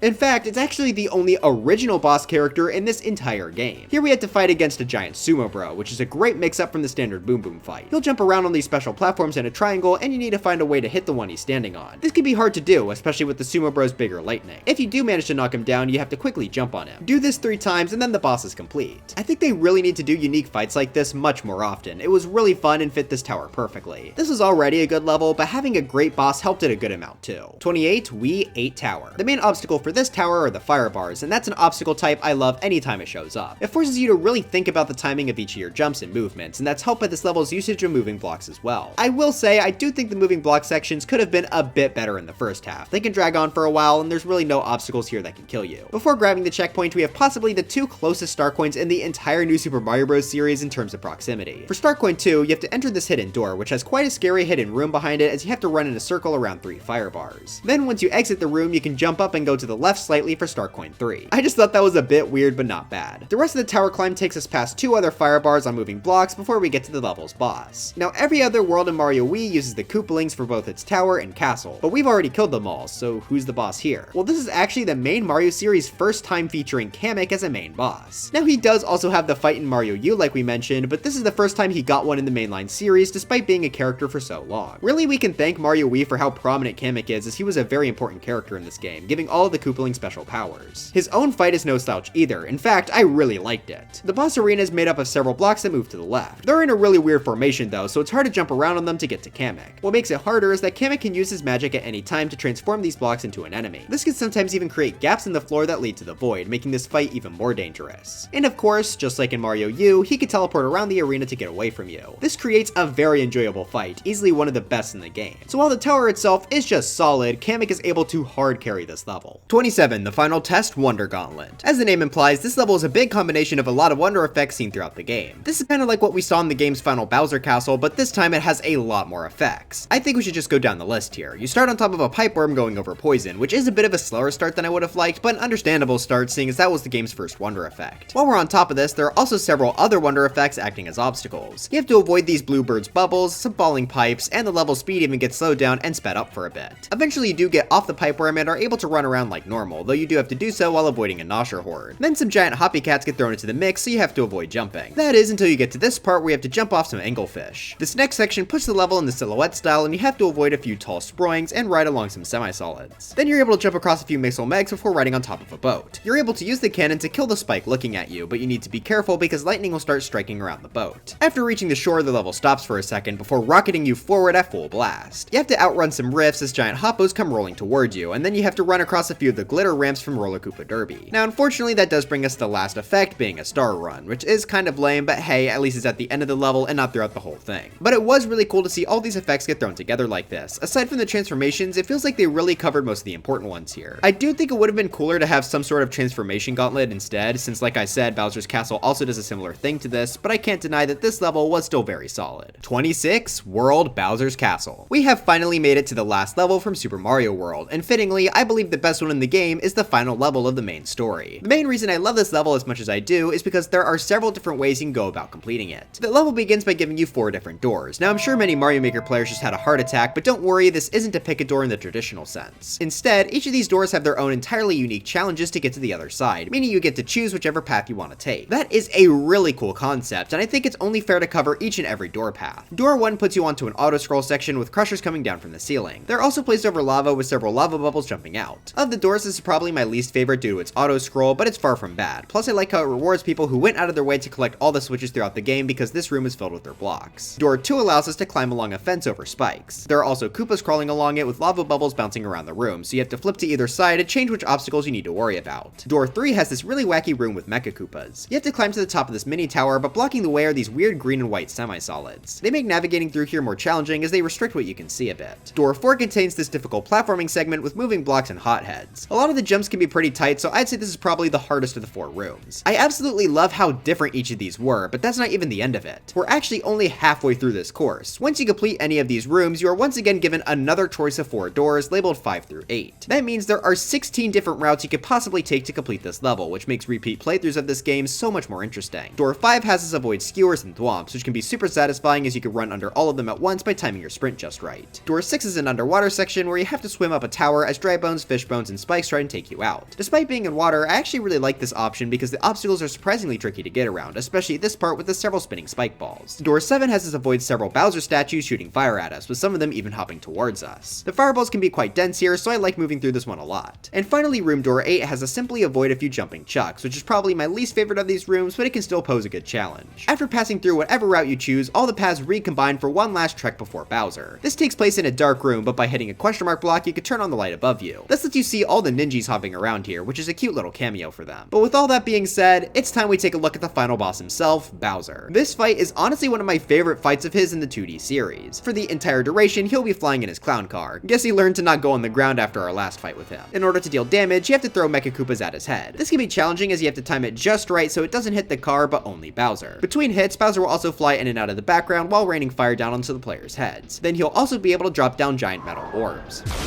All of those are great attacks to spruce up the fight, and they're really fun to avoid. After hitting him on the head with 6 Mecha Koopas, the game comes to a close, and I just think this level was phenomenal. Having 16 different combinations of routes and one of the 2D series' best boss fights makes this easily one of my favorite levels in the series. Oh, and that's not even mentioning the fact that there's a back door to this stage that lets you skip some of the level if you find it. I think it's safe to say that Super Mario World absolutely ended on a super high note. 25 DS 7A. This is a level I totally forgot about until I replayed the game, but it is really good. I think the reason I forgot it is because I always associate this theme with the level it's used in for the multiplayer versus mode, but as it turns out, it was used in a main level too. This is the only stage in the main campaign to look like this, which makes it very unique, and I genuinely really like this style. This level takes place within a pipe tower, which means you have to find the right route to the top. We saw a few of these in Mario 3, which I already liked, but with the addition of star coins, the level just gets even better. Right out of the gate, you need to solve a little puzzle to get inside the room with star coin 1 by hitting 3 invisible blocks. Also at the start, we get introduced to this level's unique enemy being these weird wiggler baby things that come out of the pipe. Due to them dropping from pipes, they make for some pretty good enemies here. As you rise up the tower, you are given many different options for where to go due to how many different pipes there are. However, some of them are a bit harder to enter than others. For example, the pipe needed for star coin 2 requires you to launch out of a cannon and then wall jump into the pipe from the side, which is a really clever hiding spot. It's sort of hard to describe, but moving up through this level is just really fun. There are a lot of enemies to keep it interesting as you climb, and even a bit of platforming to reach the several pipes. Near the end of the level, you are also given a mini mushroom, which is used to get through a few mini pipes scattered throughout the course. The ending is also very scary if you have a mini mushroom due to how many piranha plants there are peeking out of the pipes. So for being extremely fun to navigate through and for providing an entirely unique level aesthetic, I think 7-A is a fantastic course. 24 NSMB2 3B. This is one of the very few auto-scroll levels that I actually really like. But after I've hated on them all this video, how come I actually like this one? Well, that's pretty self-explanatory. The reason I dislike these levels in general is because they're too slow. However, 3B uses its auto-scroll to make us run at the speed of light. Before we get to the auto-scroll portion of the level though, we are given a mini mushroom, which is also the main focus of 3B. We have to use both its ability to run on water and its floatier jumps to make it through this course, with the cost of it obviously being weak to dying in just one hit. That's going to be especially challenging here as there are spike blocks placed everywhere in this sub area. However, due to that auto-scroll I mentioned, you have to keep moving, which is why I love this course. As you make your way through though, you also have to keep your eyes peeled for the star coins. For the first one, you have to jump off a paratroopa, which can be tricky due to it coming right after some spikes. Then for star coin 2, you have to find a mini pipe, then jump on top of some bullet bills repeatedly, which is a fun way to use the mini mushroom's unique bounce. During the second half of the level, you have to not only avoid spike blocks, but also several bricks in your path, which makes the platforming a bit more interesting too. There's just a lot to love about this level, and it's super unique because of its sole focus on the mini mushroom. I know a lot of people hate on this power-up for being, well, weak, but I think it's good for providing more challenging and unique levels like this one. Sadly, this is really the only one of its kind, but that in turn means I enjoyed it quite a bit. 23 Fluff Puff Peak Special Climb to the Beat. In my opinion, this is easily Mario Wonder's hardest level, and it's in the running for the hardest level in the 2D series. Now, we've seen a level like this before with Jump Jump Jump, but this is just a much more difficult version. You still have to try and jump to the beat of the song, but as you go up, this keeps on getting faster and faster, to the point where it feels like you have to be almost frame perfect not to die. That's especially the case if you want the purple 10 coins. Trying to get all 3 in one go is genuinely the hardest thing I had to try and do for this video. Luckily, purple 10 coins save if you collected them even after you die, but if they worked like star coins did and you needed to finish the level to save them, it would be so over. The timing is already the most strict it's ever been on one of these levels, and forcing us to go out of our way for the purple 10 coins is just brutal. That's also not helped by the fact that many of the jumps themselves are quite hard. You have to not only land on much smaller platforms, but also wall jump. While these walls start out big, they get small fast, to the point where you have to wall jump off 1 block tall surfaces. That also means badges that increase jump height or speed are honestly a detriment here, as it's harder to land precisely where you need to since this was designed around Mario's base moveset. With all that being said, I love hard levels, and that's why I think this is one of my favorites. It's being held back by the fact that it's so simple compared to others in this top 100, but at least the colorful blocks and unique song help it stand out. 22 High Voltage Gauntlet. Of all the levels in Wonder, this was definitely the one that got the biggest reaction of excitement out of me. Before we get to why though, we have to go through the standard level, and even by itself, it's pretty great. This takes place in the darkness, and the level only gets illuminated by you and these bolts of electricity. Problem is, they aren't always on, and they can damage you. Before they fully turn on though, they do give a harmless warning shock before turning to full blast. This is a really fun obstacle, as the darkness makes them impossible to see until the warning, so you have to always be on your toes, as you never know when you might be standing in line of one. I also think they just work extremely well aesthetically too. The dark and metal setting is so unique from anything else we've seen, and the electricity lighting fits super well. I also like how electricity is able to work with some of these enemies in the stage. It's able to charge them up and make them harmful to jump on, but they can also produce some more light. There are a lot of great obstacles using all these gimmicks together too. I love the first purple 10 coin where you have to jump over a stack of 3 enemies as lightning shoots by to charge them up. I also love this part where you have to run as fast as you can through several lightning bolts shooting down one after another. Eventually you do the same thing but have to fall past a bunch instead, allowing you to reach the checkpoint. From here on, navigating through gets a bit harder, especially this part where you have to jump in a circle around the electricity. But if you manage to get to the top, you can get this level's Wonder Flower. However, it does sadly make you become completely invincible.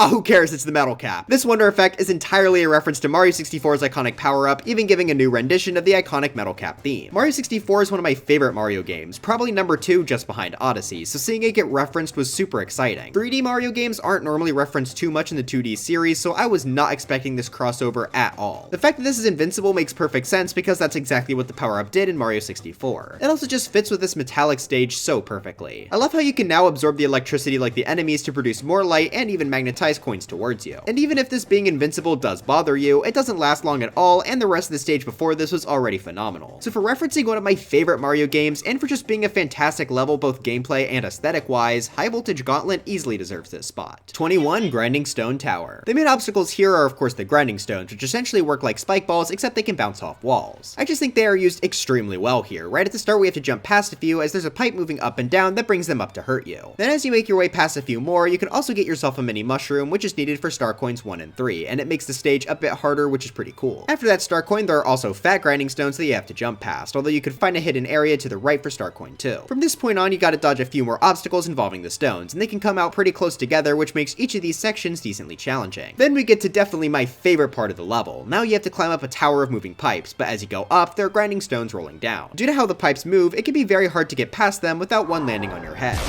Now as you go up, make sure to also look out for this mini pipe right next to the stone dispenser. Not only does this lead to the climb that rewards you with star coin 3, but you also get a secret exit. I think that's a really good reward for managing to keep a mini mushroom throughout this very challenging level. If you go down the normal route, it's just a classic boom boom fight. I think the mini mushroom is really the part that sells me on this course. It was already a good challenge without it, but having to dodge all of these stones while not getting hit once is pretty tricky. 20. A final uncharted area, Poison Ruins. The start of this course has us open up the set of ruins, which is really cool aesthetically and gameplay wise as paratroopers are able to jump out at you from the gaps made by the moving blocks. Eventually though, you move the floor below you into the actual course. Down here the poison is rising, so you have to make your way through quickly. There are plenty of Koopas and Outmo-ways to keep this climb exciting. I had a lot of fun running through this portion of the course while moving blocks around and avoiding enemies. Once you reach the top, you are given a checkpoint alongside this level's wonder effect, once again having us transform into a Wubba. This stage uses the transformation by far the best out of any of them though. First off, I think it's really cute how we have to use this ability to climb on the ceiling to get over the flagpole. Once you make it up there, you then have to play through the level's ceiling. There is a lot of poison up here, so to get through safely, you have to jump between the walls, which you don't really see in the other slam levels. After that, we then have to use the Wubba transformation with moving blocks. Some you're able to ride on top of, whereas others will fall and try to crush you. Eventually, after making your way through a mini maze of moving blocks, we reach the top. You're not just given the Wonder Seed though, instead you have to do some parkour on several circles orbiting around a large sphere of lava in the center. As you touch more of the green flowers, the lava in the center gradually shrinks, and once you finally collect them all, you can collect the Wonder Seed. I really liked how unique this last section was, and I think it used the Wubba's ability to stick to surfaces perfectly. 19. Wii 9-5. This was a level I had completely forgotten about until my playthrough for this video, but man, I had such a fun time with it. I think it just got overshadowed by the other World 9 ice level, but this is still great. This could be considered another sort of ice climber level, though this is much harder and more complex than NSMB2's Mushroom A we saw a few entries ago. Right out of the gate, you have to try and avoid some cooligans as they slide down the tower, and in order for you to get up, you have to activate a switch to spawn in a platform. When you finally do get up, not only do you still have to avoid those cooligans, but you're also given these throwable ice blocks to kill them with, which is nice to mix up the stage a little. As the climb continues, you have to go past several other cooligan pipes, even making you go right next to one if you want the first star coin. I like these guys better than the spike balls seen in Mushroom A because they move much faster and spawn more frequently. Eventually you're able to collect the second star coin, which is in a bit of a weird spot since you can grab it without cooligan interference as long as you don't hit the switch, but I guess some people wouldn't think about that. Afterwards we get to see the level's second main enemy being the Fuzzy. I've liked them in every level they've shown up in so far, and that's especially the case here. They'll often be found circling the platforms you need to jump on, and due to the slippery ice physics, it's easy to accidentally run into them. However, this level also has a strong focus on the penguin suit, so you can actually freeze the fuzzies and then ride on top of them, which is really cool. In fact, you actually need to do this for star coin 3, and the shot can be quite tricky since both the fuzzy and platform you're standing on are constantly moving. I think they did a great job with the difficulty of this climb as the high amount of enemies and slippery physics really keep us on our toes. Plus, as I've said, I really like ice levels gameplay and aesthetic wise, so that helped this out a lot. 18. DS 2-3. Just like Mario Wii, DS had its very own one-off sewer level. This is one of the levels I remember playing the most in this game because there's just so much unique and fun about this. Beside the aesthetic, the main thing that sets this apart from the other levels would have to be its very tight corridors. You start the level sliding down one through a bunch of Koopas. After wall jumping up to collect the first star coin, you then get to see this level's unique mechanic of these manhole lids. By ground pounding, you can go through them, which may just seem like a way to extend the playtime since we can't just fall normally, but trust me, this is a very useful thing to have because a lot of this level is sort of a maze. On top of the manhole cover, we also get these unique type of one-way walls that will only move if you approach them from the side the arrow is pointing away from. This helps the maze get a lot more complicated as you have to try and find the correct route to access every room. Things right away get a bit more complicated as we enter a room with a ton of one-way walls and a star coin at the top. There are many ways to go about collecting the coin, but if you have a fire flower, I highly recommend just killing the piranha plant and then jumping. After that, we then enter an off-screen pipe to reach the halfway point. After sliding down a big slope, we can see that the floor below us now has some water. Just like in the Wii level, you actually have to use this water to go down a few pathways. By hitting a switch, the water will fill the room, and you have the choice of either going right or going up. By going right, you'll face off against a giant piranha plant before climbing up to continue the maze. There are many different paths to go down, and there's even a hidden star coin here. By going to the right, you could jump through a manhole lid and end up near the exit. Now that brings you to the main exit, but what if you decided to go up at the water part instead? Well, if you want to, you'll have to move fast as you need to hit another switch up here before the original timer expires. Doing that will let you raise the water level again and give you the secret exit, and I think that's a very solid spot. I just have so much nostalgia for this level. I remember sliding through the tunnels of the blue shell power-up a lot growing up. I think even putting nostalgia aside though, this is a pretty fantastic course and well deserving of placing high up on the list. 17 DS5 Castle. This castle is all about conveyor belts, which allows for them to use piranha plants as obstacles since they're normally stationary. It's fun to try and get around them on the various different conveyor belts. Later in the level, a few dry bones even join in on the fun. After that, you get to jump on the spring for Star Coin 2, which is pretty fun since it too is moving on a conveyor belt. Eventually, you reach the halfway point of the course, which changes things up because now the floor that isn't conveyors is made out of ice. It's a small change, but one that I appreciate regardless. A bigger change would be the fact that giant piranha plants can now come down the conveyor belts, which are obviously much harder to avoid. But anyway, onto the boss itself, and while this was a good castle, it's certainly being carried by its boss fight. What's cool about this is that it's actually a character we recognize. DS had all new characters for its castle levels beside Bowser, so it was a nice surprise to see a familiar face in the form of Petey Piranha. He was a boss in Super Mario Sunshine and has remained a pretty popular character to this day. This, however, is his only boss fight in a 2D game. Smash Bros doesn't count, shut up. During the fight, he'll fly up into the air and then try and ground pound towards you. However, the floor is very slippery, and while that does make him harder to dodge, it also makes Petey Piranha slip himself and lead to an opening to strike back. I think that is just a really good concept for a boss, and it's one of my favorites in the game. But after defeating him, you may still be confused why this level is so high on the list. Like sure, it was a good course, but this high? Well, to answer that, we need to continue this ending cutscene a little bit more. If you notice, there's something weird about the floor. There's a gap in it. Most of the other castles don't have this, so what does it mean? Well, as we know, the mini mushroom was one of this game's new power-ups. Maybe being Mini Mario will allow us to go into this gap in the floor. After the checkpoint, you're given the opportunity to get a mini mushroom from this roulette block. Let's go gambling! So now you have to try and beat this stage while remaining small. I've already mentioned I love how the mini mushroom forces levels to be more challenging, and this is the prime example of that because now we have to use it during a boss fight. Not only is it harder to survive, but even dealing damage is hard because we have to ground pound to do anything effective. But if we manage to pull that off, it is well worth it because we unlock World 7 from it, which is otherwise locked away. I love everything about the secret exit, and it significantly boosts my opinion of this course. The castle itself may not be the most exciting in the series, but the boss fight and mini mushroom challenge certainly carry it a long way. In fact, I'm willing to say that this type of mini mushroom secret exit is my favorite secret exit type in the entire series. But notice how I said type, because there is actually another level with this, but we'll be getting to that a bit later. 16, Fungi Mine Special Dangerous Donut Ride. This takes a bit of a rare approach to its level design. Instead of going up a tower, we're going down instead. Now this isn't the only level of its kind, but I think it might just do this idea the best. The first half of the level takes place on top of large donut blocks, and you have to ride on top of them while avoiding spikes. One thing I like about this course is that you are constantly moving from one donut to another, so you don't really have time to slow down. Even after the very first fall, you have to try and jump on a tall enemy's head to reach purple 10 coin 1. After that, the falls get even trickier as hot heads are now infesting the donut blocks. That means it's harder to get them to fall in the first place, since you need to stand on them for a prolonged period of time, but even then, when you do get them to fall, you now have to deal with a hot head on the way down too. Eventually you'll reach a large pit that you have to fall down with enemies jumping out from the sides, but this is actually the last donut you'll be on top of, as you'll soon have to collect the Wonder Flower. Fall. This is the grand return of the falling wonder effect we saw all the way back in Countdown to Drop Down. This time though, the effect is actually good because it doesn't give you any stars. Believe it or not, keeping it as a challenge can actually be fun. And challenging this is you'll have to avoid several things on your fall. When you start, it'll mostly be these balls of poison, but be careful as enemies are also able to fall behind you from off screen. Eventually the walls of the tunnel itself become poison and move back and forth to try and make you touch it.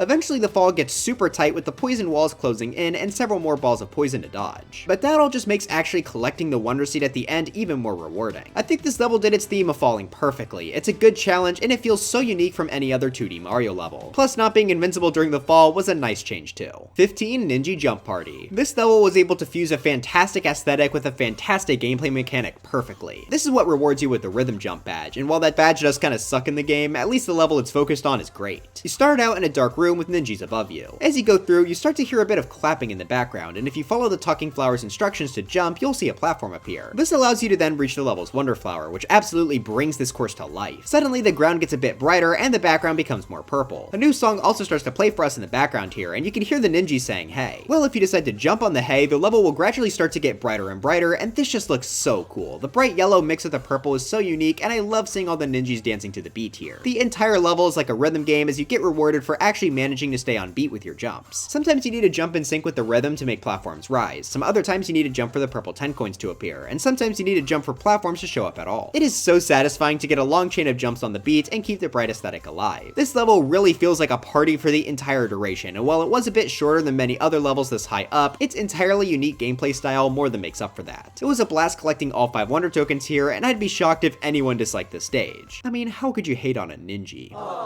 14, the final battle. Here we have our first Bowser's Castle from the new Super Mario Bros. Miniseries, and they all made it very high in this video because they went all out for every single one. In Mario U, it's actually Peach's castle.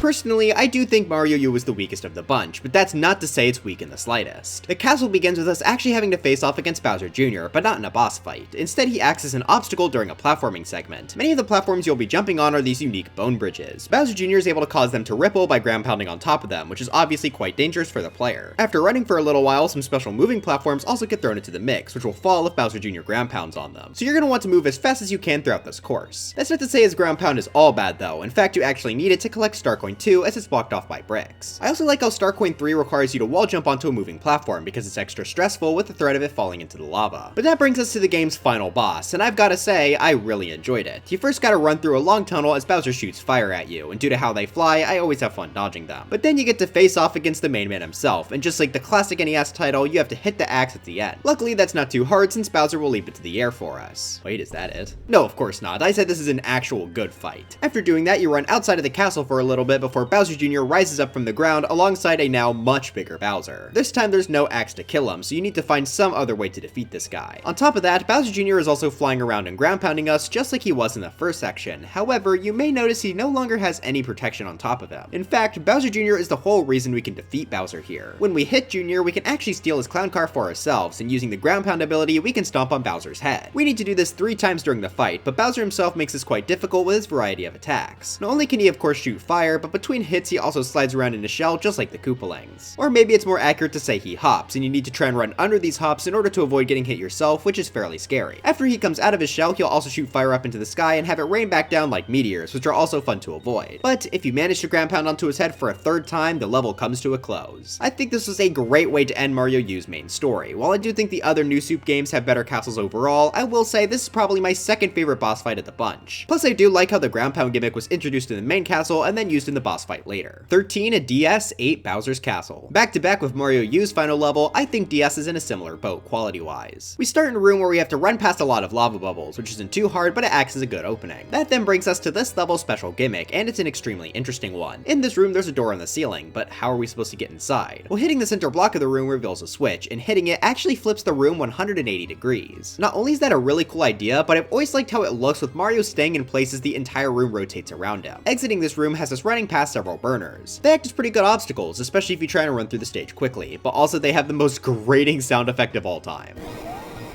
Once you get to the end of this room, you can enter this door. But before you do, make sure to hit this block and switch, as it'll spawn a platform that you'll need later. Our next chamber contains a giant thwomp, and since the gap between it and the ground is quite small, it can be hard to squeeze through. This part also features our next room flip, but what's cool is that the thwomp will also stay in place just like Mario, which now puts it in front of the door that you need to go through to exit. Going through that door actually puts you back in the burner room you were in before, but now it's flipped upside down. That's a fun switch up, and it's just as fun to run past all these burners again. The next room ramps up the difficulty by throwing in a lot more thwomps. You have to make sure you're patient enough to get through them, and even then, this 3rd one can be a challenge as you need to jump up to a higher ledge as the thwomp rises. As you continue down the room, you're eventually given another orange switch to flip the stage again. This puts you up close to a star coin, but due to the thwomps now changing positions, you have to dodge them once more. Eventually, if you're able to avoid this last thwomp next to a spike pit and dry bones, you can exit this room. Finally, that platform I mentioned a while ago comes in handy as it lets you reach a hidden door at the top left, containing one of the level's star coins. But now, it's sadly time to complain. After crossing this level's checkpoint, instead of getting more cool upside down stuff, off, we have a pick-a-path segment. We have not seen one of these since the very start of the video, and I'm still not a fan of it here. Now luckily, you only have to do this 3 times, and it's made obvious when you get it right through a sound effect, but I personally think this should have been cut. But now it's time for the final boss, and to be honest, it's definitely the weakest final boss of the new Super Mario Bros. Games. It's pretty much just a mix of the Bowser Jr. and Bowser fights we've already seen. There's nothing special about them at all beside both being at the same time, so all you have to do is hit the switch at the end and it's over. So yeah, this level is hard. Its first 2/3 are fantastic, but it sort of whimpers out by the end. I still think the upside down gimmick is more than enough to keep it up high, but it's a really close contest between it and Mario U's castle. 12 Color Switch Dungeon. This is probably one of Mario Wonder's most complicated levels due to how puzzle-centric it is. I love me some good puzzles though, so this is one of my favorite levels in the game. It focuses on the on-off blocks, and because of that, it really feels like a Mario Maker 2 stage. But the good kind, not the...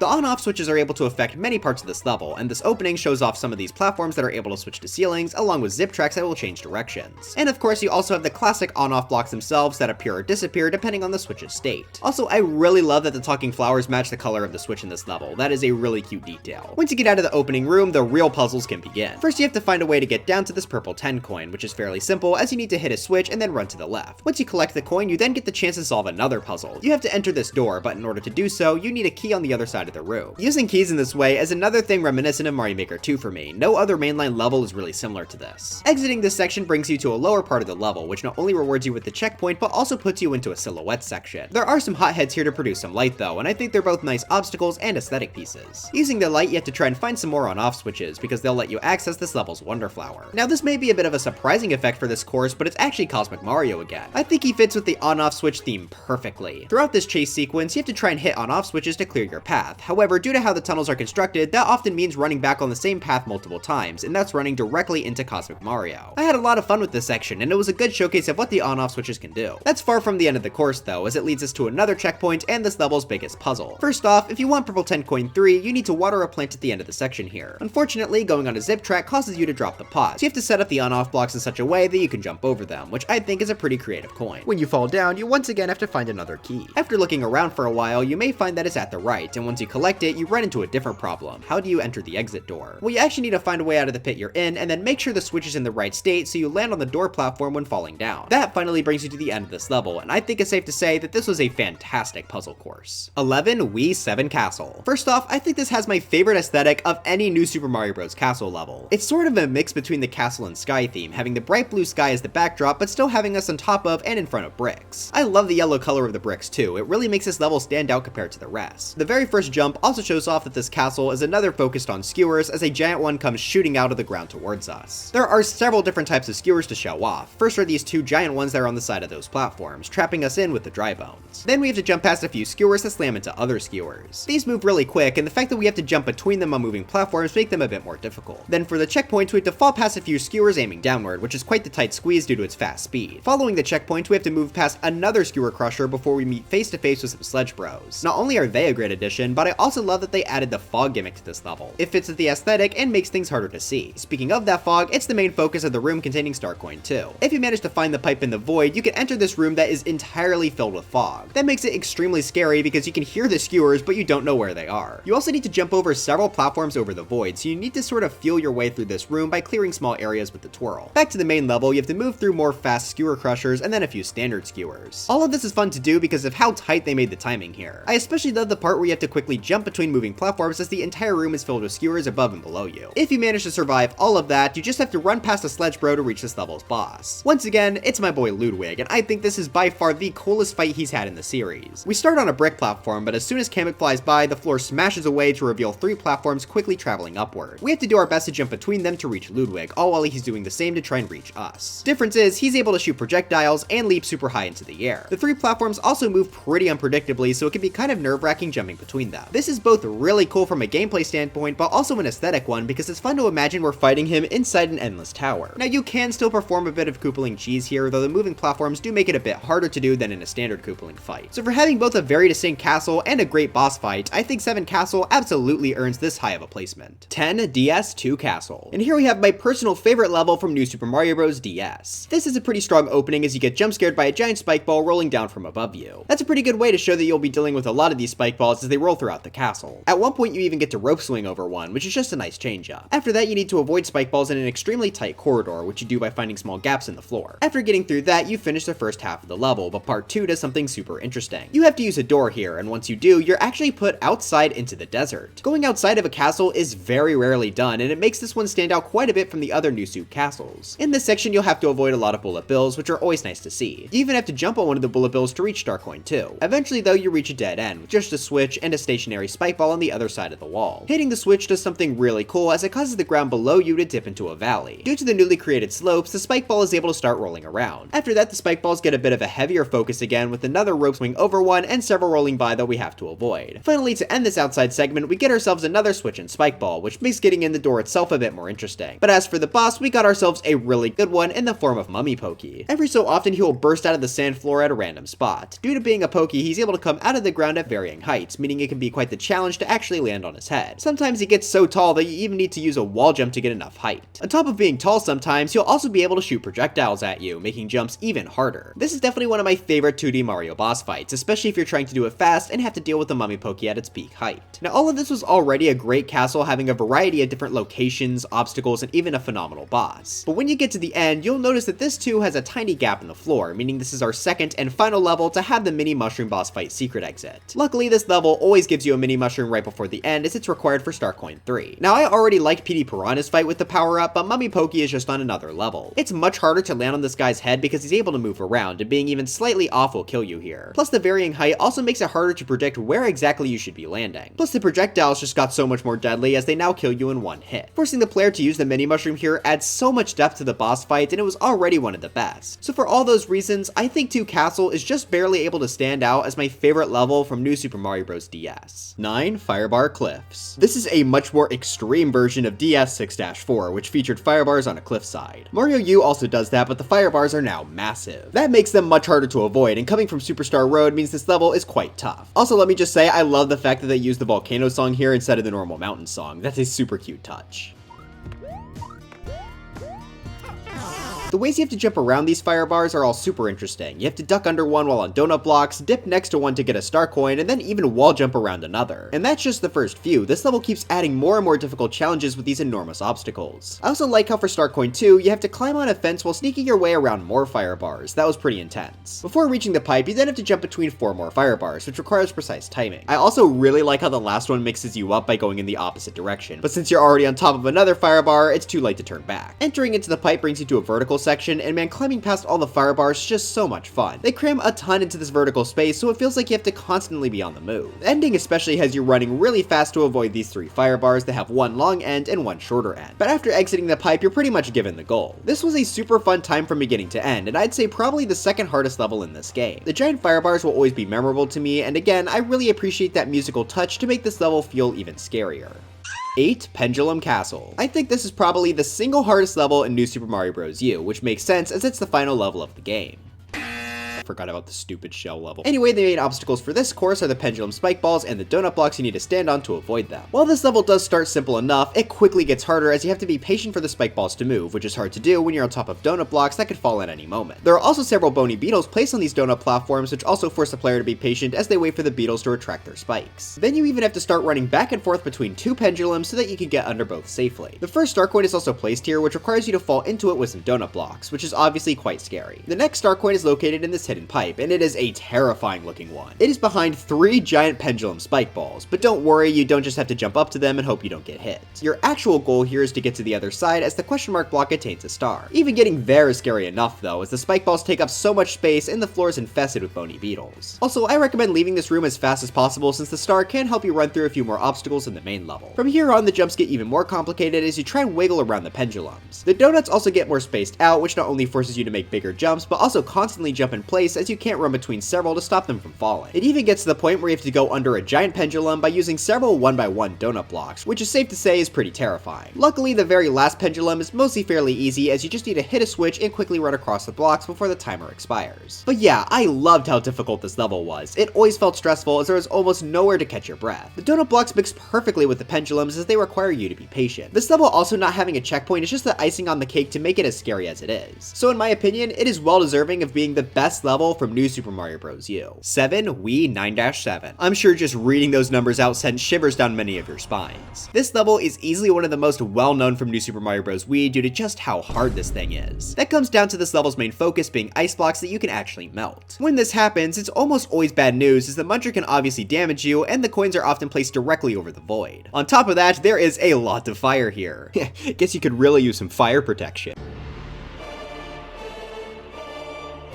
Not only is it just dangerous to touch it normally, but now you have to worry about what happens when the fire misses you and hits something else. That's not just limited to the floor below you either, as this level also features the prickly Goombas, which if you remember, only hatch once they're hit with fire. This is an absolutely dangerous combination and the level is terrifying for its entire duration. The first section mostly has us running past a few fire piranha plants. This is definitely the easiest section, but I still remember it giving me, my brother, and my dad a lot of trouble. Soon after the first star coin comes the integration of the prickly Goombas, and there are a lot of them. Attempting to jump over the prickly Goombas is very difficult, so sometimes it may be best to just wait for a fire piranha plant to hit them. However, that just means the floor around the stage melts away more and more, so either way, it's pretty risky. Moving away from the prickly Goombas, you now have a long bridge of ice blocks with fire piranha plants below you that you need to cross. Also underneath the bridge though is the second star coin, which forces you to wait for piranha plants to shoot one of the ice blocks above it. That just makes the rest of the bridge melt away due to the several fire piranha plants shooting at you from the right. I really love how they use this star coin to make the level significantly harder. That's also the case for our final star coin, but this time we have to deal with fire bros. Not only are they just a scarier enemy in general, but their fireballs are able to melt multiple ice blocks at a time. That makes them extremely terrifying, but you still need to use them to melt the area above star coin 3. I also love how you're required to wall jump for this coin, just to make it even more difficult. But if you're able to successfully kill the last fire bro, then the level can come to a close. I have so much nostalgia for this course, and there was just no way it was going to place below the top 10 for me. My family still thinks about this course to this day because it took us so many attempts to get through it while collecting every star coin. The ice melting gimmick is absolutely brilliant, and they nailed the execution, creating one of the hardest levels to 100% in the 2D series. 6 Shining Fall Special Triple Threat Deluge. For those of you mad that 1-1 didn't make it into the top 10, this level begins with an exact replica of it. So retro.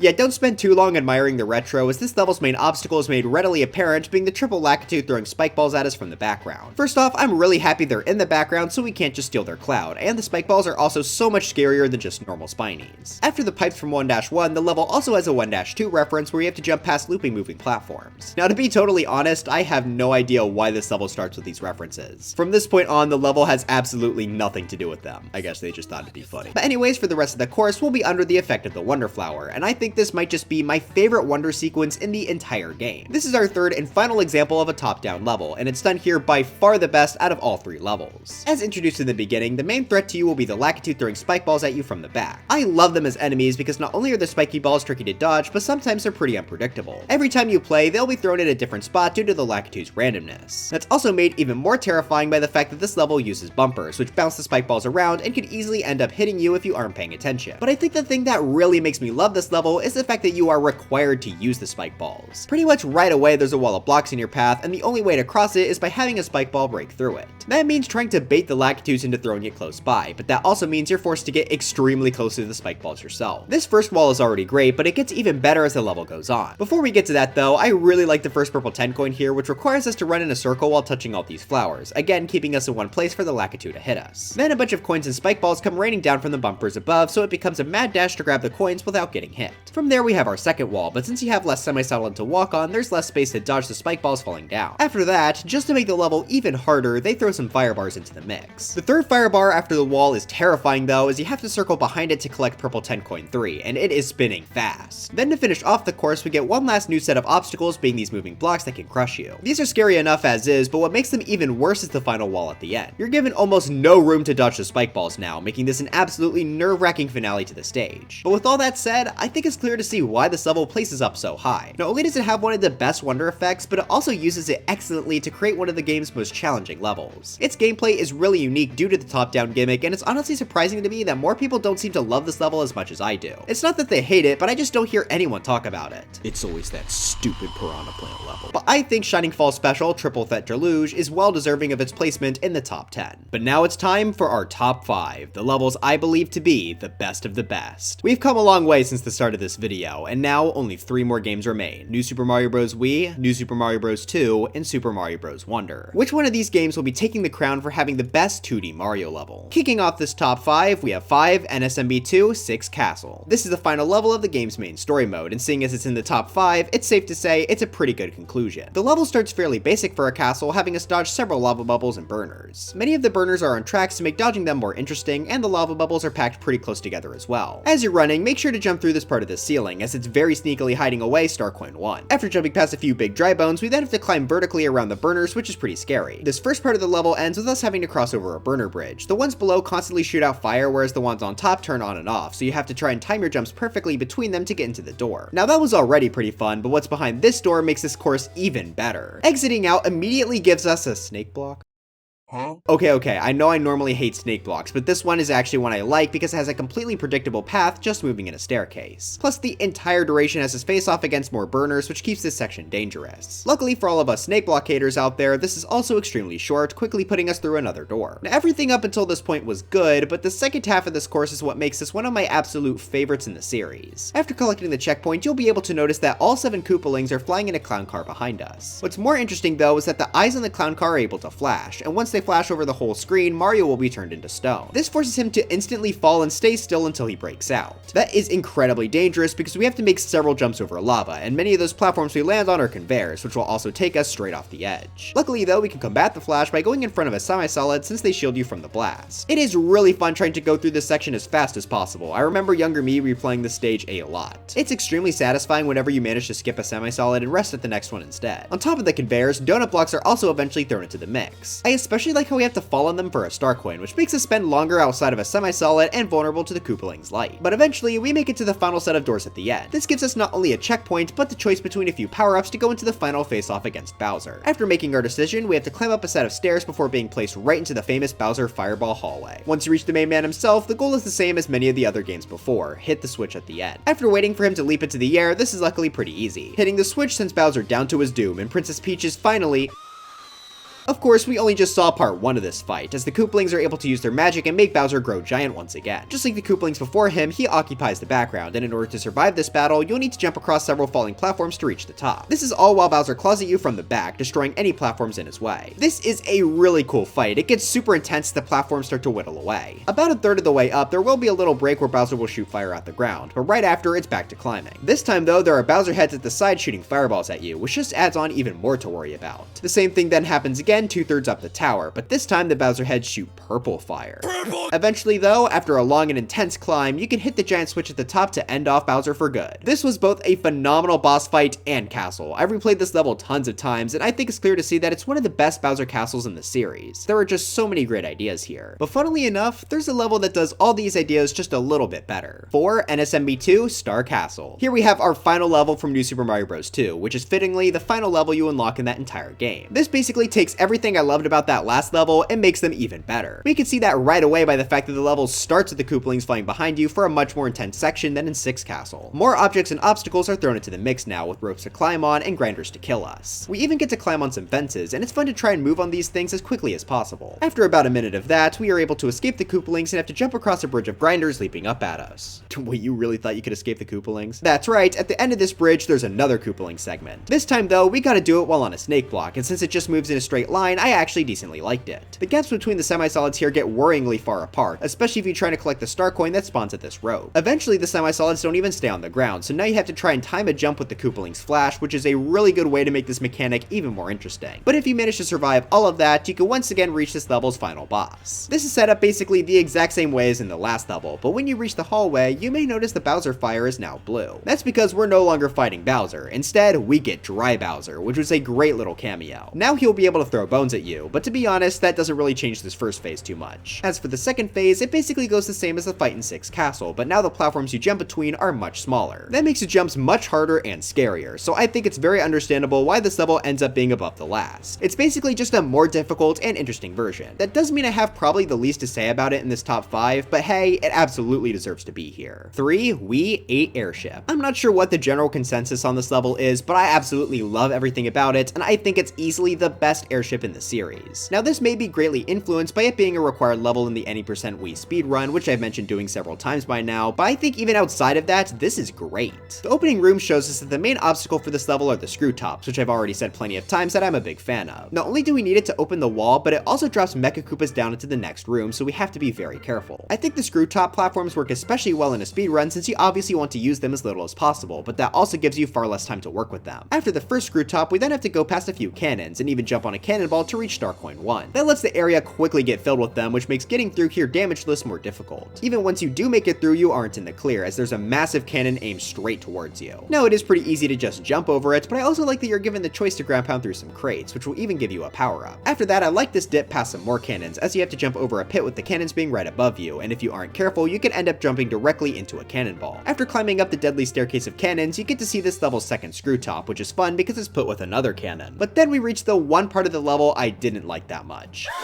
It's a very minor thing, but this pipe is attached to the spinning quad cannon, which is a cute idea, but no matter how fast you get here, it will always force you to wait for it to spin back up. That's just really unnecessary because waiting here isn't really that interesting, but it doesn't last for too long, so I'm not terribly upset by it. After that, we have what might just be my favorite screw top section. This time around, they're used to drop down platforms from the bottom of the airship, and you have to use those platforms to get across. That by itself is pretty fun, but what I really love about this is that you don't need to use them if you have a propeller suit. You can actually just jump between every platform here, and while it is difficult, it saves a lot of time. In fact, the propeller is the main reason I love this level so much, because it makes navigating through here so much more fun. Once you exit that sub area, you have to jump onto a block by either spinning or squeezing between this tight gap in the ceiling. Then you reach another screw top platform, but watch out, there's a block in your way. Luckily, you are given another screw to move it, so you're given the choice on how long you want to spin on it to move the block out of your way. But what I really love is that they still keep a small gap underneath this block, so if you really want to go fast, you could just duck under it and then propel yourself back up, skipping the screws entirely. That allows us to get the checkpoint and soon after the opportunity for Starcoin 2. This is in a real scary spot as you have to jump up from below 2 Mecha Koopas while on a screw platform. There is a lot of factors messing with where you should jump here, and I think that's pretty cool. Oh, and by the way, you can once again skip the screw top platform with the propeller. You cannot, however, skip this next screw top, but I'm actually totally fine with that because I think it makes it more interesting. By spinning on this, you open up both the floor and ceiling here, and you have to run through that before it closes again. But if you want to go as fast as possible, you'll want to spin on the screw for as little time as possible, meaning the gap between the floor and ceiling is tiny. Just before you reach the final pipe, you're also given Starcoin 3, which requires the propeller as we first spawn the Starcoin and then fly to it. Now up until this point, this level has been fantastic. It's super fun to go through this normally, and it's fun on repeat playthroughs as you make riskier and riskier plays to go faster. But on top of all of that, we still got a boss fight. Just like Mario Wii's other airships, this fight is against Bowser Jr., and once again, I think this fight is great. This time around, he ditches his stupid baby clown car and instead enters his super awesome Giga Clown car. He flies so high above you that you aren't able to jump on his head, and even with the propeller you can't reach him since the Giga Clown car pushes you away.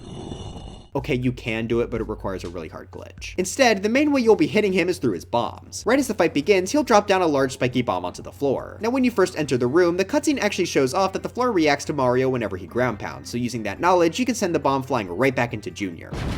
This is a really fun mechanic for a boss fight, and since you have to wait for Junior to do the bomb attack, ignore the glitch, that means you can't just cheese him like most other bosses. Between hits, Junior will also throw out other attacks like fireballs, which can actually ignite the ground on fire for a short period of time. That makes it harder to bring Bowser Jr. and the bomb together, but if you manage to do it 3 times, the boss is able to come to a close. What a phenomenal showing. Not only is the main level the best airship to run through, but it's got one of, if not the best boss among them as well. I'm sure there's a lot of nostalgia talking here, but to be honest, I don't care. Wii 8 airship more than deserves being this high on the list. 2. The final test, Badge Marathon. For the past few entries, most 3D Mario games have included one last final level you unlock after completing everything, or at least most of the game. Mario Galaxy 2 had the perfect run, 3D World had World Crown, and Odyssey had the darker side. However, the 2D games have not really kept up with this tradition, at least until Super Mario Bros. Wonder. While this is probably the game's hardest level, that's not all this is. Throughout Wonder, there were several challenges revolving around the game's many badges. They weren't included for this ranking since they're considered bonus stages, but since this final challenge is not, it's eligible for the list. Essentially, this is 10 much harder badge challenges back to back, each featuring a different badge. That allows for them to pack a lot of variety into this level, and since I really enjoyed the badge challenges in the main game, I was super excited to see them be a focus for one final course. The first badge we have to use is the first badge you get in the game, being the parachute cap. Right in front of us is a big pit of poison with several sugar star flying around. Now, it may seem like we can't go anywhere, but if you touch this flower over the poison, you'll be able to lower it. So for the rest of this section, you have to glide around while avoiding sugar stars and collecting the flowers. This is a great use for the badge, and I especially like dropping the parachute to go faster before quickly putting it back up before touching the poison. Once you reach the bottom, it's time for badge 2, the floating high jump. This is probably my least favorite of the sections, but it's still not bad, and it's good to get it out of the way at the start. You have to ride on top of one of the platforms that can only move whenever you jump on them. This is pretty scary to do, especially around the piranha plants and poison geysers, but as long as you're ground pounding on the way, it's not too bad. Our next badge is the dolphin kick badge, which has to swim through water past some electric beams from the Metal Mario level. Wait, since they're underwater, shouldn't they be electrocuting us? It's really fun to swim through these beams, especially since they can get quite tight. This section also features the level's first purple 10 coin. At one point you have to swim in a circle around the electricity, which is scary enough on its own, but for the coin you need to touch flowers in the path to spawn it in. And then once you do get the coin, you have to make the whole circle trip around again. I really enjoyed this section overall, and I think it's a good testament to how much more fun water levels are with a dolphin kick badge. Once you get to the next section, we're actually given our first checkpoint. Now normally these long gauntlet levels don't have checkpoints, and I honestly think it would have been cooler without them, but I still understand the decision to include them because this is a really long course. Badge 4 is the crouching high jump, and honestly this is another pretty simple one. You have to jump between a few zip tracks, and they're all spaced in a way to give you plenty of time to charge a jump when you need it. Badge 5 is the wall climb jump. We have to now get to the top of the sub area quickly as the poison rises below us. This is done with several small blocks while melon piranha plants shoot at you. Some of the blocks even have hotheads on top. While this climb may be scary, make sure to still grab the purple 10 coin, even if it does put you right next to the poison. But what I think might just be my favorite section of the whole level is the spring feet badge. This is the first of the 3 challenge badges to appear here, and this certainly lives up to its name. The spring feet gives you a higher jump, but also forces you to constantly jump whenever you land. To work with that badge, this section forces us to jump over several tall fire bars. This is extremely difficult because they not only require you to jump at your highest point, but it's also extremely difficult to time your jumps with the fire bars constantly spinning. Not only do they often spin quite fast, but at the end, the floor even gets removed beside the fire bars, so you almost have nowhere to jump. This entire section is terrifying, and I absolutely loved it. And if you manage to survive that, you're rewarded with checkpoint 2, and only 4 more badges to go until the end. First up is our second challenge badge, being the jet run badge, which gives you extreme speed in exchange for forcing you to run constantly. What's really fun about this use of the badge is the fact that we have to run on top of missile megs. That actually gives us slightly more speed whenever we land on top, and due to the jet run's extended airtime, it's fun to jump between them. Eventually you transition off the missile megs and onto some slopes, and I like how they make you run back and forth between them instead of just running in a straight line. Getting to the top gives us our next badge, being the boosting spin jump. While this is definitely my favorite badge in the game, this isn't quite my favorite section of the level. With that being said though, it's still really fun having us use the badge to clear gaps over the void while there are spikes near our head. Some of the spikes are even attached to moving blocks, this makes jumping between them even more scary. After riding a few zip tracks though, we get to our penultimate badge, the grappling vine. Due to the badge's very unique abilities, this part of the level is really good. A lot of the surfaces around this room are the magma blocks, which you can cling onto, but you want to do it only when they're in their cold state. Before really dealing with them though, you have to make a few tricky jumps on these walls surrounded by spikes, timing the grapple in just the right way so you only cling onto the actual wall. This is pretty terrifying to do, especially since you have to wall jump off one wall and turn back around in midair. That's an important technique to know though, as it's a requirement for finishing this off. You have only one wall of magma blocks to reach the top of this section, so you have to basically do one-sided wall jumps all the way up within a strict time limit. That was just such a creative way to use this badge. But reaching the top brings us to our final section, and once again, it's another challenge badge, being invisibility. Putting this one at the end is honestly kind of evil, but hey, I'm a fan of that. You have to jump across several bumpers, which makes it hard to track where Mario is. Luckily, the sub area does have fog, which lets us get a better picture of where Mario is located, but it's still quite hard to tell. The most challenging part though is definitely jumping onto this bloop at the end. You need to ride it across this big gap, but trying to land a precise jump onto its back while you can't see Mario is quite hard to say the least. However, if you manage to cross the gap, this level comes to a close. Despite being Mario Wonder's only level to not contain a Wonder Flower, I think it's clear to see that it's the best stage in the game. There's just such a wide variety of different gameplay shown off here, and it's got an actual challenge behind it, which I feel a lot of Wonder was missing. So that's why I think the final test, Badge Marathon, is easily the best level in Super Mario Bros. Wonder.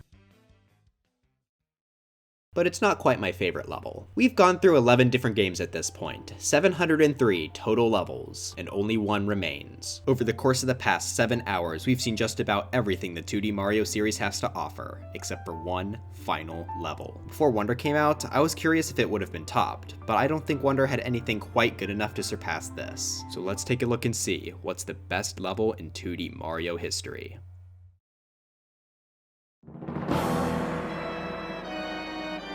Number 1, New Super Mario Bros. Wii, Bowser's Castle. I don't think there's any better way to end an all Mario level ranking than a final Bowser's Castle. Ever since I played this level for the first time, it's been my favorite in the series, and it's really the only 2D Mario level to even stand a chance against some of my 3D favorites. But why is that? Is it all just nostalgia? Well, I say it's time we take a look. This level starts with us having to jump past several lava bubbles, a classic for castles at this point. There are a lot packed together for this opening, which paints a good picture of how deadly this level will be. Soon following the lava bubbles comes a section about fire bars, another castle staple. If you want to power up, you'll have to go around this bar in a circle, which is pretty fun to do. The fire bars that come after this are also on small platforms, which doesn't give you much room to jump at times. I also always like the fire bars in this section here because squeezing past them can be quite scary, especially if you're trying to do it fast. Once you drop past a lava bubble, we are then introduced to an important element for the rest of the course, this platform that will fall once you stand on it. That makes platforming obviously more scary as the platforms disappear after you jump on them. This opening keeps it mostly pretty simple, but I do like that you need to use one to grab star coin number 1. Where things really start getting interesting with this platform comes once you reach the warp pipe. You're dropped directly down onto one of these falling platforms, which is not something you want to be on when the entire floor below you is covered in lava. Luckily though, the lava is actually going down, but unluckily the platforms fall faster than the lava. As this lava lowers, more of these platforms get revealed, which means the goal for this section is to constantly jump between them in order not to fall. These platforms come in many different sizes, and some even have dry bones walking around on them since they're immune to lava. Obviously my favorite level had to have dry bones in it. Despite being an auto-scroller, I really enjoy coming back to this section. It's super fun jumping between all these platforms and waiting for the very last second to jump to another. While you're going down, make sure to also stay near the wall for the second star coin, but there are also fire bars here to make grabbing it more dangerous. Also, I've always loved the ending to this from a speedrun context. To leave, you have to go down a warp pipe which is being covered by lava, but if you're trying to go fast, you'll obviously want to enter that pipe as soon as possible. That means ground pounding down into the pipe while it's still mostly being covered in lava, which is absolutely terrifying to do, but when you get it, it feels so incredibly satisfying. Now up until this point, the level has been pretty good, but the best level in 2D Mario history? Where did that come from? Well, we still have the second half of this course, and this is where things start to get really, really good. It's time to enter into the best boss fight in the entire 2D Mario series. After collecting the checkpoints, you are put face to face with a giant door signifying Bowser's room. Once you gain the courage, it's time to go inside. Before you reach the main man himself though, you have to go down another Bowser Fireball hallway. Well, I say another, but this is the first time a hallway like this was done. We saw it again in New Super Mario Bros. 2 and U, but I think for the sake of this level as a whole, it's important to put ourselves in the shoes of the time. So this is really our first time seeing a hallway as long as this with Bowser shooting fire. The jumps to get around the fireballs as they fly can be pretty tight, especially if you try to go fast. There are plenty of spots where you can wait the fireballs out, but since I like speedrunning this game, I loved having the option to run and jump past each shot. But once you finally reach the end of the hallway, it's time to face off against Bowser himself. Just like Super Mario Bros. In the more recent New Super Mario Bros., the goal here is simple, to hit the switch at the end. He'll shoot fire at you and jump in the air, but if you manage to squeeze around him and get to the other side, you can hit the switch and send him falling to his doom. Well, that was anticlimactic. But it's also what the series is used to at this point. Several games before just have us hit a switch and send Bowser falling. So really, it's nothing out of the ordinary. So with that being done, it's finally time to save Princess Peach.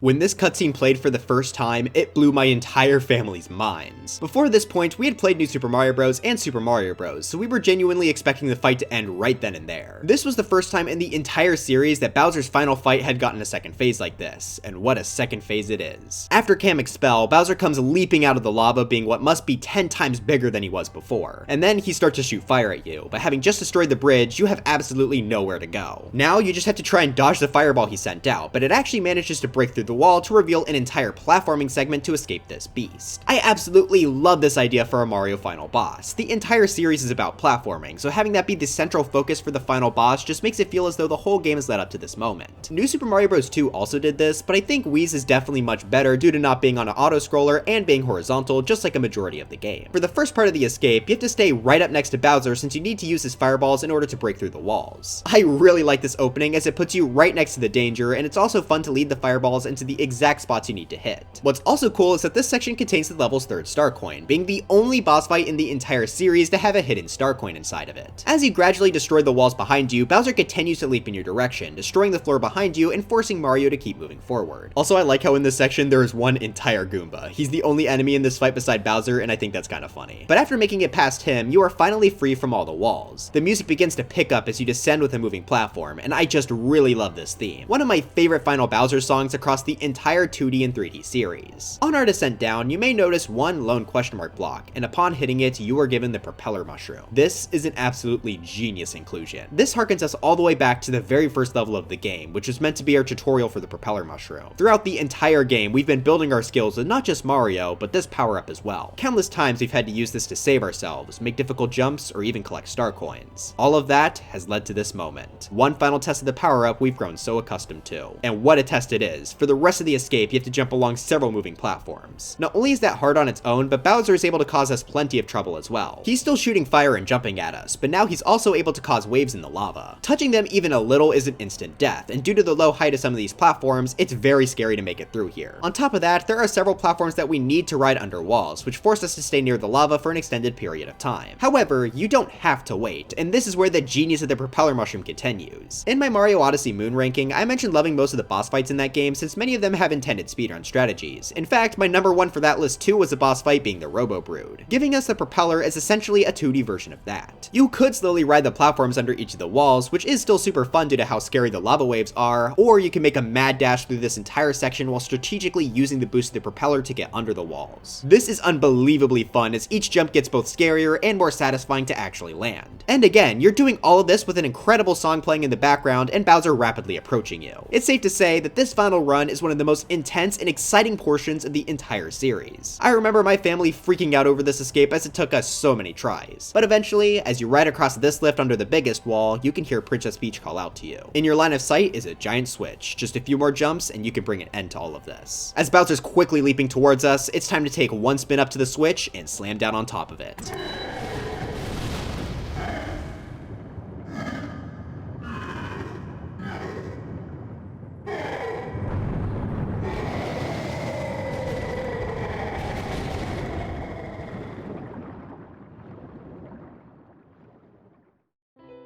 This is easily my favorite level in the entire 2D Mario series. Not only does it perfectly bring the game full circle with its use of the propeller mushroom, but it was just such a nice surprise in general. This started the trend of each Bowser fight having a new second phase, and while they're all great, I don't think any were quite able to match this thrilling escape. Finally hitting the switch with the propeller as my entire family celebrated is probably the most nostalgic feeling I have for this game. I think this was the moment I really fell in love with boss fights in games, and honestly, maybe even the Mario series in general. To this day, it's still by far the best 2D boss fight. And honestly, throwing in the 3D games, it's still one of the best. I think for me, it's only just beaten out by the Robo Brood and Odyssey's final Bowser, but even then, it's extremely close. What I can say for sure is that this is pretty much the only 2D boss that can even get within my top 10 of the franchise, and maybe even top 20. So I think it's safe to say that this was really one cool Bowser fight. I seriously can't praise this level enough. So for having by far my favorite fight in the 2D Mario series, the Bowser's Castle from New Super Mario Bros. Wii gets to take first place as the best level in 2D Mario history. But that's not quite the end of the video. While we've gone through the entire list, I did promise to take the averages for all the games at the end. I mean, I'm sure most of you probably forgot by now and I could have got away with lying, but what the heck, I'm a nerd, so I'm curious to see how all these games stack up against each other. For these averages, all I did was add up all their scores and then divide them by how many levels were in that game, in case you're like 5 and don't know how to take an average. For the sake of this ranking, the lower the score, the better the game did. This also isn't necessarily a definitive ranking of all the 2D Mario games for me, but it is pretty close. So starting off with the worst 2D Mario game with an average of 563.2, we have Super Mario Bros. 2 USA.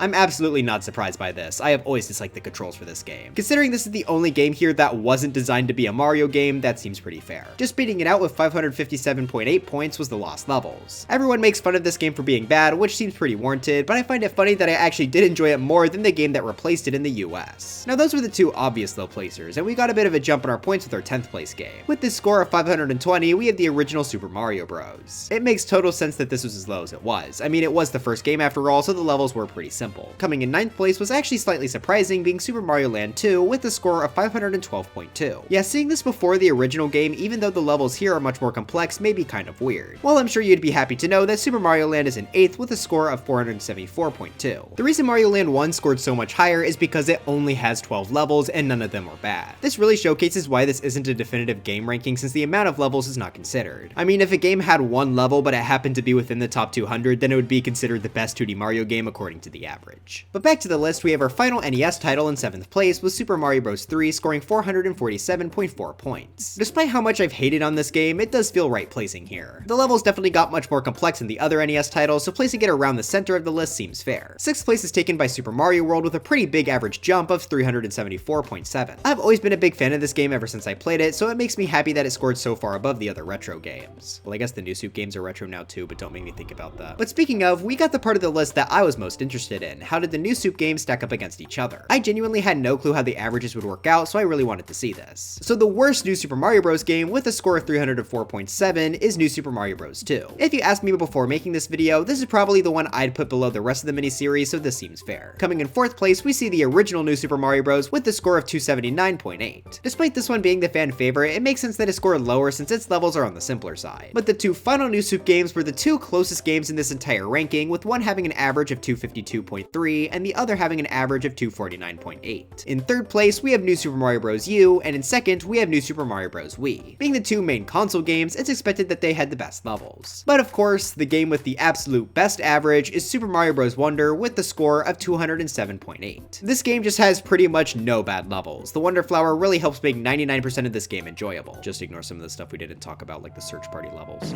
And you know what? As a little bonus, here's the average score for every world across the Mario series.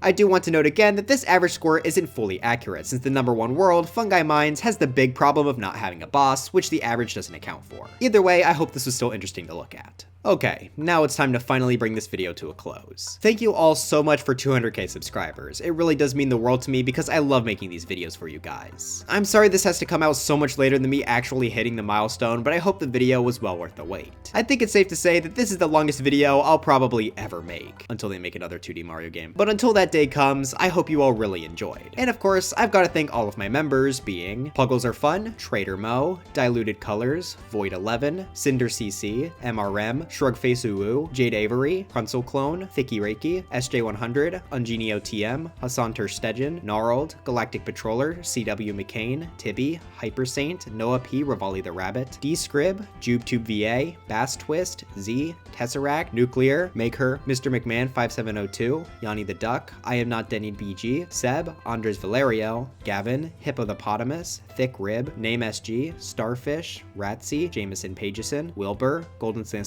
15, Frost, Stuffy Ant, Just X, Hezekiah, Conkanut, Keep, Mogo Mogo Boats, and finally, Christian Flattery Sequel Edition. But I think the journey of this video has finally come to an end. Thank you all for sticking with me for this long. Dry bones for Smash, and I'll see you guys next time.